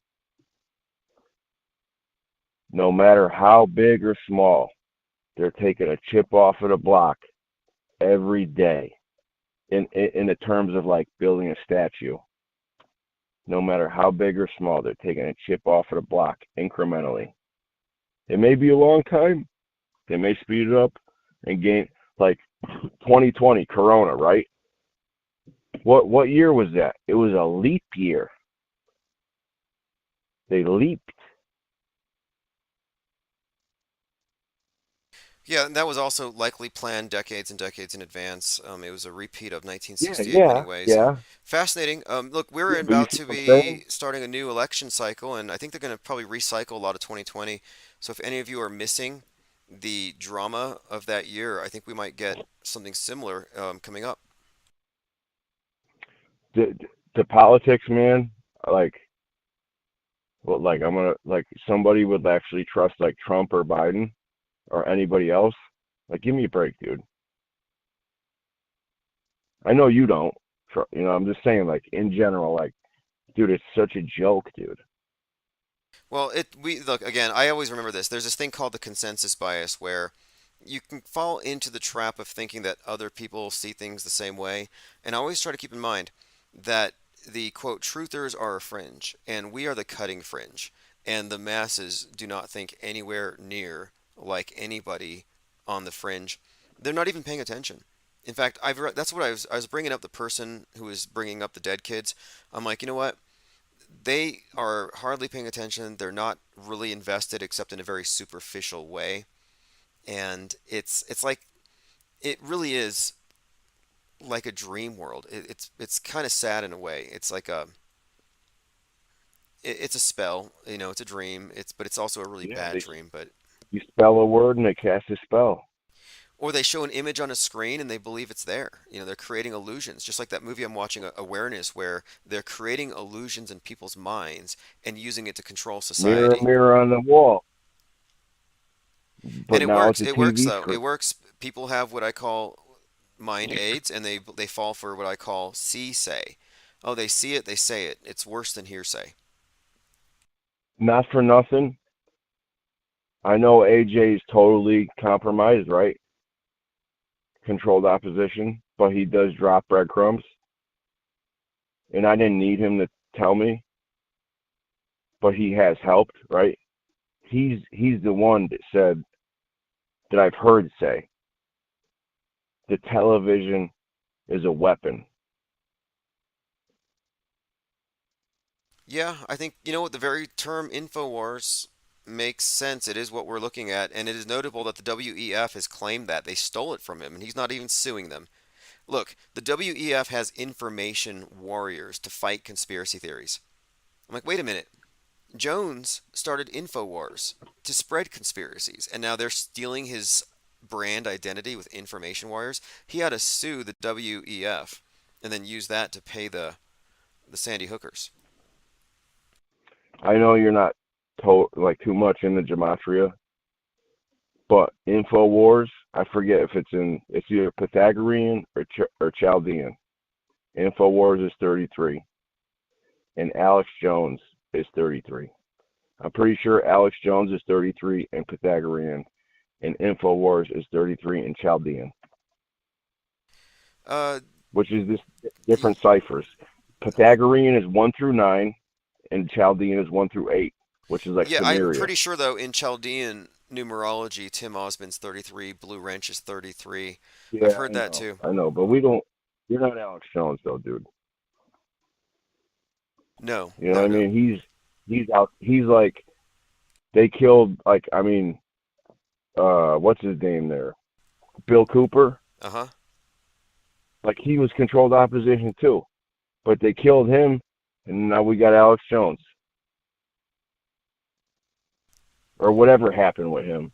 And Alex Jones, by the way, was radicalized at Waco, where Dave Koresh, 33, was being incinerated, and may or may not have crossed paths with Tim McVeigh, who was also there, who was later executed at 33. But Waco is ground zero for what created Alex Jones. Alex Jones was radicalized by Waco. Isn't that interesting? Yeah, yeah. I mean, he's always saying nowadays, like, maybe they'll kill me. I don't know. You know, and he's always saying, I've shouted out in your chat, dude. He's like the other day when we were all talking about this new thing up in Maine. There's always, not always, I won't say always, but most of the time, military connections. Okay, he's always if you listen enough, which it depends what day of the week or how the week's going. I listen a lot. Just it's opposition research. I listen to like regular news. I listen to him. I listen to like Fringe of the U. Like, yeah, I listen to a lot of stuff because like whatever, I work and I gotta listen to something. I listen to music, whatever.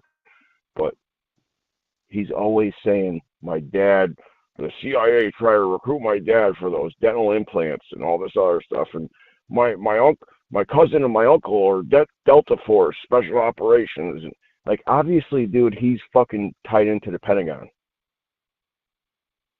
Yeah, sure. Well, look, he was Trump was his boy. Trump was his boy. Yeah, I'm not sure why there's any debate there. The fact of it is he's part of the mainstream media infrastructure, and he was a huge part of selling alternative 9/11 stories, which is a big part of it because you have the mainstream narrative and the counter narrative, and the counter narrative and the mainstream narrative weigh the same. So Alex Jones is just as important a part of the mainstream infrastructure as a Sean Hannity or someone on the left, like at that time, who would it have been? You know, all these like a Dan Rather types, like these are mainstream figures, and the fringe figures are all equal. Like they say Alex Jones is the conspiracy guy and he's like out there, but no, actually he's part of it. They couldn't maintain this system without the pro and the anti, because people don't unanimously agree, but they all agree on one thing: the big deception. In my opinion, like definitely AJ, right? And then the smaller guys, like they may not even know that they're compromised. Agents or dupes. Either they're agents or they're surrounded by agents and they're being fed the same lines and they don't question it and they march lockstep, so they're therefore dupes. Every orthodox red pillar that believes in false flag theory is a dupe if they're not being paid.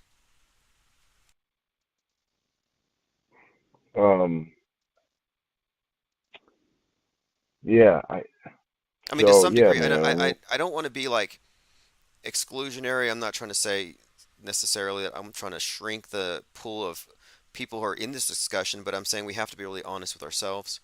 And if you're carrying water for any government approved establishment conspiracy theory, then you really need to do some reflection and decide, am I truly carrying something that I know to be true? Or am I believing some of these people who have spoon-fed me some ideas to keep me on the political horseshoe? And there's a lot of people who fall into that. And I'm going to spend the next year, my agenda for the next year is creating a rift and creating an exit from the political horseshoe for a lot of these red pillars into the area of pure skepticism, auto-hoaxing. Like I said, I try to stay rogue because I have been, like the whole 9/11 thing, I told you, even though I had a different perspective than most people, I still fell for it at first. So I don't know what to believe anymore. I just know when I feel something's wrong, something's wrong. I'm well versed enough now to know if something's wrong, something's wrong. Well, it's basically everything. I'm pressing for a change. It's basically everything. Like, we know now, right, that there's something wrong. We know that the media is a liar. And I think there's been this tendency to still give it 1% of benefit of the doubt. Maybe somebody died in Maui. Maybe it's like, maybe they're not lying this time, or maybe this is a real issue over there. And I'm like, I think we're past that point.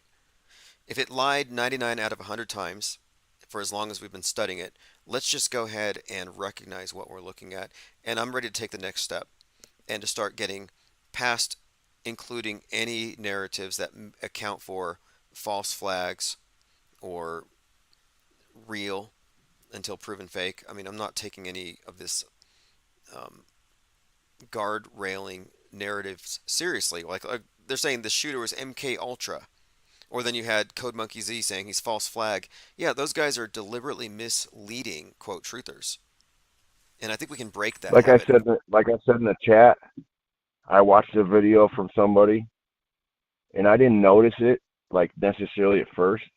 But what I did notice was that picture they were plastering up on the media everywhere of him walking into it. From what I assume, from what I gathered, like it's him walking into the bowling lane with the long gun shouldered, and he's got like shortish hair and like a scruffy beard, right? And he's got that long gun with it's got a giant scope on it. And I was like, something about that was weird to me, right? So then I seen this dude, he did a live stream, and then I saw those videos of him at cornhole tournaments at that bowling lane. Dude, the guy looked the same, but older, with a bald head. I think it was bald. It was like baldish. Yeah, I like noticed definitely not as much. big discrepancy. In that first one, even the face, the bowling alley, the beard, and I'm like, that one there, he looked like Jake Gyllenhaal, and then the next one, he was totally bald, and he looked younger. And the video itself, the picture that we was up there. The video itself looked like it was filmed. It's like 2005 called. They want their CCTV camera back. Yeah, I remember you guys were saying like, our phones take better videos than that fucking security system, which I agree with, dude. Yeah, nowadays, like, come on, give me a break, dude. But who knows? Maybe up in Maine. But honestly, I don't believe it anyways. So it doesn't matter, like, if they had good cameras or not. I just know right away. I was like, that's something looks wrong with that picture. And then I seen this guy doing a live stream, and they showed him at the cornhole tournaments. And yeah, dude, it looks like the same guy, but younger, like different though, like younger, and with more hair. So I know you guys are auto hoaxers, and I'm not anything. I'm just rogue, dude. I go rogue, bro. I'm like, well, look, let me clear this up, figure it all out. Okay, the term auto hoaxer, the simplest, shortest explanation, applied skepticism, or I guess I get it. But directed at mass media. That's simply it. And if you're a skeptic, you are engaging in auto hoaxing. I just feel like, to me, my perspective is it's a hybrid approach. I think it's fake and real, because they have to have an operation. So some of it's real, but then they're like faking a lot of it, or whatever they're, like, maybe if we were able to like go work for them, we'd see how they do it. But in my perspective, it's a hybrid approach. I'm still stuck on this thing where it's a magic show and they don't really saw people in half, but maybe they do. Still looking. Lesser magic, 3-card Monty, right? Yeah, that's correct. Well, hey, look, I got a message from somebody by email, and they found a quote from Jordan Maxwell talking about the eye in the pyramid on the dollar bill. Fascinating. He says, this is their symbol for Jesus, the chief cornerstone, out of the Proverbs 25. I'll have to look deeper into that, but interesting. Maxwell was good stuff. Didn't you talk to him? Yes. Maxwell and I spoke a few times, and pre-2022, and then after 2020. And in fact, it was Jordan Maxwell who got me interested in symbolism itself, because I was at a courthouse and I saw the magic square of Saturn on a tapestry. And I thought, what the heck is that? And I started looking into the symbol of Saturn, how it relates to law and the courthouses and the judge. And that's how I found Saturn is the ultimate karma judge. Yeah. Exactly. We just finished Saturn retrograde. That's correct. And Saturn is the L, we call L, which is the... Yeah, L, yep. And what he was explaining was the symbol of Saturn, black, the cube. It's associated with the color, or black, the judge's robes, and judgment is a huge part of it. And then time, like you're sentenced to time, constraint, limitation. All these things are intrinsic within this archetype of Saturn.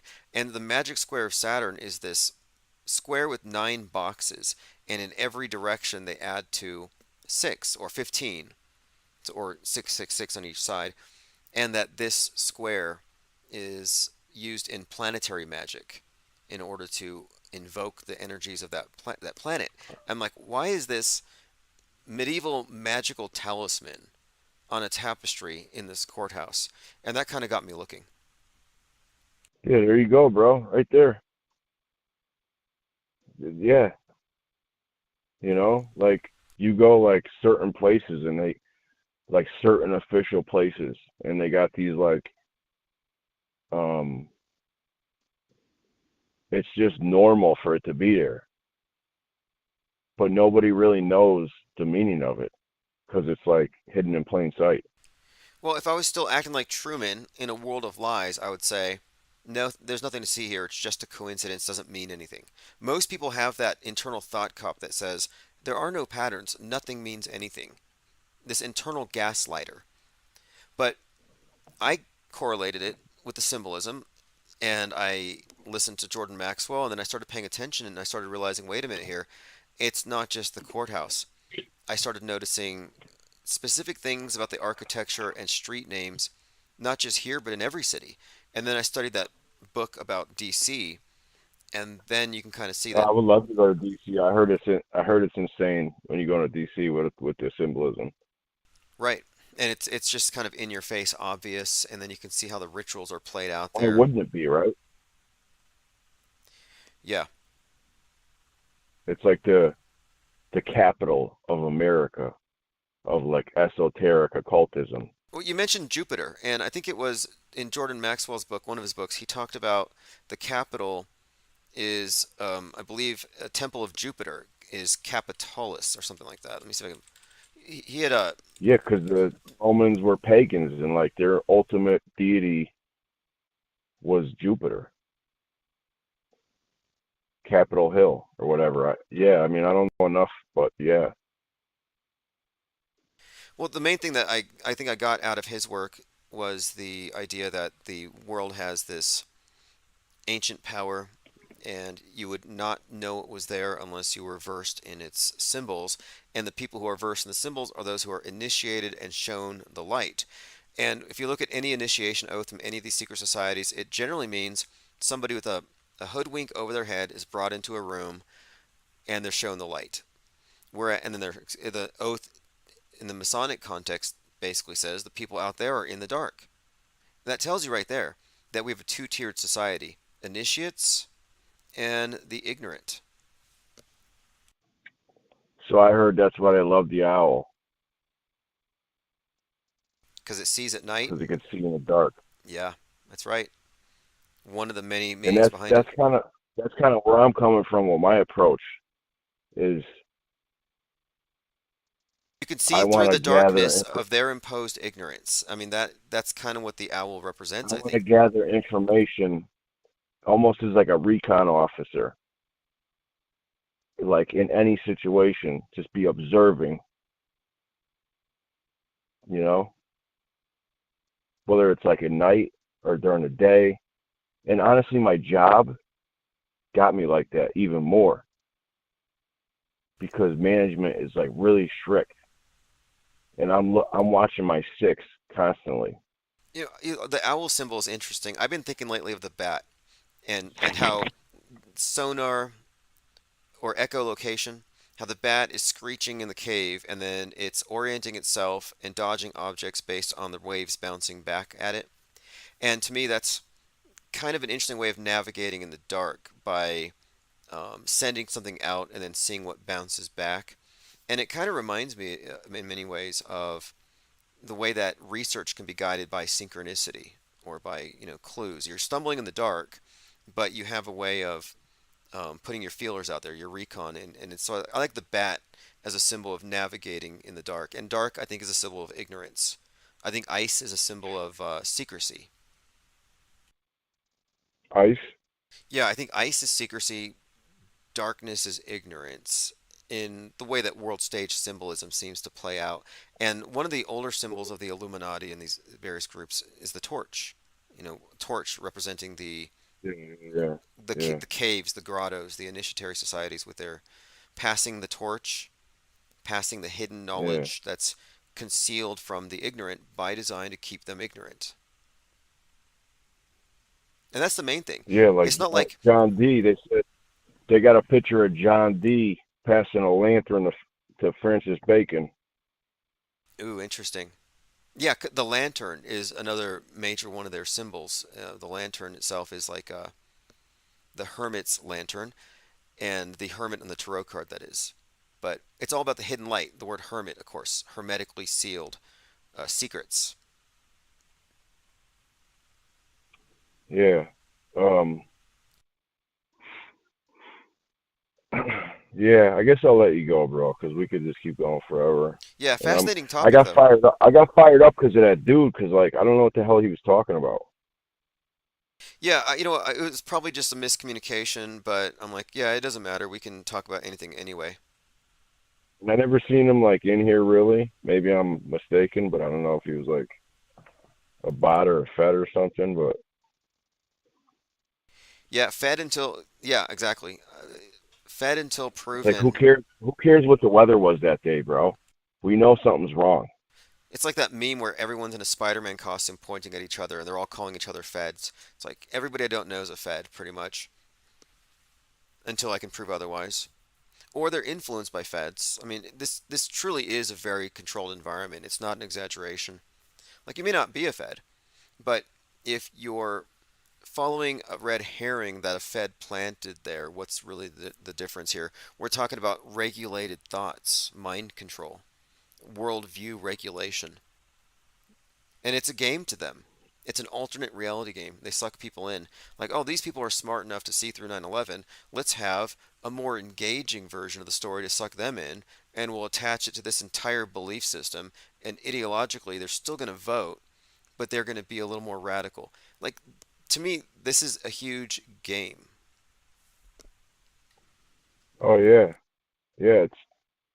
That's. I mean, in my opinion, that's what they love. It's all a game to them because they've been doing it for thousands of years, like through their lineage. Yeah, They're exactly. like masters of their domain, basically. Look, one more point here before you go, because we were talking about Saturn. The movie The Village, we talk about often about how these people are born in a commune and the world outside they're told is evil and they don't question their environment until they get older. But the people who rule the place are called elders. And I think they chose that name because elder is a reference to Yeah, yeah, Saturn. What do you think? Saturn yeah. cycles, the I mean, imprisoner. Stranger Things, Yep, Hell. exactly. Yeah, no doubt. Um, um, there's other stuff too. I can't think of it right now, but that whole Elohim. Yeah, I agree, dude. Yeah, very intriguing stuff here. You talk about numbers and stuff, and it's like L, you can flip it upside down and you get, 7 3 or 3 7 ambigrams as well as anagrams, and you can find increasing connections there as well. It's just intriguing when you start pulling on these threads and it's just like never ending. So anyway, hey, appreciate the call I've very heard much, the. and Lieutenant Weinberg in the chat says he wasn't mad at you. He was just curious. No, I know. He once he got on the line there, he didn't. He doesn't sound like I don't know. I don't know where he was coming from, dude. I'm like I didn't say nothing about 9/11. I Right. was like talking about what you were talking. We were talking about Stephen King and you know. So Awesome. Well, hey, thanks for the call. Call back anytime. yeah, take care, brother. All right, everyone, that's G33 talking about the occult rulers of the world and skepticism. Let's see what I have here. Okay, I'm going through your comments if we've missed anything. Jesus Cow says fed. Yep. No, I really mean it. If you are carrying water for the mainstream media, you're mainstream media. If you're carrying a propaganda line that was planted by a Fed, you're a Fed or a dupe. Like QAnoners, Like, let's say you're still a true believer in Q. I'm sorry, but you're following a government created psyop. What does that make you? For 6 years, QAnon has been waiting for something to happen. Here's an example. This is Kim Runner, who has blocked me, by the way, on all of my accounts. She says, 6 years ago, today, something random but very special popped up online. Q. Intel posts that would guide us and change us in ways we didn't even realize at the time. Whether you were following from the beginning or just jumped on board last month, we're all here for a reason. Okay? Now let's look back. 2019. Same day. The military is in full control. 2021, same day. Trump is still president.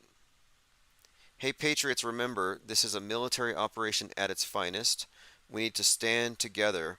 Our military is keeping the president safe while he removes evil worldwide. Peace is coming soon. That was 2020. So they've been celebrating this date for some time.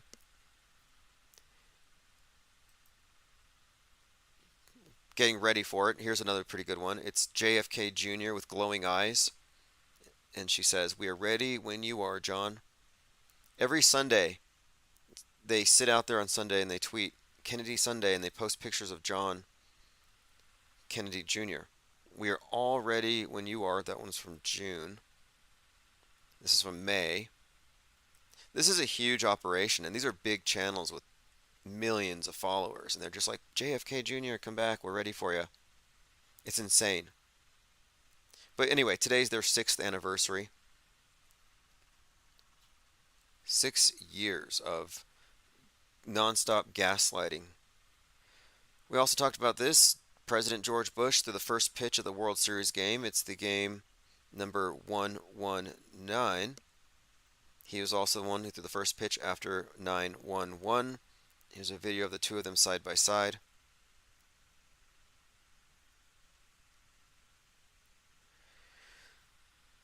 All right, continuing through my Twitter feed to see if we've missed anything else. This is interesting.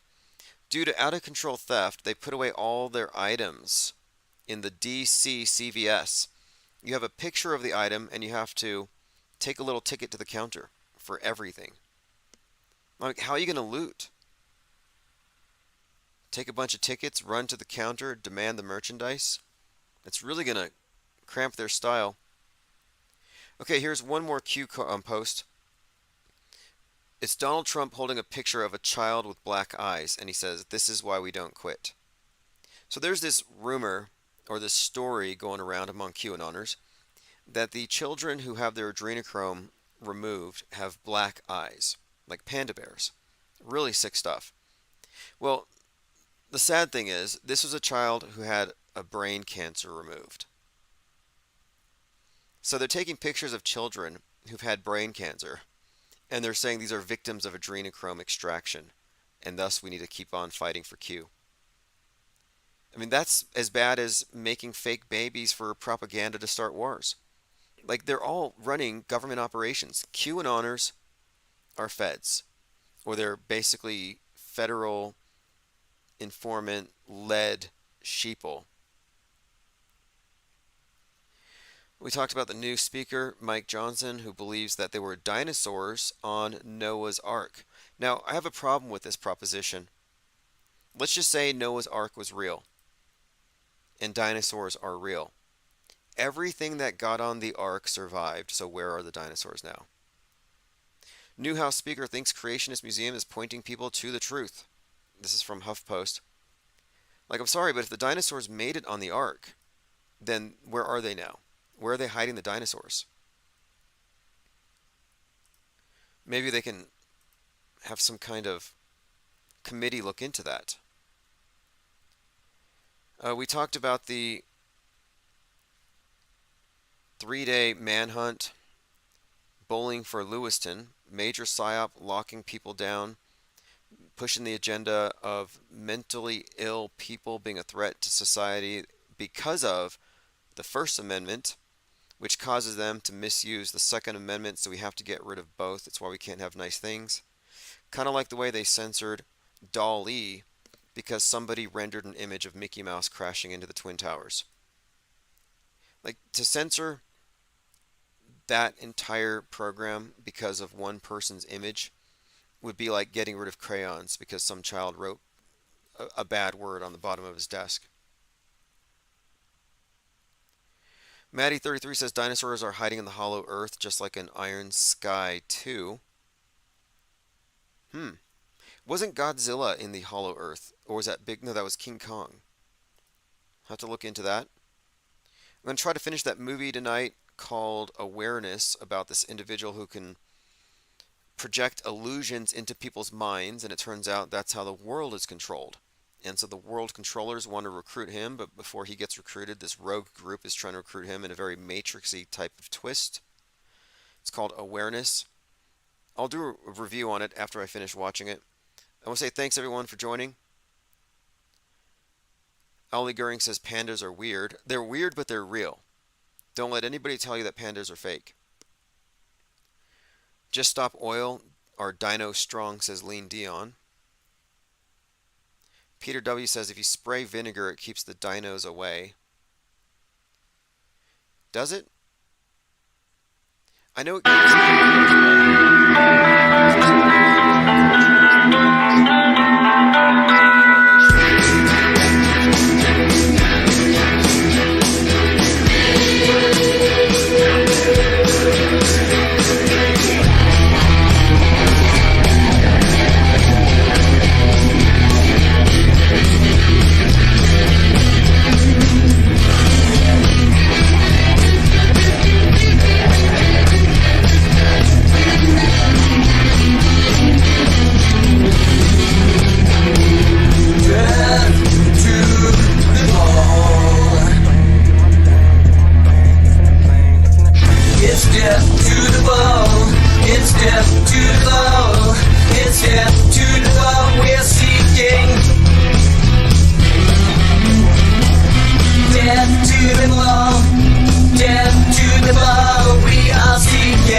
Well, I have That's about as a much. litmus test. My litmus test involves a couple of basic assumptions. One, an understanding of the fakeability of it all. And two, Yeah. what is their propensity? Do they not have an established habit, practice of psychological operations?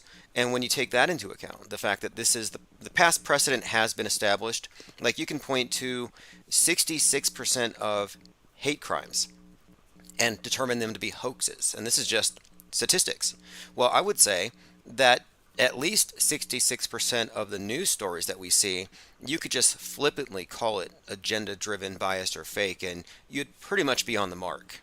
And so when I see a slew of deaths that all seem to be ironic, these leftist saviors all dying because of their own policies, I'm not inclined to think that it's real simply because the fact that they're all reported from the same outlets. It's not like we're cherry picking from a death here, a death there. No, we're talking about 4 prominent BLM anti-cop types. You just introduced a different criteria. You said, let's look at the sources, right? So, for example, if I see a report in TMZ, I never even knew TMZ existed. You introduced me to TMZ because TMZ is the main source for faking deaths of hip-hop artists. In other words, TMZ is the major source for fictional narratives about celebrities and hip-hop artists. So if I hear or see a report from TMZ, based on experience, I'm going to say, well, they always fake shit, so this is probably fake too. Well, what I'm suggesting is this. No, these are 4 very prominent news stories, all concurrent. One of them was this Democrat politician who was very anti-cop, wanted to defend the cops, Right. and then she gets mugged. Right. She gets carjacked. Then you have another anti-white person getting killed by someone he's trying to help. Then you have this BLM activist, again, same story, and then a 4th one. And these are people who were Antifa level in their Twitter rhetoric, who are now, ironically, Well, here's being the thing. victimized by what they facilitated. That to me sounds a Yeah, little conspicuous. They're all happening at once. Right. We can really deconstruct this. Number one, we can identify the sources, and I mean the original sources for the narrative, okay? And look at the record that those sources have for reliability. That's the first thing we can do. Secondly, we can ask ourselves, what's being reported and why?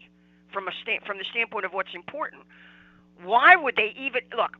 Somebody gets mugged, gets robbed, gets carjacked, gets killed. Why would you even know they were a BLM activist? Yes, these are. How would you even know that? And look, How would these- you even? And these are and would that be force-fed. listed in their? These are force-fed. In other Right, words, these are activists, but also these are narratives that are being Right. attached. They're not just saying, oh, this Democrat policymaker was mugged. They said, no, this cop defunding BLM activist Right, gets what she right. deserved. So it's the subtext that I'm pointing at, and it's consistent.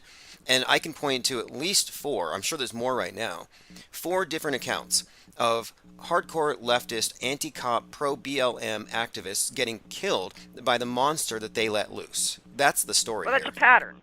Right. That's what we call a pattern. And what's the pattern? 1, these incidents are being reported. 2, they're all being identified as BLM activists. Well, like I say, number one, who would care? You understand? Crime occurs randomly. So how would who's ever reporting this even know that they were BLM activists? I never heard of them. Is every BLM activist a celebrity? It's absurd. Instead, they would say a cop killed, teacher killed. Well, one other point too. librarian. One other point is that why would the leftist media that loves BLM, they're peaceful protesters, why would they publish material that makes them look bad? It seems like this is something they wouldn't want to cover, so this is another reason why I think this is an agenda. Right. Why would the Biden administration just in the last few days, Mayorkas of DHS, suddenly say, "Oh, we've got to build walls now because the migrant numbers are out of control"? By the way, this is an issue I almost never hear you address. Yeah, I don't believe it's a real issue. I really don't. And there's a few reasons why I Wait a don't. minute. You're in New Mexico. You're in New Mexico. There is a border with Mexico in your state. I don't know how far Albuquerque is from that border, but are you telling me that New Mexico does not have any problem with illegal border crossing? I think that it's more or less a matter of how it's framed, and I think that it's framed in a way to generate paranoia on the right. And I only see this as an issue on election years, and many of the stories that come out from the right demonizing immigrants seem just as fake as the anti-Islamic extremist Right. stuff. Like, I don't have any See, physical evidence for You're it. telling me that all these towns along the border, especially in Texas and in Arizona as well, because I've seen this in Yuma, that are screaming and complaining what this is costing. They've got to put the immigrants up, where they're going to put them, how much. In other words, we've been hearing complaints for years now from Del Rio and from Brownsville and from, what's the one that's right across from Ciudad Juarez?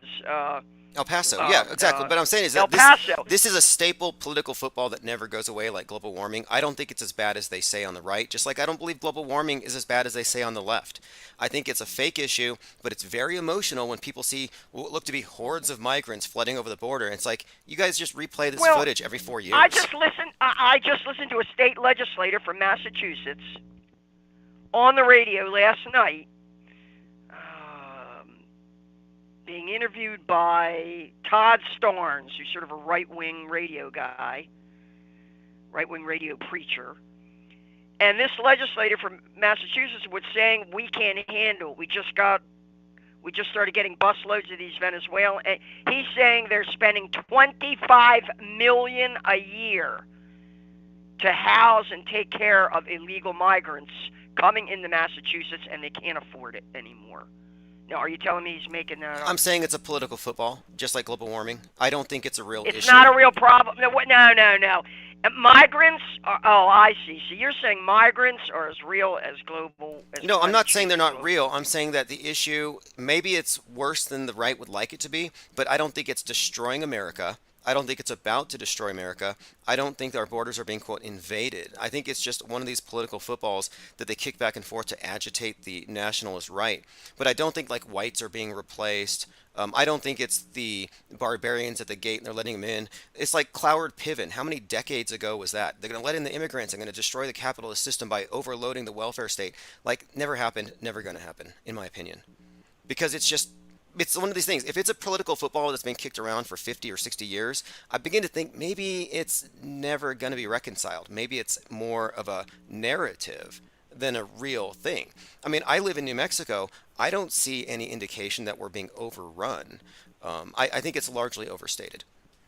Is there anybody in your state that is complaining about this as an emergency or an urgent crisis situation, as we are hearing from Texas? Only right-wing politicians trying to secure their positions.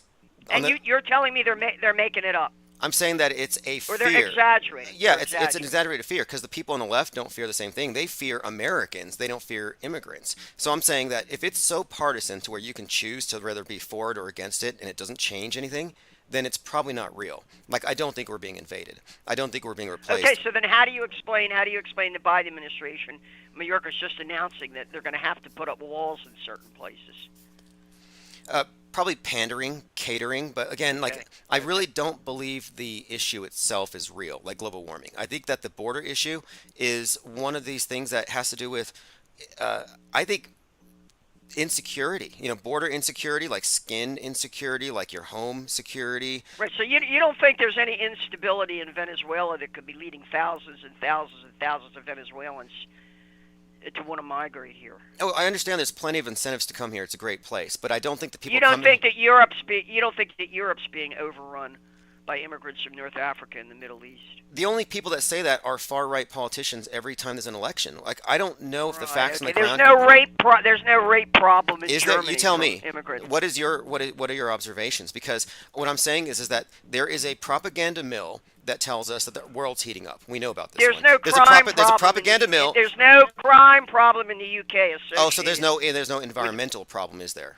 You see, what I'm saying here is that they're exaggerating it. I'm not saying there isn't a problem. I'm saying that it's being framed by political interests who have a propaganda angle that I'm not going to take the bait on until I see something that really comports with it. And it's like, what I'm saying is that there's a propaganda... You mean until they're moving into your neighborhood and until they set up tents in your backyard? Are you worried about radical Islamic terrorists opening up mosques in your neighborhood? That's that. I never was worried about that. I always knew that was fake. That's not the But what point. makes you think? What makes you think this is real? Because I think these are parallel issues because they only intimidate the right Well, wing. I think the collapse of the cities is real. I think the crime and the collapse of the cities is real. That's really happening. San Francisco, L.A., Chicago, Philadelphia, Baltimore, near where I live, just a half hour up the road, Washington, D.C., Memphis. Yeah, I think the out-of-control crime rates, I think that those videos I watched of mobs looting stores in Philadelphia, yeah, I think that's real. Oh, you mean the mob of scholars taking iPhones? Like, how can you think that you can get away with something like that? And those robberies, I think, are being facilitated by the left. I think the Democrats want that to happen. Well, that's exactly what the right claims. The right claims that, in fact, Democrats and leftists are deliberately turning the cities into drug-infested dumps and criminal chaos. Yeah, that's is true. What, I mean, I've seen, like, that, here... That is true. I hate to... Like, I don't denigrate people. I don't care what their status is, but there are parts in this town now where the city has just enabled it to the point where we have these just tent cities, open brothels, drugs out in the open, and people just contorted and flopped over from the drugs they're using. And I don't see that as benevolent or helpful, that you have entire medians that are just basically... But you're saying that the media exaggerates it. Is that what you're saying? I'm saying that if it's politicized, I'm less likely to trust it. And in the case of the border issue... What if someone says, hey, we got a problem, and the only way we're going to get a handle on this problem is by closing down the border or getting control over who's coming and going across the border? Because that's all they're saying. Yeah, I've never been against that. That's all these people are saying. I never understood open borders. I'll be honest. I never understood open borders or sanctuary cities. I was like, why would you give people who break the law an advantage? Libertarians have always been for open borders, haven't they? I think so, but I've always thought that if you're a nation, you're defined by your borders, and you have to defend these things, and you have to have some kind of vetting. And it was interesting to me that the left, who are totally afraid of pandemics, don't care about closing the borders, which is a huge contradiction. Right. But again, and I can nail that. I can nail that because when the Biden administration took office on January 20th of 2021, the first thing they did was renew the presidential declaration of national emergency due to a deadly global pandemic that Donald Trump had implemented. They renewed that. The second thing they did was to cancel the wall and basically say the borders are open and invite the migrants to come across. And between January 20th of 2021 and May, an estimated 1 million illegals crossed the border into the United States, untested, unvaccinated. And when Anthony Fauci was called before a Senate committee, and he was asked what was the impact on the pandemic of all these 1 million illegals coming across the Mexican border, the border, the southern border.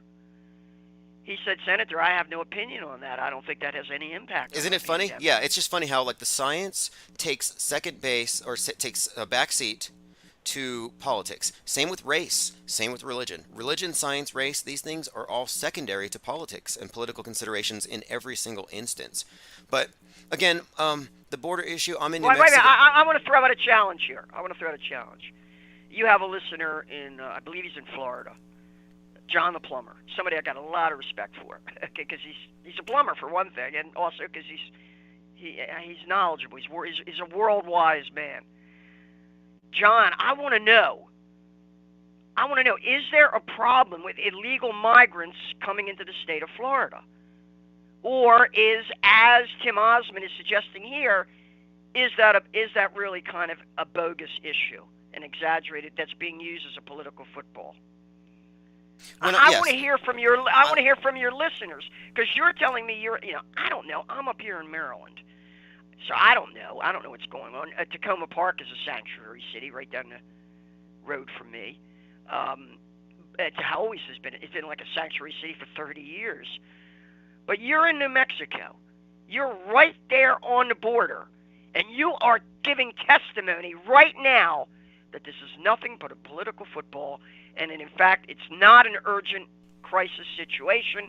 And those who are making it into an urgent crisis situation are doing it strictly for political reasons. Yes. They're exaggerating and they're lying. I used to live in El Paso, as well. So I've lived in border towns, and one of the things I observed in El Paso, because I stayed there after I was stationed, and I worked at a mortuary there, and we dealt with a lot of families from Juarez, Mexico, coming over to El Paso and vice versa. And we dealt with funeral homes that were crossing the border. And there, when you say border, it's not like a hard line that separates Americans and Mexico, because the families exist on both sides. There's like this, so it's almost like they say as a cliche, we didn't cross the border crossed us. That's actually true in the Southwest in a lot of instances. So when you see these images of people flooding across the border, it's not like they're flooding the streets and they're going to go run and like somehow run amok. But no, they're people who have plans, and plans to mostly. But they're talking in particular about immigrants from North Africa, from Venezuela. I'm not talking about, the Mexicans, the native Mexicans going back and forth, because after all, Texas, New Mexico, Arizona was once part of Mexico. California was once part of Mexico. Because people from some places can't get into Mexico because they won't take them. They come all the way up here. Remember the Beast train that was bringing all those immigrants? And they had the images of the trains covered in immigrants coming over. And I think this is all terrorism to scare the right. I think it's okay. a What about the emphasis on military age males? They always say military age males, where are the women and children? Like they're going to stay up in hotels. Yes, they're they training, say that every day. They say that every 4 years. That there's military age males. They're taking up the hotels. They're going to take over your cities. I was hearing this from Michael Savage years ago about how Muslims were pretending to be Mexicans and they were moving in. All of them were military age, fighting age, and it's all meant, I think, by the right wing part of the media ecosystem, that the right-wing echo chambers are trying to scare people about border insecurity. Not just the physical national border, but their skin. Anti-vax, closed border, I think this is a psyop. And I think it's intimidating to see a bunch of invaders being let in.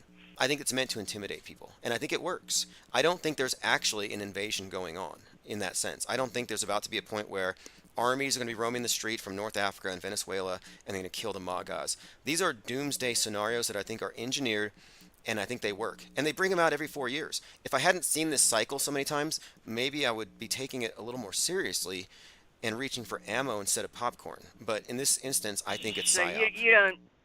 You don't think that the NGOs and the United Nations are deliberately bringing boatloads of migrants into Europe and doing the same thing on our southern border?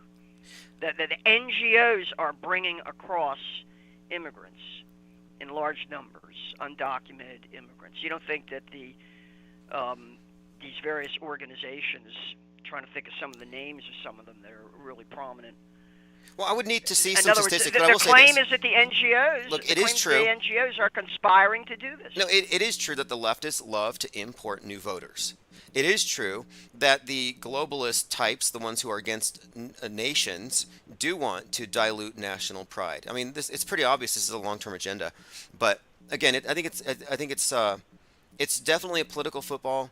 I don't believe that there's any sense of threat or impending doom from military-age males from other countries being imported. I think that's mostly hype. And the fentanyl, what about the claims about the cartels? Well, the other thing is the cartels, the claim that this is empowering the cartels, and also they're claiming that that fentanyl's coming across the border in unprecedented amounts, and that's leading to a lot of the addiction problem that we're experiencing. Yeah, I've seen that. As well? Well, the idea that fentanyl is connected to the borders is another interesting talking point. It may be true. I highly doubt it because I hear it attached to China. Like fentanyl coming from China, coming through the borders, killing us. It's another way that China's killing us because the bat virus didn't do it all. Like I think that also might be a terror psyop narrative rather than actually true. Well, I don't know for sure, but I don't know if you can associate fentanyl addiction with open borders that cleanly, which is what they want you to do. If we could just close the borders, we could stop this. Like, since it's an election year, I'm expecting all kinds of fear-based narratives, and I'm examining each one in detail before I accept it as true. And I used to accept border insecurity. I used to think, oh, they're letting MS-13 gang members, they're importing all kinds of people who are going to come up here and kill everybody. The plan of San Diego, Alex Jones used to talk about the plan to retake the American Southwest. Like, these are all scary stories. Or there's a Muslim in the mosque radicalizing other Muslims, and they're going to go out and behead Christians. Like, these are stories and nightmarish scenarios they've been seeding among the far right for some time. But suddenly nobody cares about radical Islam. It's like, how did that just suddenly change? So every 4 years, it's like, oh, now immigrants are a problem. But after the election, they're going to pander to immigrants. It just seems to me like a lot of useless fear. Same stories repackaged. I guess I'm surprised you would say that about Europe, because to me it seems evident that they've spent the last 20 years flooding Europe with immigrants, and that it's seriously changed the whole quality of life there. There's huge increases in crime. Places like Sweden are no longer safe. Now, what are you going to chalk that up to? I would have to look and see. I'd have to see who's saying this, because I've heard all this stuff, but I've only heard it from people on the far right. And what I mean is, I need to hear it from a nonpartisan source, people on the ground, because the experience of reality through the screen is nightmarish. The real thing is usually not as bad, just like we experienced in 2020. So, like, we think, oh, there's a pandemic running amok, let's stay home, and look on the screen, it verifies it. Well, if you only look through your screen, you might think that there is an incoming tidal wave of North African immigrants that are fighting age coming here with bad intentions. I could see why people would believe that. And then the statistics, they run around with statistics all the time saying, oh, this many crimes have been committed. Well, 66% of hate crimes are known to be hoaxed. And I don't think only the left wing commits hoaxes. So the left wing fakes all kinds of hate crimes to make it look like there's racists everywhere. I don't think it's beyond the right to fake all kinds of statistics about what immigrants are doing. I don't think these political pundits can be trusted to give us criminal statistics, and it's just too biased, in my opinion. Right. Immigrants are CGI, says Benton. I'm not saying immigrants are CGI, but if they replay, and you don't think all these booster shots are hurting anybody either, do you? I don't. I think that if anything, it's just Psywar. And look, they're benign. And they're benign. The serum in the shot, they're always going to inject it into the muscle instead of accidentally into a vein, which would be a disaster. And they're always going to inject it at the right temperature, because we're told that these serums have to be kept at a certain low temperature before they're injected. And all they contain is saline or glucose. They're completely harmless. Well, I don't see they're harmless, because there are no lipid nanoparticles. Look, here's what they do. There are no. Here's what they do. Let me ask you this question: Occam's razor. What's more likely, that the monolithic media globally is going to invest its money into side effects on a certain percentage of people, or into brainwashing 7 billion people simultaneously into a new religious paradigm that will last 1,000 years? I don't think they care about side effects. I think they view us just like no, what I'm saying is, cattle. what do you think 2020 was for? They know some cattle. It was a brainwashing operation, not a extermination event. Well, that would be fine if they weren't actually shooting people up. If they weren't actually shooting people up with putting an injection in their arm. Well, look. I guess you don't think there's any. Wait, hey, wait a minute. You don't think there's any problem with the food either, do you? The food is so healthy. It's so good. The glyphosate, no problem. PCB. In other words, the food is fine. What's the issue? GMOs, no issue, right? That's all in our minds. I would have to look and see, because I think that there's a level of political filtration through every element of our lives that have made everything political, everything partisan. Everything the left does will kill you from the right's perspective. Everything the right does will kill you from the left's perspective. And I think that anytime it's that schismatic, it's probably a psyop based on some false dichotomy or some kind of control dynamic. And there's no reality behind it. None at all. There is a there's reality. The reality is, there's in 2020, nobody getting myocarditis. In 2020, they brainwashed 7 billion people right in front of us. They brought 7 billion people to their knees intellectually. That was the main thing they accomplished. So side effects and all that stuff, to me, it's like that could not have been a primary objective. The primary objective was what they successfully accomplished. I didn't say it was a primary objective. I said they don't care. They don't care if some of the when you test an antibiotic or a new drug on a herd of cattle or a flock of sheep or a hen house, there might be one or two that get sick or die. But if the majority come through it okay, well, let me run one thing by you. That's all. We're nothing but a herd of livestock to these people. Benton it said, is an experiment. Benton it is said a chemical experiment. sarcastically, the controllers love and care about us. Of course, the food is fine. Now, to assume that they're doing bad things to us because of their bad intentions is the logical fallacy that No. a lot of No, people they're apply, doing which- bad things to us because of a lust for profit. But that's called and appeal power. to motive. Like, we can't use that to suggest that because they love power and money, they're doing bad things to us.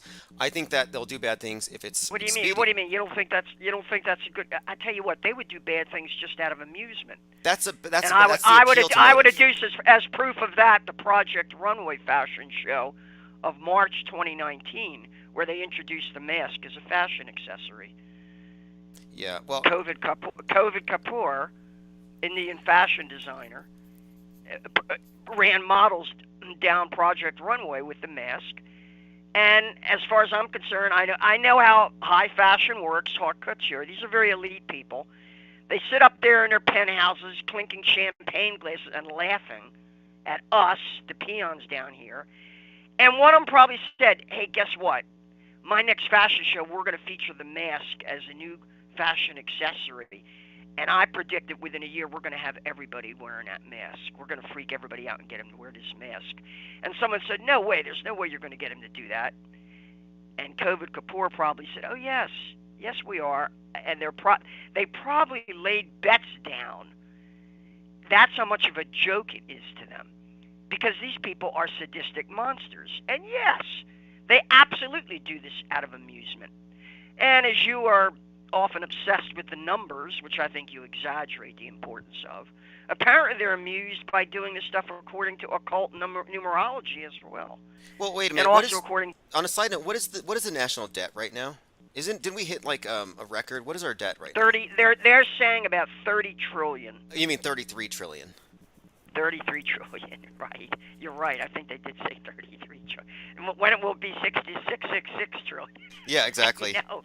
But hey, you Right. bring up a really good point about fashion and how they used fashion to introduce fascism through conformity, through peer pressure, group persuasion, which is what fashion is. It's nonverbal communication, and it worked to coerce a lot of people into adopting this fascist uniform, which along with it brings about this transformation. And I think they use fashion as like they use all Well, media. you were asking me, but Mhm. this arose because you were saying, why would they do this? Do they have a motive? And the first motive I adduce is money, greed.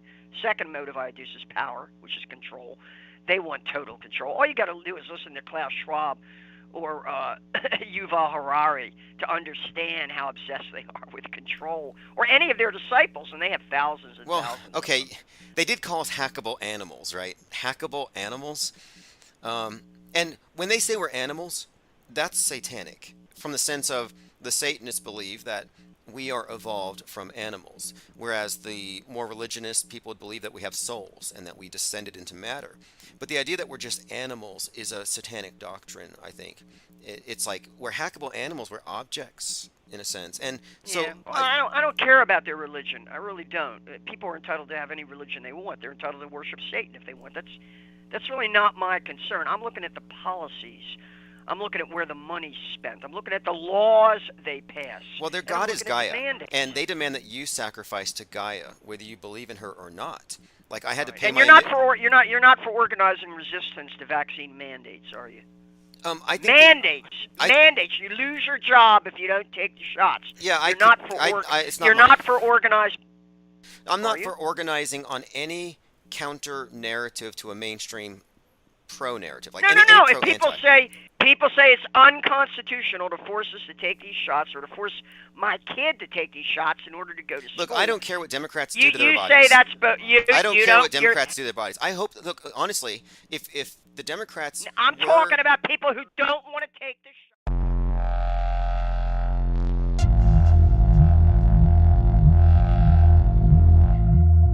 Oh, this motherfucker asked me,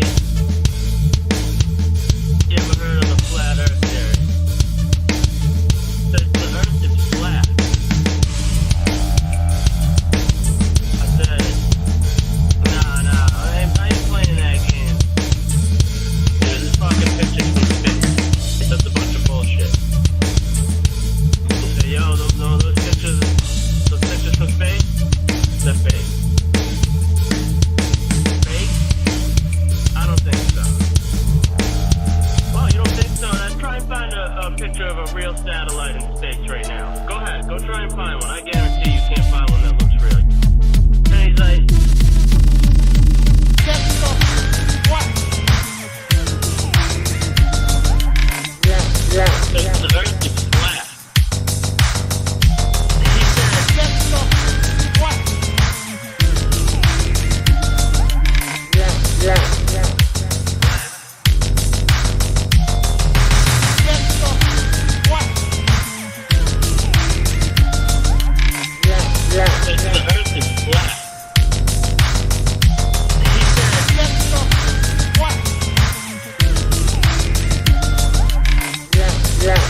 When water is contained, it will never display a curve on its surface. And he said, take a look at water. Water's flat. That shit's flat. Fill up a cup. See this cup, there's water in it. It's flat. Straight across, no deviation. Scale that up to a pail of water. Is the water in that pail gonna be flat? Damn sure it is. It's gonna be flat level, 100%. Scale that up to a swimming pool. And he's like, that's the what? The earth is flat. And he said, that's the what?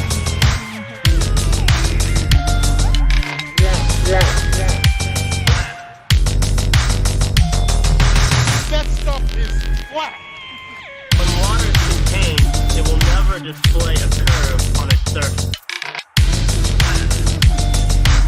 That stuff is flat. Is your swimming pool, is the water in your swimming pool flat?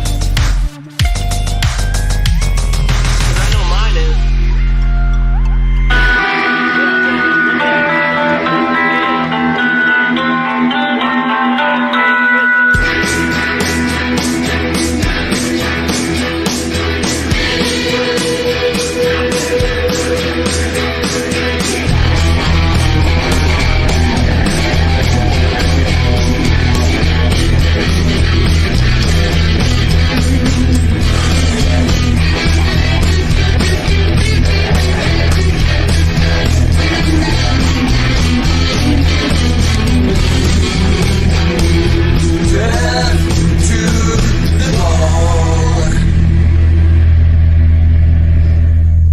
It's death to the bone.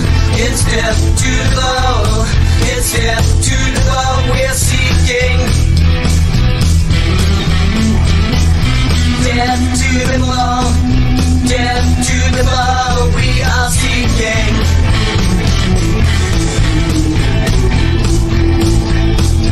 They're gonna lose it all.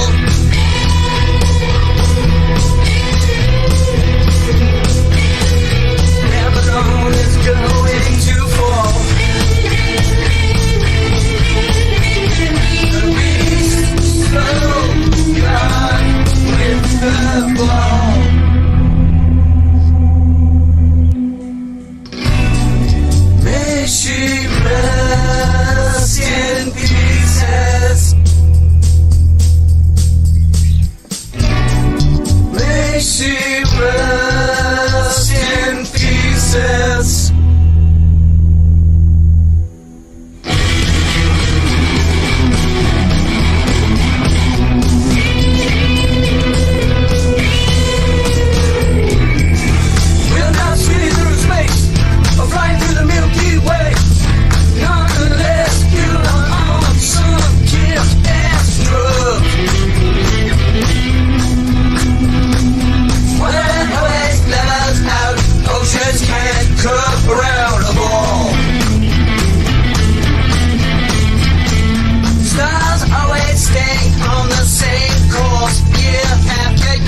for the edge, a new age of discovery. We will head south in search of new land. I have a need for freedom to explore far lands and sail the seas. Go beyond the edge of your mind.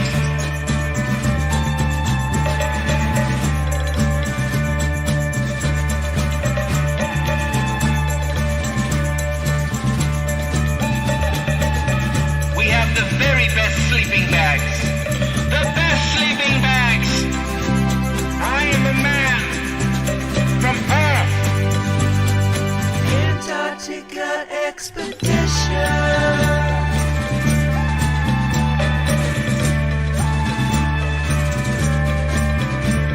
We will head south. Could be a lot of ice.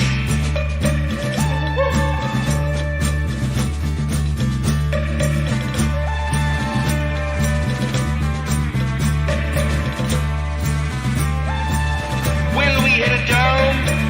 Will we find more land? Will there be fast food? Will we possibly hit another coastline? Like the wise man Coolio once sampled, come along and ride on a fantastic voyage. There could be a lot of ice. Slide, slide, slippity slide.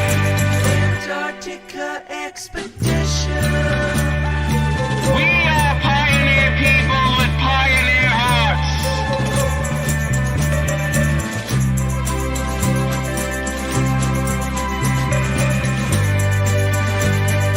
Antarctica expedition.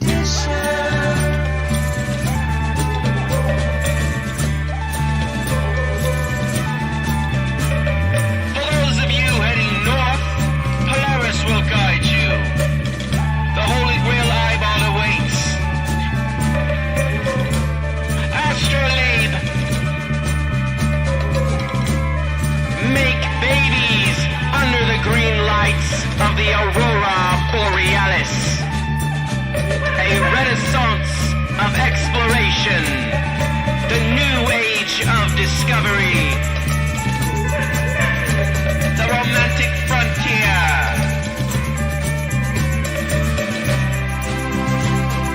To Antarctica. Antarctica expedition. I will also be bringing my astrolabe.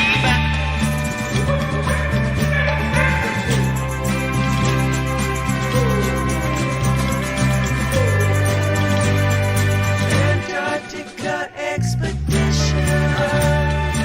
Do not fear. We have endless granola bars.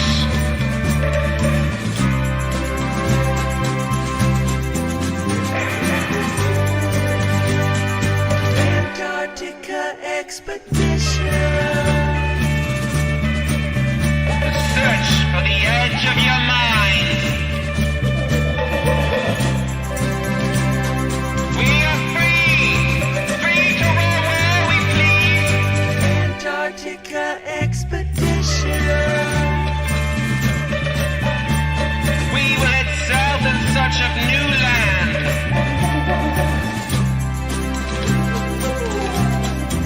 The best sleeping bags. Antarctica expedition.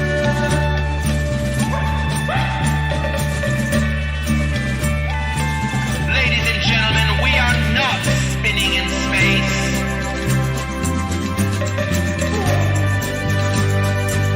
Antarctica expedition.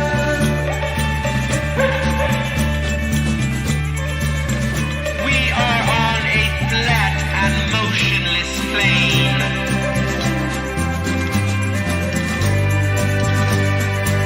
Antarctica expedition.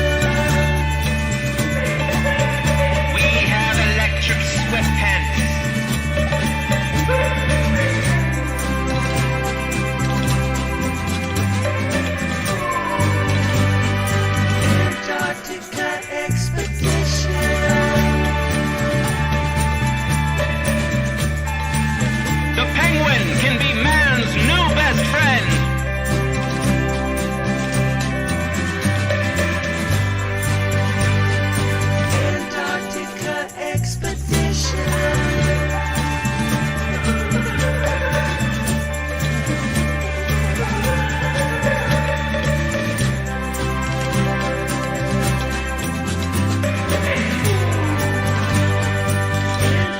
Antarctica expedition. We could make snow cones.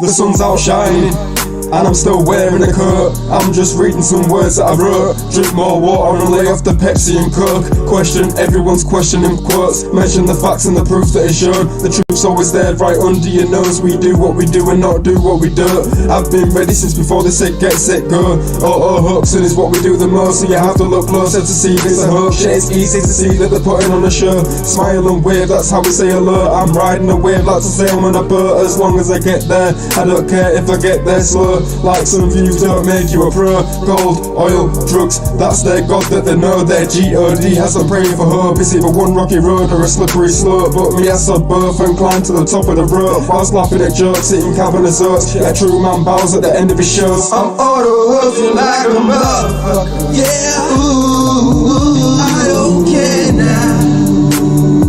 I'm auto-hooking like a motherfucker. Yeah, ooh, yeah. I'm auto-hooking like a motherfucker. Yeah, ooh, I don't care now. I'm auto-hooking like a motherfucker. Yeah, ooh, yeah.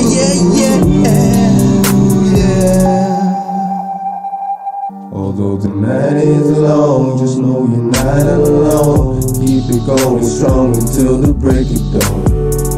Although the night is long, just know you're not alone.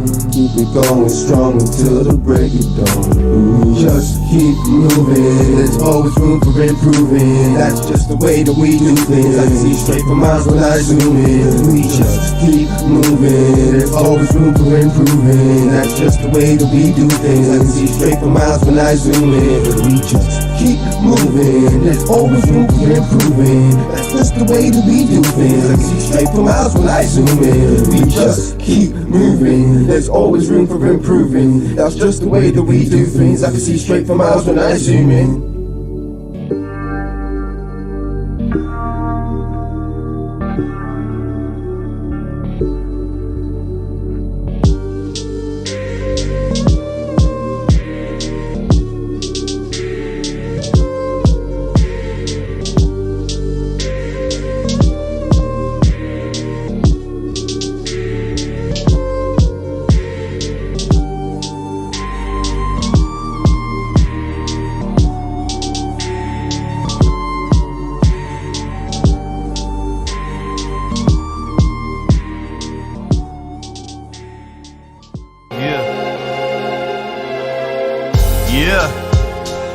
You're not gonna like this one, nah, not at first.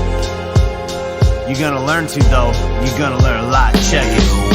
If you believe we put a man on the moon, you probably believe we're gonna go to Mars too. Well, I hate to be the bearer of bad news, but that's just something now we can't do.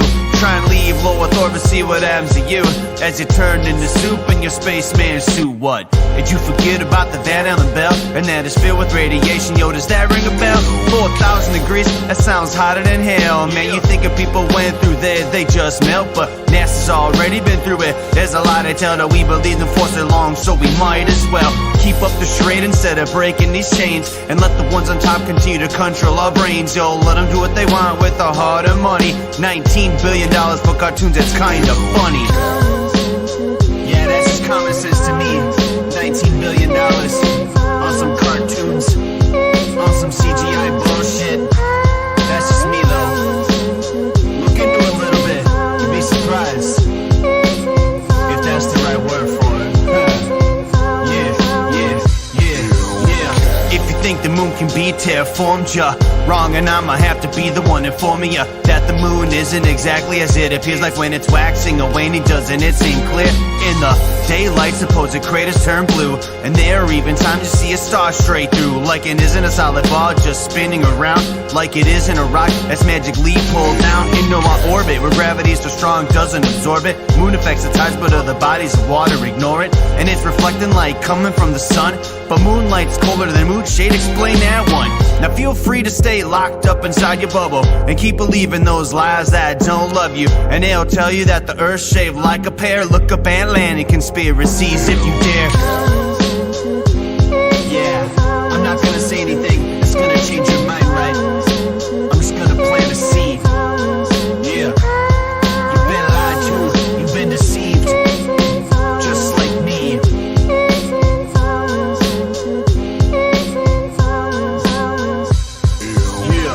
I'd go to the moon in a nanosecond. The problem is we don't have the technology to do that anymore. We used to, but we destroyed that technology, and it's a painful process to build it back again.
on the door beckoning me. I had a little read of it to see what it could be.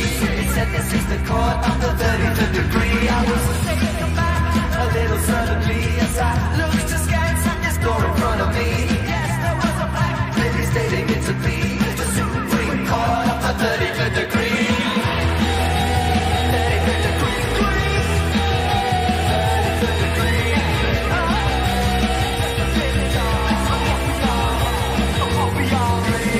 I sat my days upon a hill. I sat and gazed across until I saw the most amazing thing.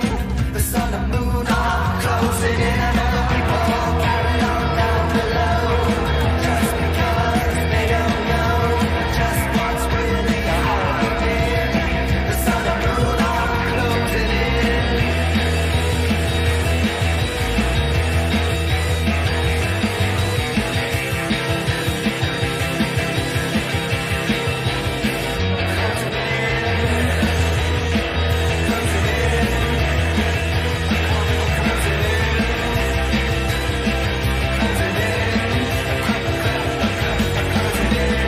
We do not know what we are, so all our knowledge is conjecture. Accept the truth about what we feel. Looking into the feeling, but nothing is real. We're all gods with the knowledge of bliss. We're omniscient except for this. We're really stupid. We're really stupid. We're really stupid. Stupid. Stupid. Stupid.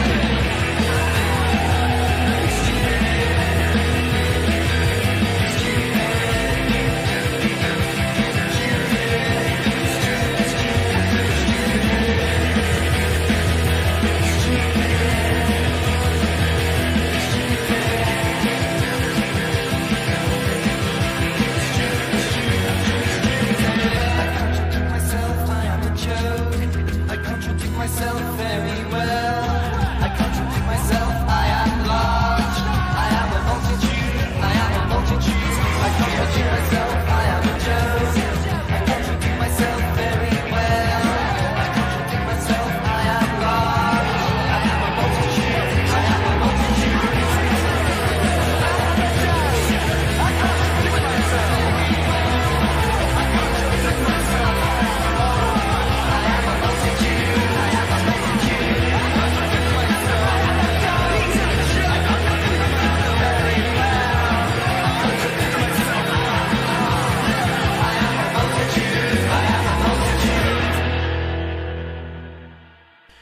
All right, that's Lucifer Tim, the 33rd Degree.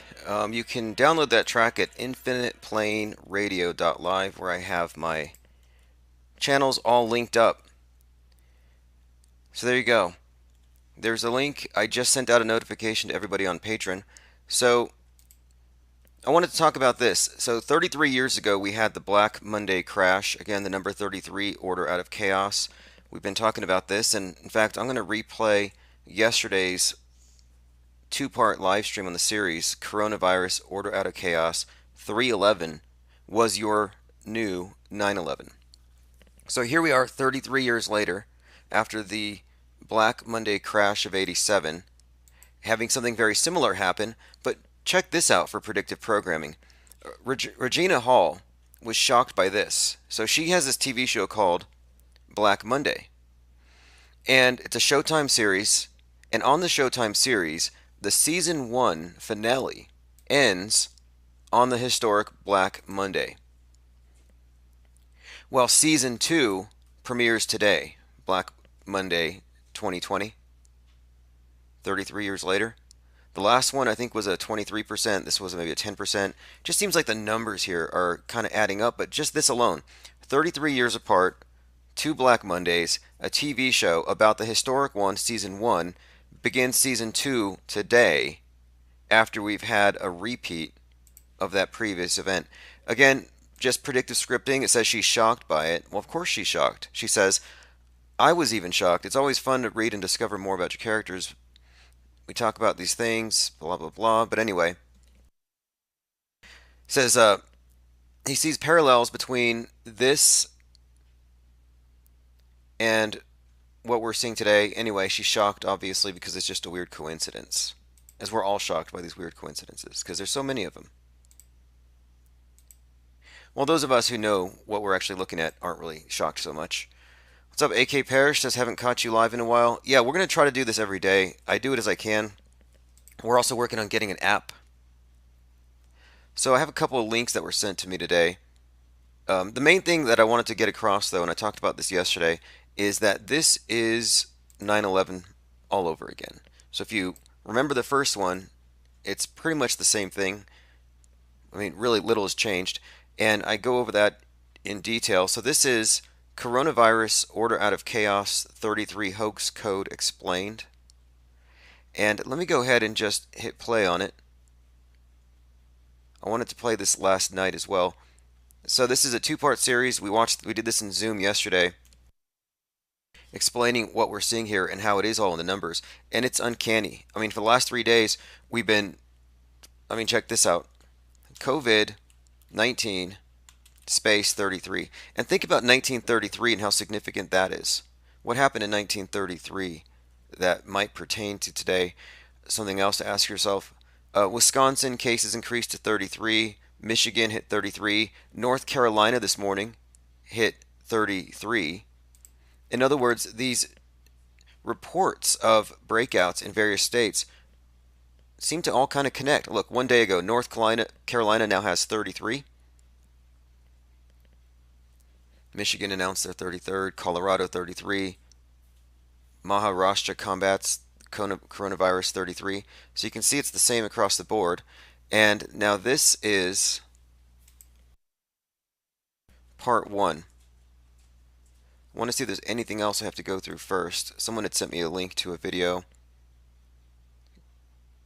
Coronavirus on the Fakeologist. We'll probably watch that later too. But let me go ahead and just replay from yesterday because I think this is really important. And it's going to put everything in context. So I will be back in about an hour live.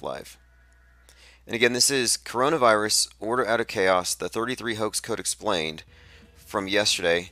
And we were building off of what we were talking about on 310, where we did indeed predict in advance many of the headlines that we've been uncovering since. So here we go.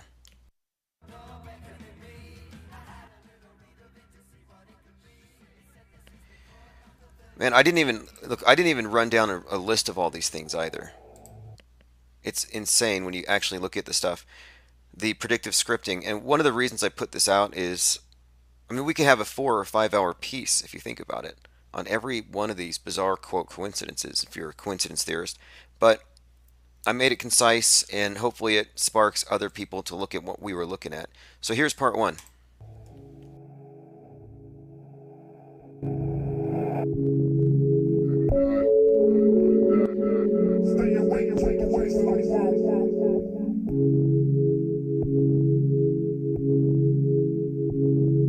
We beat the Pentagon, the new Illuminati. We're to free your mind, your soul, and your body. They can't stop me, but they keep on trying to keep the knowledge that they got all of them eyes right on a personal life. As the lies unfold, truth is sitting around waiting for some truth to be told. But let it be known that we are hoes. Questioning that'll take you out of your comfort zone. I'm not saying I know there's no tone, but it kind of feels like I won't write. Okay, so what we're doing here is we're picking up on where we started last week and filling in some of the blanks here. So the title of this stream is Coronavirus Order Out of Chaos, the 33 Hoax Code Explained. The 33 Hoax Code Explained. And so this is fundamental. The main thing here is, before we start, is for those people who are closely watching the news media and have seen the patterns, they've been seeing certain symbols, repeated numbers, repeated archetypes and characters throughout the media. So when I say media, I definitely don't mean the news media by itself. I mean everything that's presented to you through all the media outlets, government, entertainment as well. This also includes everything that you've been given in terms of your history, your cosmology, and everything else. So you get this concerted worldview, which is what I call the metascript. It's the big view, the one that's going to go down in history. Because you know history is written by the conquerors. You know that the mainstream media is essentially writing our history day by day. So the truth isn't really their primary consideration. They've got a story, a script. And that script takes place on the world stage. And the world stage is this construct, it's a way of describing what we actually are observing here, which is it's the augmented reality. So we all live in the real world, but then there are all kinds of beliefs, superstitions, lies, distortions, or just complete fabrications added onto reality, which are the optional beliefs. You can choose to believe in things, you can choose to have a certain faith, and you can choose because you don't have any evidence. These are just beliefs. These are the things you can't choose. Reality, though, you don't really get to choose it. It is what it is.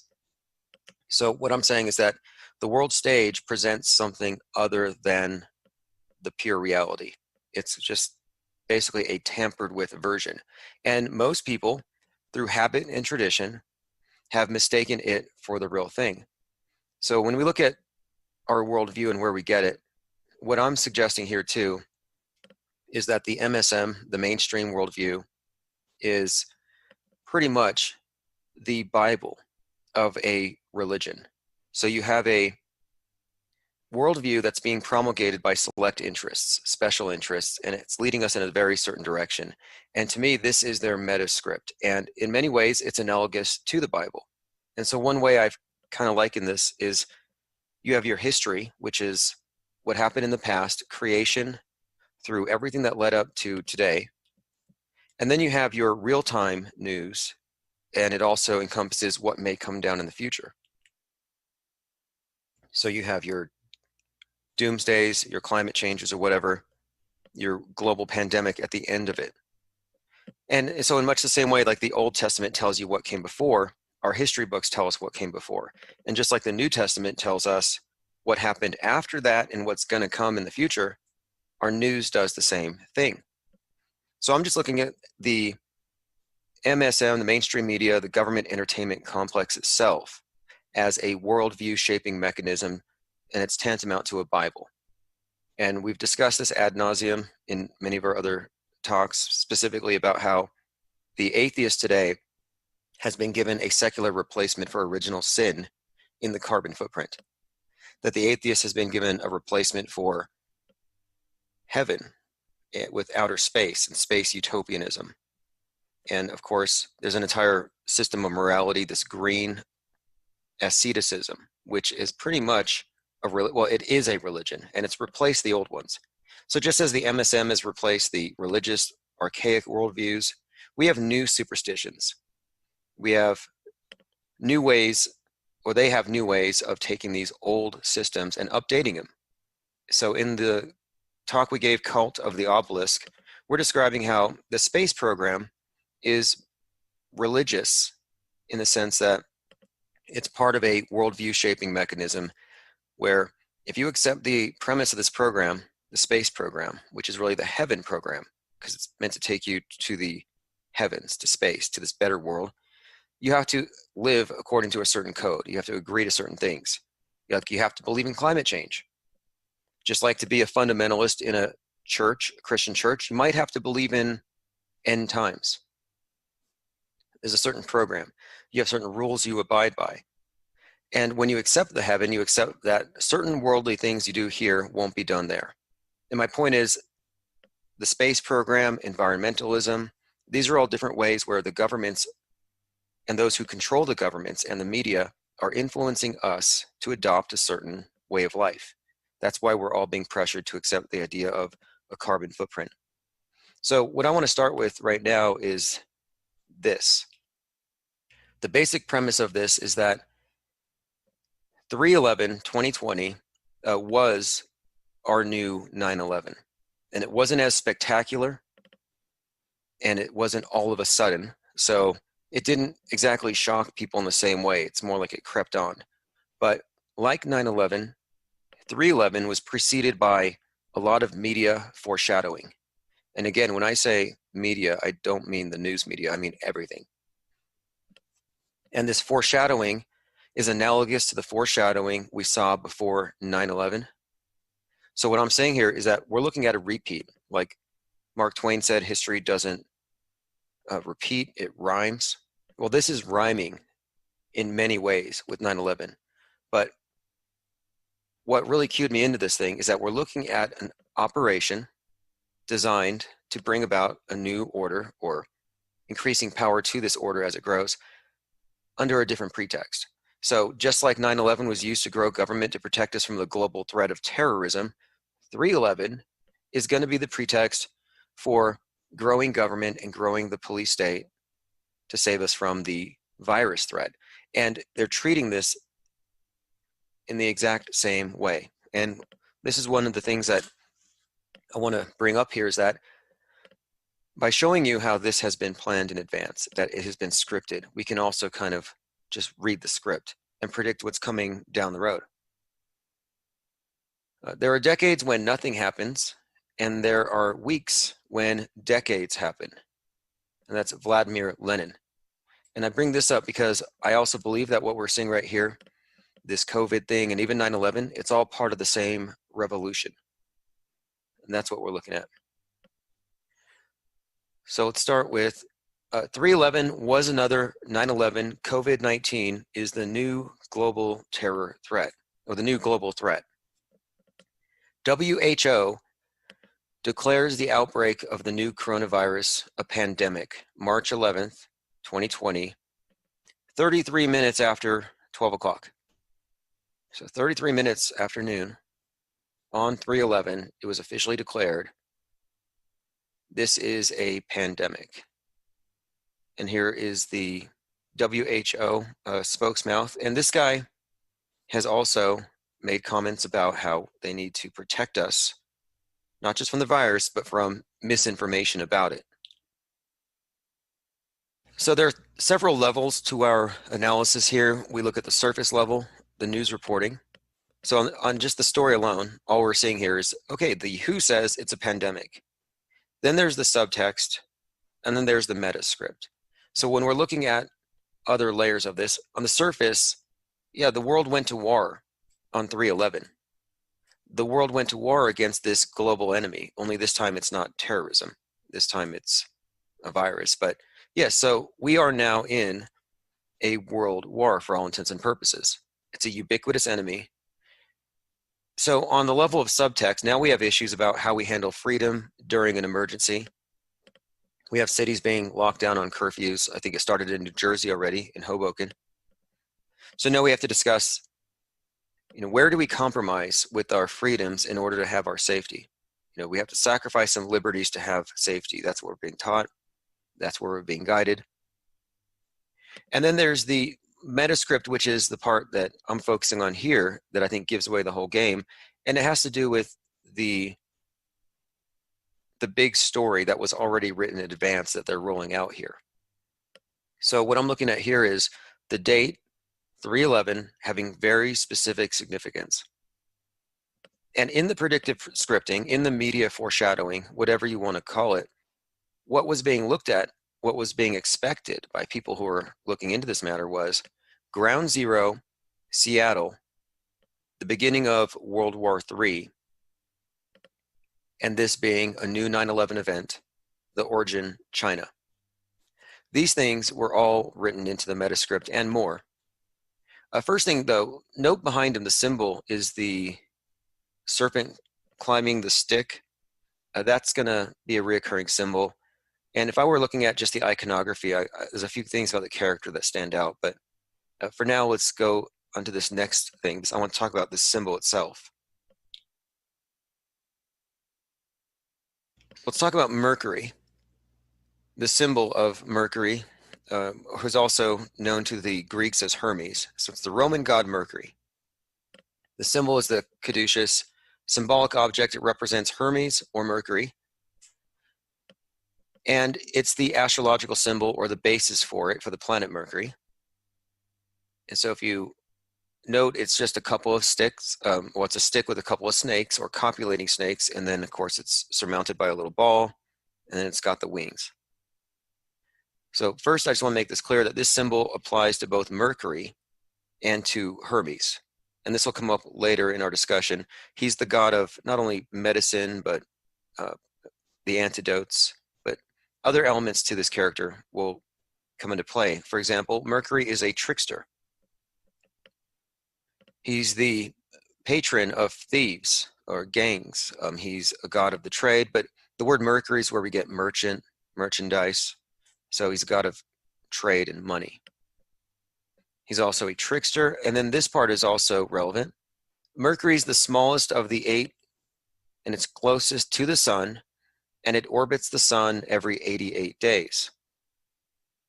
That's noteworthy. 88 days, because I'm seeing here that the news media is extremely encoded. I mean, there are so many references to things, symbolic links, but we have to decode it. And so this is why I'm telling you here. Mercury, the trickster, but also god of medicine, just in his different facets. 88-day orbit. Okay, it's well known that Mercury is poisonous. Mercury poisoning is a well-known thing. That also plays into the script here. Now, here's where it gets kind of interesting. So there was a character in Korea who was brought up in the very beginning of this pandemic, and they claimed that this guy is a reincarnation of Jesus. He's a reincarnated Jesus in South Korea, and they've actually tied him to the outbreak.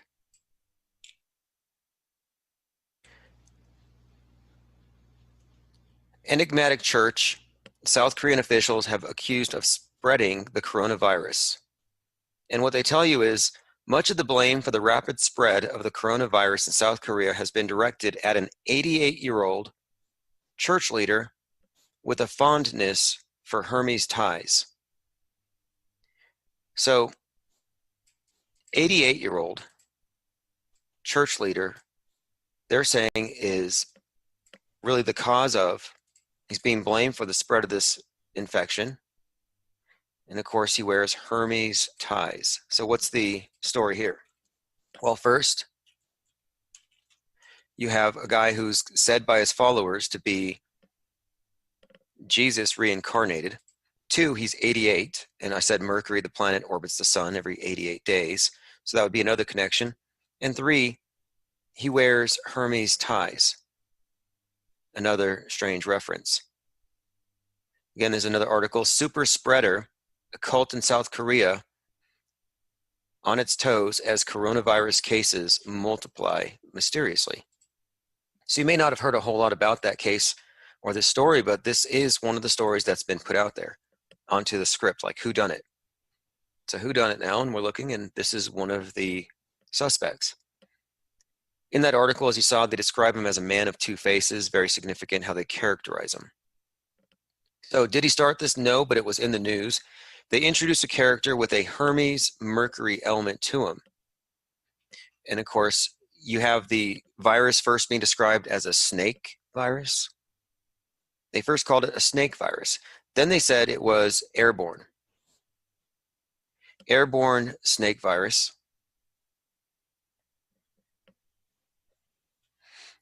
What do you have as the symbol? The winged serpent. Airborne snake. Very interesting iconography here. The next aspect of Mercury is he's a trickster or a joker. And a joker, a trickster, they call this guy a man of 2 faces. So that's a liar, a deceiver, two-faced.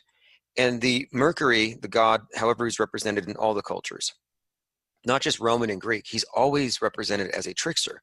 There's a story of the African counterpart of this same deity, Ishu, where he starts off as a snake and he bites the travelers who are on the road. And then around the corner, before they die, they come across an old man with a stick. And he has the antidote that he sells them. So this is just one example of this trickster god who poisons and then cures. He was the guy that stung you, but he's got the cure. And his symbol, of course, is the serpent on the stick. So they called this guy a man of 2 faces. So again, 2 faces, a joker. A joker is a trickster. They upset expectations. They're a wild card. They introduce randomness and chaos. And the chaos is used to distract us, while the order, which would have been rejected were it not for the chaos, can then be implemented. Like, right now, if we didn't have the wild card out there, the joker, the COVID-19 infectee, you wouldn't have people locked down in their homes and going along with it. You wouldn't have people on spring break or about to go on spring break having to clear the big public gatherings. You wouldn't be able to just shut down concerts. So the randomness, the chaos of the Joker allows them to change the game. It allows them to get things accomplished they couldn't have otherwise. And you hear this type of rhetoric from politicians all the time. Never let a crisis go to waste, famously said by Rahm Emanuel, a Chicago governor. And by the way, Illinois is using this opportunity to stop gun sales. Never let a crisis go to waste. All these things they had in advance they wanted to get done, they can now get done.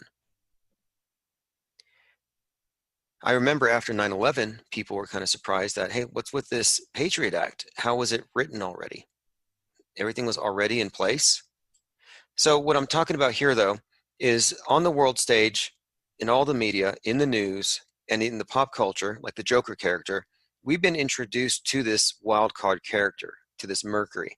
And here's where I'm going to integrate it into everything else. So this is the astrotheological component, where the movements of the stars, the planets, the sun, and the moon are integrated into the stories and acted out on the world stage, as we'll show you. So just as the way that they worship these luminaries above is they have them personified on the earth below. So you have all these myths of the sun god, and he's personified, and the story about his life actually echoes the movements of the sun. That's what it's actually following along with. It's tracking the sun. The sun is born at the winter solstice. And then you have the equinoxes, and all the dramas are based on the movements of the sun. Well, in the same way that they personify the sun, they personify their other gods, lesser known. So many conspiracy theorists will think, oh, the elite worship the devil. Well, you're missing the whole game if you're focused on one character. There are many characters here. And they've updated their old gods for the new age. So, for example, Darth Vader is one representation of Saturn, while Luke Skywalker represents the sun god. And this is another astrotheological myth brought to the public through pop culture. Well, Joker is Mercury. And this is where it starts to make sense. This is where I was putting this together. I'm like, well, what does Mercury have to do with this? Because whenever he shows up on the world stage, you've got fires, you've got chaos, and everything else. And when we're talking about fires, it's not just physical fire. We're talking about something that destroys so they can build on top of it. So one of the main symbols that we're seeing on a recurring basis is that of the phoenix and the fires that precede destruction. And this is all tying into this revolution, which World War III actually is. It's a global revolution. So I'm looking into this character Mercury, and I'm not going to necessarily read all this stuff, but I want to focus on this, the torch.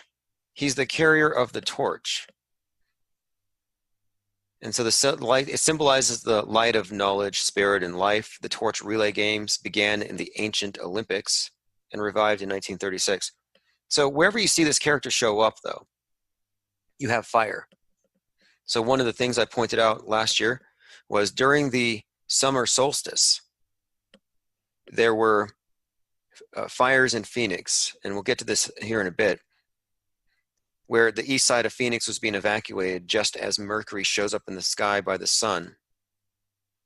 And at that exact moment, a track from Freddie Mercury called Time Waits for No One was released.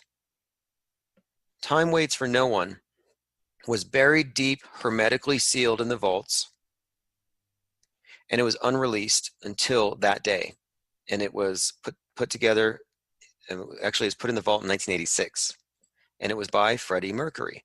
So a Freddie Mercury song, Time Waits for No One, was released on the day that Mercury is in the sky by the summer solstice as the city of Phoenix is having these fires. And we'll get into more of this in detail as I get to that part, but what I'm showing you here is that there is a harmony, or there is a tracking of the news stories and the pop culture and all the entertainment media and the people in it and the celebrities, and it goes along with the political narratives of the time, and it also has this component where it is in fact relating to the movements of the sun.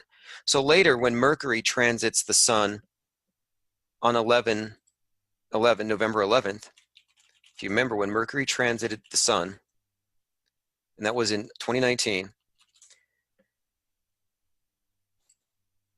this was when the movie Joker was out in full force, and this was also when California was having those fires. And the fires that were happening in California had some interesting correlations to what was happening in the Joker movie, what happens in the movie, and the whole theme tied into it, and what Joker represents, and why this character was given to us, why he's been put in front of so many people. And it's not just this recent movie, but there's been connections between the Batman Joker movies since 2012, tying into major events where they have the chaos brought by one of their agents, one of their Jokers. For example, the Boston bombing, the Aurora shooting, and we'll get into that. But my point is, if you notice, the Jokers are the guys who bring about the chaos. These are the shooters, these are the bombers, these are the ones starting the fires. So we'll get more into detail about that as we go. But Mercury is the torchbearer. So we could call it polytheism, but it's much more than that. The true religion of the elite is a system of enslaving the masses by implanting fears and playing on those fears. And our belief in the threat is what gives their religion power. It's also interesting that they've been predicting doomsdays for February 13th for so long, and we had our president declare this a national emergency on Friday the 13th. But what they're doing with these characters on the stage and off the stage is they are setting expectations, planting suggestions, and they're opening your Overton window. The Overton window, of course, is it's your own filter as to what you would accept to be possible or true. And they're constantly trying to get you to accept impossible things. I'm just going to go ahead and start again. So we're going to have a few people dropping in here last minute. So even with the Thelemic cults, Aleister Crowley and company, they believed in this thing that they would practice. They would call it assuming the God form. And it's not really all that different from what, like the Pope. The concept of the Pope is that he is the embodiment of the sun god. You've got this concept with kings, sun kings, where the deity is literally said to be the sun. This is the case in North Korea. Even the founder's name, Kim Il-sung, it's like the sun. And they actually celebrate Easter, and they celebrate it in the name of their leader, who they say becomes the sun during this time. So this idea of representing people as gods personified on the world stage is ancient. And I know that within the Thelemic groups and within the Masonic cults or orders, in their rituals, they actually do this. Like they call it, in the Thelemic cult, they call it assuming the God form, where in these rites, they're actually dressed as the deity. But it goes deeper than that. They actually try to identify with, almost like seeking possession. So you look at, for example, the Masonic Lodge, the master is treated as the sun. He's an embodiment of the sun during the entirety of the ritual, and the junior master would be the moon. So we're looking at a form of idolatry in a sense. It really is. But instead of stone statues, stone idols, they're actually worshiping living idols. They call the master in the lodge the worshipful. Now this all ties in to what we've been talking about here, because we have designated, I guess you would say, gods. So for the last couple of years, actually since 2012, the god Mercury has been represented to you on the world stage in the form of the character of the Joker. And the Joker, as I've been describing, is a trickster. The Joker is a bringer of chaos, and he's the torchbearer. So he's also the fire starter in this Phoenix ritual. And that's where he comes into play here. What we have been observing on the world stage, in the entertainment and in the news and otherwise, has been this revolutionary paradigm that they've been trying to get us, that we have been accepting. This green movement is actually a revolutionary movement. It's communism beneath the surface. It's barely even a secret now what they're actually doing with this. So whenever you see the Joker character or the wild card on the world stage, it pretty much means they're going to bring out some chaos in order to grow government, restore order, impose more order, a new one, a different one, by destroying the old. So the motto of the 33rd degree, order out of chaos. So when you see the order out of chaos in conjunction with the Mercury character, I think it's kind of telling you something. And of course, with the formula here, the Joker brings the chaos, and in the dichotomy, as it's been represented to the public, or in the dialectic rather, the Batman is the order. So James Holmes is the Joker, you know, the Aurora shooter. He's the chaotic random element that we all need to be protected from. He's the universal threat. He's the wild card. The solution is Batman. Batman in this case is, of course, the body armored, black clad knight, the savior, but he's also far more powerful than our regular police. And so what we have on the world stage, of course, are the SWAT teams, or the special agents, the bomb squads, the ones with all the special training. You have the stormtrooper types, normalizing the militarization of police. So they actually use the Joker card on us to justify growing the police state. Just like after 9/11, new threat, new need for increased police state. So take a look at this. Israel's Netanyahu turning to anti-terrorism tools in the fight against the coronavirus. They're treating it like it's another 9/11 in every way. Now, I said it's order out of chaos. Well, if you search the news right now, you get nothing but chaos. Chaos to get back in the USA. Panic, pandemic, world going on lockdown. And this is from the Drudge. Again, I'm showing you what they're telling us. They're using this terminology. Chaos? Why that phrase? Why this number? Why was it that today, when I was preparing this, I was looking through the headlines, and Georgia comes down with 33 cases of the coronavirus. Like, really, 33? Yesterday, it was Pennsylvania, 33. The day before, it was Louisiana, 33, and Ireland, 33. And patient number 33 in Malaysia got out, got cured or something. It's all over because it's scripted.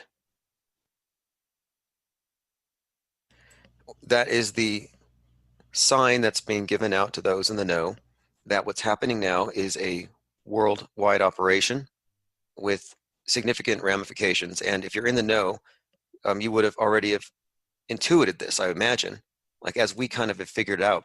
So let's move on. I want to talk about this.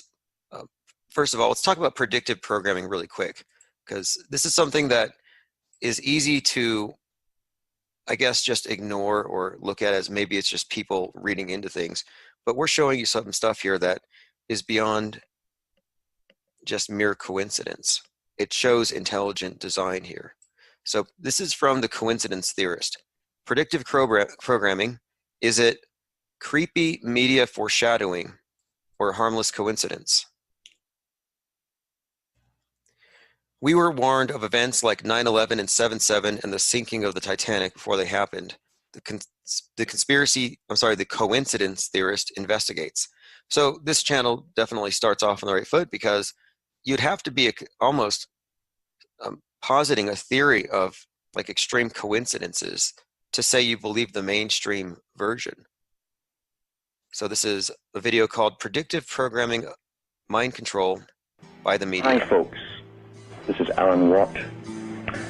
Tonight I'm bowing to a little bit of pressure. I don't normally bow to any kind of pressure, but this will tie in with some of the talks I've given in the past. And it's about the culture creation industry, how ideas are downloaded into people's minds via fiction primarily, and using high drama with emotion. So this is Alan Watts talking about high drama and emotions to put fictions into people's minds. So considering this in context, we can look at the TV show that just came out called Pandemic on Netflix, which was a 5-part docuseries. Worried about a global pandemic, says Forbes? You should watch Kingdom on Netflix. Best Netflix movies to watch while you're stuck at home. So they're sending everybody home to get their brains washed on TV. Pandemic, how to prevent an outbreak. So this was from Netflix in advance. Meet the heroes on the front lines of the battleground against influenza and learn about their efforts to stop the next outbreak. Learn about their efforts to stop the next outbreak. Then what do you know? Netflix headquarters shut down. Netflix closes building with potential coronavirus. Netflix shuts down Hollywood building because of coronavirus. So after having this great movie about the topic, where they instruct the public how to respond, what to expect, oh, they catch it themselves. Netflix tells us LA employees to work from home and closes the offices with a potential case. So they blurred the lines between reality and fiction. They blurred the lines. They actually merged the two successfully. And we're just reverse engineering it. So just as 9/11, and let's get back to the coincidence theorists, because for people who haven't seen it before, and I assume most people have, but I kind of don't want to assume that right now. The 9/11 event was scripted. And it was definitely foreshadowed, and a lot of people were onto it. And if you look into the topic, you'll find hundreds, if not thousands, of examples that are just really bizarre coincidences. So let's take a look at this one here. 9/11 X-Files. This was the lone gunman pilot. Definitely some foreshadowing here. Yes, I am the king. Numero uno, baby. Find something? Yeah, I wound up in some government think tank's upload directory. Here's your scenarios, ladies. These look like counterterrorism scenarios, war games developed for the Defense Department. What's scenario 12D? Airline terrorism? That doesn't make sense. Your father was murdered over a war game? Download it. Why can't you stay out of this? Leave me buried. What is scenario 12D? Okay, here it is. What is scenario 12D? We know it's a war game scenario, that it has to do with airline counterterrorism. Why is that important enough to kill for? Because it's no longer a game. If some terrorist group wants to act out this scenario, why target you for assassination? Depends on who your terrorists are. The men who can see. So this was an episode called a pilot episode called The Lone Gunman, and it was kind of an X-Files spin-off. And it aired on Fox 6 months before 9/11. And it featured the theme of hijacked planes attempting to crash into the World Trade Center. And this episode revealed that the hijacking was perpetrated by the US government as part of an elaborate war game portrayed as real. I just got a comment in the chat section. It says, Wisconsin just joined Club 33. Let's take a look at the news. 33-year-old coronavirus. No, that's the other one. Yeah, just right off the bat, when I saw this story, I was like, wait, the whistleblower for the coronavirus was a 33-year-old who then died conveniently. You know, convenient for the story writers. I think it's just bad writing. So let's take a look here. Wisconsin officials, no, I'm looking for the one that you just remarked on, because this is the thing. If you search, and this is the strangest thing to me, COVID 33, DHS says 33 people in Wisconsin have tested positive for COVID-19. We've been doing this day after day. Number of COVID-19 cases increases to 33 in Wisconsin. DHS, 33 people. So right off the bat, you know that this is an operation. You know, right off the bat, you know this is scripted. But what you should also consider is that if it's this fake, then it's safe to say that you probably shouldn't fear it. I mean, as with 9/11, I believe this is a mind game. That they want to psychologically, and we'll get into why. So let's just continue. Thanks for that link, because we reported Georgia had 33 this morning. I mean, that's the thing. Georgia, Wisconsin, and we've been calling it in advance, so you know, we're actually looking at scripting. We're looking at the code talk. They're all playing Order Out of Chaos now in Wisconsin. It means that the global agenda, the emergency state that they just imposed, it's all being implemented. The title of the stream last week that we're building on now, World War III starts on Wednesday, 3/11, because 3 times 11. We called it a plandemic because it was preceded by drills on Netflix, by video games, and Simpsons episodes. The global epidemic ties into the global warming threat. That's another aspect to this as well. These two things go together.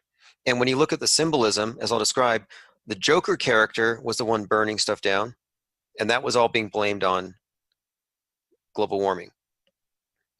And we'll go more into the Joker character and how he's been used to advance that. But now the Joker has kind of changed hands. You know, it's still Mercury. It's still the same god with the 88-day, you know, the planet with the 88-day orbit around the sun. But now it's in the hands of this virus. Same symbol, same iconography, same agenda, Order Out of Chaos. And they've changed the Joker. Sometimes the Joker is a shooter. Sometimes he's a mad bomber, which the Boston bombing guy was called Joker. And we'll show you how they wrote the story. Even his name, his Chechnyan name, sounds like Dzhokhar.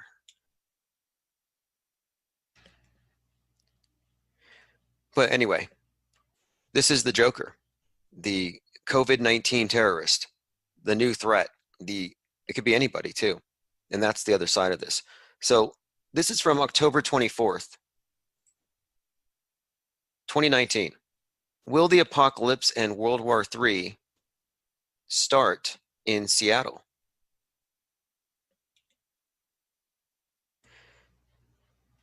And this, of course, was the predictive scripting that was telling us that something's going to happen in Seattle on 3/11 or 11/3, because these are used somewhat interchangeably. And it's also worth noting that 3/11 and 9/11 are also both emergency numbers, deeply embedded into the public consciousness. 3/11 as a number is used in some places for info, but let me show you some of these other comparisons, because you've got things like Fukushima that happened on 3/11, which was a nuke attack. So having that number automatically implies a ground zero. And even though this isn't a nuclear bomb, it still is a ground zero in that sense that you're looking at something that has a very tiny origin. You can't even see it, but through chain reaction, it can destroy the whole world. Now, one more point on this first. The man who would become patient zero for the new coronavirus outbreak in the US appeared to do everything right.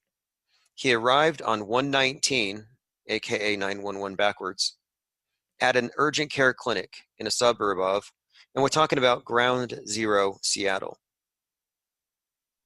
The predictive programming also referenced the term Sentry quite a lot. Sentry product, Sentry project, and then the Sentry Link Stadium, which was blown up in one of the Batman movies by the Joker. So it's kind of interesting because on 3/11, the Supercross Seattle was canceled, and so this was out there. You have the all-seeing eye with the bird, the term Sentry, and this location, and Box Seats 322 didn't blow up in the film, which we'll get to later. Also, this is worth noting, Let's talk about the numbers for a minute. 311, 911 emergency codes. This was something I thought was rather almost unbelievable when I first heard it. So you look at 911 days from 9/11 to the Madrid bombings on 3/11. So you had the original 9/11 event, which we all thought was real at the time because we didn't know any better. We couldn't have known any better unless you trusted your intuition. I actually had a friend who thought it was all fake,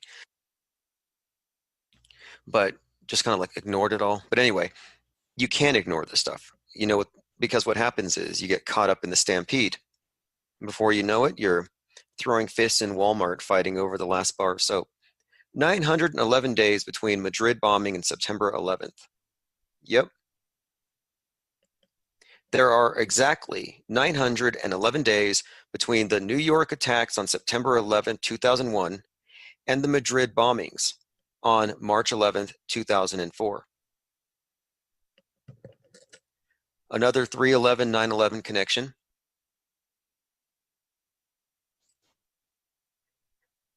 Integrating 311 and 911. This is just another headline where these are terms that we're all made familiar with. We've been prepared with this meta script our entire lives. Like, so if you didn't know, let's look at this really quick. This is great. It's been 113 years, or 311 backwards, since SOS became the emergency code, this distress signal. It's been 113 years. 3 November, or 11/3, 1906. And this was the first radio telegraph convention. This was when Save Our Souls, or Save Our Ship, SOS, became, in use formally. So 113 years ago, we're in the 113th year of SOS. Much of the symbolism pointing at Seattle as ground zero also used the phrase SOS. The movie How It All Ends, which is 113 minutes long, is about everything ending starting in Seattle.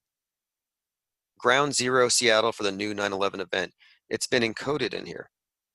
1968 was when 9/11 was first made into a national emergency number. So the first 9/11 calls were placed in 1968.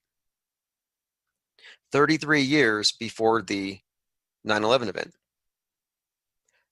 And that's also the year, 1968 was the year the construction began for the towers themselves. Construction of the World Trade Center's North Tower began 1968 and the South Tower 1969. So the timing is very interesting. We're in the 113th year, or 113, since SOS became the code. First 9/11 call, 33 years. Again, order out of chaos, 311, 33. It's written all over here. So you see the pattern. So here I'm referencing, and this is from a couple weeks ago, how you can see the number 33 showing up in the metascript as meaningful when it's in overtly conspicuous ways. And this was a week ago today. And I'm like, look, keep searching the headlines and you're going to see 33 popping up with this operation. And we've been vindicated time and time again. Of the 33 new cases of COVID-19, all these different ways that they twist the story around. So let me go through this video here really quick. Yeah, today Georgia, today Wisconsin, both. Okay, so earlier this week, I went through a list of these, just one after another, and I played some other YouTube channel video compilations of it. So I want to go through some of those in just a moment. I wanted to remark on something else because the term panic is of special significance. We've talked about the god Pan, how Jack Parsons would read the hymn to Pan when they would launch a rocket. Pan is another one of these phallic deities. Panspermia, the way that the universe gets populated with life. Biomatter encrusted into asteroids or whatever, landing on planets, basically inseminating them. They're impregnating these planets. So you got the phallic rocket symbol going to Mars and impregnating it with life, being the human beings. I mean, this is a symbolism, iconography, but it's not worth noting here that chaos to get back in the USA, panic, pandemic. So, Pan being a fertility god, one of the things about Pan is, well, let's go into the character himself. Because the word panic ties to Pan in a couple of ways, but panic comes from the name of the Greek god Pan, who supposedly caused humans to flee in terror. You're like, well, really, why would that be? Well, I don't know. You see a half-naked goat guy in the woods or whatever, doing things that very much basically behaving like sexually assaulting everyone and everything. Yeah, I can see why you wouldn't want to get too close to that guy. Anyway, he's a fertility god, and that's what the horns actually represent. Many of these sun gods are represented in the same way. It's not the same as the devil. He's not Satan. He's not Baphomet. This is the principle of fertility in nature anthropomorphized. That's all. But let's look at this. Pan writes in the spring. Because everything is timed with the calendars above. It is true that Pan, here we go. As a god of nature, he is associated with spring and the fertility. So this is from Wikipedia. In ancient Greek religion and mythology, he's the god of the wild, the shepherds, the flocks.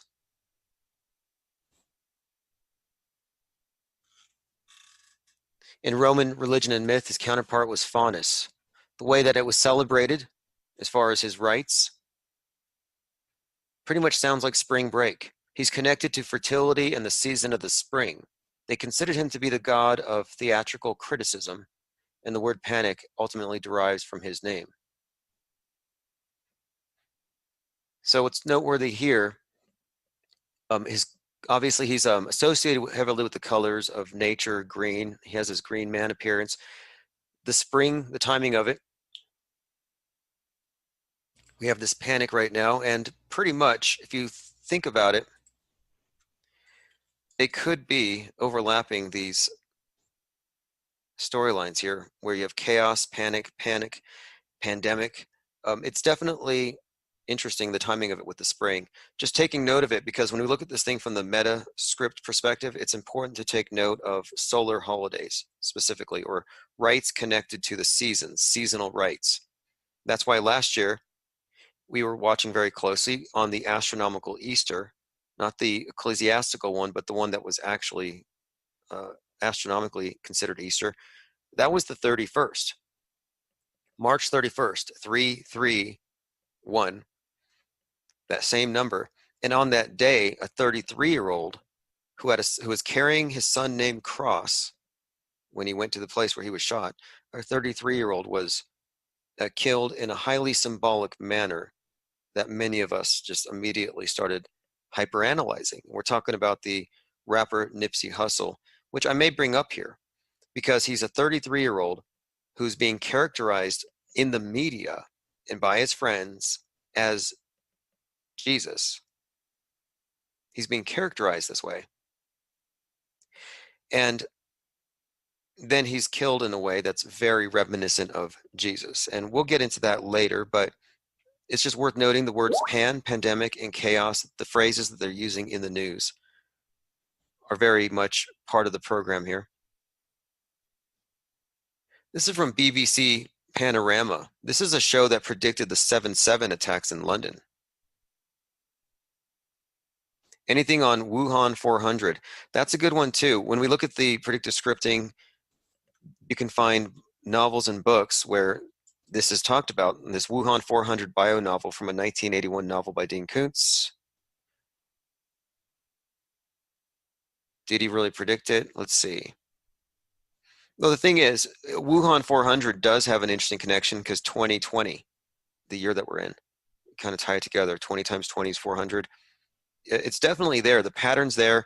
And whether or not it's a 100% perfect match doesn't matter, because what you're seeing is something that's preparing the popular imagination for something that's unbelievable or impossible.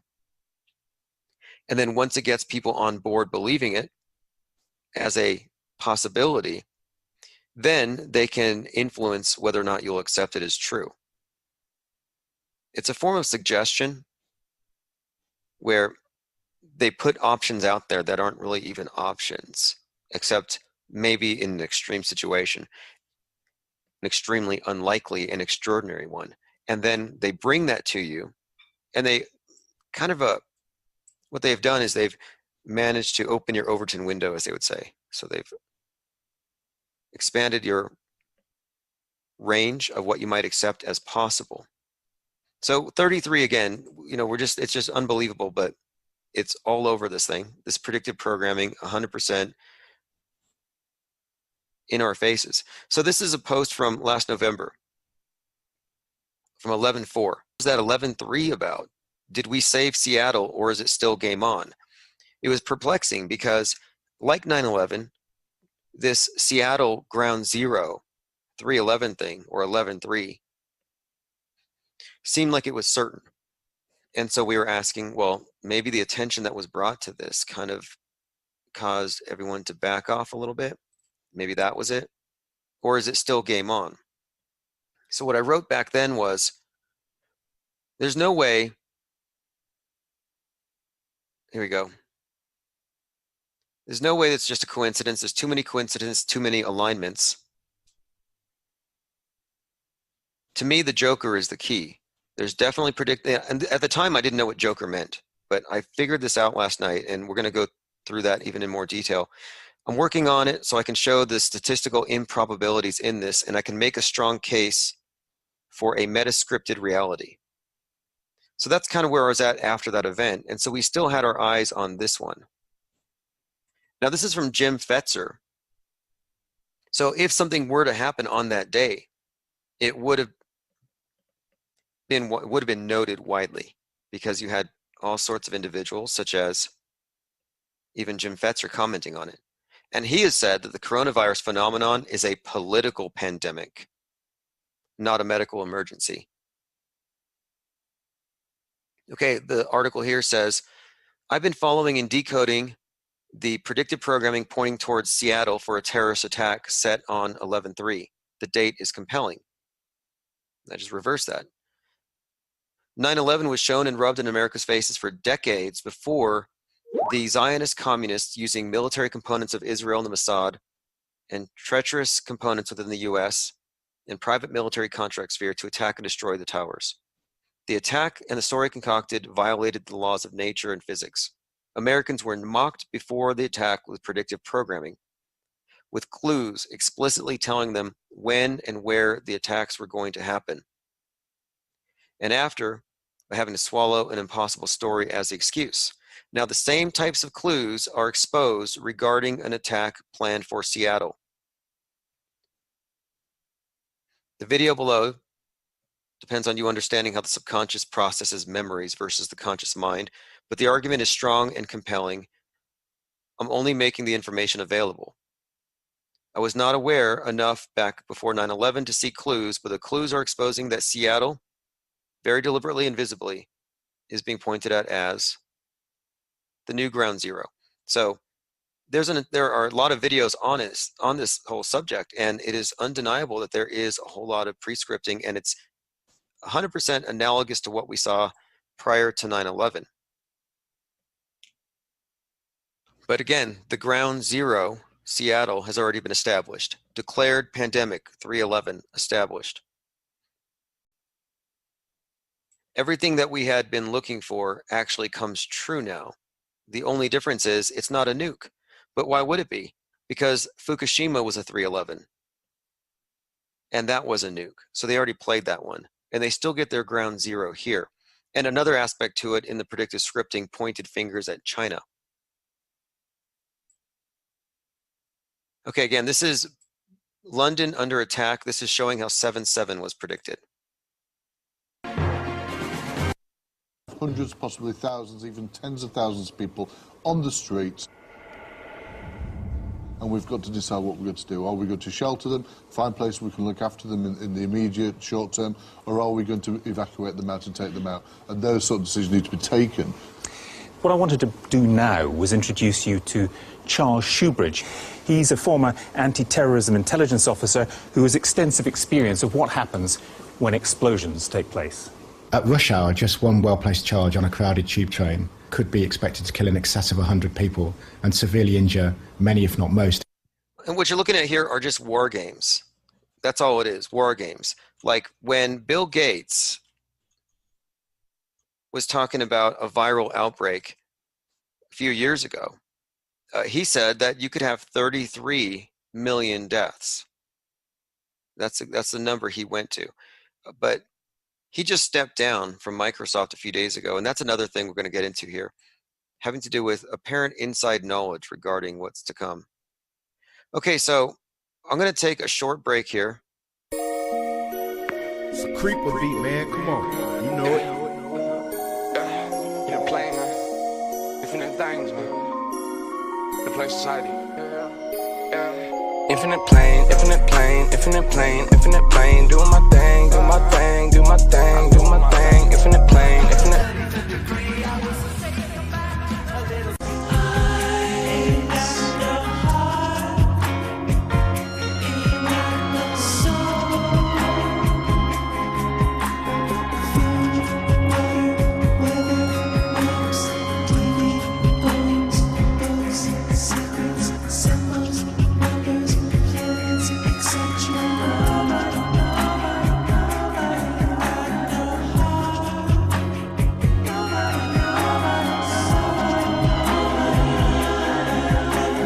Okay, it's Chief Crow and the Flat Earth Worms auto hoax. So about 2 hours straight here. We'll just go straight through for the rest of it. And this is an interesting video by John LeBon, who's also closely examining the world stage as a stage. And here we have the Golden Globe Awards, where Tom Hanks is talking about going to Australia because he's sick. Or he's sick, but he's going to Australia to work on a film. And anyway, in this little talk here, he throws out some coded language. And the title of the video is, Can You Crack the Tom Hanks Coronavirus Code?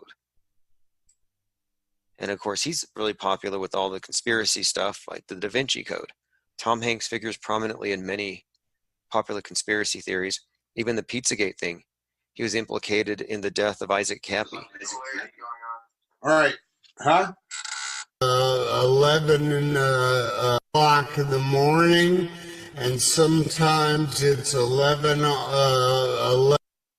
So again, this is Tom Hanks. Sometimes it's 3 o'clock in the morning. Sometimes it's 11 o'clock at night. So this isn't just a casual, flippant reference to like a couple hours where he works, 4 o'clock, 1 o'clock. He's not just throwing numbers out there. He's saying 3:11 intentionally. And that's one of our contentions here. And one of the things I've been saying is that this language, this metascript, it's being conveyed to us on all fronts through the entertainment as well as through the news media, which it's almost pointless to make a distinction between the two. And it's also true with the various celebrities off the stage as well. They're just speaking. They're always pushing the agenda. And what he is saying right here, he's describing 3:11 and then going to Australia. And everything he's saying ties into both the global threat of environmentalism, which he's part of this move against it by raising awareness, and of course, spreading awareness about this, this global threat is the same agenda as the environmentalist one. They actually kind of dovetail nicely. But he also raises awareness for that because Tom Hanks, he says he's sick now and he's going to Australia. And this is weeks ago. More recently, he has come down with the COVID virus. As I was putting on the screen here, at the very beginning, Tom Hanks, Rita Wilson test positive for corona. And this kind of fits with his character, predictive scripting, that he gains your trust. He plays in a movie in a very provocative role where he's an AIDS patient. So there's a couple of things about this guy, but again, But it's those moments as an actor where everybody I have ever worked with has helped me get to that place. Sometimes it's 3 o'clock in the morning, and sometimes it's 11 at night, in which you just have to somehow put it all together. yeah, just somehow put it all together. Okay, and then John LeBon in this little piece here actually goes through how there are other aspects to the metascript that plug in here with Tom Cruise. The film Inferno. From 2016, it starred Tom Hanks. It doesn't matter if you haven't seen the film.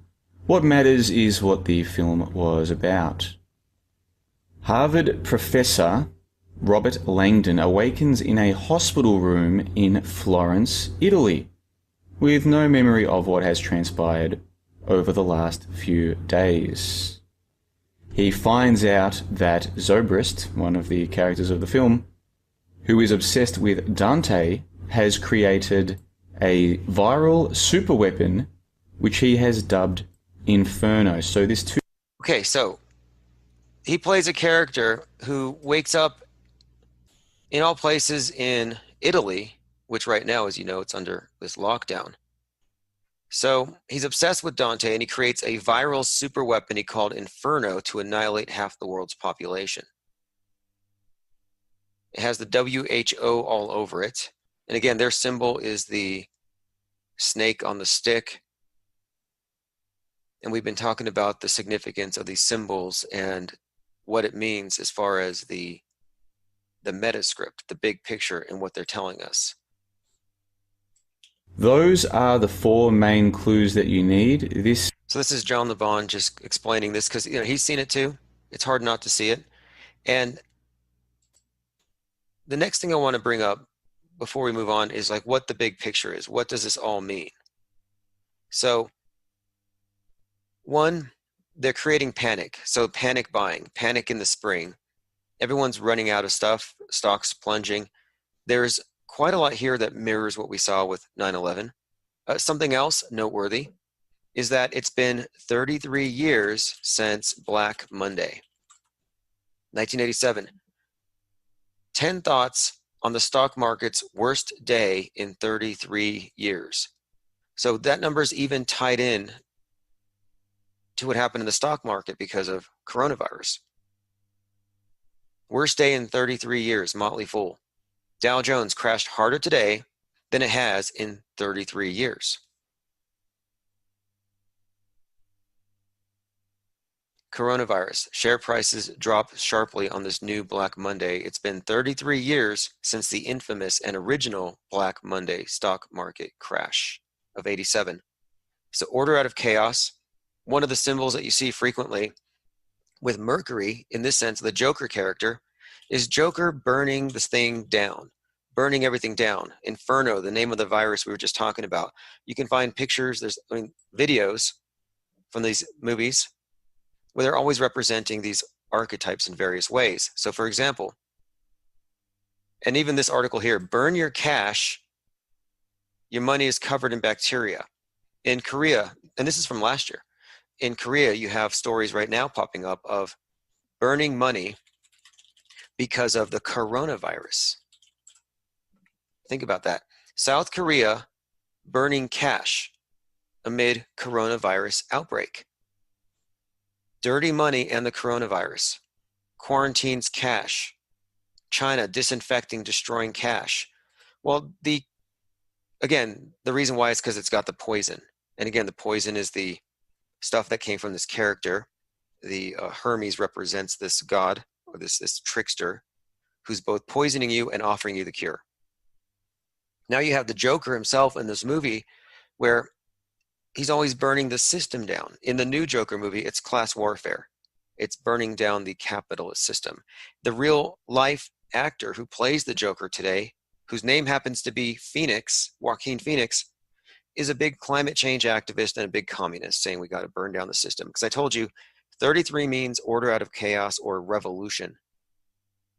And the symbol of this revolution is the phoenix. And to have the revolution, you have to have your wild cards that can burn the system down so you can rebuild it. So the same people who are going to rebuild it are the ones who are tearing it down. And that's symbolized here. This is on Yahoo Finance. Remember when Heath Ledger's Joker burned all that money in The Dark Knight? A couple things about this. Dark Knight was the movie where Seattle was the center of an attack by the Joker on the CenturyLink Stadium, which has a lot of significance. This whole century refers to the next age. It's revolutionary code talk. The Phoenix, the 33, all these symbols are telling you something, or not telling you, actually. They're communicating above your head, or they were. When he burns this pyramid of cash, it appalls the other criminals. It says, wait, what are you doing? You took all this money, you're destroying it. And he says, I'm a new class of criminal. And again, this is the Marxist idea that we're in a criminal system and you're justified. The end justifies the means, and that they're not doing it, quote, for the money. They're doing it for the collective good. They're doing it to bring in the new system that doesn't need this. So it's very significant here that the character that sets the fire, the Joker character, the wild card, is burning this money down in the movies. And right now, in this new 9/11, 3/11, you have in the midst of this, not only this big crash, the worst in 33 years, again, Phoenix symbolism, but burning it because it's actually contaminated with a virus.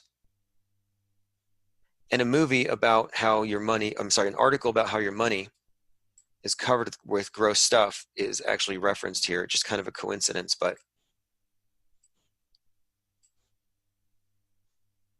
all super symbolic. And Dark Knight, of course, as we'll get into that movie figures prominently in a number of high-profile psyops, specifically Aurora, Colorado, which happened, okay, Dark Knight Rises. This was the movie that was premiering when we had that shooting in Colorado. And a couple of things to take note of. One, the Phoenix symbolism. So you have the fire, and then what comes next? Who comes to put the fire out? This would be the police state, and their symbol is, of course, Batman, who just looks like a cop. And he's basically just a big cop, more vigilante, but he's got certain powers. But the dates, that happened in the third week of July, which is when the dog star rises, which they call Sirius.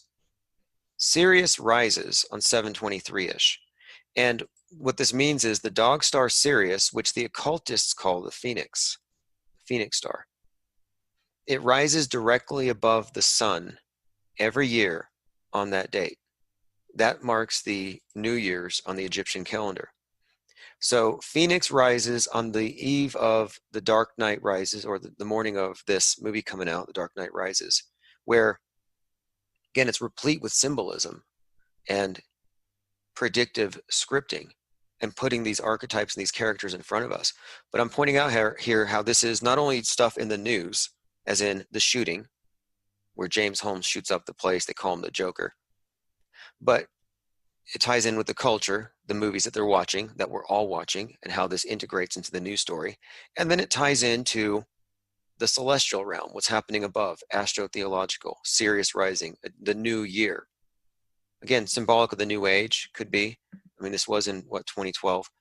My point is, what you're looking at here is not just entertainment, and the news is not just news, it's something in between.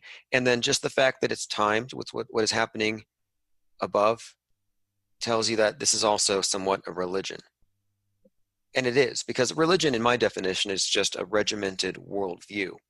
And they're creating a worldview populated by certain things, populated by certain threats or conditions that make the world in a certain way. Like because of the threat of global warming, this is now the thing we all have to face. We all have to give up our carbon footprints. So let me get you into this, because this is what World War III is ultimately about.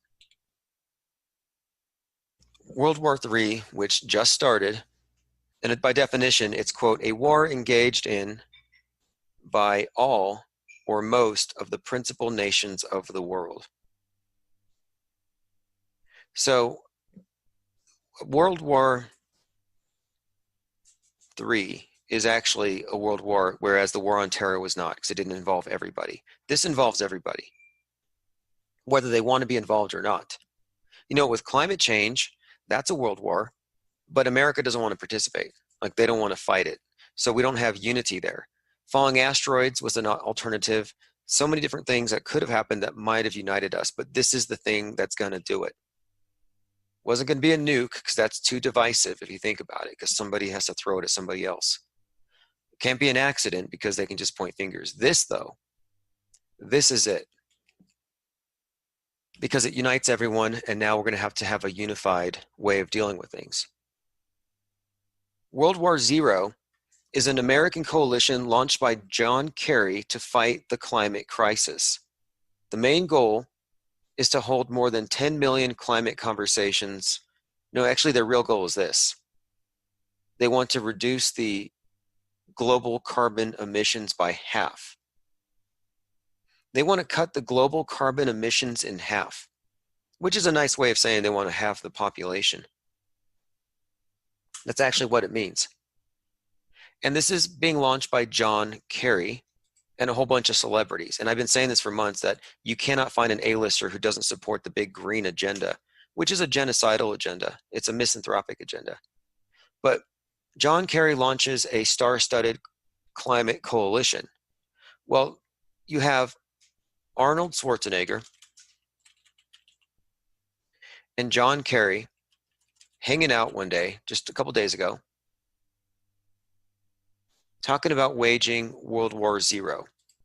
And a couple of things that are worth noting here in this is that, one, Arnold Schwarzenegger is just the actor, of course, but on another level, he's a character. Right now in Ohio, an unlikely alliance with a lofty goal. Yeah, here we go. He's a character that transcends just this guy, Arnold Schwarzenegger. When we think of him, you think of, the Terminator, for one thing. And that's significant here in a number of ways. So the Terminator movie is dystopic, has to do with the human race being wiped out. And in this case, you have the Terminator now hanging out with John Kerry, who's with the Skull and Bones Society. Their goal, move the country toward net zero carbon emissions. Their plan, spark millions of climate conversations in 2020, including net zero carbon emissions. Today. And guess what? They're joining me right now, live. So here you have it. John Kerry, Skull and Bonesman, dynamic trio, Governor Kasich, and Schwarzenegger. And they're talking about reducing everything, basically taking Greta's recommendations. Years early, and we hit our goal. The same is with renewable energy. We were at 21% renewable energy. Now we're at 50%, so we hit our goal early. So when they talk about the Green New Deal, it's all bogus, because the fact of the matter is go for the real deal. The real deal is in California. We have shown that you can do it. We have shown that you can go and not harm the economy, because we are now much more ahead of the United States when it. Now, whether or not you understood it, it's all about the optics, and I think it's just highly symbolic. World War Zero, and this was just a few days ago. And the thing is, the climate crisis is the same crisis. They use a series of crises in order to keep this game rolling forward. So 3/11 was another 9/11. Extraordinary renditions. Do you remember when people who were all about civil liberties and freedom back then, 9/11, they liked protesting against this notion that you could be picked up in the middle of the night and they could send you off to Guantanamo Bay. So they would actually kind of speak out against that on principle, saying, hey, this is America. You shouldn't be able to lock us down without any kind of a trial. Where's your due process? Are they just getting rid of your due process? And a lot of the people who didn't like Bush were mad about this, extraordinary renditions. Well, now we have involuntary lockdowns already here in America, where there are towns where you have curfews. You can't leave. So they've already induced panic, and they've raided the restaurants and people are in the grocery stores. And so people have already done that. And now they're telling everyone to stay home. They send the kids home. Now you have involuntary lockdowns, limits prescribed in how far that kids can travel for spring break. Now, again, let's just go through a couple of the things that came up here so far in a conversation. Worst day in Wall Street in 33 years. Ground zero for the pandemic was declared on March 11th in Seattle. Patient zero arrived at the emergency center on January 19th. Again, 911 backwards. A couple of the notes here. So we've been talking about the Metascript. So one of the things that we looked at last year was this symbol of the Phoenix. The Dark Phoenix movie opened up to $33 million last year, and it was 113 minutes long, 113. I mean, we have been seeing the actual pattern here, and it really is, if you ask me, what we're seeing is the architecture of the NWO approved account of our age, and stuff that they don't want in the official records. They call fake news, they call conspiracy theory, they call hate speech. They're not only quarantining, people right now, they're quarantining ideas. And along with this is coming censorship and surveillance for an entirely different rationale. Like right now, your right to privacy is being threatened because, well, maybe now the state can say, we have a compelling interest in knowing, what's in your blood right now. The state has an interest, and if you don't give that information, you are an enemy of the state. So we talked about the city of Phoenix burning and being evacuated when mercury was in the sky. Another thing worth noting, there was a guy in a USA t-shirt, 33 years old, who burned himself in front of the White House last year. USA, like, what is this telegraphing? A guy in a United States of America shirt burning on the White House lawn last year.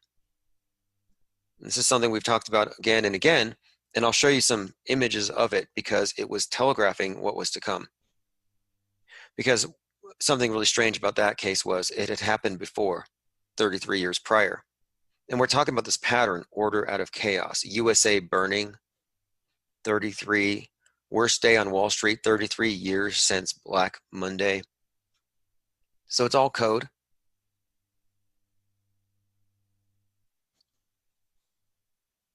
So pat downs. After 9/11, you had to deal with pat downs at the TSA.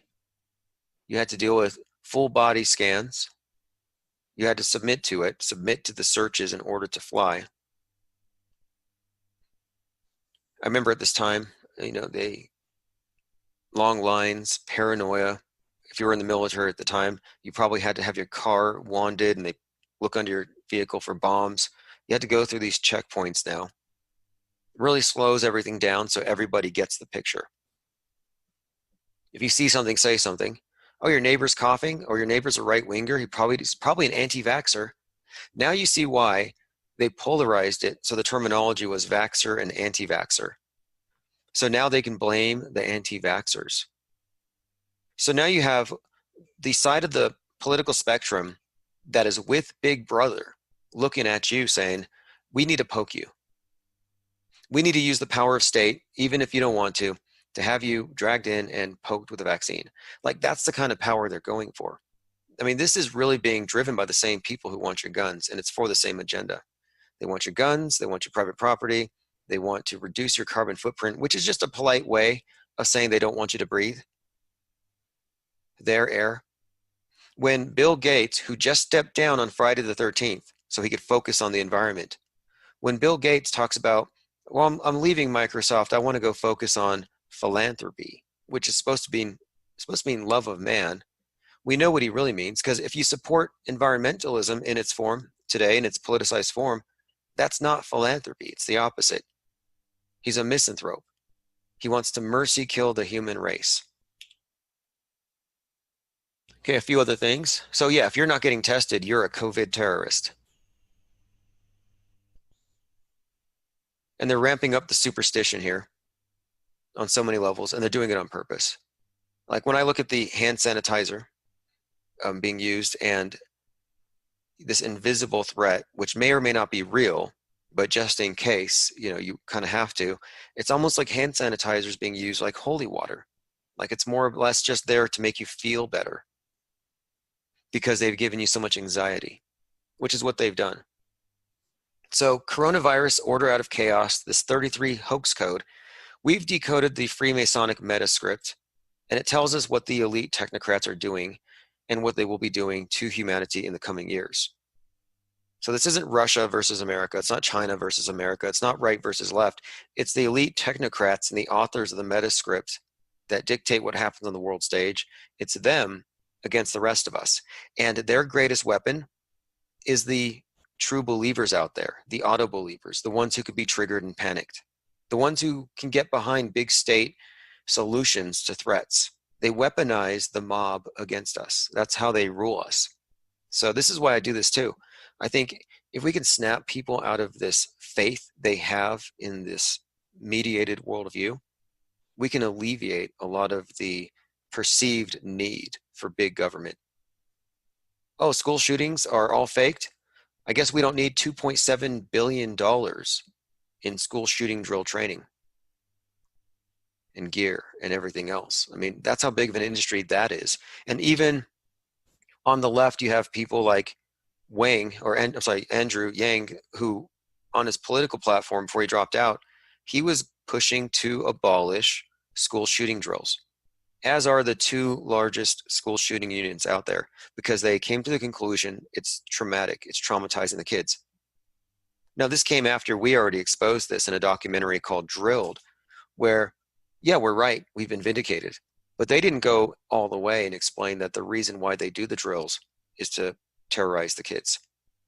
It gives them Stockholm Syndrome and makes them believe in a universal threat, and it makes them believe in the need for Batman to come save them. So there's this great piece. It's called the Justice League Fatal Five. It's like a little clip from his cartoon, and this is showing you quite a lot about the way that they're brainwashing the youth to perceive people like you and I.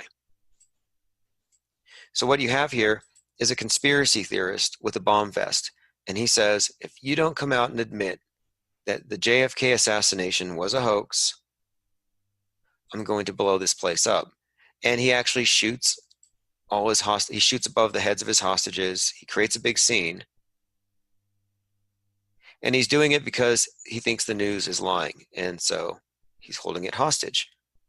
This is aimed at us. This came out last year. It's called Newsroom Hostage Situation, Justice League versus the Fatal Five. You've got 2 minutes to show yourself and prove once and for all that your assassination was nothing more than a hoax. Or Gotham's #1 news team gets canceled. And if you think you can take me out first, then everyone goes. Simple as that. Now, he kind of looks like what you'd expect a terrorist to look like. He's an angry... I'm surprised they didn't put a MAGA hat on him, to be quite honest. But what happens is Batman comes in to save the day. So in this story, this is the Joker. This is the wild card. This is the shooter, the bomber.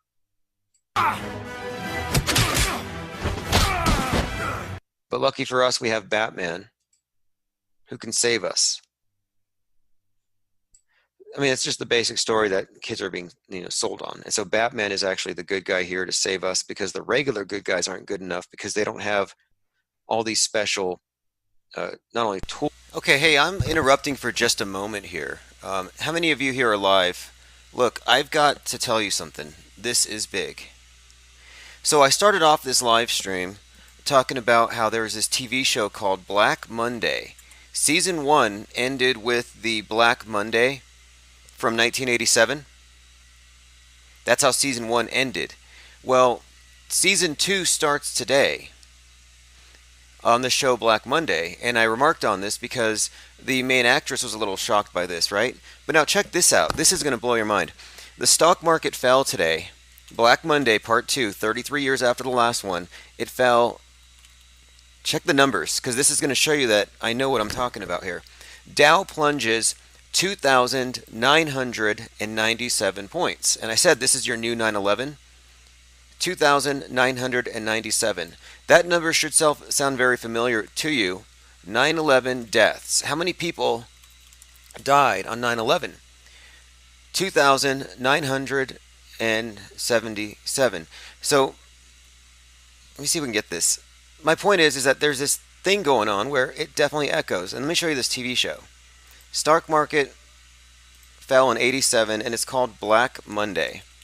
So I was like, well, look, if this TV show is any kind of predictive programming, it's going to show up on Monday. So we called this. So, and it even made the news.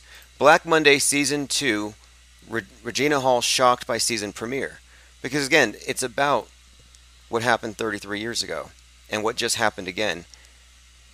How does that make sense? So let me bring this article up again. Mixing fiction with scripted events in real life. Regina Hall shocked by Black Monday season premiere.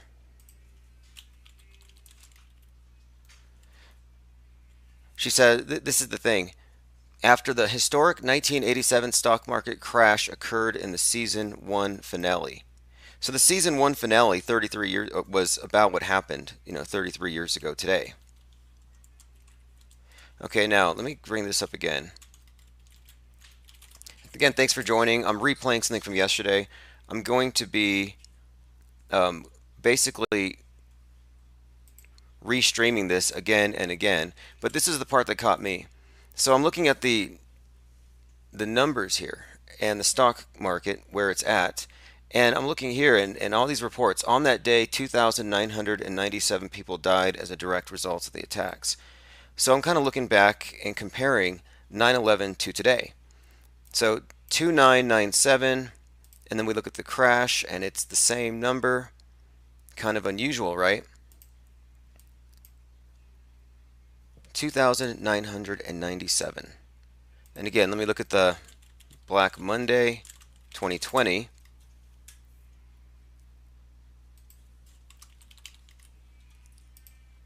So this, if anything, tells you that the insiders on this thing, the people who are behind it, they would have been aware of this. Dow dives 2997. 9/11, 2997. 33 years apart. Black Monday, 100% scripted. We've been vindicated again. Again, this TV show is called Black Monday. And it opens today. So this is the second Black Monday, second season of the show Black Monday. And these things are aligning in a number of other ways as well. But I'm not going to completely interrupt. So we still have a good hour on this particular video here. Coronavirus order out of chaos. 3/11 was your new 9/11. I think it's important to share this. I'm going to be restreaming this again and again. If you want to support IPS research, there's the link right below. It's paypal.com/Infinite Plane Society. Just trying to get to the point where we can do this full time and expand our operation, because the more people we have reporting to us, to our Discord, the quicker we come up with stuff. I was looking at this, someone sent me a text, hey, look at the Dow, it dived 2997, and instantly it clicked. I'm like, wait, that's a very 9/11-y number, is it not? So, all right, let's continue. Thanks for joining. And Squatchmo says, history repeats itself because they've gone green recycling their scripts. Pretty funny.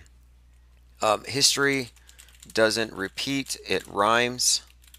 I think that's, yeah, history doesn't repeat itself, it rhymes. That's Mark Twain. Although, like every Mark Twain quote, it's never actually from Mark Twain. It's just somebody else, what they say. Anyway, here we go. Tools, but training and even privileges, because, of course, we're talking about martial law here. So last week on 310, we talked about how 311 would escalate the agenda, that there would be a China-based attack, Ground Zero Seattle, a new post-9/11 type of response. Well, 311 was the day that the WHO declared it a pandemic. We'll go into more of this predictive scripting. In the Dean Koontz novel, it was originally called Gorky 400, made in Russia. They changed it to Wuhan 400. It's kind of interesting. It's like, why that decision? So the markets, though, the Black Monday, now it's Patriot Act all over again, lockdowns, curfews. I mean, this thing sure took the protesters off the streets. Okay, now, when it comes to predictive programming, predictive scripting, we've been looking at a lot of this stuff having to do with like high-profile celebrity deaths. And this is where we can really strongly make the case that there is, in fact, a world stage. And one place where it was very clear was when Kobe Bryant crashed Comedy Central had to take down one of their cartoons because there was a clip where they 100% predicted, they showed what was going to happen in advance.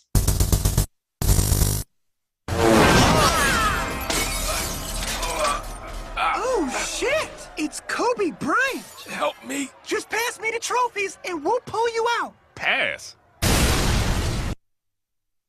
Right? And then it blows up.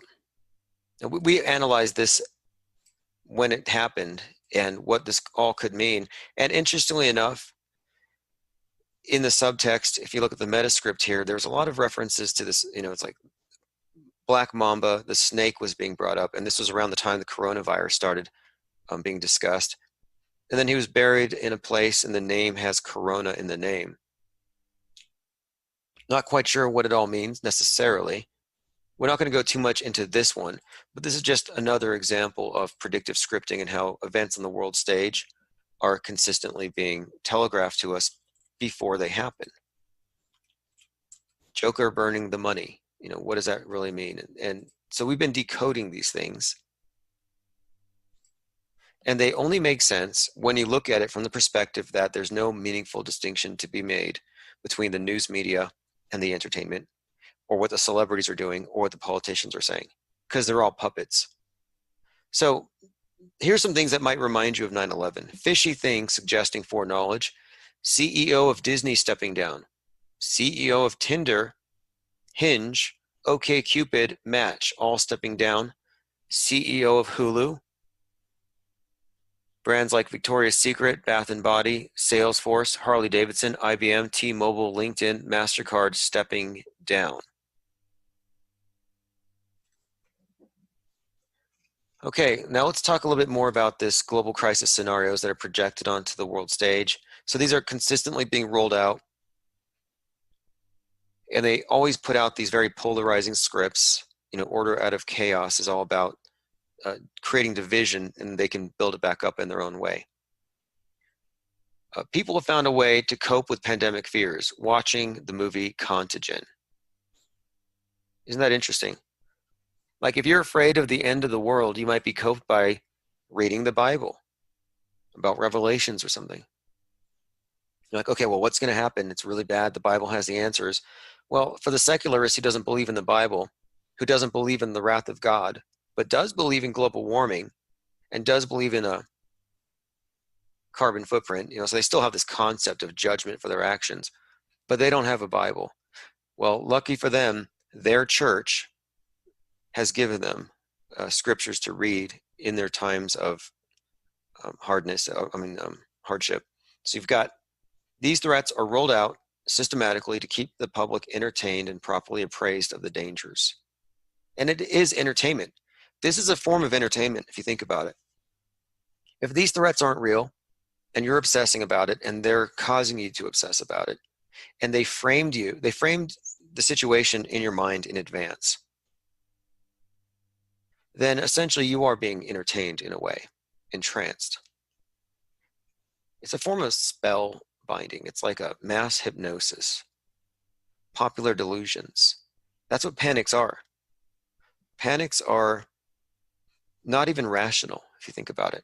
So global threats take many forms: asteroids, climate change, mass shooters, terrorism, pandemics, border insecurity.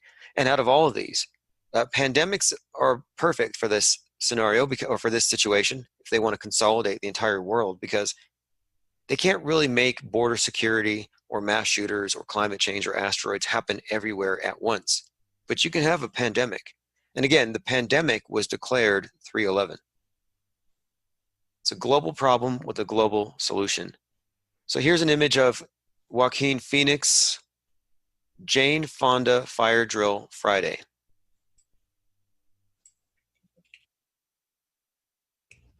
Again, he's seen as a hero here. This is the Joker wildcard burning the system down. Again, it's worth noting that Tom Hanks in this book was talking about, or rather the book was about, the book that Inferno was based on was about a virus, then it was followed by I guess, mass incineration. I mean, fire is what follows. And here you have Jane Fonda debuts Fire Drill Friday in LA with Joaquin Phoenix. Again, the name is extremely significant. And if you had to guess, what time do you think this article would have been published?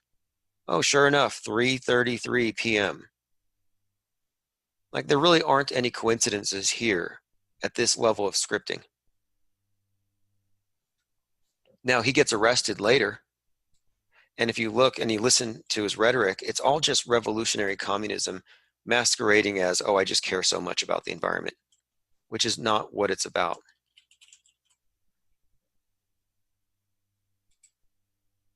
Now, Fire Drill Friday was also used to blame America for the fires in Australia, the fires in California.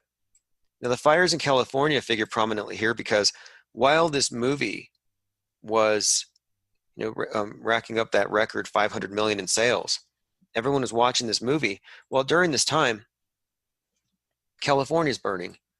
And in this movie, in the latest Joker movie, the system burns down and all these people with Joker masks come out after the lights go out. And around the same time, you had the movie The Purge. And the movie The Purge has a bunch of people in masks after what happens when the lights go down, when the government shuts everything off. So the government turns off the lights, and then the purge begins. Again, the masks, the wild cards, the jokers are set loose. So let's look at the Joker movie. In this Joker movie, you have these riots that the Joker triggers. Did I just see something here? Joker is violent and bloody and inspiring some Hong Kong rioters. I had not seen that yet, so we'll get to that. It all ties together more, another connection to China. Again, riots of masked individuals rising up against the system to throw it over, to overthrow it. It's all the Phoenix stuff.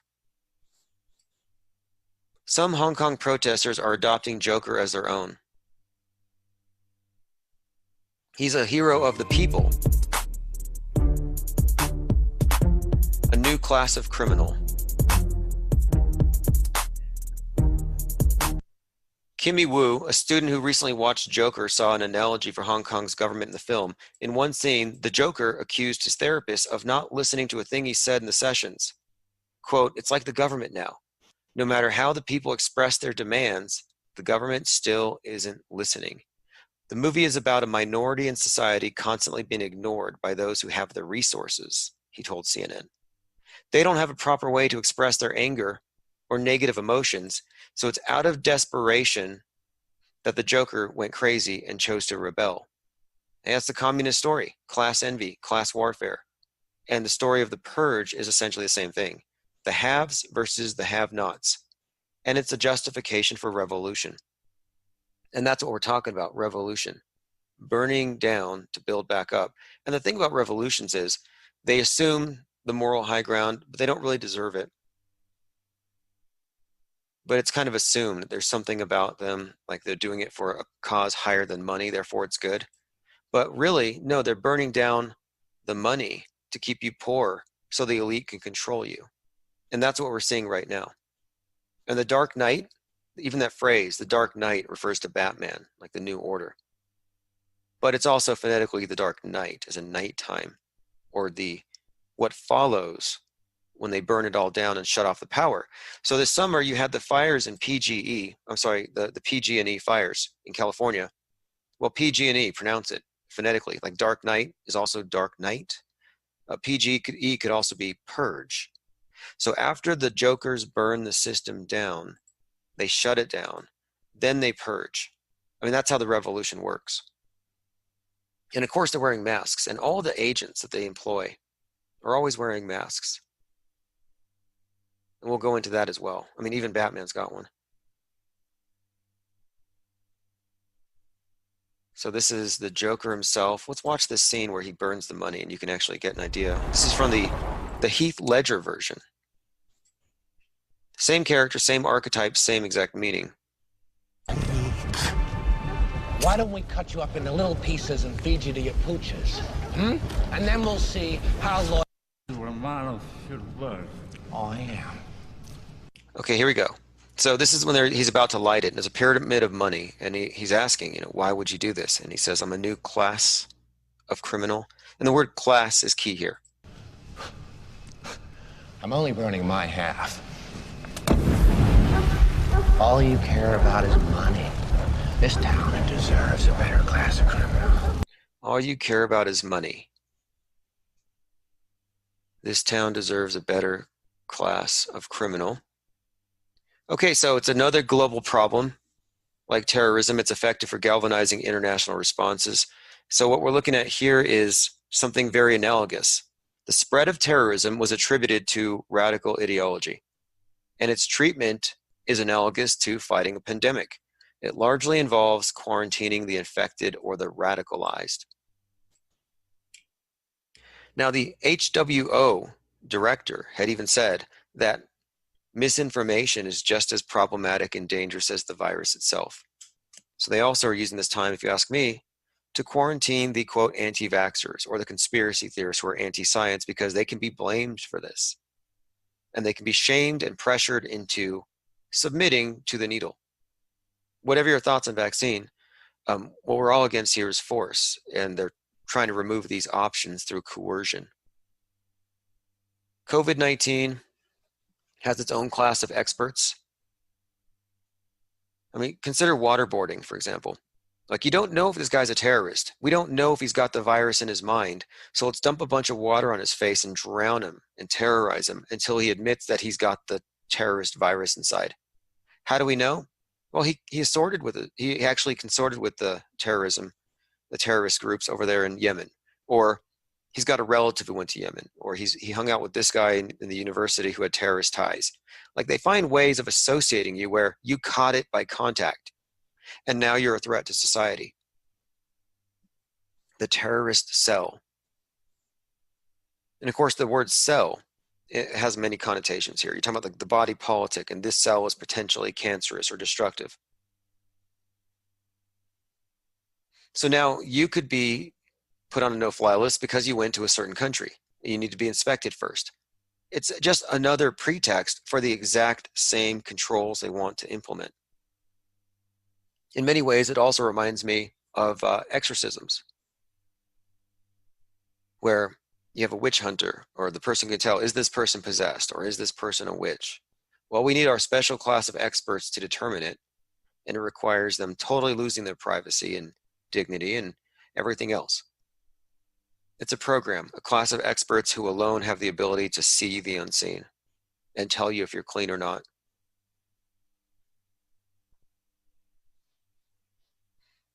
COVID-19 expanding the Neo-Inquisition started by 9/11. So this is from the BBC, where you have the WHO actually coming out here and saying that trolls and conspiracy theories are the problem. And this is back in February. The WHO has warned that trolls and conspiracy theories are undermining their response, making the work of our heroic workers even harder. I would like to speak briefly about the importance of facts. People must have accurate information. Anyway, they made the case here that wrong information, misinformation, is somehow the cause of it, or it could even prolong it. Now here you have Dr. Li Wenliang, and this is the doctor who is the whistleblower, and they're calling him a hero. This guy tried to blow the whistle on this a long time ago. Now, if you haven't looked into him, one thing that stands out is that he was born in 1986, October. He died as a 33-year-old from the coronavirus. So it's like, wait, a 33-year-old whistleblower? Now martyr? What are the odds that this, I mean, this is, again, another example how globally they're using the same language. And this is a global operation. Chinese doctor silenced after warning of the outbreak. If you can believe that. Okay, so let's continue. When the threat is gone, what remains? Protective measures against future threats. Oh, one other thing I want to bring up here when it comes to symbolism. I think the mask is very symbolic as well, because part of this program that they're implementing here isn't just getting you quarantined because they want to keep you safe, but it's also getting you to quarantine information or give into it, give into censorship. And so when they're wearing the mask, it's almost like they've been silenced. Because if you're wearing the mask, you obviously believe everything they've told you. All right, so let's continue. We were looking at Joaquin Phoenix. Take a look at this image behind him. It says, "Change is coming," and it's got a globe. That's right behind his head, of course. Divest from fossil fuels. Again, the name Phoenix should stand out to you as somewhat conspicuous for that role that he's playing. You know, he's playing a Joker. I mean, he would be serving the same agenda if he fashioned himself a bowl cut and shot up a school, because he'd be advancing the gun control agenda. And this is really fundamentally no different. I mean, this is just activism, but yeah, it's definitely the same agenda behind it. 43 minutes ago, 33 cases diagnosed in Wisconsin, order out of chaos. We can see it now very clearly. Islamic terrorism is gone, but everything they put in place to protect us from it after it happened is still in place. So lucky for society, when vanilla ISIS or white Al-Qaeda strikes, the police state is there. And we've seen this. There's actually a white version of Al-Qaeda called the Base. I mean, all obviously staged, but everything that was set up post 9/11 was used to save us from them. So Gitmo equals a quarantine or a detainment for radical minds. Radical or radicalized equals possessed. Extremist equals possessed. The quarantine or detainment is for new viruses. So the mind virus that was radical Islam has given way to a new mind virus, which is misinformation and hate, which turns citizens into domestic terrorists, like the guys who shot up the Walmart or the bar or the festival last summer. Hate memes from 4chan turned them into domestic terrorists. So we had to ban those sites. These agendas overlap intentionally, and the solution to all of them is more police state. Censorship is part of the cure recommended by the WHO as misinformation works against a centralized response. They did the same thing to us after the Las Vegas shooting. The MSM bemoaned their loss of a monopoly during the crisis. They said, "We need to be the only source of information here. Authoritative voices first." The authorities used the opportunity, of course, to demand and to get, because, you know, in order to save the public or keep the public safe and keep them informed, they were able to use the crisis opportunity of the Vegas shooting to really gain a lot more control over many of these platforms that used to be somewhat fair or fairer. But now MSM gets preferential treatment. CNN is considered authoritative. Obviously, we're not. Okay, so let's talk a little bit about the numbers really quick here again. I want to see if we covered everything. So the meaning of 33, order out of chaos, it's also used as a reference to their principal god, who's the sun god, and the phoenix. And here's how these two tie together, and this is very important. The sun god, whether he's known as Apollo, Osiris, or Jesus is the public's name, but we're talking about a personification of the sun and the sun's daily death and resurrection. Every day, according to this astrotheological myth or this personification, the sun god dies every day. The prince of darkness kills him. and he comes back from the dead. Resurrected, of course, by his wife, who's the goddess of the night sky. So in the story of Christ, he dies at 33. And that number is synonymous with death and resurrection for this reason. It's been given special significance because this is when he transcends. That's the age when he leaves the material plane. And so this number has been used with reference to this Christ archetype, I believe for that reason primarily. There may be some other reasons, but other celestial bodies, the moon, the planets, etc., they all have personifications as well that are written into the world stage. So, for example, we've been talking about Joker being the embodiment of Mercury. Mercury, the planet closest to the sun with an 88-day orbit. So that planet, having 88 days in its orbit, is figuring prominently into these stories as the character Joker. This character is actually Mercury personified. And so what we're looking at here is not just news and entertainment, but it's also corresponding to what's above.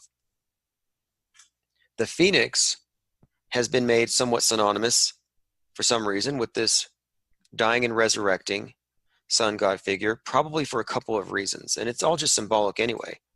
So every year at the Washington Mall, you have this ceremony called Catharsis on the Mall.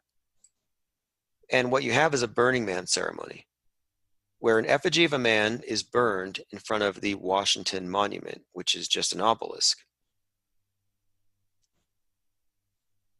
The symbolism is this: the dying and resurrecting sun god, whose symbol is the obelisk,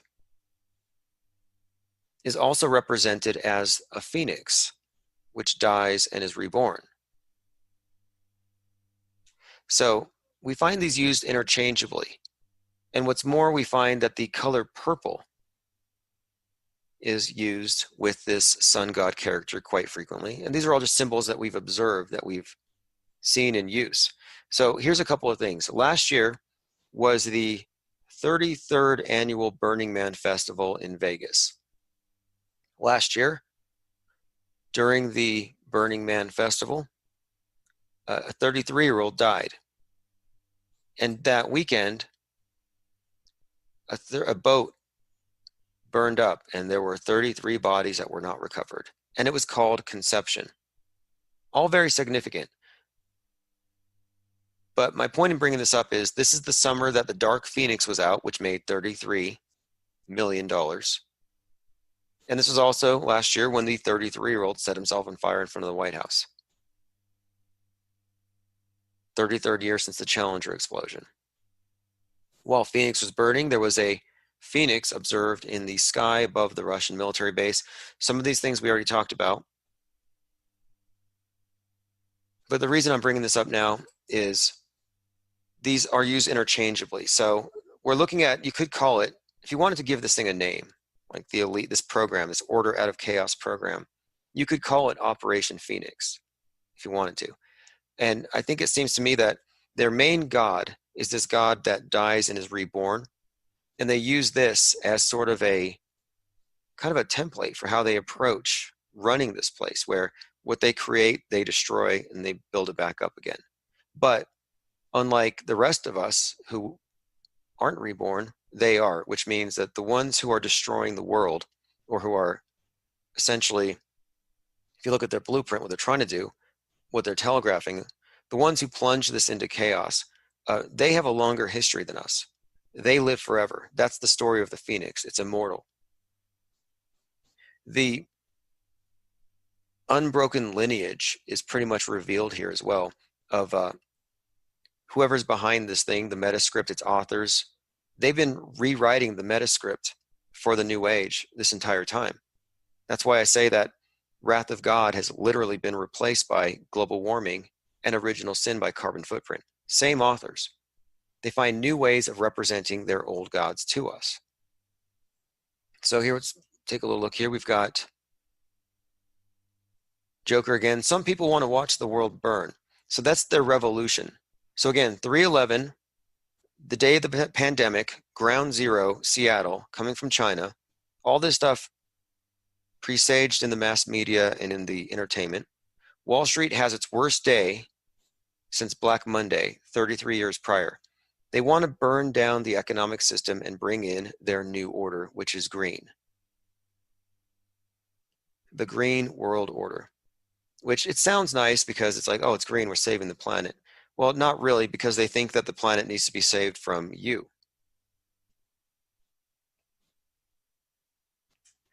Dark night, a fire will rise, rises like a phoenix. Obviously, he will follow the chaos.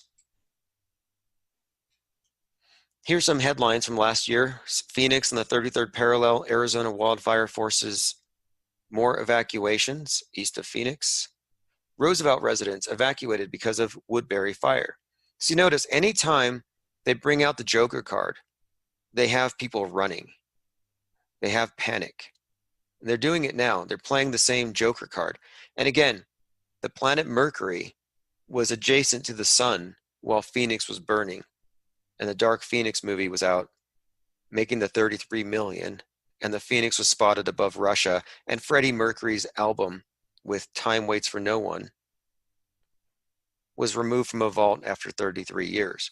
I mean, this is just some of what we had observed with this same coded references to something, which the something is this. It's the Order Out of Chaos program. They're burning it down. So again, Mercury is the god who holds the torch. You know, the marathon, you pass the torch. And one of the phrases they were using last year quite frequently was the marathon must go on, or the marathon continues. Well, this is the marathon. The marathon, if you ask me, is whoever's in control passing the torch. And the torch has long been a symbol of the Illuminati, whatever you want to call them. Well, they pass the torch. The torch is the light, the illumination, the hidden knowledge.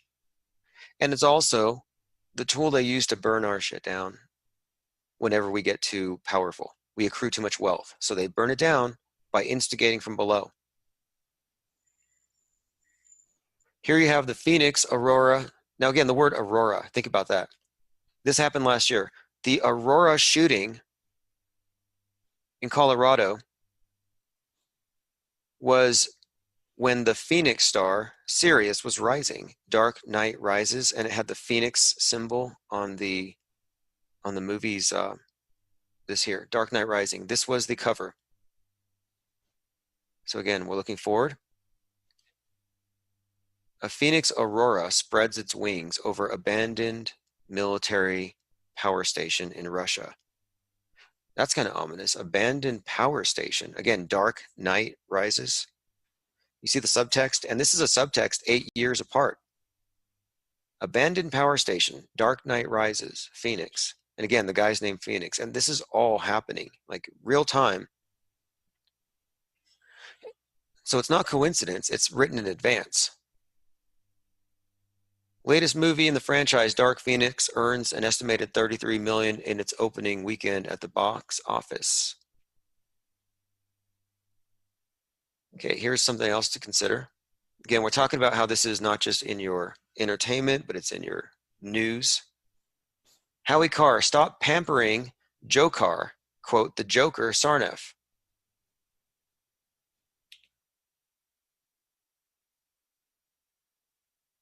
So if you didn't know, the Boston bomber, his name actually sounds like the Joker, and they called him the Joker. The Joker's fan club, look here, why so jihadist?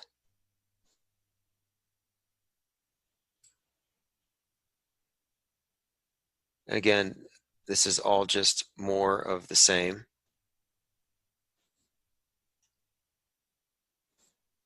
People are putting this together without recognizing the whole picture, but now this is just a weird coincidence, but the person who posted this, well, not a big deal. It said Phoenix Cell. Okay, let's move on. Just pointing it out, that's another Joker. And what did he do? Well, he bombs the Boston Marathon, something that like Joker would do or something, on a very significant day. It was tax day.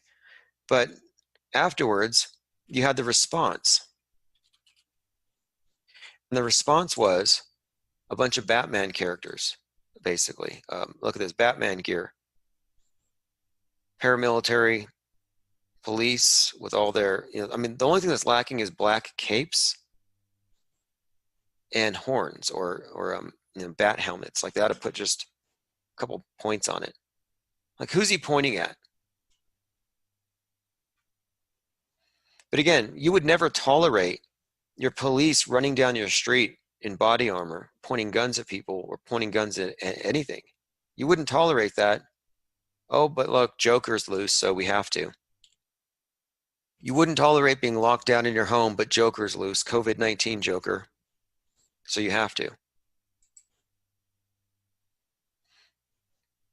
Okay, let's move on. Okay, now look at this here. This is the guy who burned himself in front of the White House, and this is by TMZ, which phonetically says Tammuz, which is the Babylonian dying and resurrecting 33-year-old Christ god. And check this out. Flames and chaos. The word chaos. USA burns. He's got USA on his shirt. But look at this here. I was watching the footage, and this is when I first started looking at the 3/11, 11/3 stuff. I'm like, this 33-year-old guy burns on the anniversary of another guy who did it 33 years ago. And he's wearing a USA shirt, and a school bus passes in front of the camera, and it's bus number 113.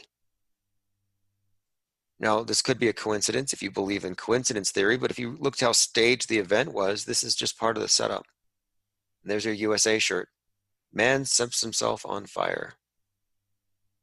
And as unbelievable as it sounds, he was the second in sequence. The previous guy did it in 1986.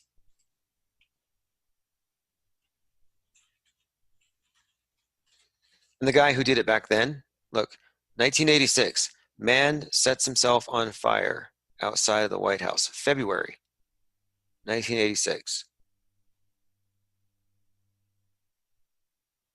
So the story of the Phoenix, of course, is that it's reborn from its own ashes. So you could say that this guy was the other guy reborn, if you followed the myth, the way the cycle works. The USA shirt, of course, is obvious in its meaning. USA is going to burn, and we predicted it. And California burns, Australia burns, and right now it's burning in a sense. The actor's name, Joaquin Phoenix, and his public rhetoric calling for a fundamental transformation of the United States. Revolutionary talk. Golden Globe SAG Award. Here's what he said. I think the greatest gift that it's given me, and he's talking about his acting, is the opportunity to use my voice for the voiceless. I've been thinking about the distressing issues that we face collectively. I think at times we feel, or we're made to feel, that we champion different causes, but I see commonality. These are all key words.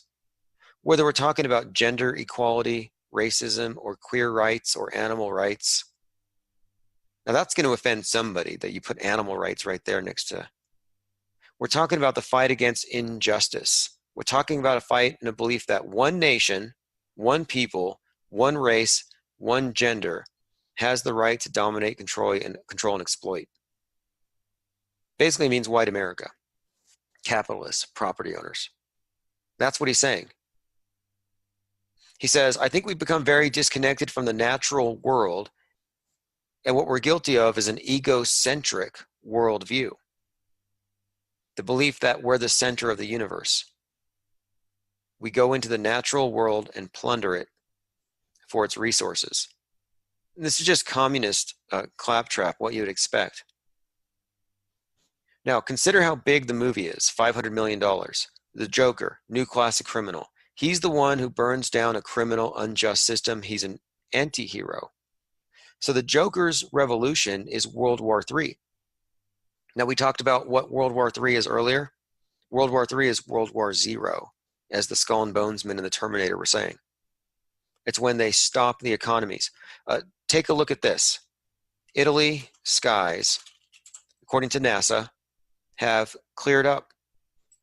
that the pollution in China has dropped during the coronavirus. The pollution in Italy has dropped because of the coronavirus. Like they're saying that this is good for the environment.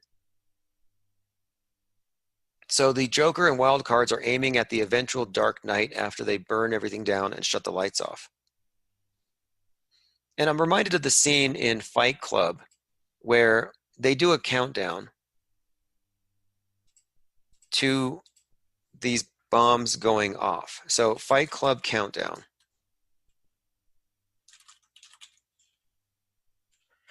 At the end of the movie, the scene, which looks kind of 9/11-y, if you ask me.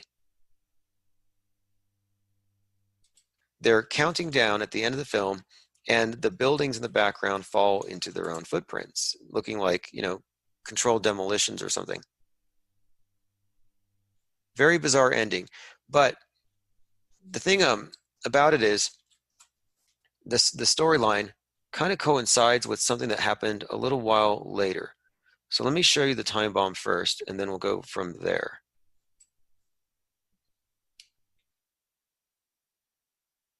And this was called, I think, Operation Mayhem. No, I'm not listening to you. You're not even there. Okay. Yourself? Yes, but it's okay. Marla, look at me. Okay, so he shoots himself first. This is self-sacrifice. Like he realized everything that was important in life when he was willing to annihilate himself. I mean, this is one of the themes that even Joaquin Phoenix was just talking about. We become egocentric. So he's officially destroyed his ego. I mean, this has been him awakening to this thing, but now watch. You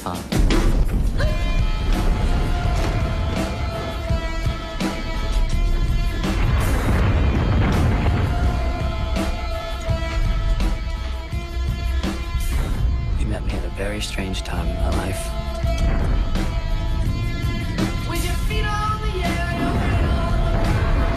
Okay, now next, there is this scene I saw on the news a couple years later for Earth Day, where Edward Norton was, you can always find him talking about this Earth Day thing. He was really big on the Earth Day, but there was this one point where they turned off the lights.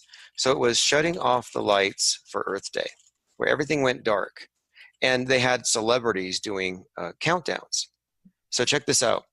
March 22nd, 3/22, check this out. March 22nd, Edward Norton stars in a video supporting Earth Hour.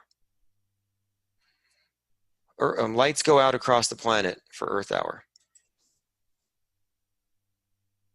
More than 2,800 cities worldwide dimmed their lights at 8:30 local time for 24 hours. Lights went off Saturday as millions of homes and businesses went dark. We have 100 million people around the world sending a message that climate change is real and we need to take action now. Now, something here about this. One, the movie Fight Club was about a bunch of jokers, a bunch of wild cards. It was called Project Mayhem, where they brought out the chaos that precipitated this new order. They had to bring down the old system. They called it Project Mayhem. So again, he's playing the Joker, a man of two faces. Remember, it turns out at the end that Ed Norton is this other guy, right? This is significant too. So he's both people. He had a split, man of two faces. He was the mercurial guy, the trickster. And in this capacity as the tricksters, like see here, they're playing regular people, but they're also subversives. That's the mercurial Joker aspect. A Joker is the anti-hero, the subversive. Brad Pitt plays a Joker role in this movie. But it is interesting that the character is also split in two. Like the 88-year-old cult leader I talked about, they called him the man of two faces. It's all part of this character, this archetype, the bringer of the chaos that torches the old system so they can bring up the new. And at the end of the movie, that's exactly what he does. He torches the system. But you can find Ed Norton counting down to the shutting down of the lights for 24 hours to save the planet.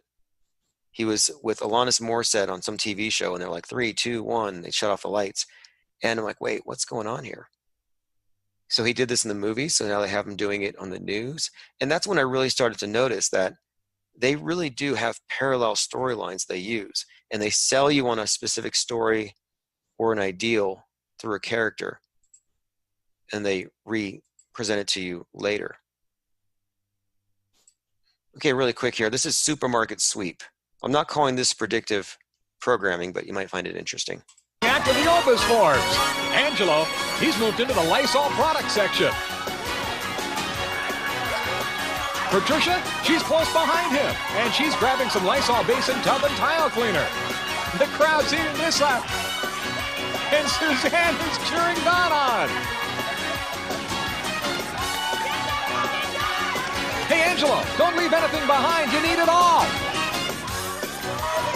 And now Angelo's moved into the dairy case looking. Yeah, that's happening right now because of the agents of chaos, and because of what they have done here, how they have triggered the masses. Again, if you search chaos in the news, Madhouse, travelers face airport chaos.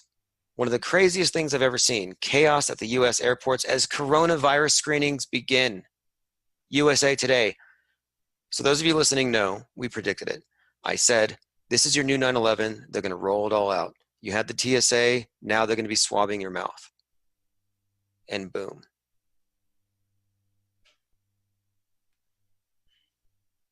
Now, that's just poor decision making if you're taking flights right now if you don't have to. But I assume these people don't have a choice.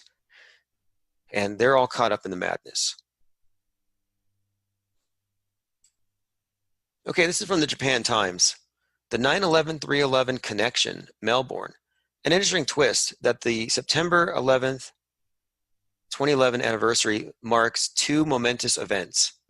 10 years since the multiple terrorist attacks in the United States spawned a worldwide war on terror, and 6 months since the devastating combination of earthquake, tsunami, and nuclear plant disaster in Japan. These events, apparently disparate, share important implications. And earlier we were talking about how Israel is basically treating this like a terrorist attack. Just worth bringing up. And also Fukushima. And that whole series of calamities was a 3/11 day, March 11. So I just don't think they want to completely recycle everything. Okay, got some more for you here. There's quite a lot more to go through today, but here's something. Was Tom Hanks already sick with the coronavirus before he flew to Australia? The curious coronavirus case of Tom Hanks, epidemic Illuminati card symbolism. Tom Hanks reprises his Dan Brown role, and he falls sick to coronavirus in the Inferno of Australia. Think about that. The Inferno of Australia. So the movie Inferno, Tom Hanks is sick with this virus in Italy, and he's locked down and it's burning. Well, no, Italy's locked down. Australia was just burning, and he went to Australia with the sickness that caused Italy to lock down.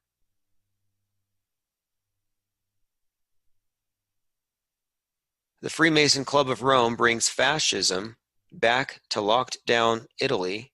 Global medical martial law. As we sit here on March 11th and reflect on the year so far, we can see that officially Italy has now become the new Wuhan. Okay, so I'm going to play this little bit with Tom Hanks. There's quite a lot here. I'm going to give you a link in the chat to Global, the channel, I think it's Global Media. This guy's good. Okay, was Tom Hanks already sick? Hi, everybody. Hi. Working hard tonight? Gonna be okay? All right. First of the Stations of the Cross, guys. Big month coming your way. Take your Theraflu. Don't get what I have.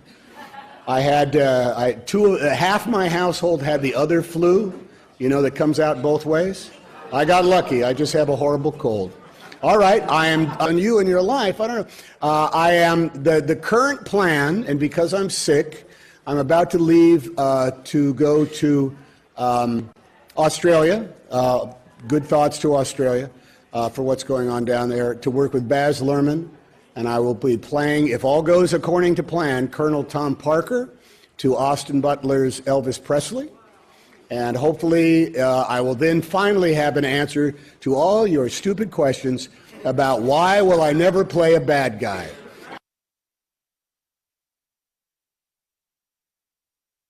Tom Hanks receiving the Cecil B. DeMille Award on January 5th in 2020. Okay, so let's continue. We already talked about this, but there's a few more things I want to go to. But I gave you a link to his channel because, yes, they're giving us this story, just like with the president. They had him very conspicuously in front of people interacting with other people who had the virus. They did this on purpose. And then when he gave his speech that this was a national emergency, he sounded winded, out of breath, and sick, and so did Mike Pence. Brazilian official who met with Trump last weekend tests positive for coronavirus. Very interesting how they're kind of associating him with this. Now this is Politico. America coronavirus is ground zero. The infectious disease has made a ghost town of Seattle. Seattle, as of Friday, the coronavirus outbreak is officially a national emergency. But while most Americans are only just becoming familiar with social distancing and quarantining, Washington State has been dealing with it since they first discovered it January 20th. It's actually January 19th was when the patient stepped in. 119. Now these locations are very interesting. These will come up again and again. The Pikes Place Market shows up in this Let's Start World War III video. In fact, let's look at that really quick too. In fact, it might even be this channel Global Agenda who actually found this, where their Let's Start World War III video by this group, which I'll show you in a moment here. It seemed that they were kind of predicting coronavirus at one point, where they are doing this dance in front of a pig, which kind of looks like a reference to the swine flu, which we'll get into. Okay, here we go. Why Seattle is ground zero for the coronavirus outbreak. The money behind infant vaccines.